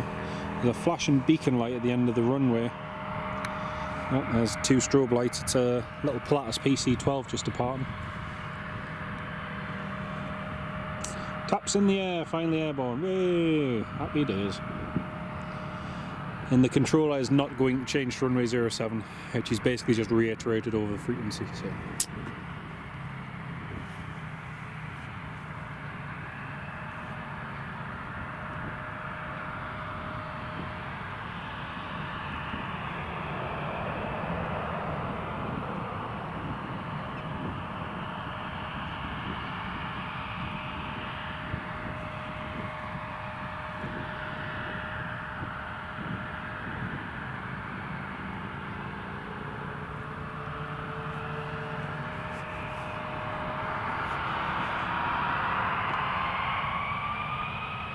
Frang, yes it does, yeah.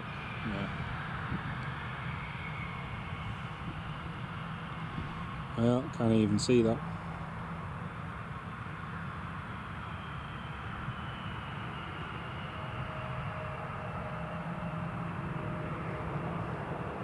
And it's gone.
Michael Thomas, no worries mate, great to have you on the live stream. We'll catch you soon, take care of yourself.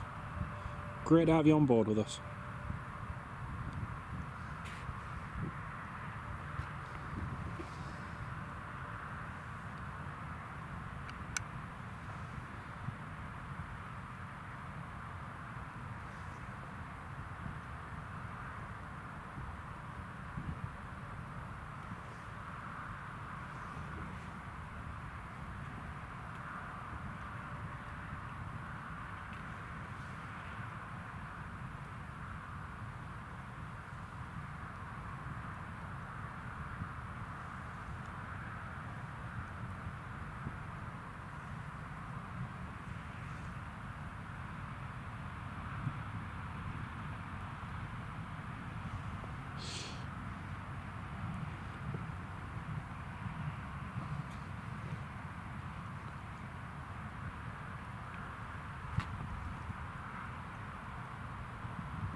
Yeah, same here, Frank. Same here.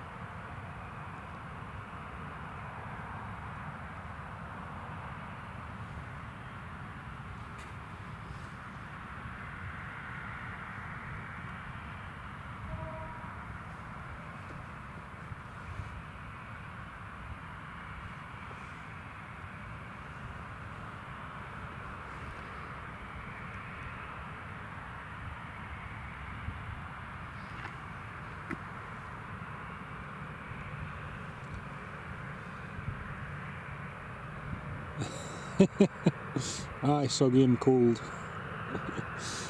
Oh dear. Yep, I was right.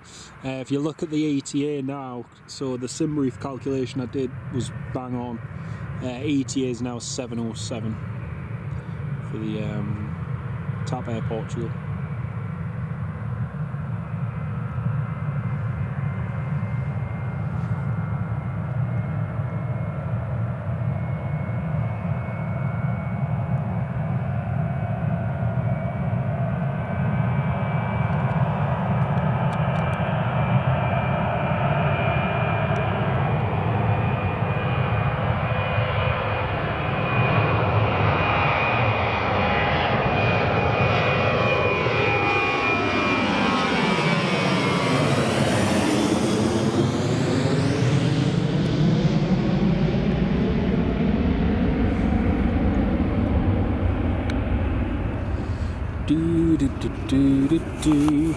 Just going to dry the screen again, folks. 1 second.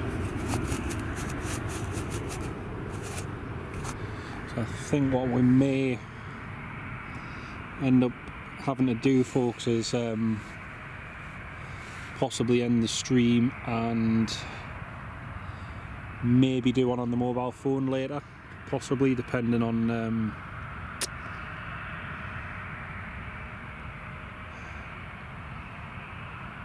everything.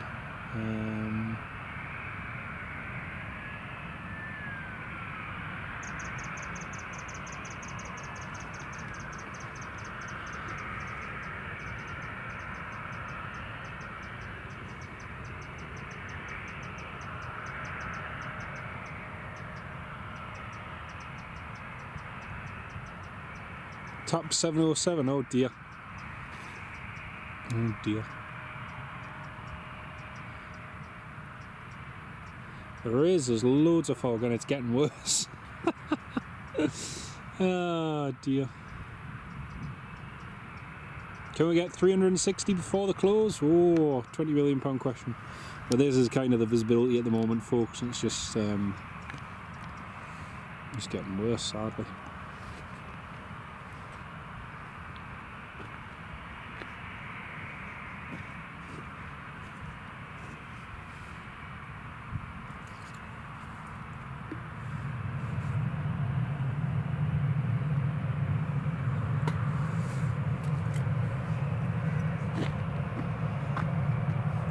It is, yes, Sam, it is. Or it will be.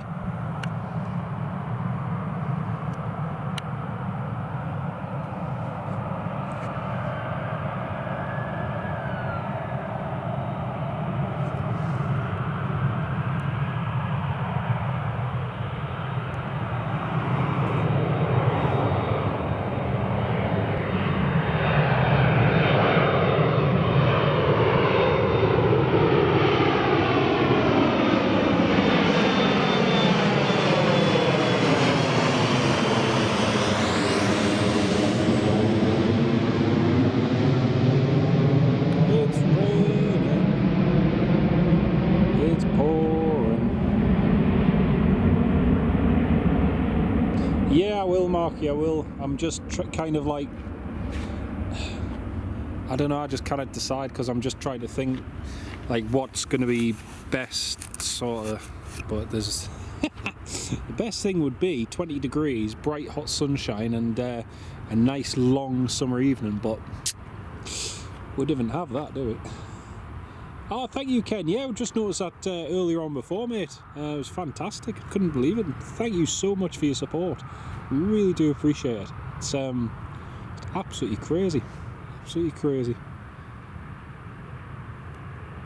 Yeah, that's what I was thinking, Tony. Yeah, that's what I was thinking.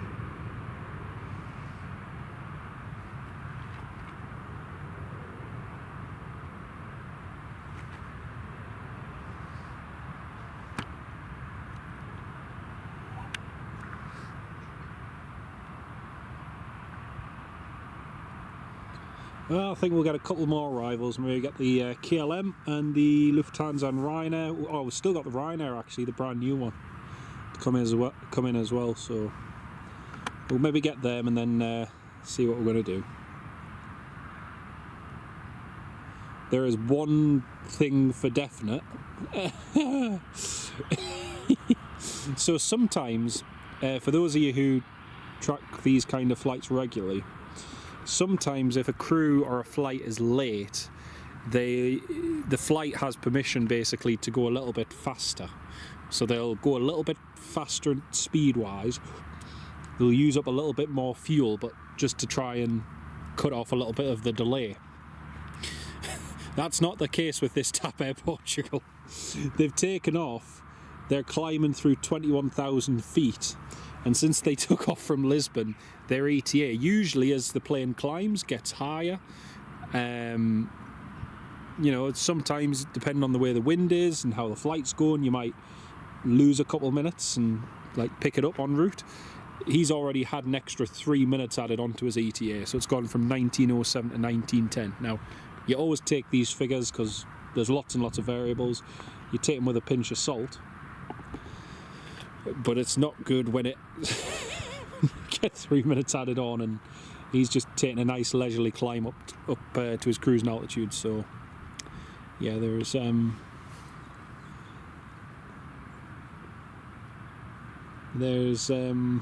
not much urgency there. Not to worry.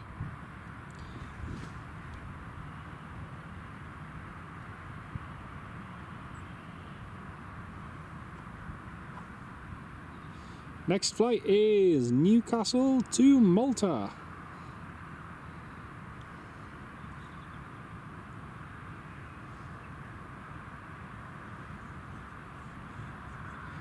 Now 1928. Oh man, now it's just updated for me as well. Oh, class. Absolutely class. What happened to the Viz? It's like it was when we started this morning. In fact, arguably it is better than it was this morning. So Newcastle fly, oh thank you mate. Cheers mate. Stephen, yeah, I know, it's a shame, but it is what it is. Anticyclonic areas of high pressure, when you get all this murk and mist and everything, are a pain. I wouldn't care, because we're just transitioning from that area of high pressure into these lows, so we're getting more unsettled weather, but the moisture that is brought along with the heat that we have is why we've got this. So yeah, one more to get 360 likes. Woo, brilliant. Thank you all. Jet to Ken Alloway. No, I think we'll get the KLM, we'll get the Lufthansa, because like I said, I'd planned to be here for the long haul anyway. Kind of thinking the departure was going to be about 7, and now it's not even going to be till after 7 that it arrives. And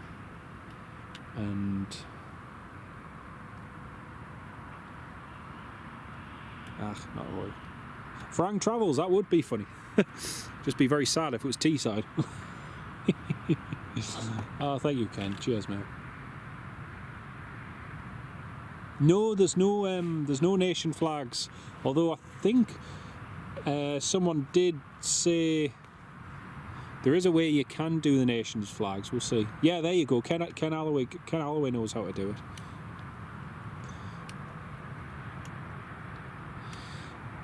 Well, I'll be coming back from Malta this time next week. Not with Jet 2.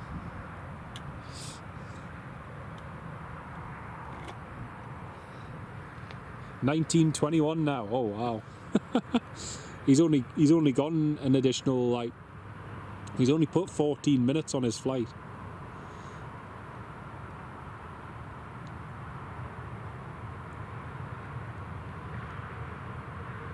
Just for context, the Jet 2 to Lanzarote, that's currently flying over Lisbon, departed here 2 hours and 28 minutes ago.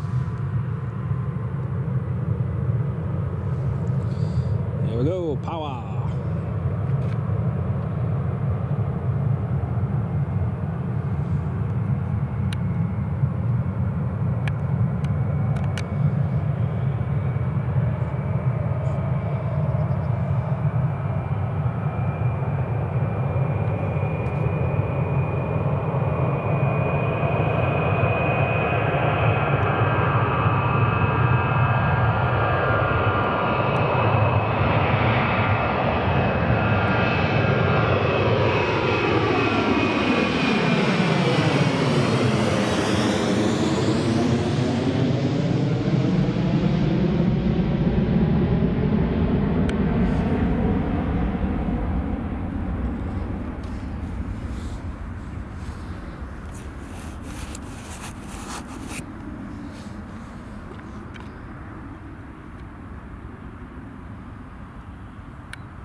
So, KLM and Lufthansa are next to arrive.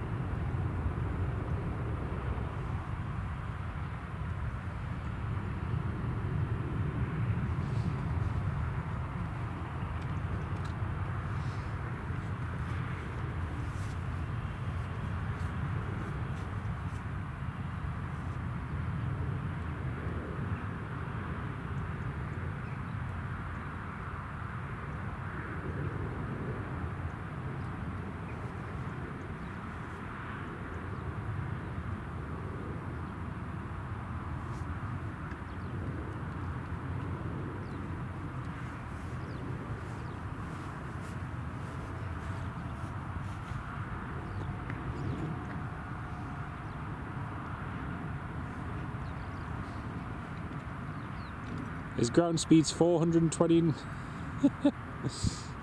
No, he's not in any rush, Newcastle flying. And like I say, there's lots of variables. So like, if the jet stream's, you know, in particularly strong from one direction, then it is what it is. But yeah, it's a bit of a pain. C5 arrived in Preston at 4:30 Saturday morning. Woke you up? Oh wow, crumbs. I know. I'm just watching his ETA and it's like, no. He will pick up a little bit of speed once he goes up and turns right at the Bay of Biscay, but he's got a long way to go yet. So, yeah. Oh, that's just, look at that. It's a little, just a smidgen of blue sky there. Look at that. Oh, man.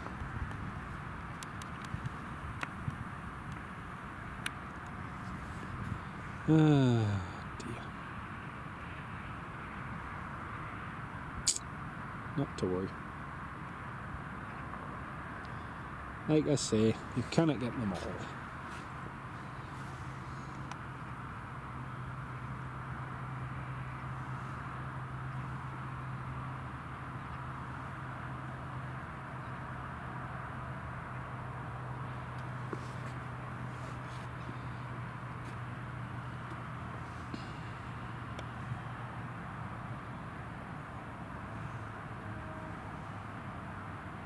Maybe if he switched his APU on.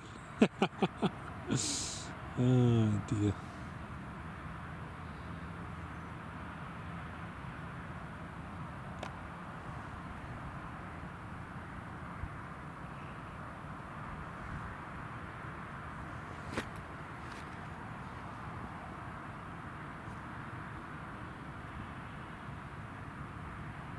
Well, all is quiet in the eastern front. All is quiet.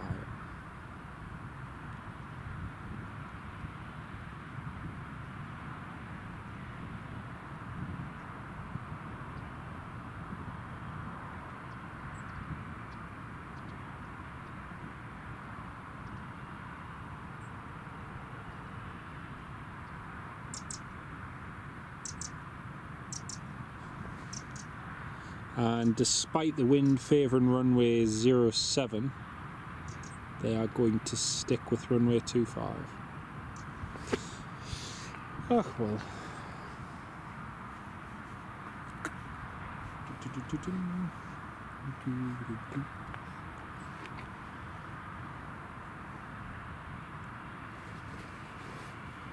KLM due in 7 minutes. Brilliant. We'll catch that in just a few minutes, mate.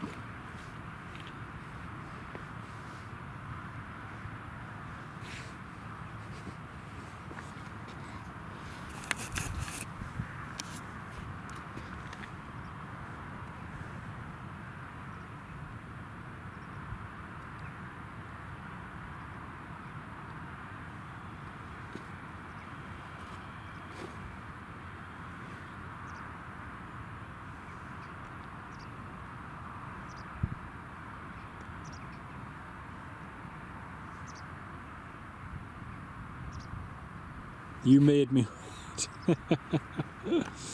Oh dear. Good idea, mate. Good idea.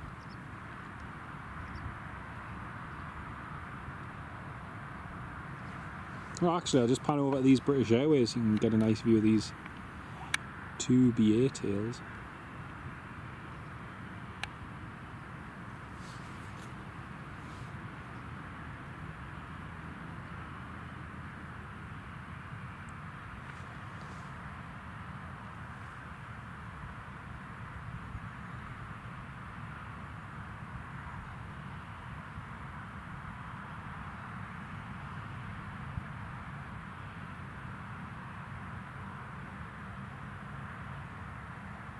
He's only up to 33,000 feet. Crivens.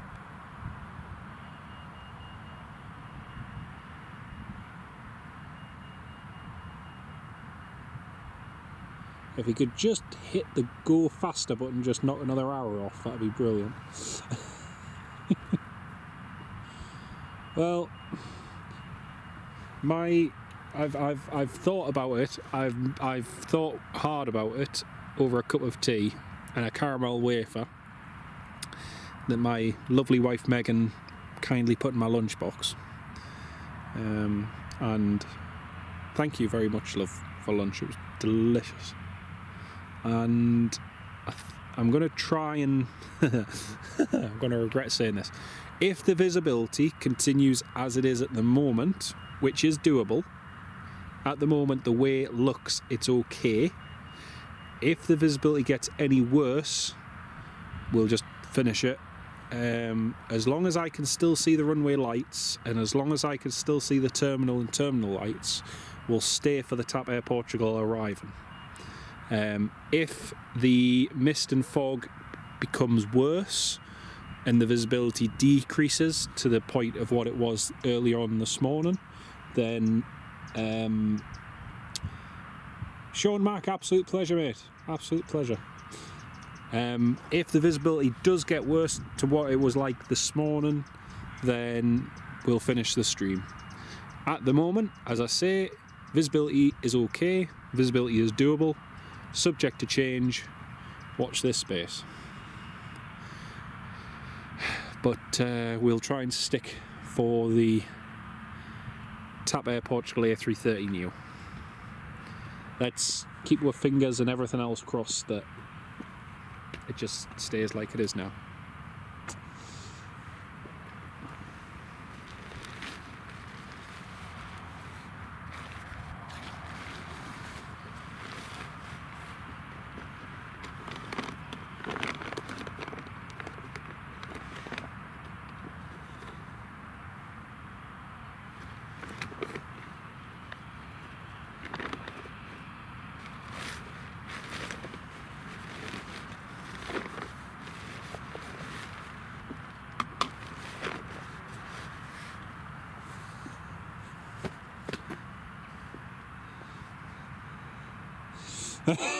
That was JW with the weather.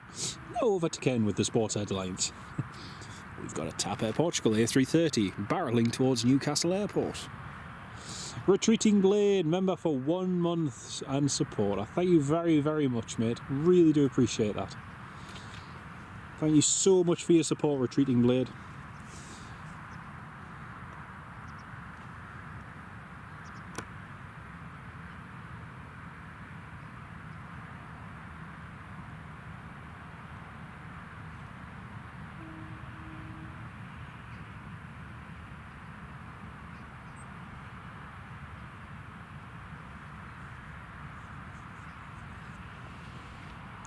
Aye, a whole month. It is, absolutely. And I really do appreciate your support, mate. Thank you so, so much.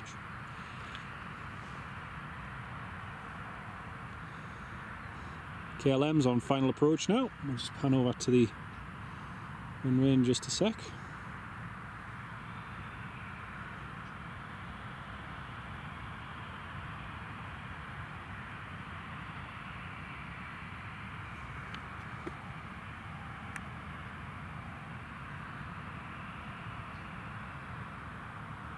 Andy Appleyard, channel member for 15 months, Andy. Amazing support, mate. Thank you so, so much.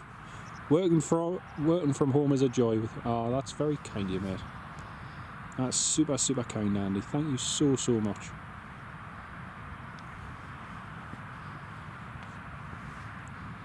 I really do appreciate your support, mate. Thank you again.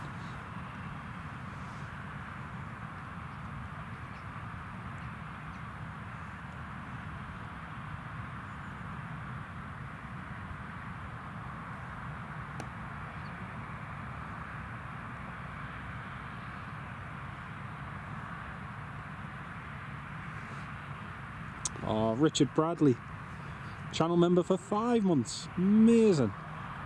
Absolutely amazing, mate. Thank you so, so much, Richard. Here comes the KLM.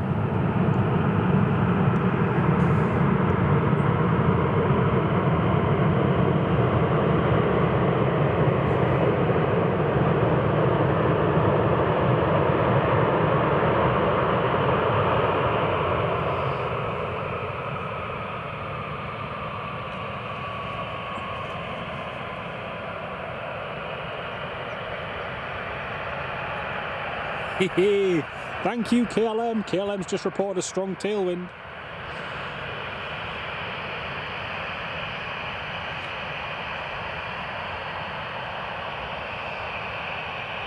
Oh, that was good, Stephen. Yeah, that was really good.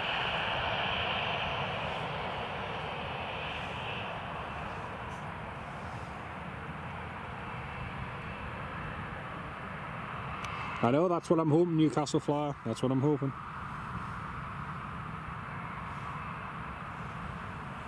Watch this space. Fingers crossed.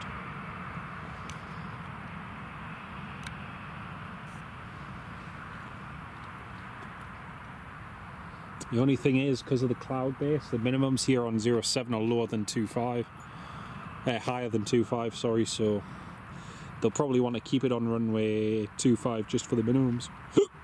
Pardon me.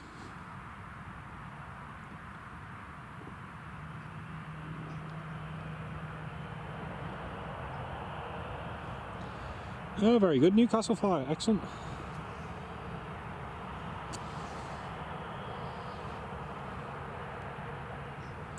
I think it's supposed to get worse here.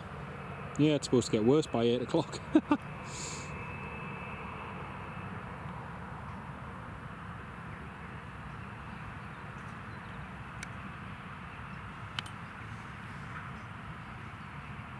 Lufthansa should be next to come in.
"15 minutes wait for the new Ryanair, Robert." Yep, not long now. Not long now.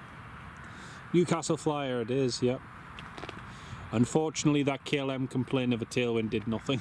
Did absolutely nothing.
The approach controller just asked the Lufthansa for an on-the-spot wind check. But, yeah.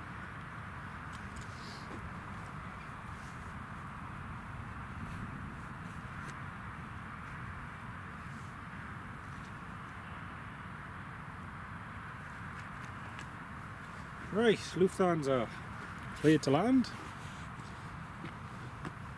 He's listened to you and he's sped up to Mach 0.82. Good, good. And so he should as well. Keeping us waiting like this, honestly. To be honest, so it was funny. I was just saying to my mate Sean that it's not TAP's fault. It's Lisbon Airport. You know, that's why the government's agreed to build a brand new Lisbon International Airport just outside of Lisbon. So the construction on that should be starting soon. But yeah. Lufthansa Mitsubishi CRJ from Frankfurt. It is indeed.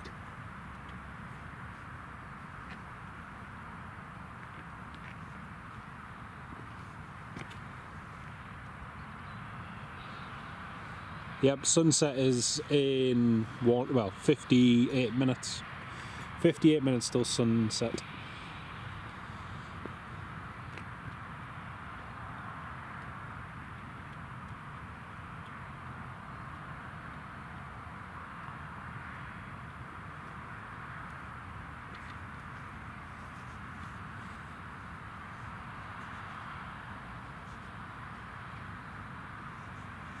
There's the Lufthansa.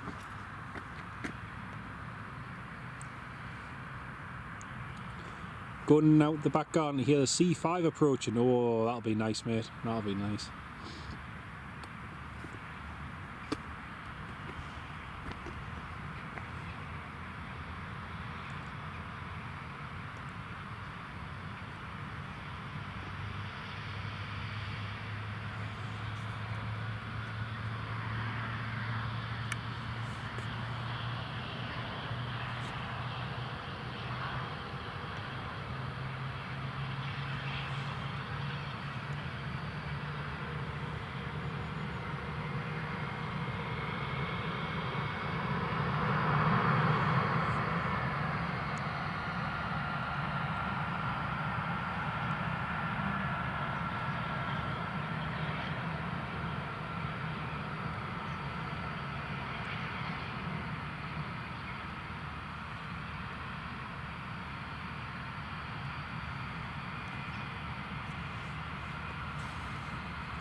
There's a Lufthansa.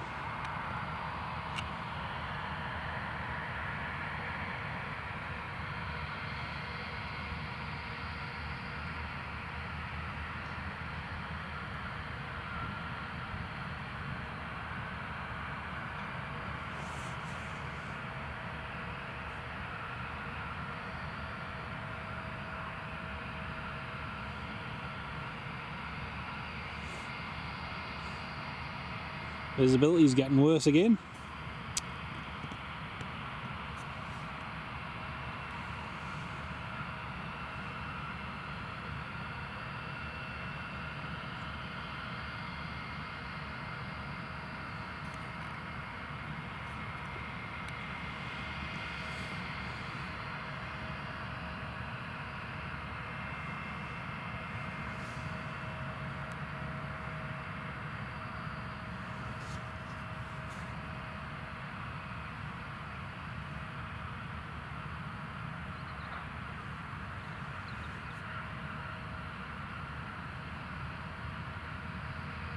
Yep, that changed nothing.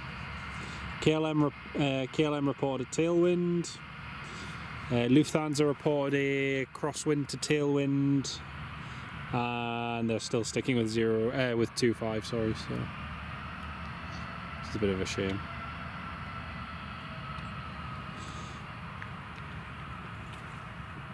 British Airways just taxiing out now.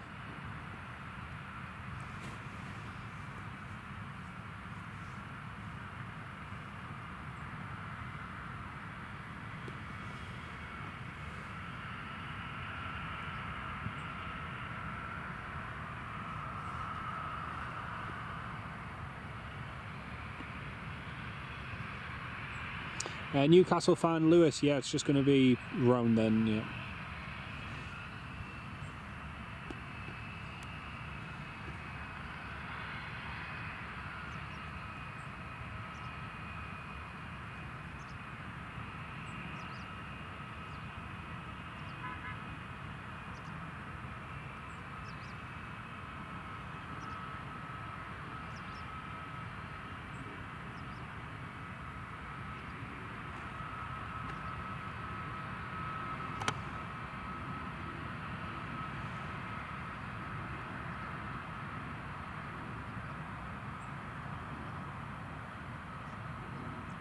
So the next Ryanair that's coming in is brand new. It's only 2 weeks old, and this is going to be its first visit to Newcastle. Echo India India Lima Oscar.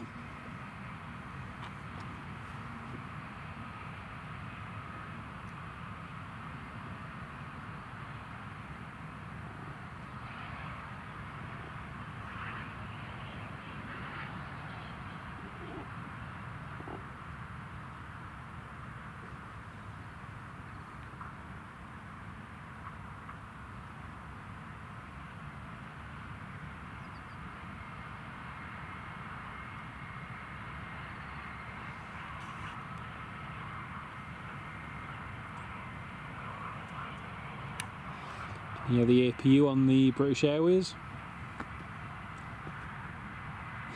Oh dear. That's terrible, retreating blade. Terrible. Oh dear.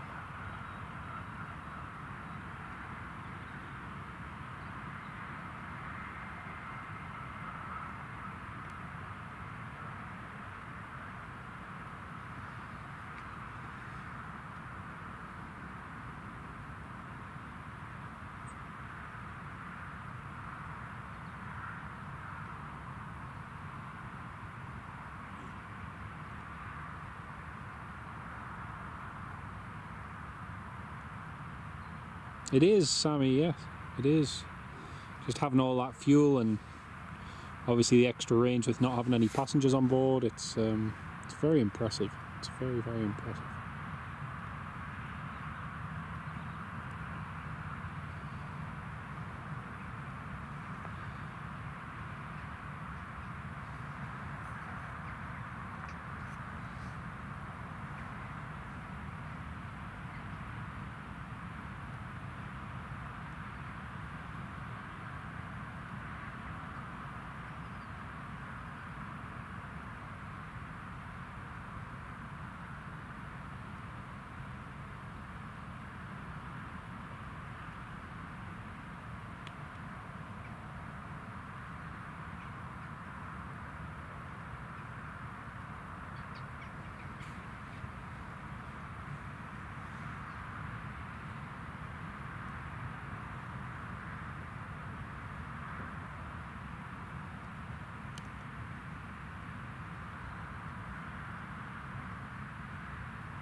No, oh dear, Marky. Oh, class. Oh dear.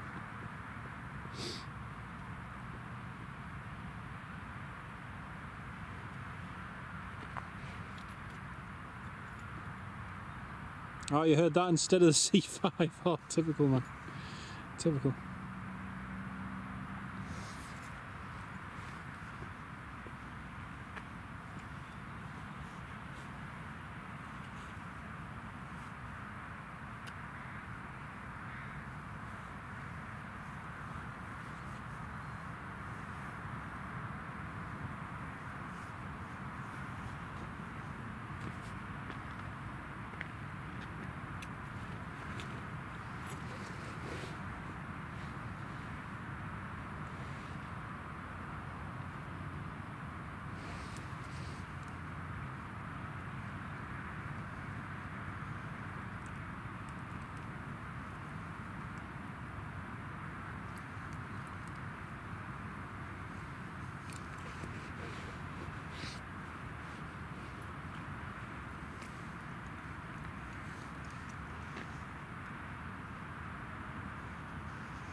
Right, here comes the new Ryanair.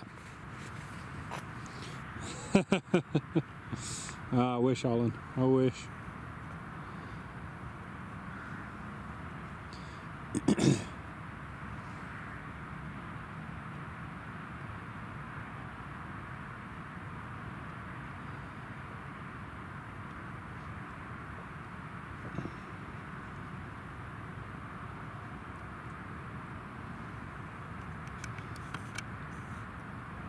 Here we have Echo India, India Lima Oscar, brand new Ryanair 737 MAX 8-200 on its first visit to Newcastle.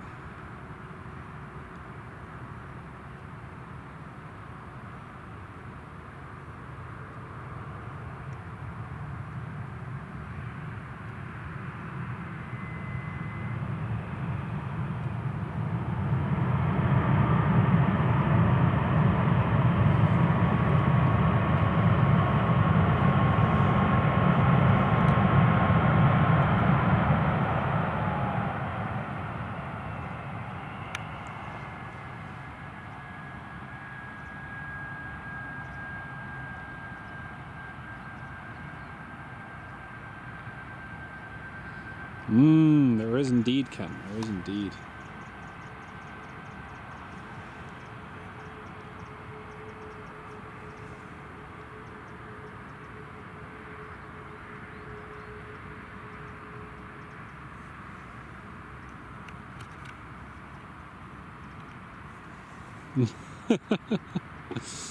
Oh dear.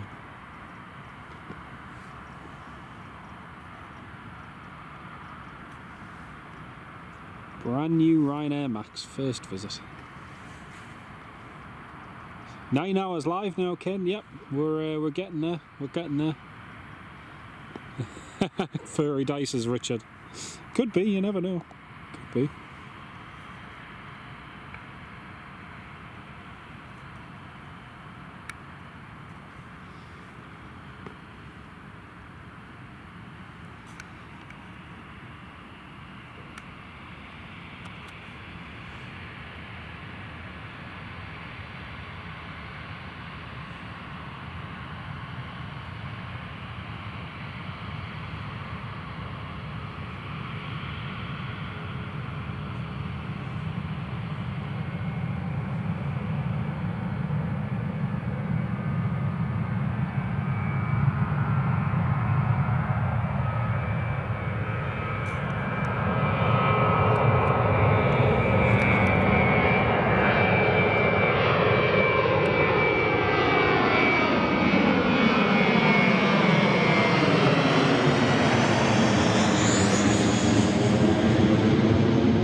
City, welcome to the live stream. No, I didn't hear that, mate. No. Not surprised, because the end of season ones are always a little bit quieter, but aye, extra leg room for everyone. Brilliant. Should have got a proper welcome. It should have, mate. It should have. Archie, welcome. Swedish, any go rounds? Nope, not today.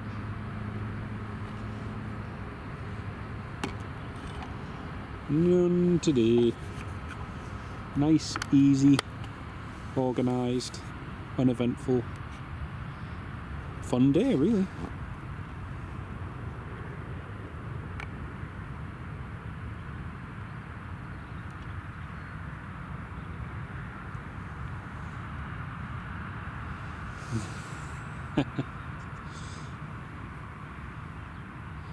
Logan is just passing over toward Manchester way. Top Air Portugal is just leaving mainland Spain now, due in 1 hour and 43 minutes.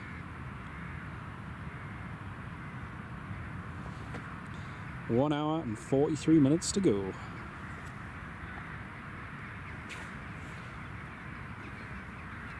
In the meantime, if anybody knows of anyone who's got about 20 floodlights that they can line alongside the runway at Newcastle and the adjacent taxiways, if they could do so before 7 o'clock, that'd be brilliant.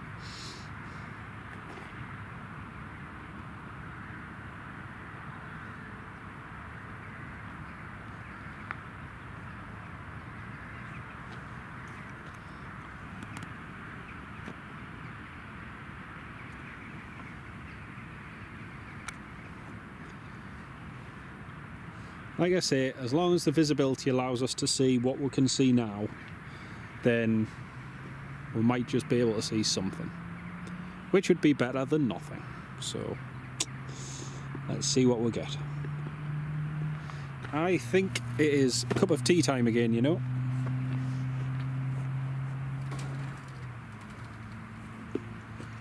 Any time is a good time for a cup of tea. Yep, same here, mate. So do you know this is the first visit of an A330 Neo to Newcastle, so very special, very, very special.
Sheffield Wednesday might have some spare floodlights. You're right there, mate. You're right there. Tango Tango November Alpha has such a nice livery. It really is. It's a fantastic livery.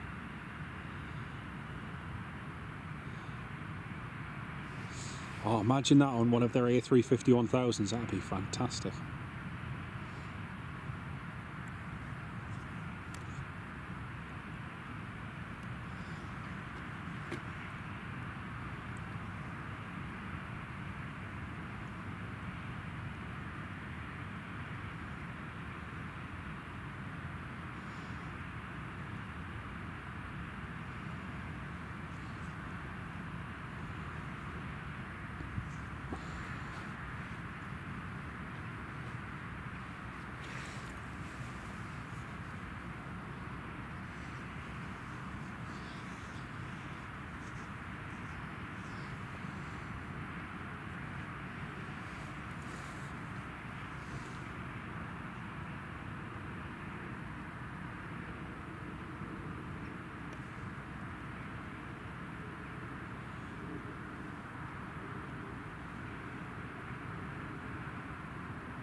So, I think what we might, what we'll probably do, because the light conditions are going to rapidly deteriorate in the next hour, is we'll probably film in infrared for the TAP A330 landing, and then we'll get it taxiing with a little bit of the light from the floodlights around the airport. I just need to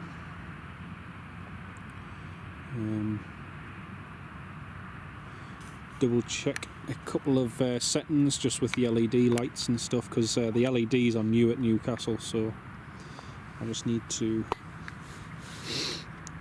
do a couple of just checks just to make sure it's all singing and dancing.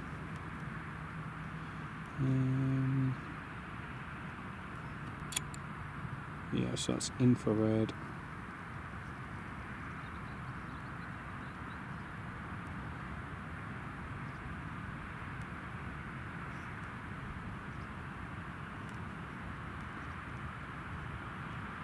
Alright.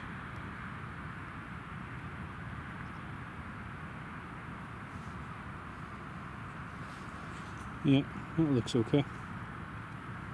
So basically we'll shoot an infrared mode for it landing.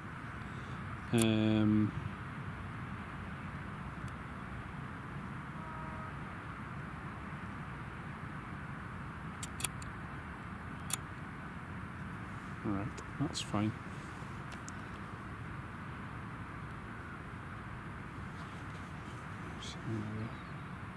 Sorry if that just flickered around on your screen there, folks.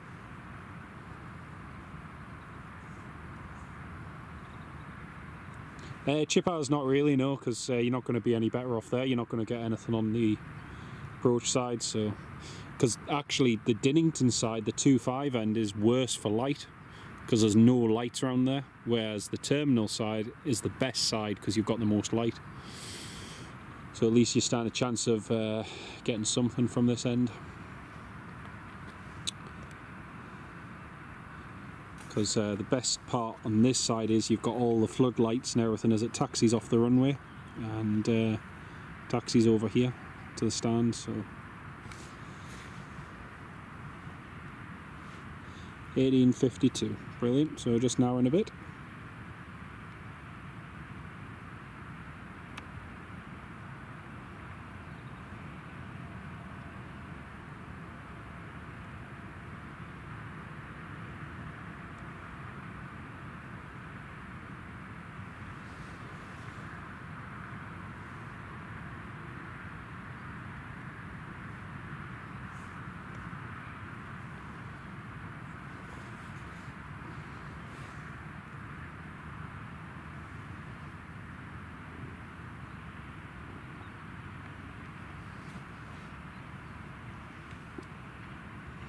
Got a Loganair coming in short.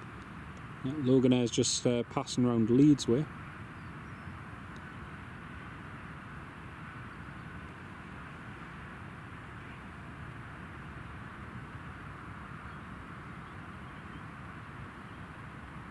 So we've got the Loganair coming in. We'll then have the EasyJet from Bristol coming in, and that's running a little bit late as well. Sam, yeah, usually they should be a bit early. I think you're supposed to be here 5 hours before for press conferences and stuff, so they are they are pretty late.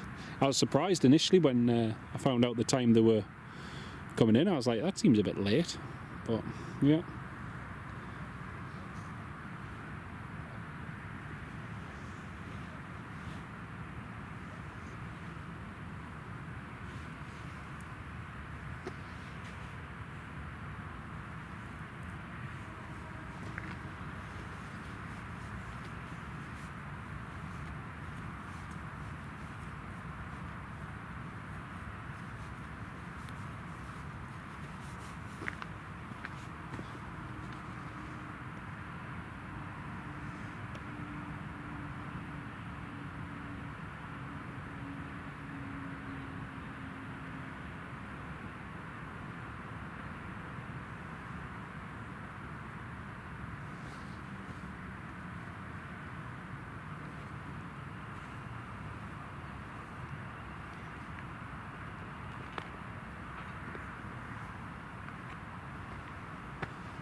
And the top 737-200s were a regular Friday night occurrence in the guise of Aer Lingus. Oh, very interesting, mate. Very interesting.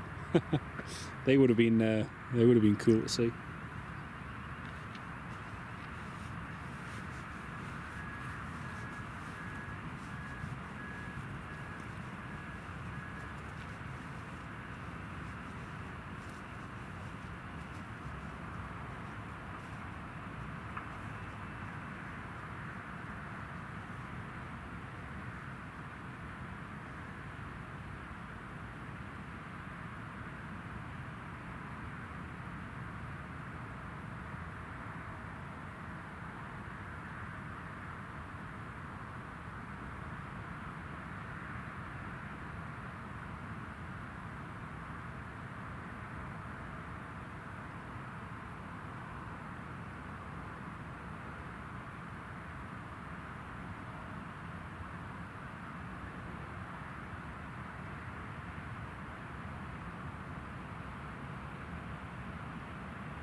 Benfica are overconfident, oh dear. Benjamin, no worries. Aer Lingus could be our regional airline. Way before the era of 9-hour live streams. That is, let's face it, Newcastle Flyer, that is a fairly recent phenomenon. Gotta say, it's always been something I wanted to do, especially with the amount of time I've spent plane spotting. It's nice to be able to share it with everybody.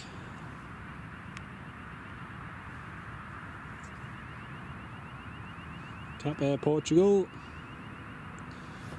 still over the Bay of Biscay, approaching France. 40,000 feet, Mach 8 0.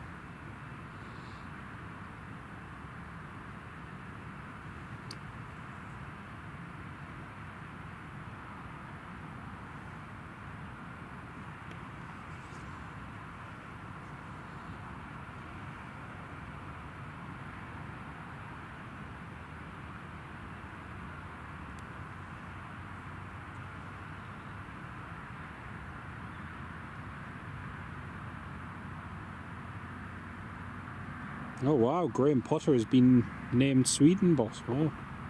I missed that this morning. Dear me.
Oh, I think Lufthansa is getting ready to go.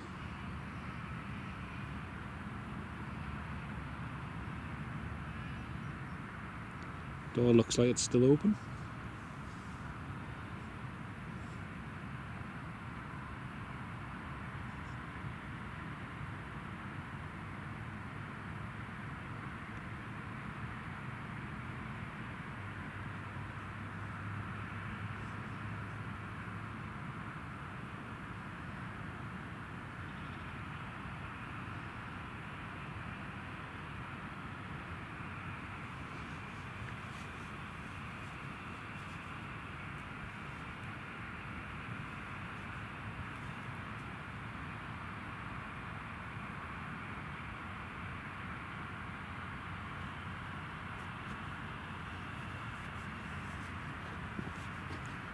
KLM. Oh, right. Oh, that's a shame, Robert. That's not very good. The KLM's just reported he needs to start one engine on stand and then start the other during pushback. I think they've got an APU issue, so... that's not good news about Denali though, Robert. Not good news at all. He's quite a pivotal player for Newcastle, so... Not to worry. Let's have a look on Flight Radar.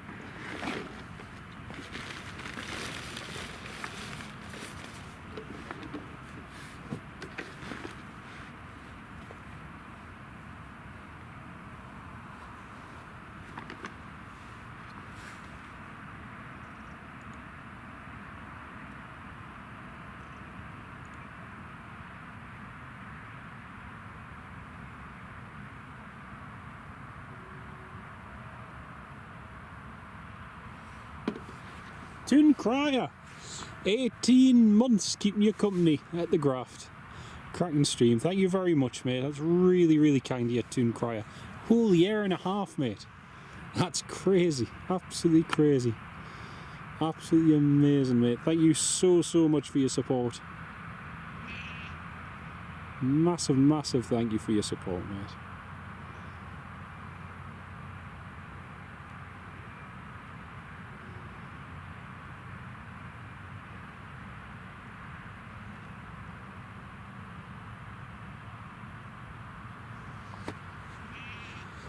He is, yeah. Tenali's amazing, Robert. So we'll see what happens. But at the same time, we want to make sure that he's fit for all the upcoming matches as well. So if it means he misses a match, then so be it.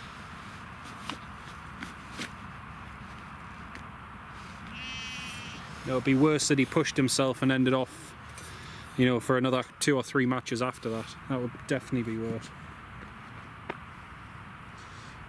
Well, 9 hours in.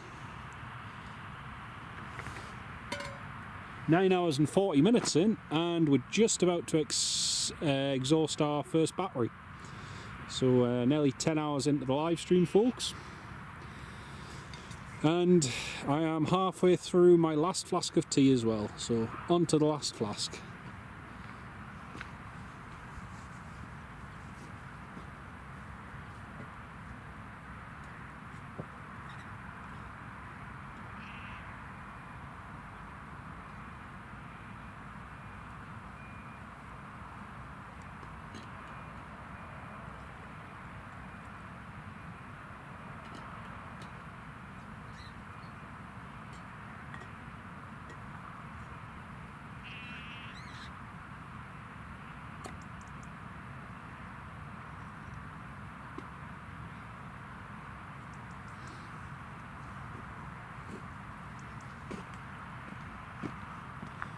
The last flask, yep. The last flask it is. And the tea is still piping hot. Happy days. Oh man, that was the thing when me and my dad used to window clean together, and especially on long winter days or autumn days, and you'd be out in the cold all day, and there was nothing better than getting halfway through the day, I'd say one or 2 o'clock, having a quick cup of tea, chocolate biscuit, and that, just to warm your hands up, and because you're out in the cold most of the day, you do appreciate something very simple like a hot drink. It does make a world of difference. Right, I need to change battery packs now because we've used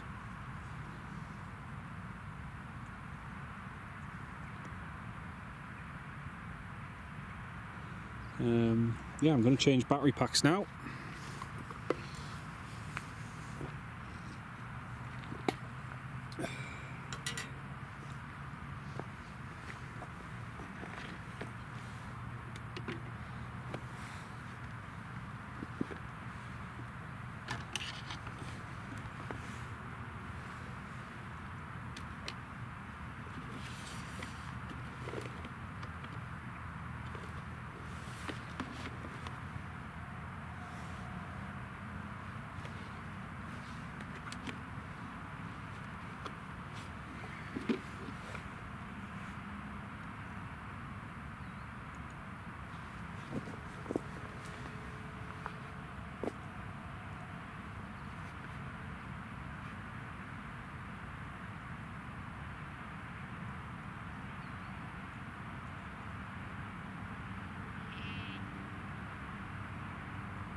Alright, let's have a quick look on Flight Radar 24. Amateur Talk. Hello Matthew, how you doing mate? Great to have you on the live stream. Favourite biscuit? I have many favourite biscuits. I'm quite particular to a chocolate bourbon. What else? Oh, Rington's Sultana cookies, or Brazil nuts, chocolate Brazil nuts, they're delicious. Fox's crunchy creams, hobnobs. But if you want to go very basic sort of biscuits, I do like a good digestive biscuit. Digestive. Logan Air just on final approach. I'll just pan to that in 1 second. In fact, actually, we'll pan to the Logan Air now, and then we'll come back to Flight Radar in just a minute. We'll have a look at where everything is. Next flight coming in is from Exeter.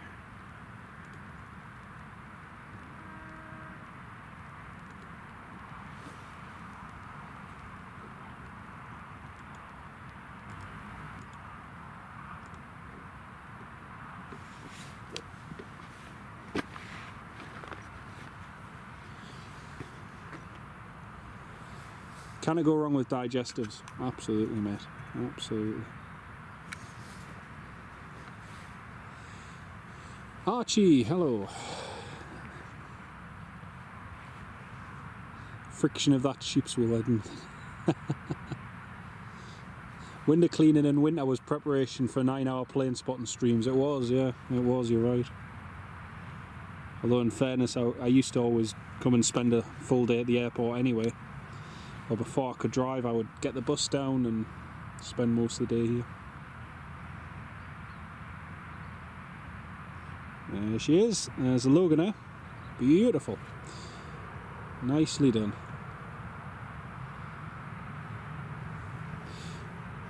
Nicely done. And amateur talk. I hear your brother has a YouTube channel now as well. I was looking at his content the other day. He's got some good videos on there. He's got some very good ones. And I enjoyed your recent videos as well, mate. They're very good. The digestive is much underrated, suitable for dunking or with cheese and pickle.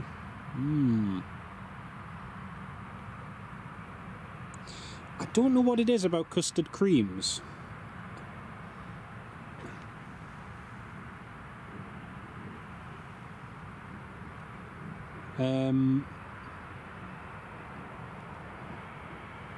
Yeah, I don't know what it is about custard creams. I always find them a little bit too sweet. I like them, and I'll eat them, but they're just not my favourite biscuit at all. Yeah. Whereas like chocolate bourbons, just love chocolate bourbons. Chocolate digestives. What's your favourite airline you've seen? Good question. Robert D and Marky start out with the Logan L emoji. Love it. Absolutely love it.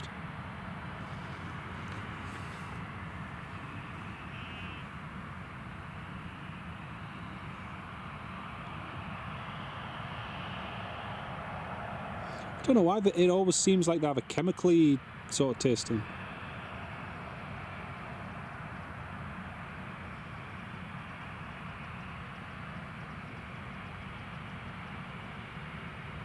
KLM is looking for push and start, so KLM's pretty much ready to go.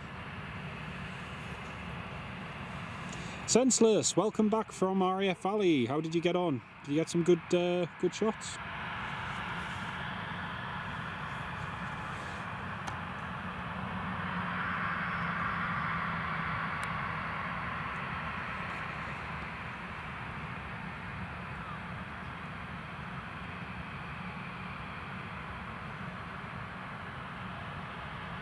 Oh, absolutely, mate. Absolutely.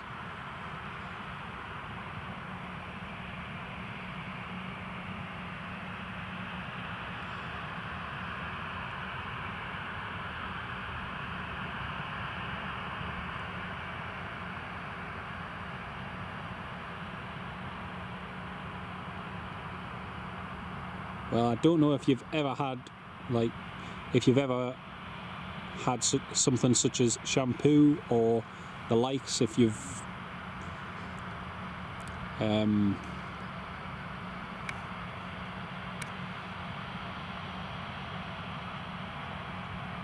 had that in your mouth. It is not a pleasant taste at all. That's a chemically taste. Or if you've had a cup of tea where someone's not rinsed all of the washing up liquid out of it, and you get a chemically taste of that. There you go. There's many ways you can chemically taste that don't taste right and that don't taste how they should.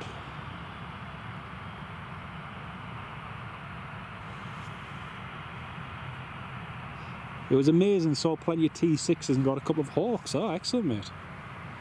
Very, very nice. Yeah, my family was just in the north of Wales not long ago and went to RAF Valley. They got a few good things as well.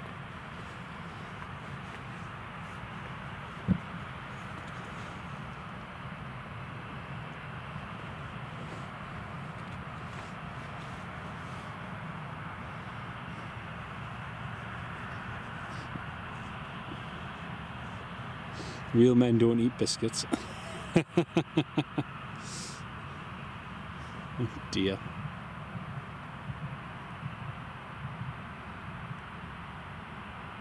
I must say, I do like the bags of the large chocolate chip cookies you can get from Sainsbury's.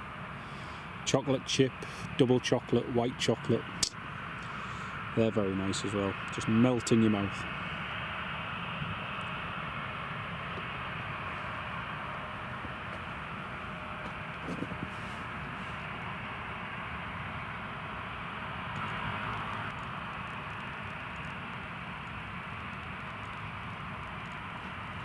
So let's have a quick look on flight radar again.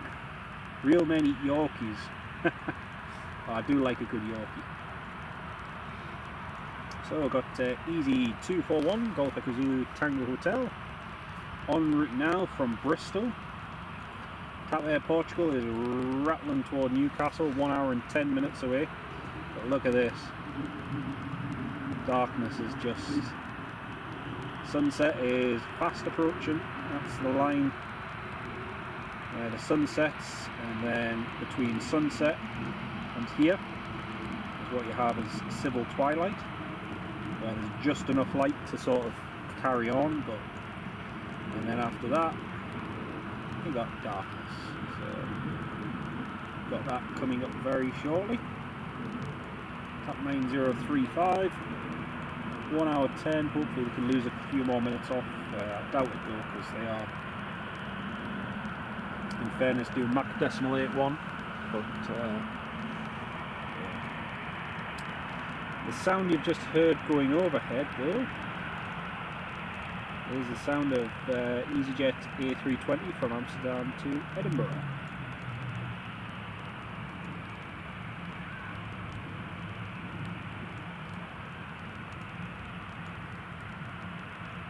That A400's had a busy day. A400's had a very busy day. 103 Edinburgh to Vega.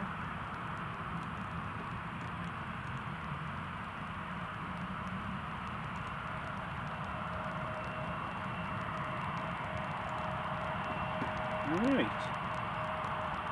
Lufthansa. Lufthansa is taxiing.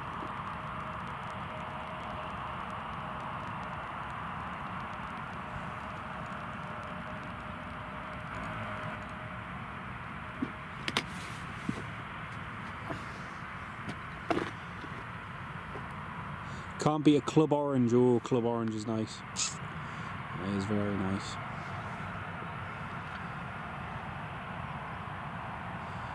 Oh yes, the defence. Yeah, was it a Juno by any chance? A Juno. Orange Kit Kat. Oh, orange Kit Kats are nice. We haven't had them in for a while actually.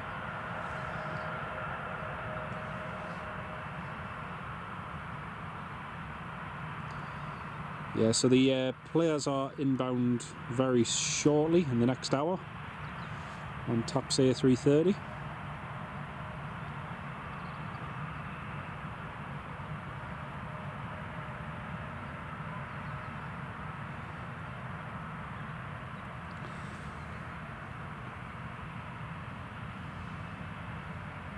KLM is cleared to taxi.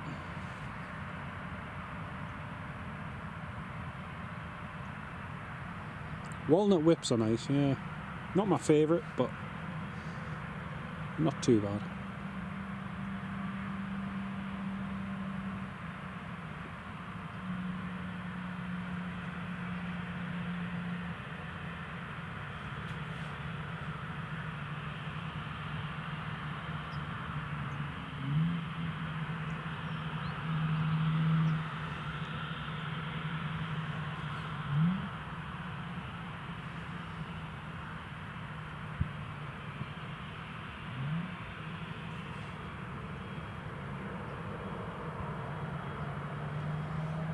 There's Lufthansa, and now we have the KLM just taxiing along.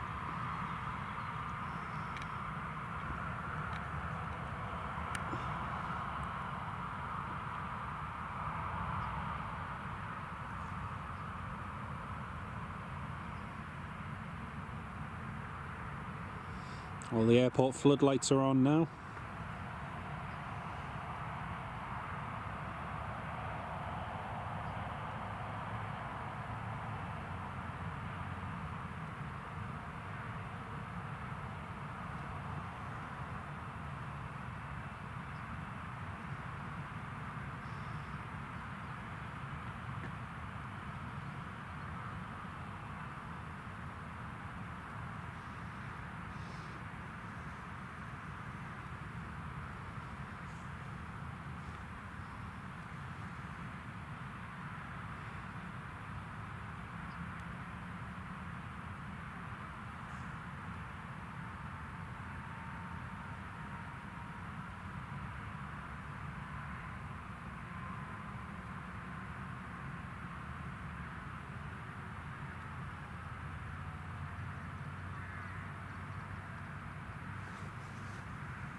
You just got a pack of orange timeouts. Ooh, nice. Orange timeouts. I don't think I've had an orange timeout before. Yeah, I've had timeouts, the normal ones, but I haven't had an orange one before. Lufthansa just lining up now, runway 25.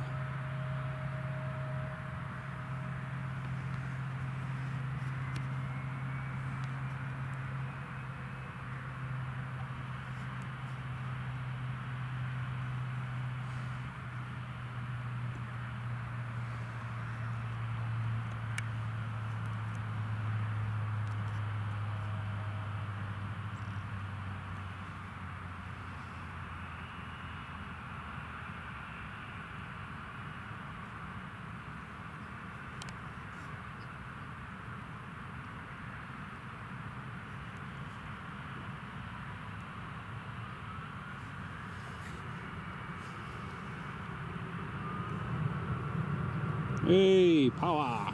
There goes Lufthansa.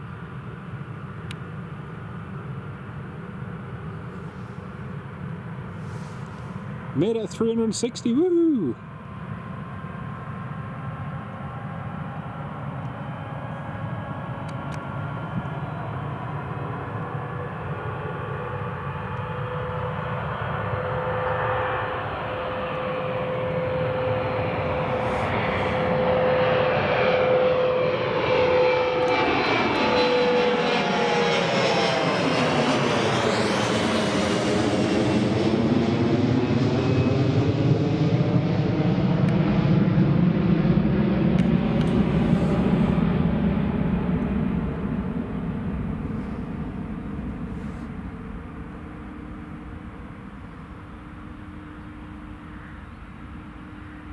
Farang travels, a gentleman would never say.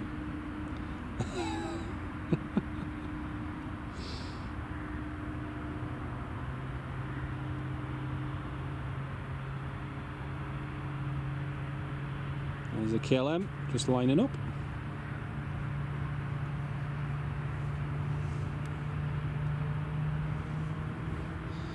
You know it's getting dark when it, yeah, exactly. Exactly, Newcastle Flyer. Yeah.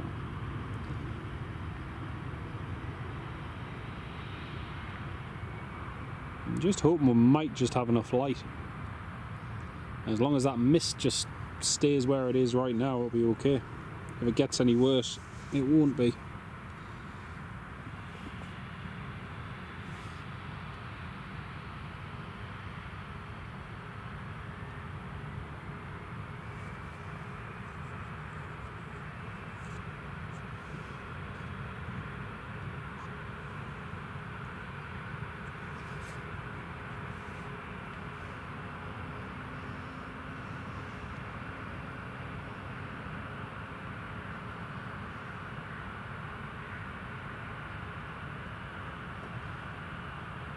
Mark W, thank you very much, mate. Great to have you on the live stream, Mark. Hopefully you managed to get to see it. Catch you in a bit. 5 minutes till sunset. It is indeed, mate. It is indeed.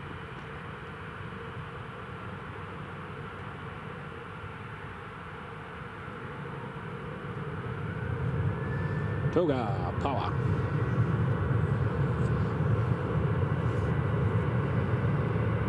Right, the new Ryanair to Paphos, just heading out in a minute.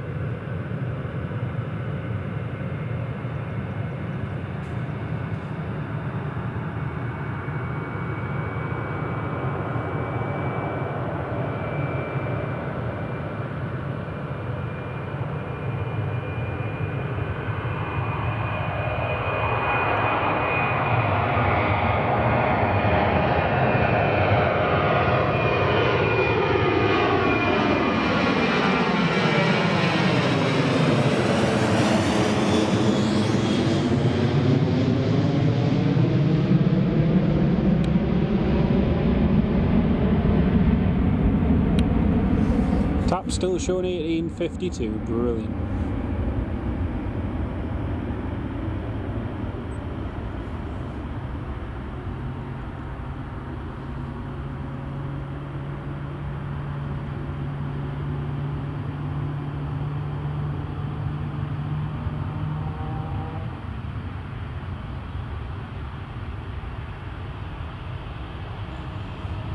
Good old KLM.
Oh, that's true, Marky. That's true. At least they got a manager. Let's see how long this one lasts. Oh dear. Ah, interesting, Sam. Interesting. Wonder who they'll replace with.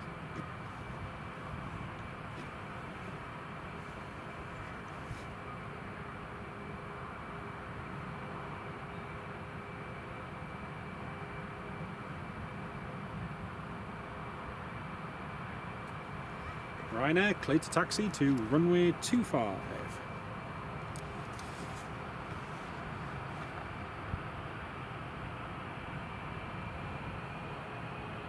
Back for the 5th time today. Oh, mate. Great to have you back, retreating blade. Yep, we're going to stay for its arrival and then call it a day.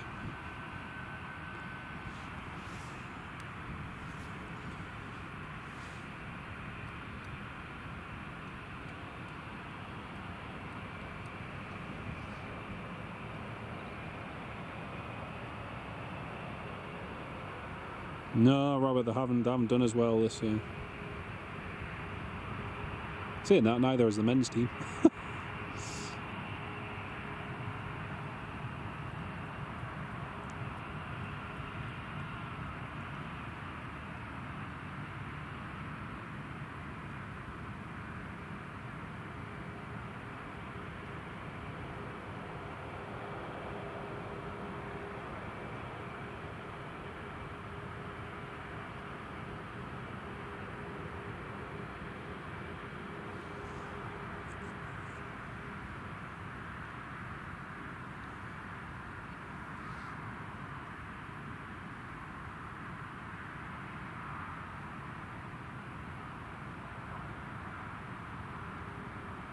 And this one is the brand new Ryanair Max.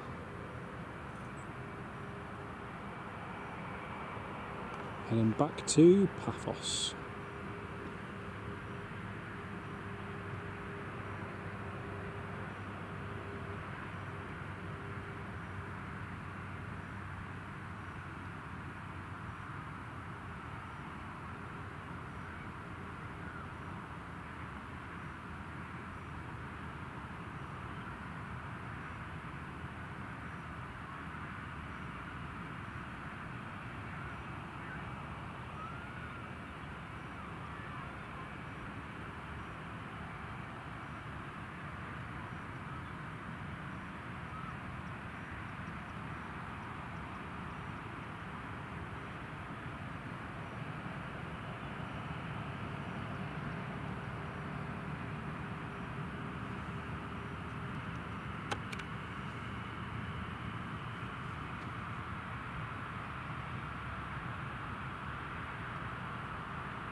And Ryanair's just reported he is fully ready for departure. Fantastic.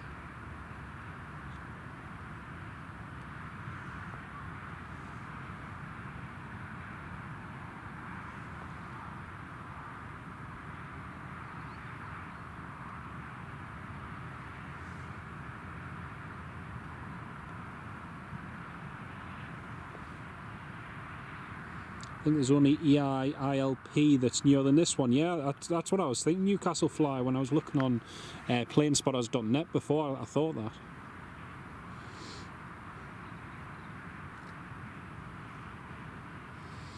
I think for Ang Travels, I think that's around the time that the TAP Air Portugal is going to be taken off.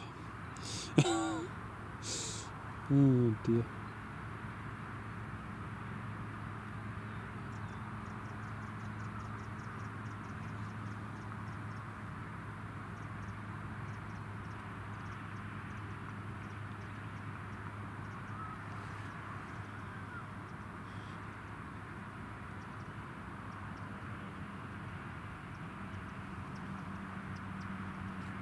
Oh yeah, same with towns and villages putting the lights and everything up, but it's crazy.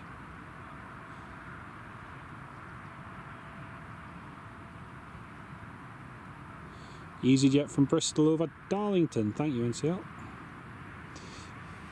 Strobe lights on, Ryanair's ready to go and clear for takeoff, runway 25. That mist is coming in thick again. Visibility's becoming a lot poorer.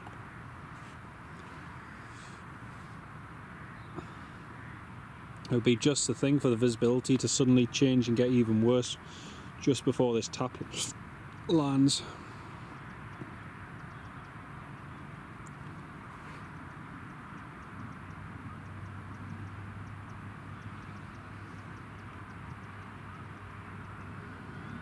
Does it? Northumberland Street already?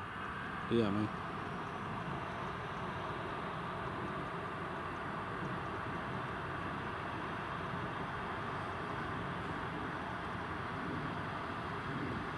Ryanair's just taking his time getting onto the runway.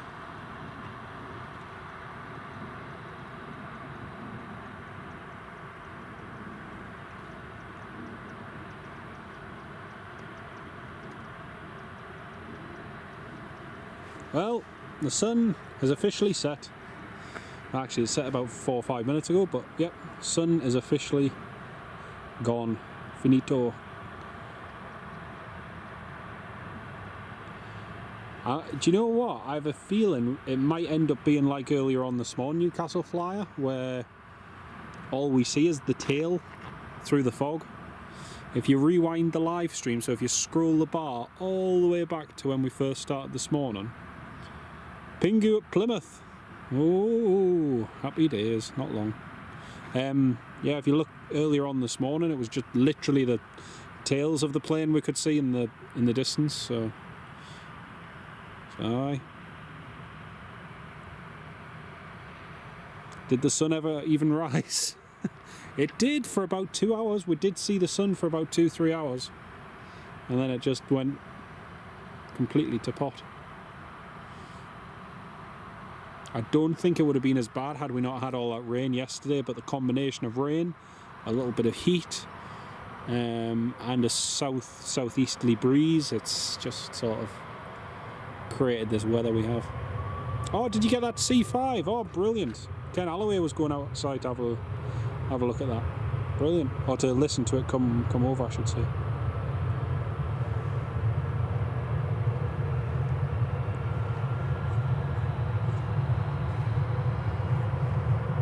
There it goes.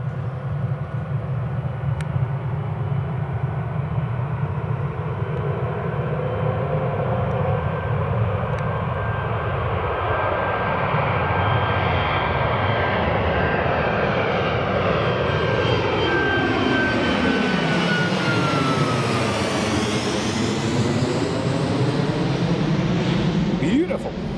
Beautiful.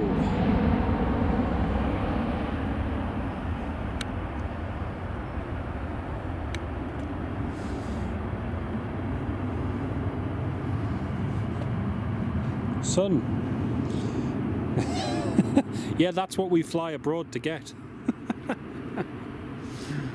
I keep saying we shouldn't complain because we've had a decent summer, which, you know, in fairness, we have. But, like, oh man, you get autumns and winters like this, and it's enough to get you booking a flight again.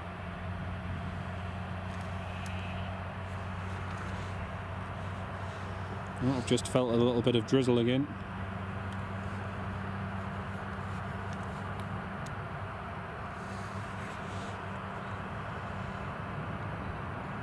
Yeah, Tango Tango November Alpha, that's the tail of it, yeah.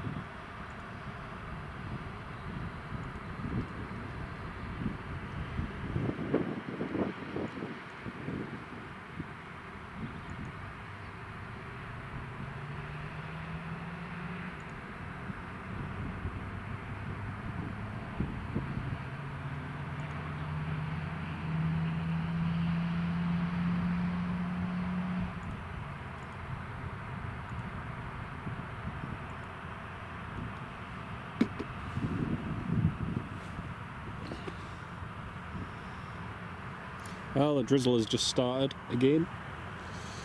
So that was forecast too, so no surprise. Ah, nice one. Nice one.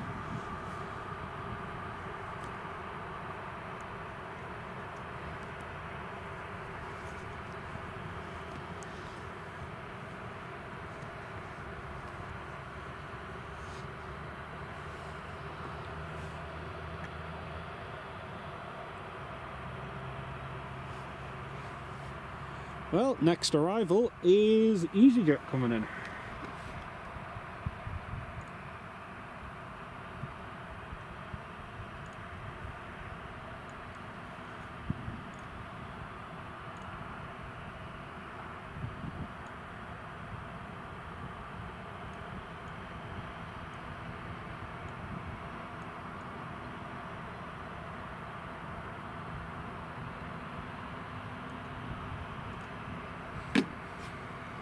Oh, Sammy, thank you so much, mate.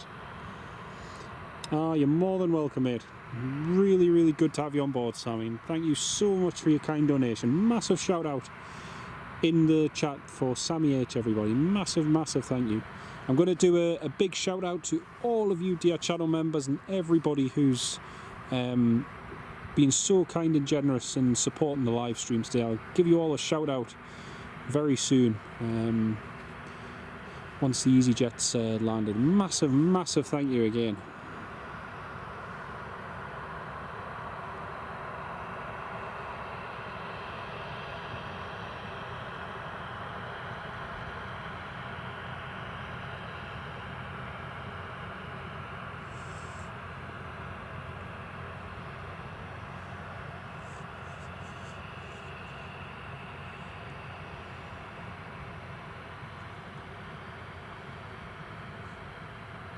That's really kind of you, Sammy. Thank you so much for your kindness again.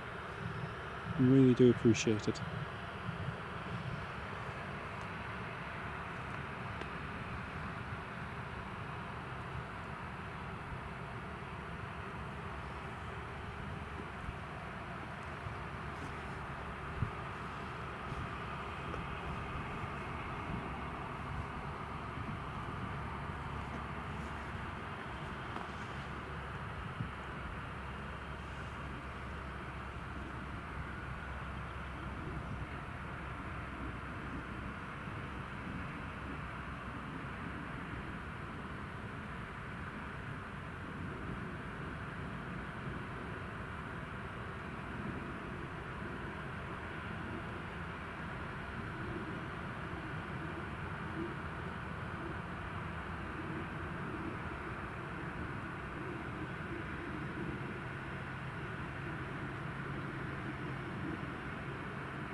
EasyJet just on the ILS now for runway 25.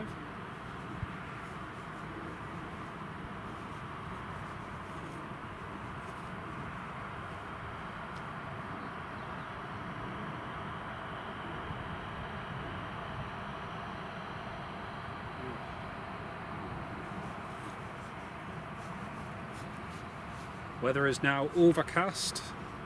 Weather is now overcast at 300 feet. 13 likes to 400. Robert D. That's amazing, mate. Thank you so much, Robert, for noticing that. That's brilliant.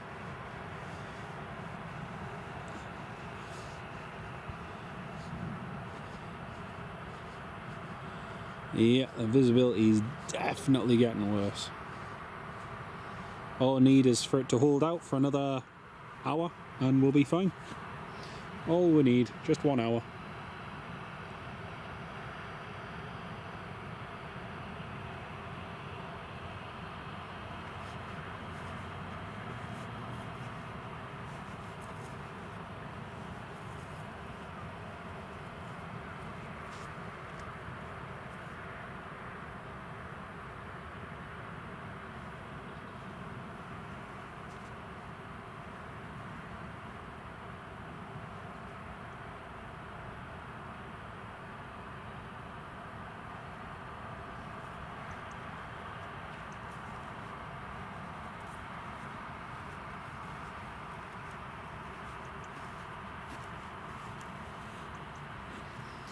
Time for another cup of tea.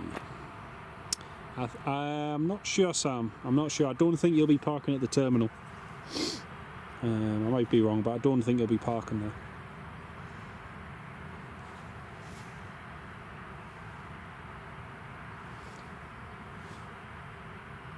And see, there's 115 of you all tuned in. Welcome on board, everybody. Right, EasyJet.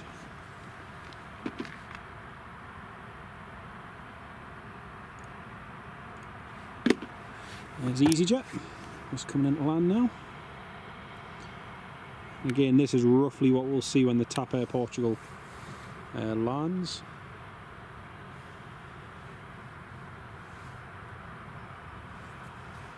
Jose Mourinho and all his squad.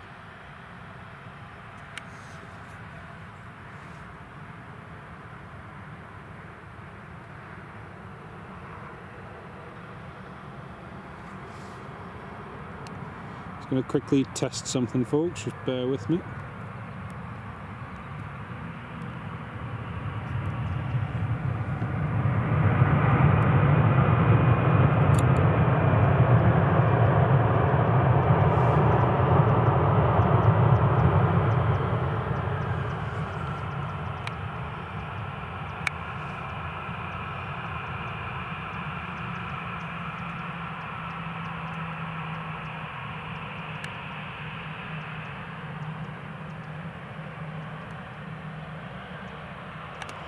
Infrared always looks weird.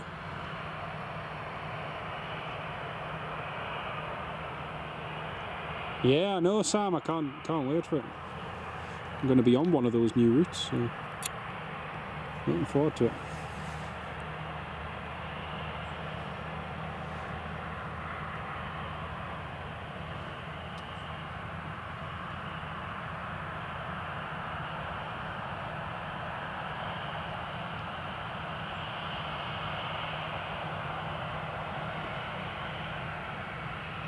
Look how bad the visibility is, just with how much of the tower you can see now. You can barely see the tower. That's how quickly this fog and mist is starting to lie, and I'm really worried it's going to come in quickly.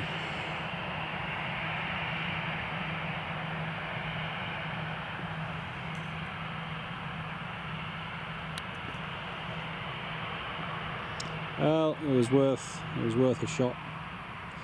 But proof will be in about 40 minutes time when this tap lands whether or not the gamble paid off.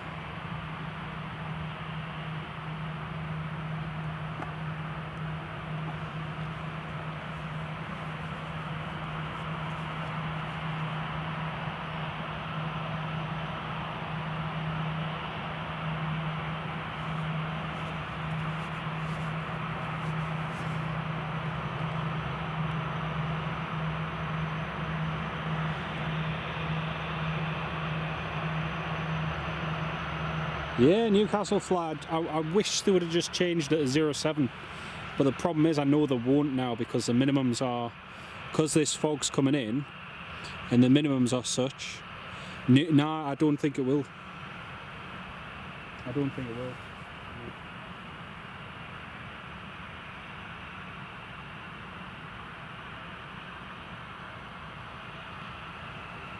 The problem is the wind is meant to switch to a westerly from about 9 o'clock, so I think they're just trying to hold it out on runway 25 until then. They had the opportunity to change it a while ago and they haven't, and because of the way the visibility is, the minimums are better on runway 25 than what they are for runway 07 for the ILS. It is what it is. It is what it is.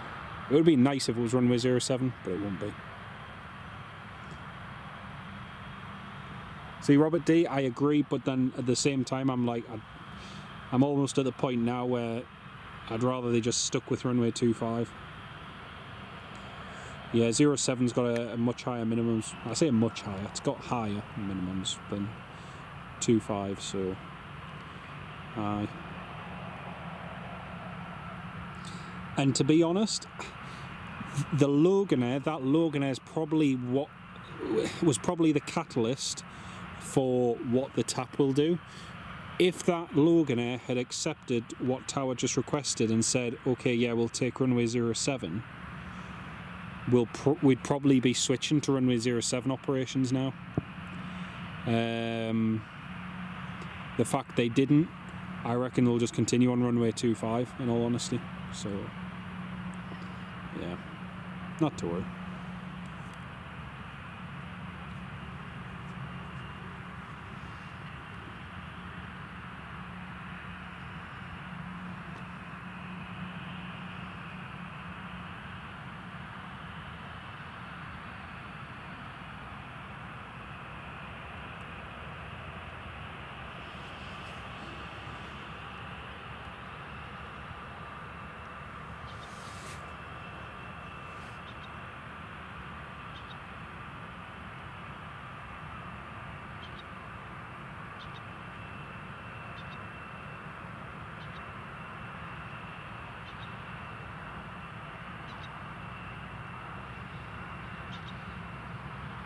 Yeah, exactly, if it's busy, but when it's quiet like this, because it's so quiet, you've got that opportunity to switch it around. But yeah, I reckon that call, had the Loganair said yes, we'd currently be on 07, but not to worry.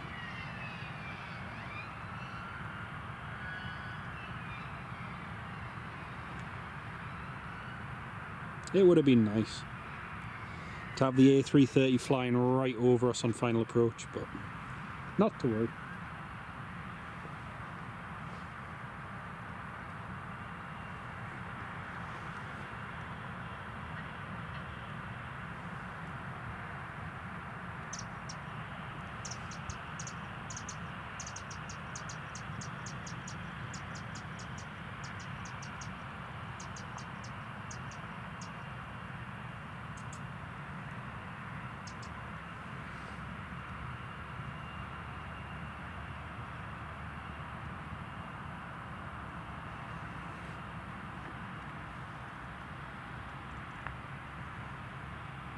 They're coming in on the A330, Marcus.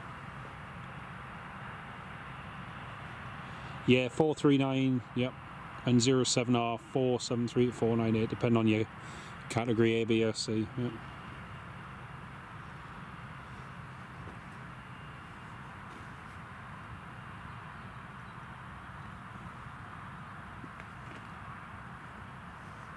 Visibility's actually just got a lot worse on this side as well. I mean, a lot worse.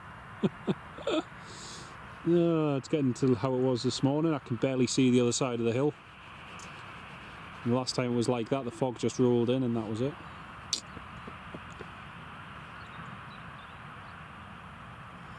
Not to worry.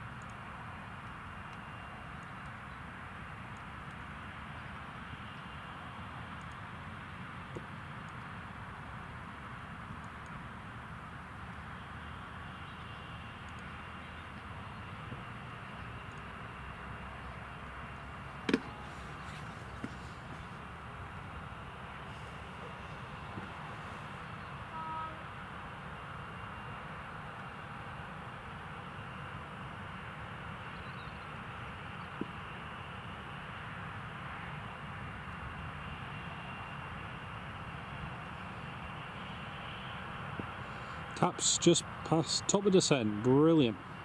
Alan, thank you, mate. Yep, we're up to 10 hours now. Crazy.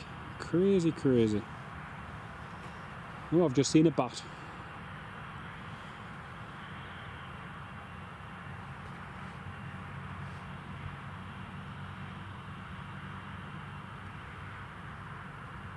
He's talking a Berryhead BHD sector. Brilliant. Not long. It's that point where he always contacts radar, and I mean 99.99% it's runway 25, but yeah, not to worry.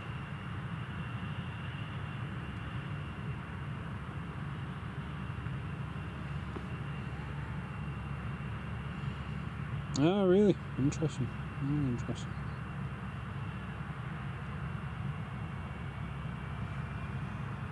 Thank you so much, Marky. Thank you very, very much, mate.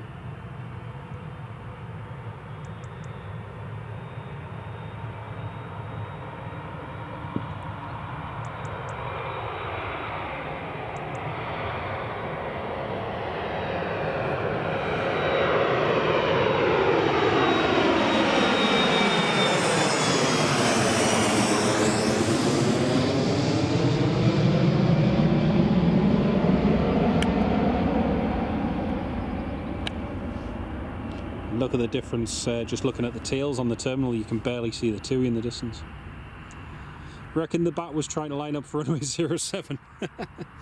Bat Force 1, clear to land. Runway 07, surface wind is light and variable. Sorry, surface wind is calm.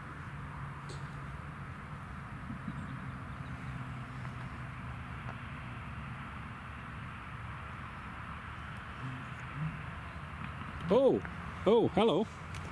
Hang on. Don't do a light test on me, Newcastle Tower. Please don't do a light test on me, that's not fair. If they've just switched it to runway 07, thank you. But at the same time, I now need to change my settings because the lights are too bright.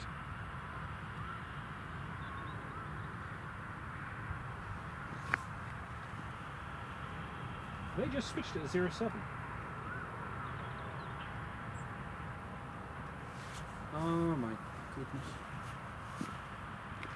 Oh man. Please, please, please don't say, oh no.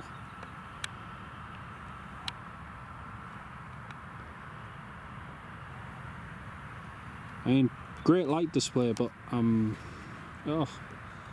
man. Just gonna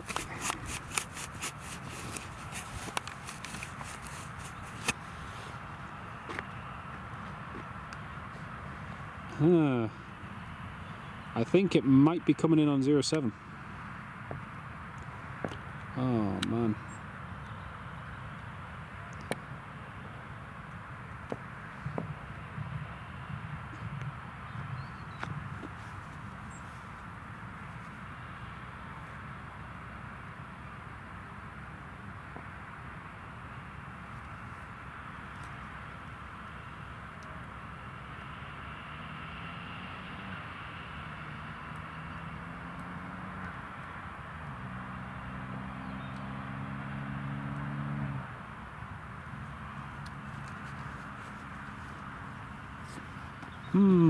Right, okay.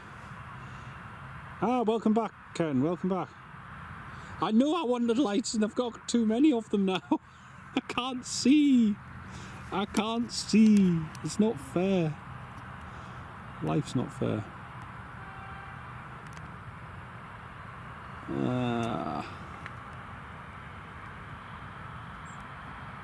What have you... Oh man, these new LED lights, I like them, Newcastle, but they're a bit of a pain at the moment. Sorry folks if it's flashing on your screen. I should state that if by any chance you are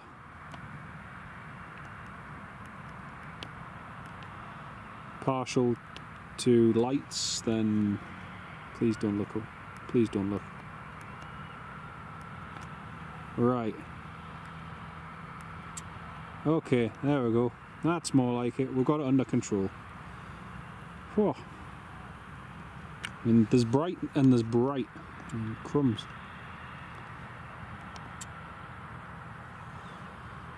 I'm gonna have to readjust that after it lands, but man. Where's the dimmer switch? Aye, maybe they're using my stream to check the lights. Aye, that'll be it. I believe they've switched to 07. Honestly, I believe they've switched to 07. Which, if this is the...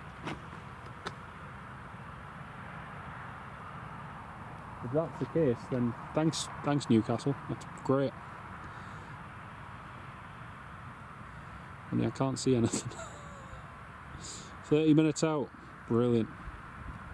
Maverick, hello. Welcome to the live stream.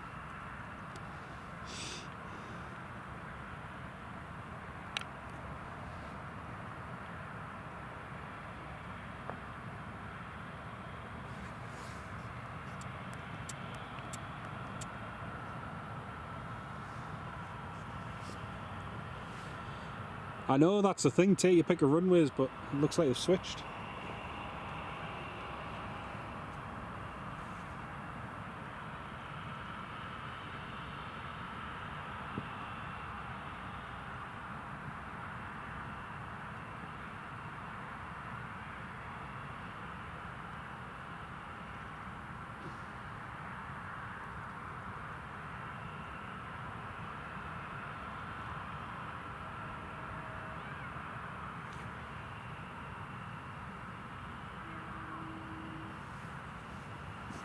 I actually have to move, you know, because it's bright, but it's too dark, if that makes any sense.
Runway 07 confirmed.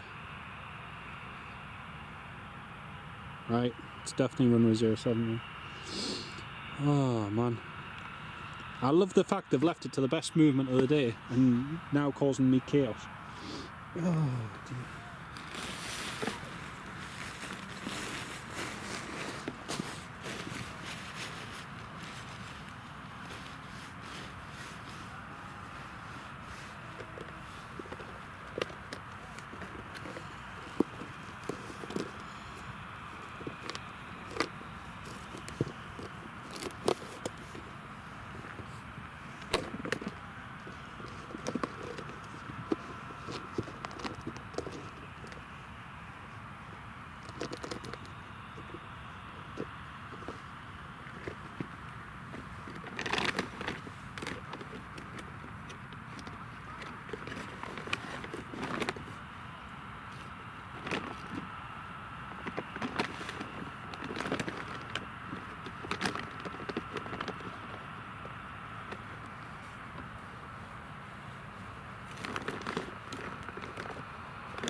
Folks,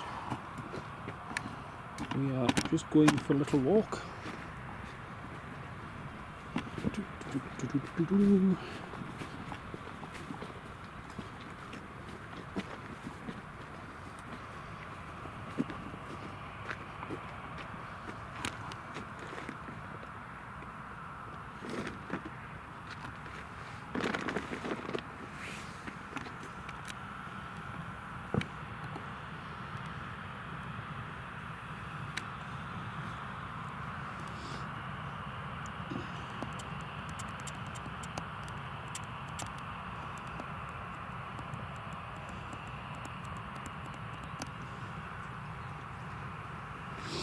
Okay, maybe that's a bit bright.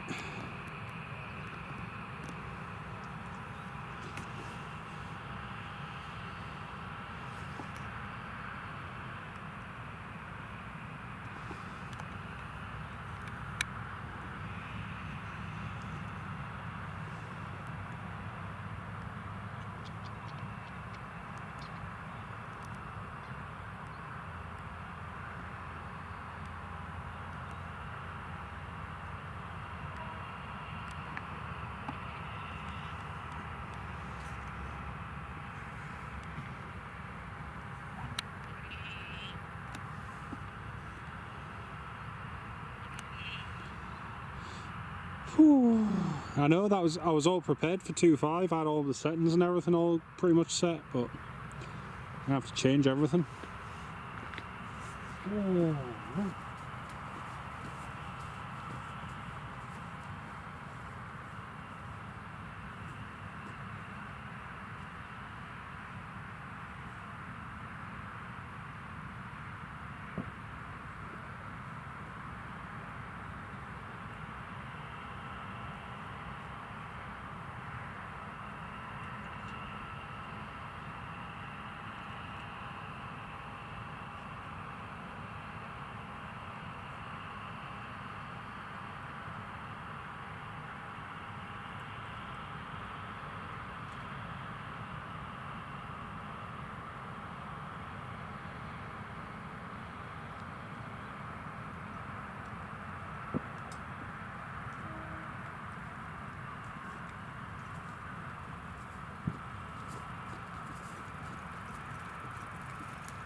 Right, okie dokie. John Kenneth Williams, thank you, mate.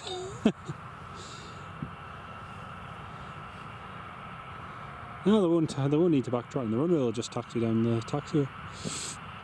Oh dear.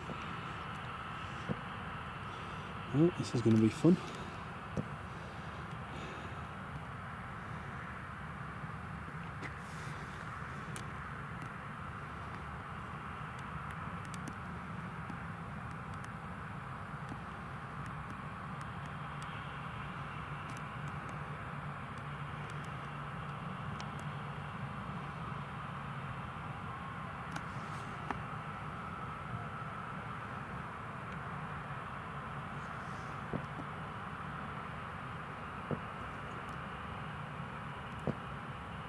Scoreboard, oh that's so kind of you, mate. Thank you so much.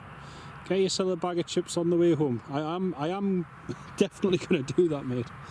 I'm popping via the chippy on the way back. I was supposed to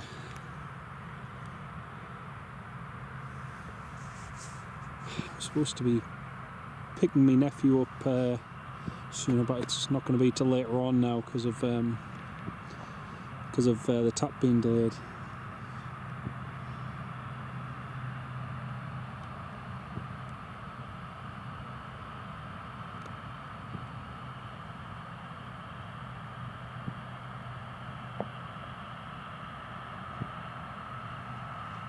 That's really, really generous scoreboard, and thank you so much, mate. 124375, yeah, that's tuned, brilliant.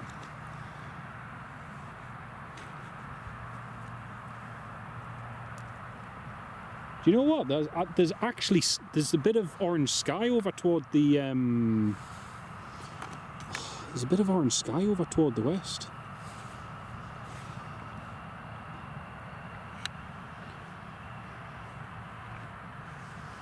There is a little break in the cloud over toward the west. Time are we on? We are on 1834. It's not bad. I'm not surprised, Sam, because Edinburgh's getting a little bit pushed capacity-wise, so I'm not surprised, mate. kind of expected it, to be honest.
I very much doubt it, sadly, Sam, but you never know. You never know. Stranger things have happened.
Benjamin, yes, they have. They've switched runways, yes, they have. And again, a huge shout out and thanks to the scoreboard. I also want to shout out to every single person, every single one of you who's supported the channel today with channel memberships, donations, and shout out to Neil Russell Hubbard this morning, Ferry Hill Train Spotter, Steve Carter for your really kind donation, mate. Thank you so much. Shout out to Marky Stoddart, channel member for 15 months now, and also for your gifted membership, mate. Thank you so much for your kindness. It's really, really good of you, mate. Also to Mark W, channel member for 3 months. Also a shout out to Ken Alloway, and for your really, all of your kindness, mate. I really cannot thank you enough, mate, for your donation, for the gifted membership. So super kind of you, mate. Really do appreciate it. Also a shout out to Alan Lee from Seaton Burn. Massive thank you for your kindness, mate. To Stephen Marchant for your gifted memberships, mate. Thank you so much for that. And to Mark W for your kind donation. Sean Mack, who joined us as a supporter. Richard Bradley for your extremely kind donation, mate. I really do appreciate it. Newcastle fan Lewis, who's been a channel member for a month now. Thank you so much, mate. Frank B for your kind donation and for joining as a supporter. And again, Ken Alloway, cannot thank you enough for your support and your kindness on the channel, mate. Really do appreciate it. And to Retreating Blade, channel member for 1 month. Andy Appleyard for 15 months. A year and a quarter. Unbelievable, mate. Thank you so much. Shout out to Richard Bradley and to Toon Cryer, channel member for 18 months. To Sammy H for your kind donation and to Scoreboard for your kind donation. Thank you all so much for your kindness. It's been absolutely amazing. And a huge shout out, you can see it in the chat there, to one of our very dear channel members, Sam. Chippers1990, channel member for 51 months. Absolutely incredible support, Sam. Cannot thank you enough, mate. It's just crazy. It's 4 and a bit years, 4 and a quarter years. I just cannot thank you enough, Sam. You've been one of the ones there from the start, and thank you so much, mate. It's really, really appreciated. Chris Marshall, you made your day off go by quick. You're more than welcome, mate, and thank you so much for your support, mate, and your interaction in the live stream. Really, I really do appreciate it. Thank you so much, and Marky as well. Not long now, folks. Not long now for the TAP A330. It's been building up to this all day, and it's actually, believe it or not, it's clear to the west now. You're not going to believe me when I say this, but look at how foggy it is over the airfield, right? Now look at this. Just over there, there's a patch of bright sky. You can just see it over there in the distance. It's actually cleared up. There's even a bit of orange over there. It's yeah, this is going to be good. This is going to be very good.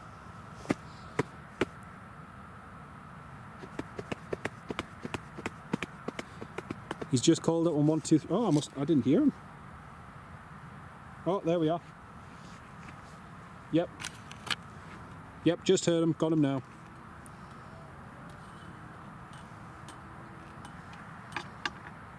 Yep. Vectors for the ILS, runway 07. Yep, that's it. Air Portugal. Just been cleared to descend, and expect vectors for the ILS, runway 07. Oh, I'm excited now. Get your tap shoes on. Start tap dancing.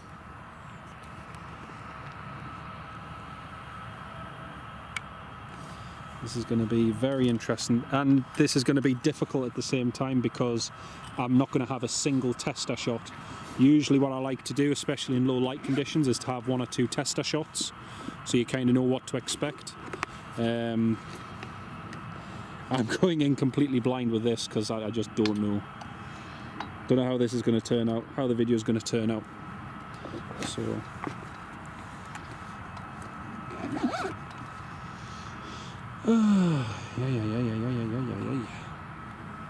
Absolute whom is it? Oh dear, that's not good. Approaching Catterick, yeah, he's not far away. Well, actually, to be honest, it's that clear over to the west, we might see him turn in on the approach, which would be something. We'll see him breaking through the clouds anyway, which would be good.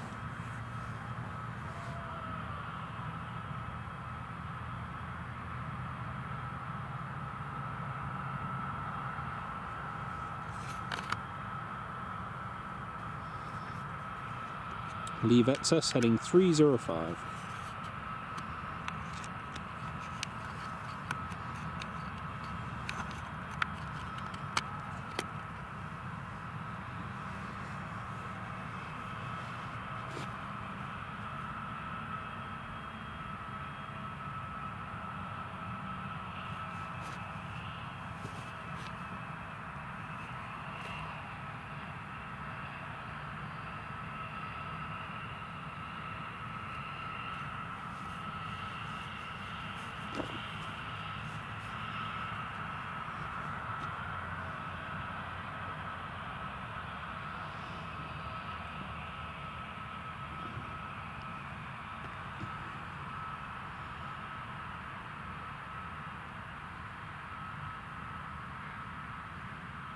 I know that's the thing, Newcastle flight, but the worst part is I'm not. My lighting settings, I've just got no clue because the light has faded and we've gone from twilight to darkness over the airport. So I'm basically shooting from what's left of the civil twilight that's just disappearing now to the west. So slightly brighter over there to complete darkness and brightness at the same time over the airfield. So, and haze as well. Robert D, channel member for 7 months supporter. Thank you so much, Robert. Really, really appreciate your kindness, mate. Thank you so, so much, mate. It's a really, really lovely support. Cannot thank you enough, mate.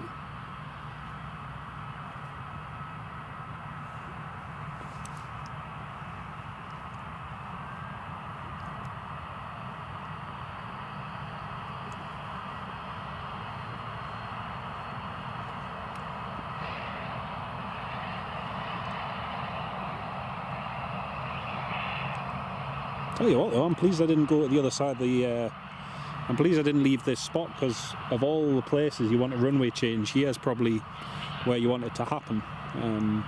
But yeah. Newcastle fan, no, I saw that they're closing 18 stores, but I didn't see about them going into administration, no. Chris Marshall, I think it's parking on one of the stands, not on the remote stands on the north. Not like stand 25 or anything. I think it's part on maybe 17 or 16, possibly. The private terminal, I don't think it'll be going south side, no. It'll be parking up on the north side.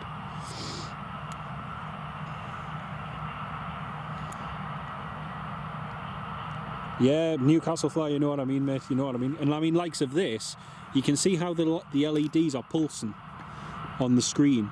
I mean, that is just a pain. But then having to try and zoom in and keep manual focus whilst having that pulsating sort of light, it's just a nightmare. But not to worry, we'll do our best. So you just make one slight turn to the left and you go to complete darkness and likes of that with the EasyJet.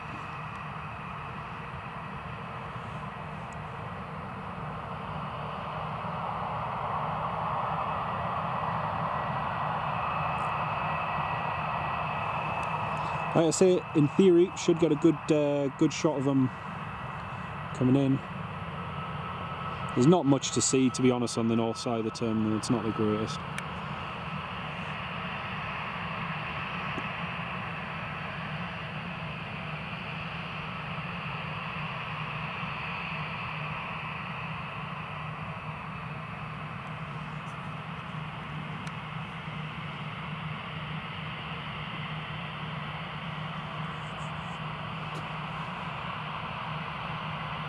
Absolutely, Sean. Absolutely. Only 7 minutes away. Brilliant.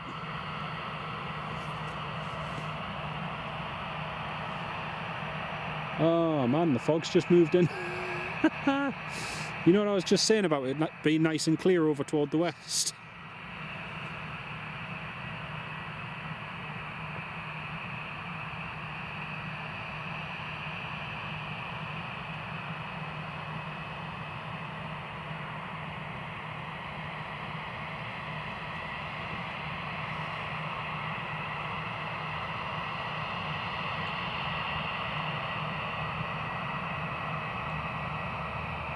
Cabin lights have just been turned off.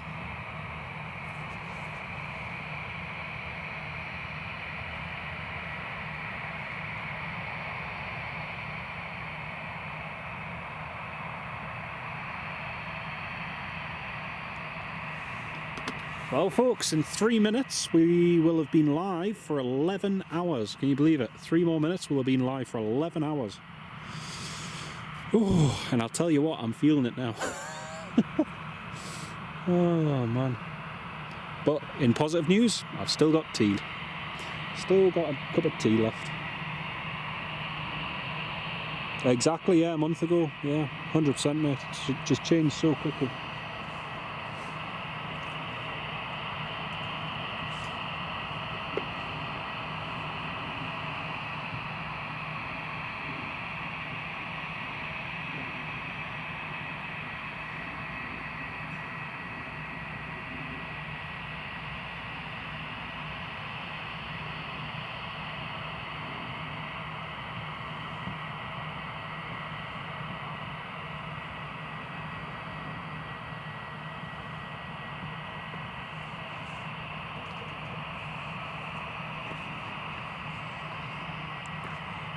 Approaching concert.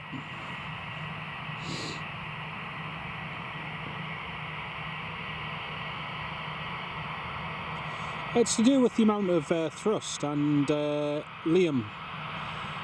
It's to do with the amount of thrust and also depend on the conditions. I mean, at the moment, obviously, there's the wind's quite calm, so planes that are a little bit heavier have to use a little bit more power just to get going. But yeah, Newcastle fan I am indeed, yeah.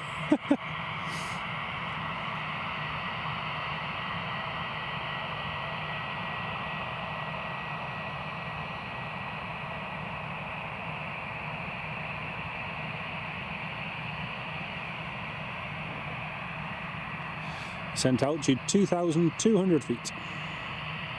Yeah, lots and lots of reasons why, and again, different thrust settings, if the plane's heavy, if the plane's light, loads and loads of reasons.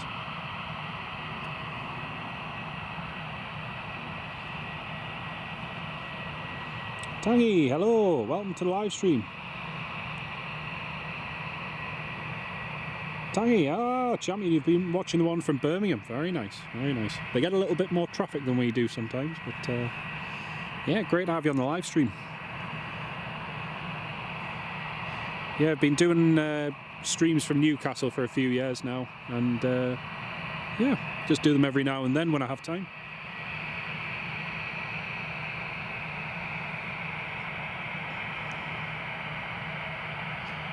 TAP Air Portugal is clear for the ILS. Runway 25. Here we go, folks. This is the TAP coming in.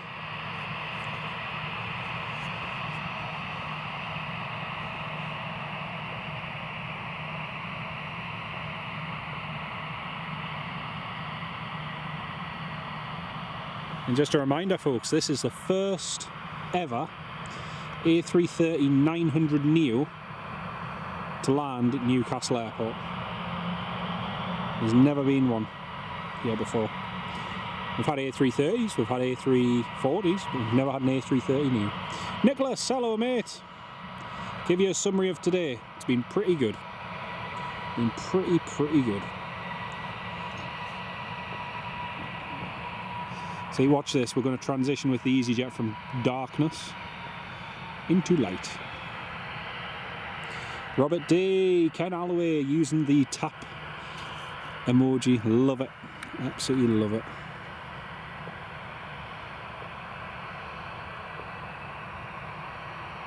Yeah, Adam, yeah, it is. It's the first A330 Neo. Yeah. That was one of the main reasons I wanted to come down and get it.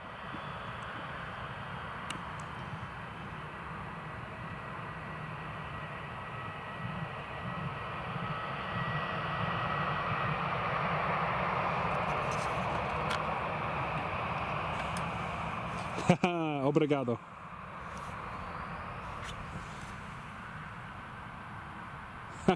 Love it.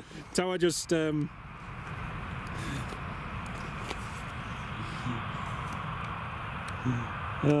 dear.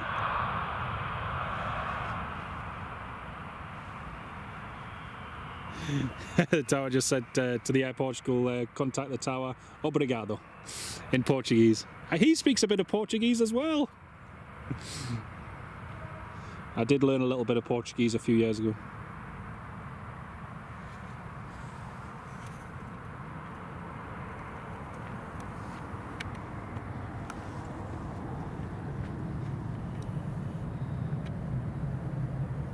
Here we go, folks. Hola, como você está? Muito bem, obrigada. Yeah, he's just reported DME issue. He's not getting any DME reading, which isn't life-changing, but it can be a problem.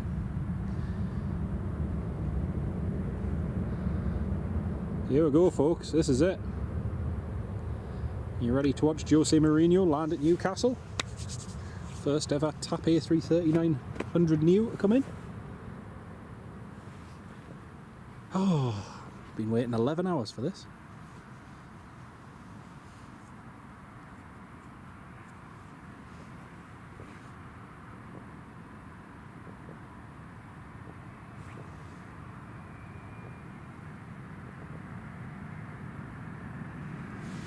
Here we go.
don't believe it. The battery died.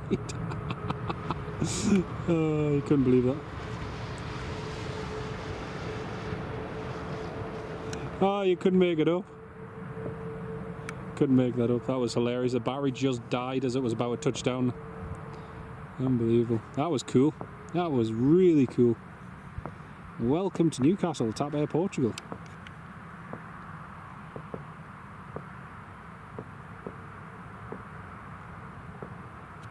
Thanks, John. Thank you very much, mate. I couldn't believe that.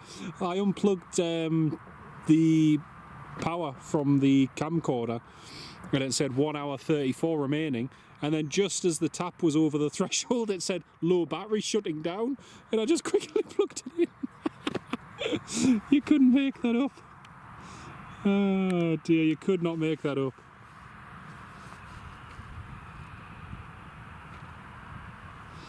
Alright. Oh, has he got a problem? He's just about to turn on to Delta. Oh, Marky Stoddart, thank you so much, Marky. That's really good of you, mate. Thank you so much.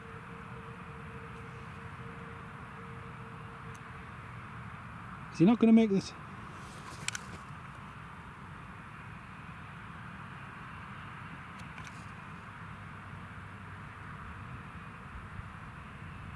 Oh my goodness, he is. He's.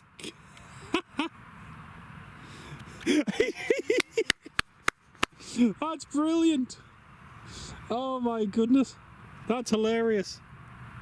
So they took Charlie, and they couldn't make the left turn to go back onto Delta. So they're now having to taxi down to Delta and come back down the runway. So who was it said before was going to backtrack? Oh my goodness, that's hilarious.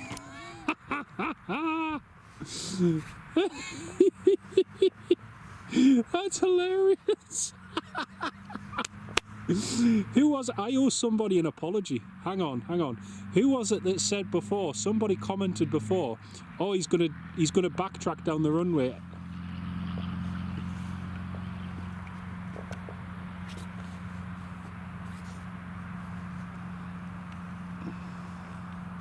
He's now cleared to enter the runway. Oh, that's hilarious. That is hilarious. I owe somebody an apology. I need to find out who it was. Who was it?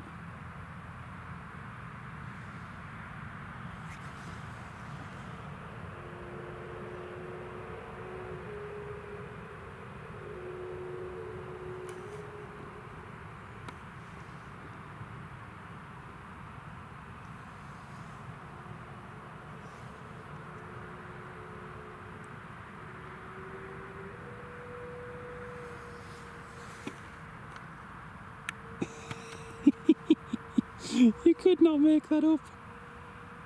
That's hilarious. Oh, Newcastle fan Lewis, he doesn't know where he's going, you're right. Thank you very much for your kindness and support. Thank you so much.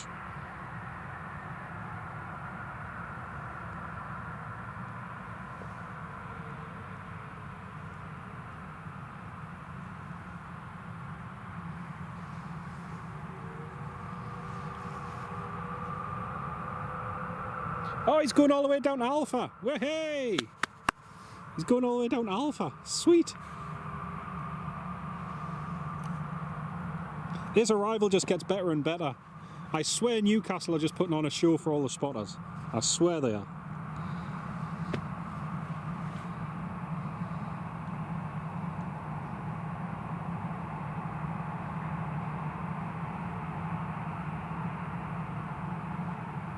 Oh, that's hilarious. Nicholas, you're right there, mate. Oh dear, that's class.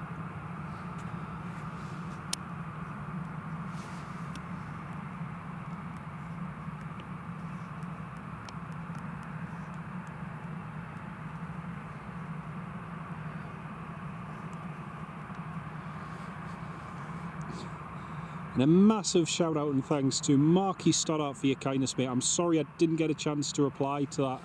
Really do appreciate that, mate. Thank you so much.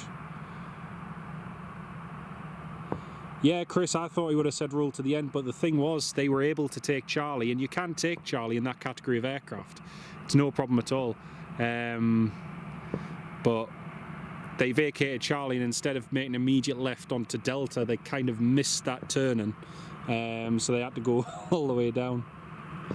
At least they like our new runway lights. At least they're appreciative of them. And I'm not the only one who thinks that they're just they're that bright. Massive thanks to Marky Stoddart and to Newcastle Fan Lewis. Thank you so much.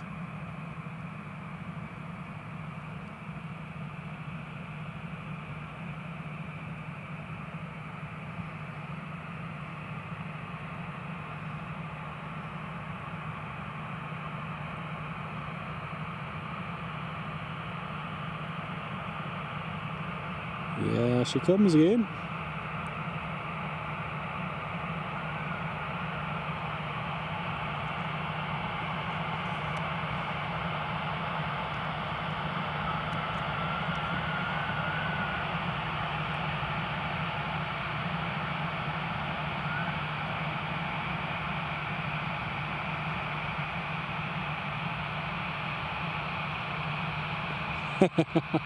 I love the Portuguese.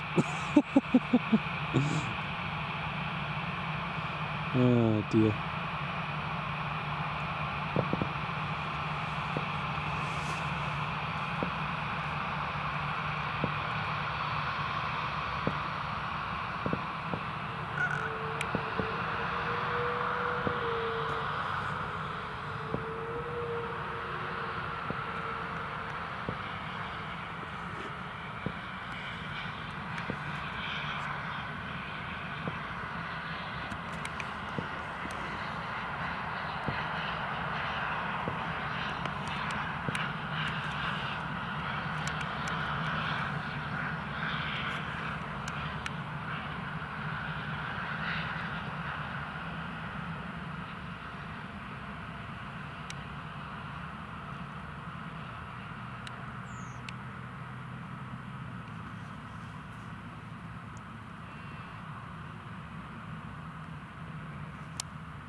Going back to Sao Paulo later on, that'll be cool. That'll be super cool.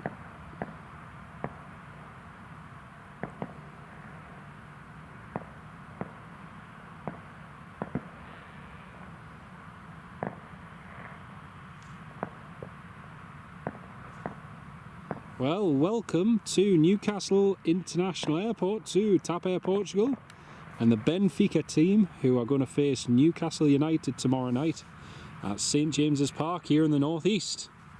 It's going to be a good game. It's going to be a very, very good game.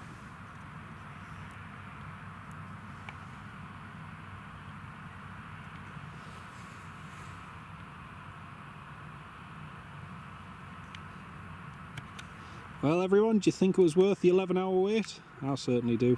It was well worth it. I'm just thinking, I wonder if from here we'll be able to see.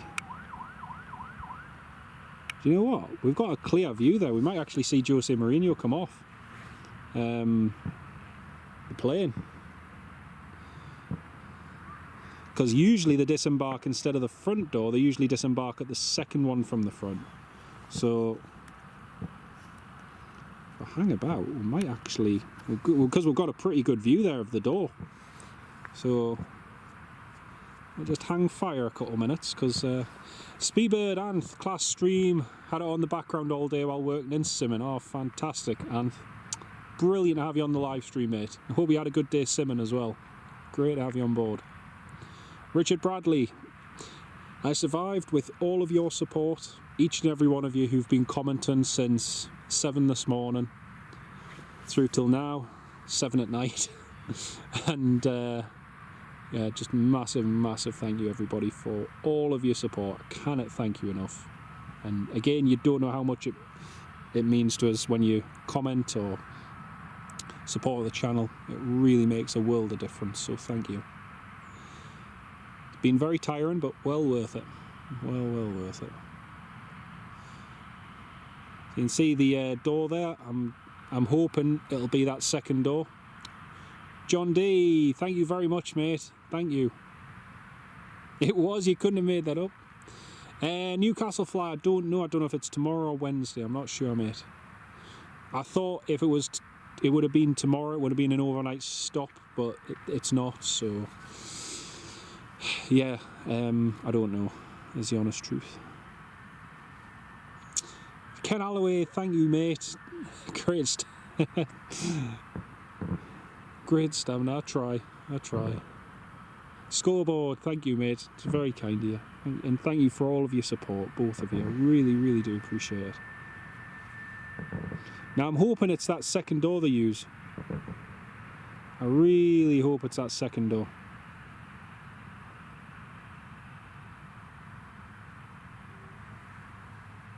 And get batter on your chips. Whoa.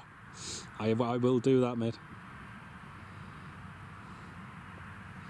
I will definitely do that, mate.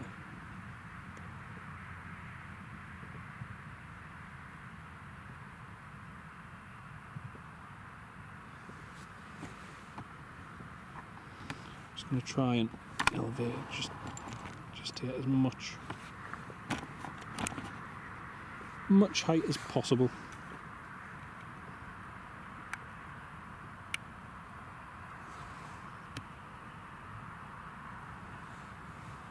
Ah, yes, it's going to be the second door. Yes! Sorry.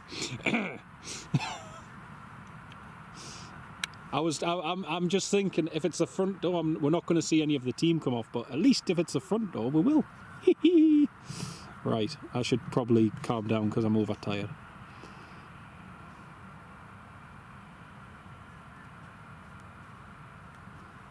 Alright, just 1 second.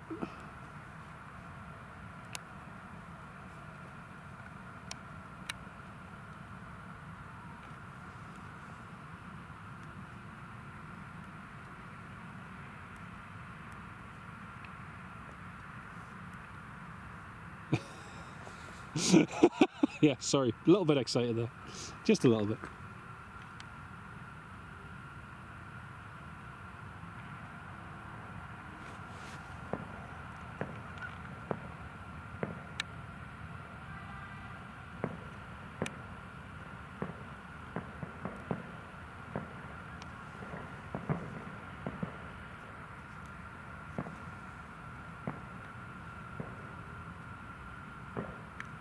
Right, let's see if we can see Jose Mourinho. Let's see if we can see Jose Mourinho disembark.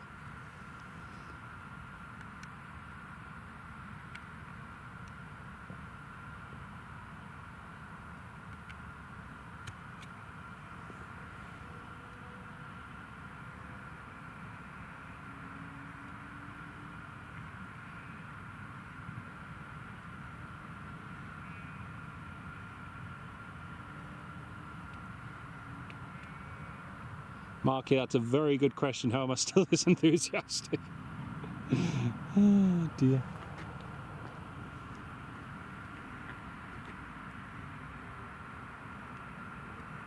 Getting some photos taken outside the plane. You can see the flashing on the side of it.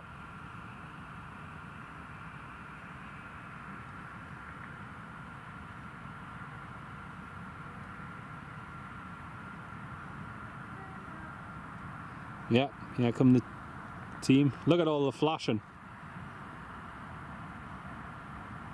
That TAP Air Portugal plane's being lit up like anything.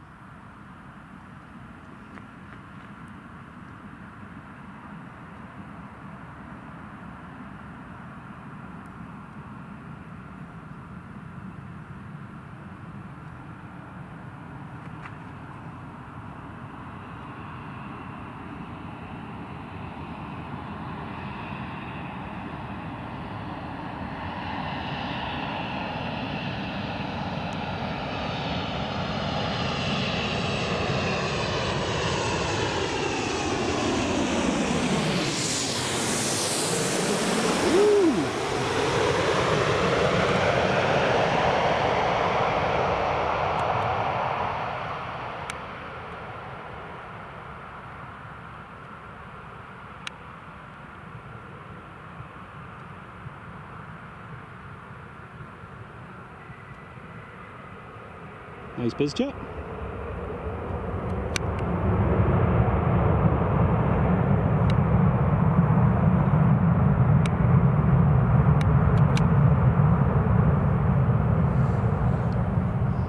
Oh, there's a lot there.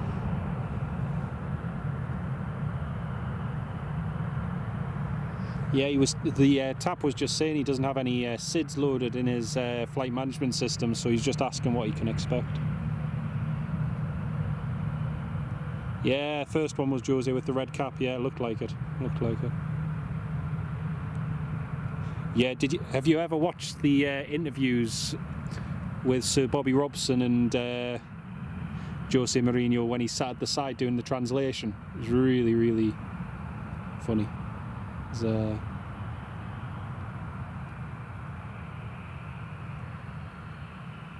Well, there we go, folks. That is all from here at Newcastle International Airport. There's the TAP Air Portugal. Been Gulfstream 650 just arrived. That's the one.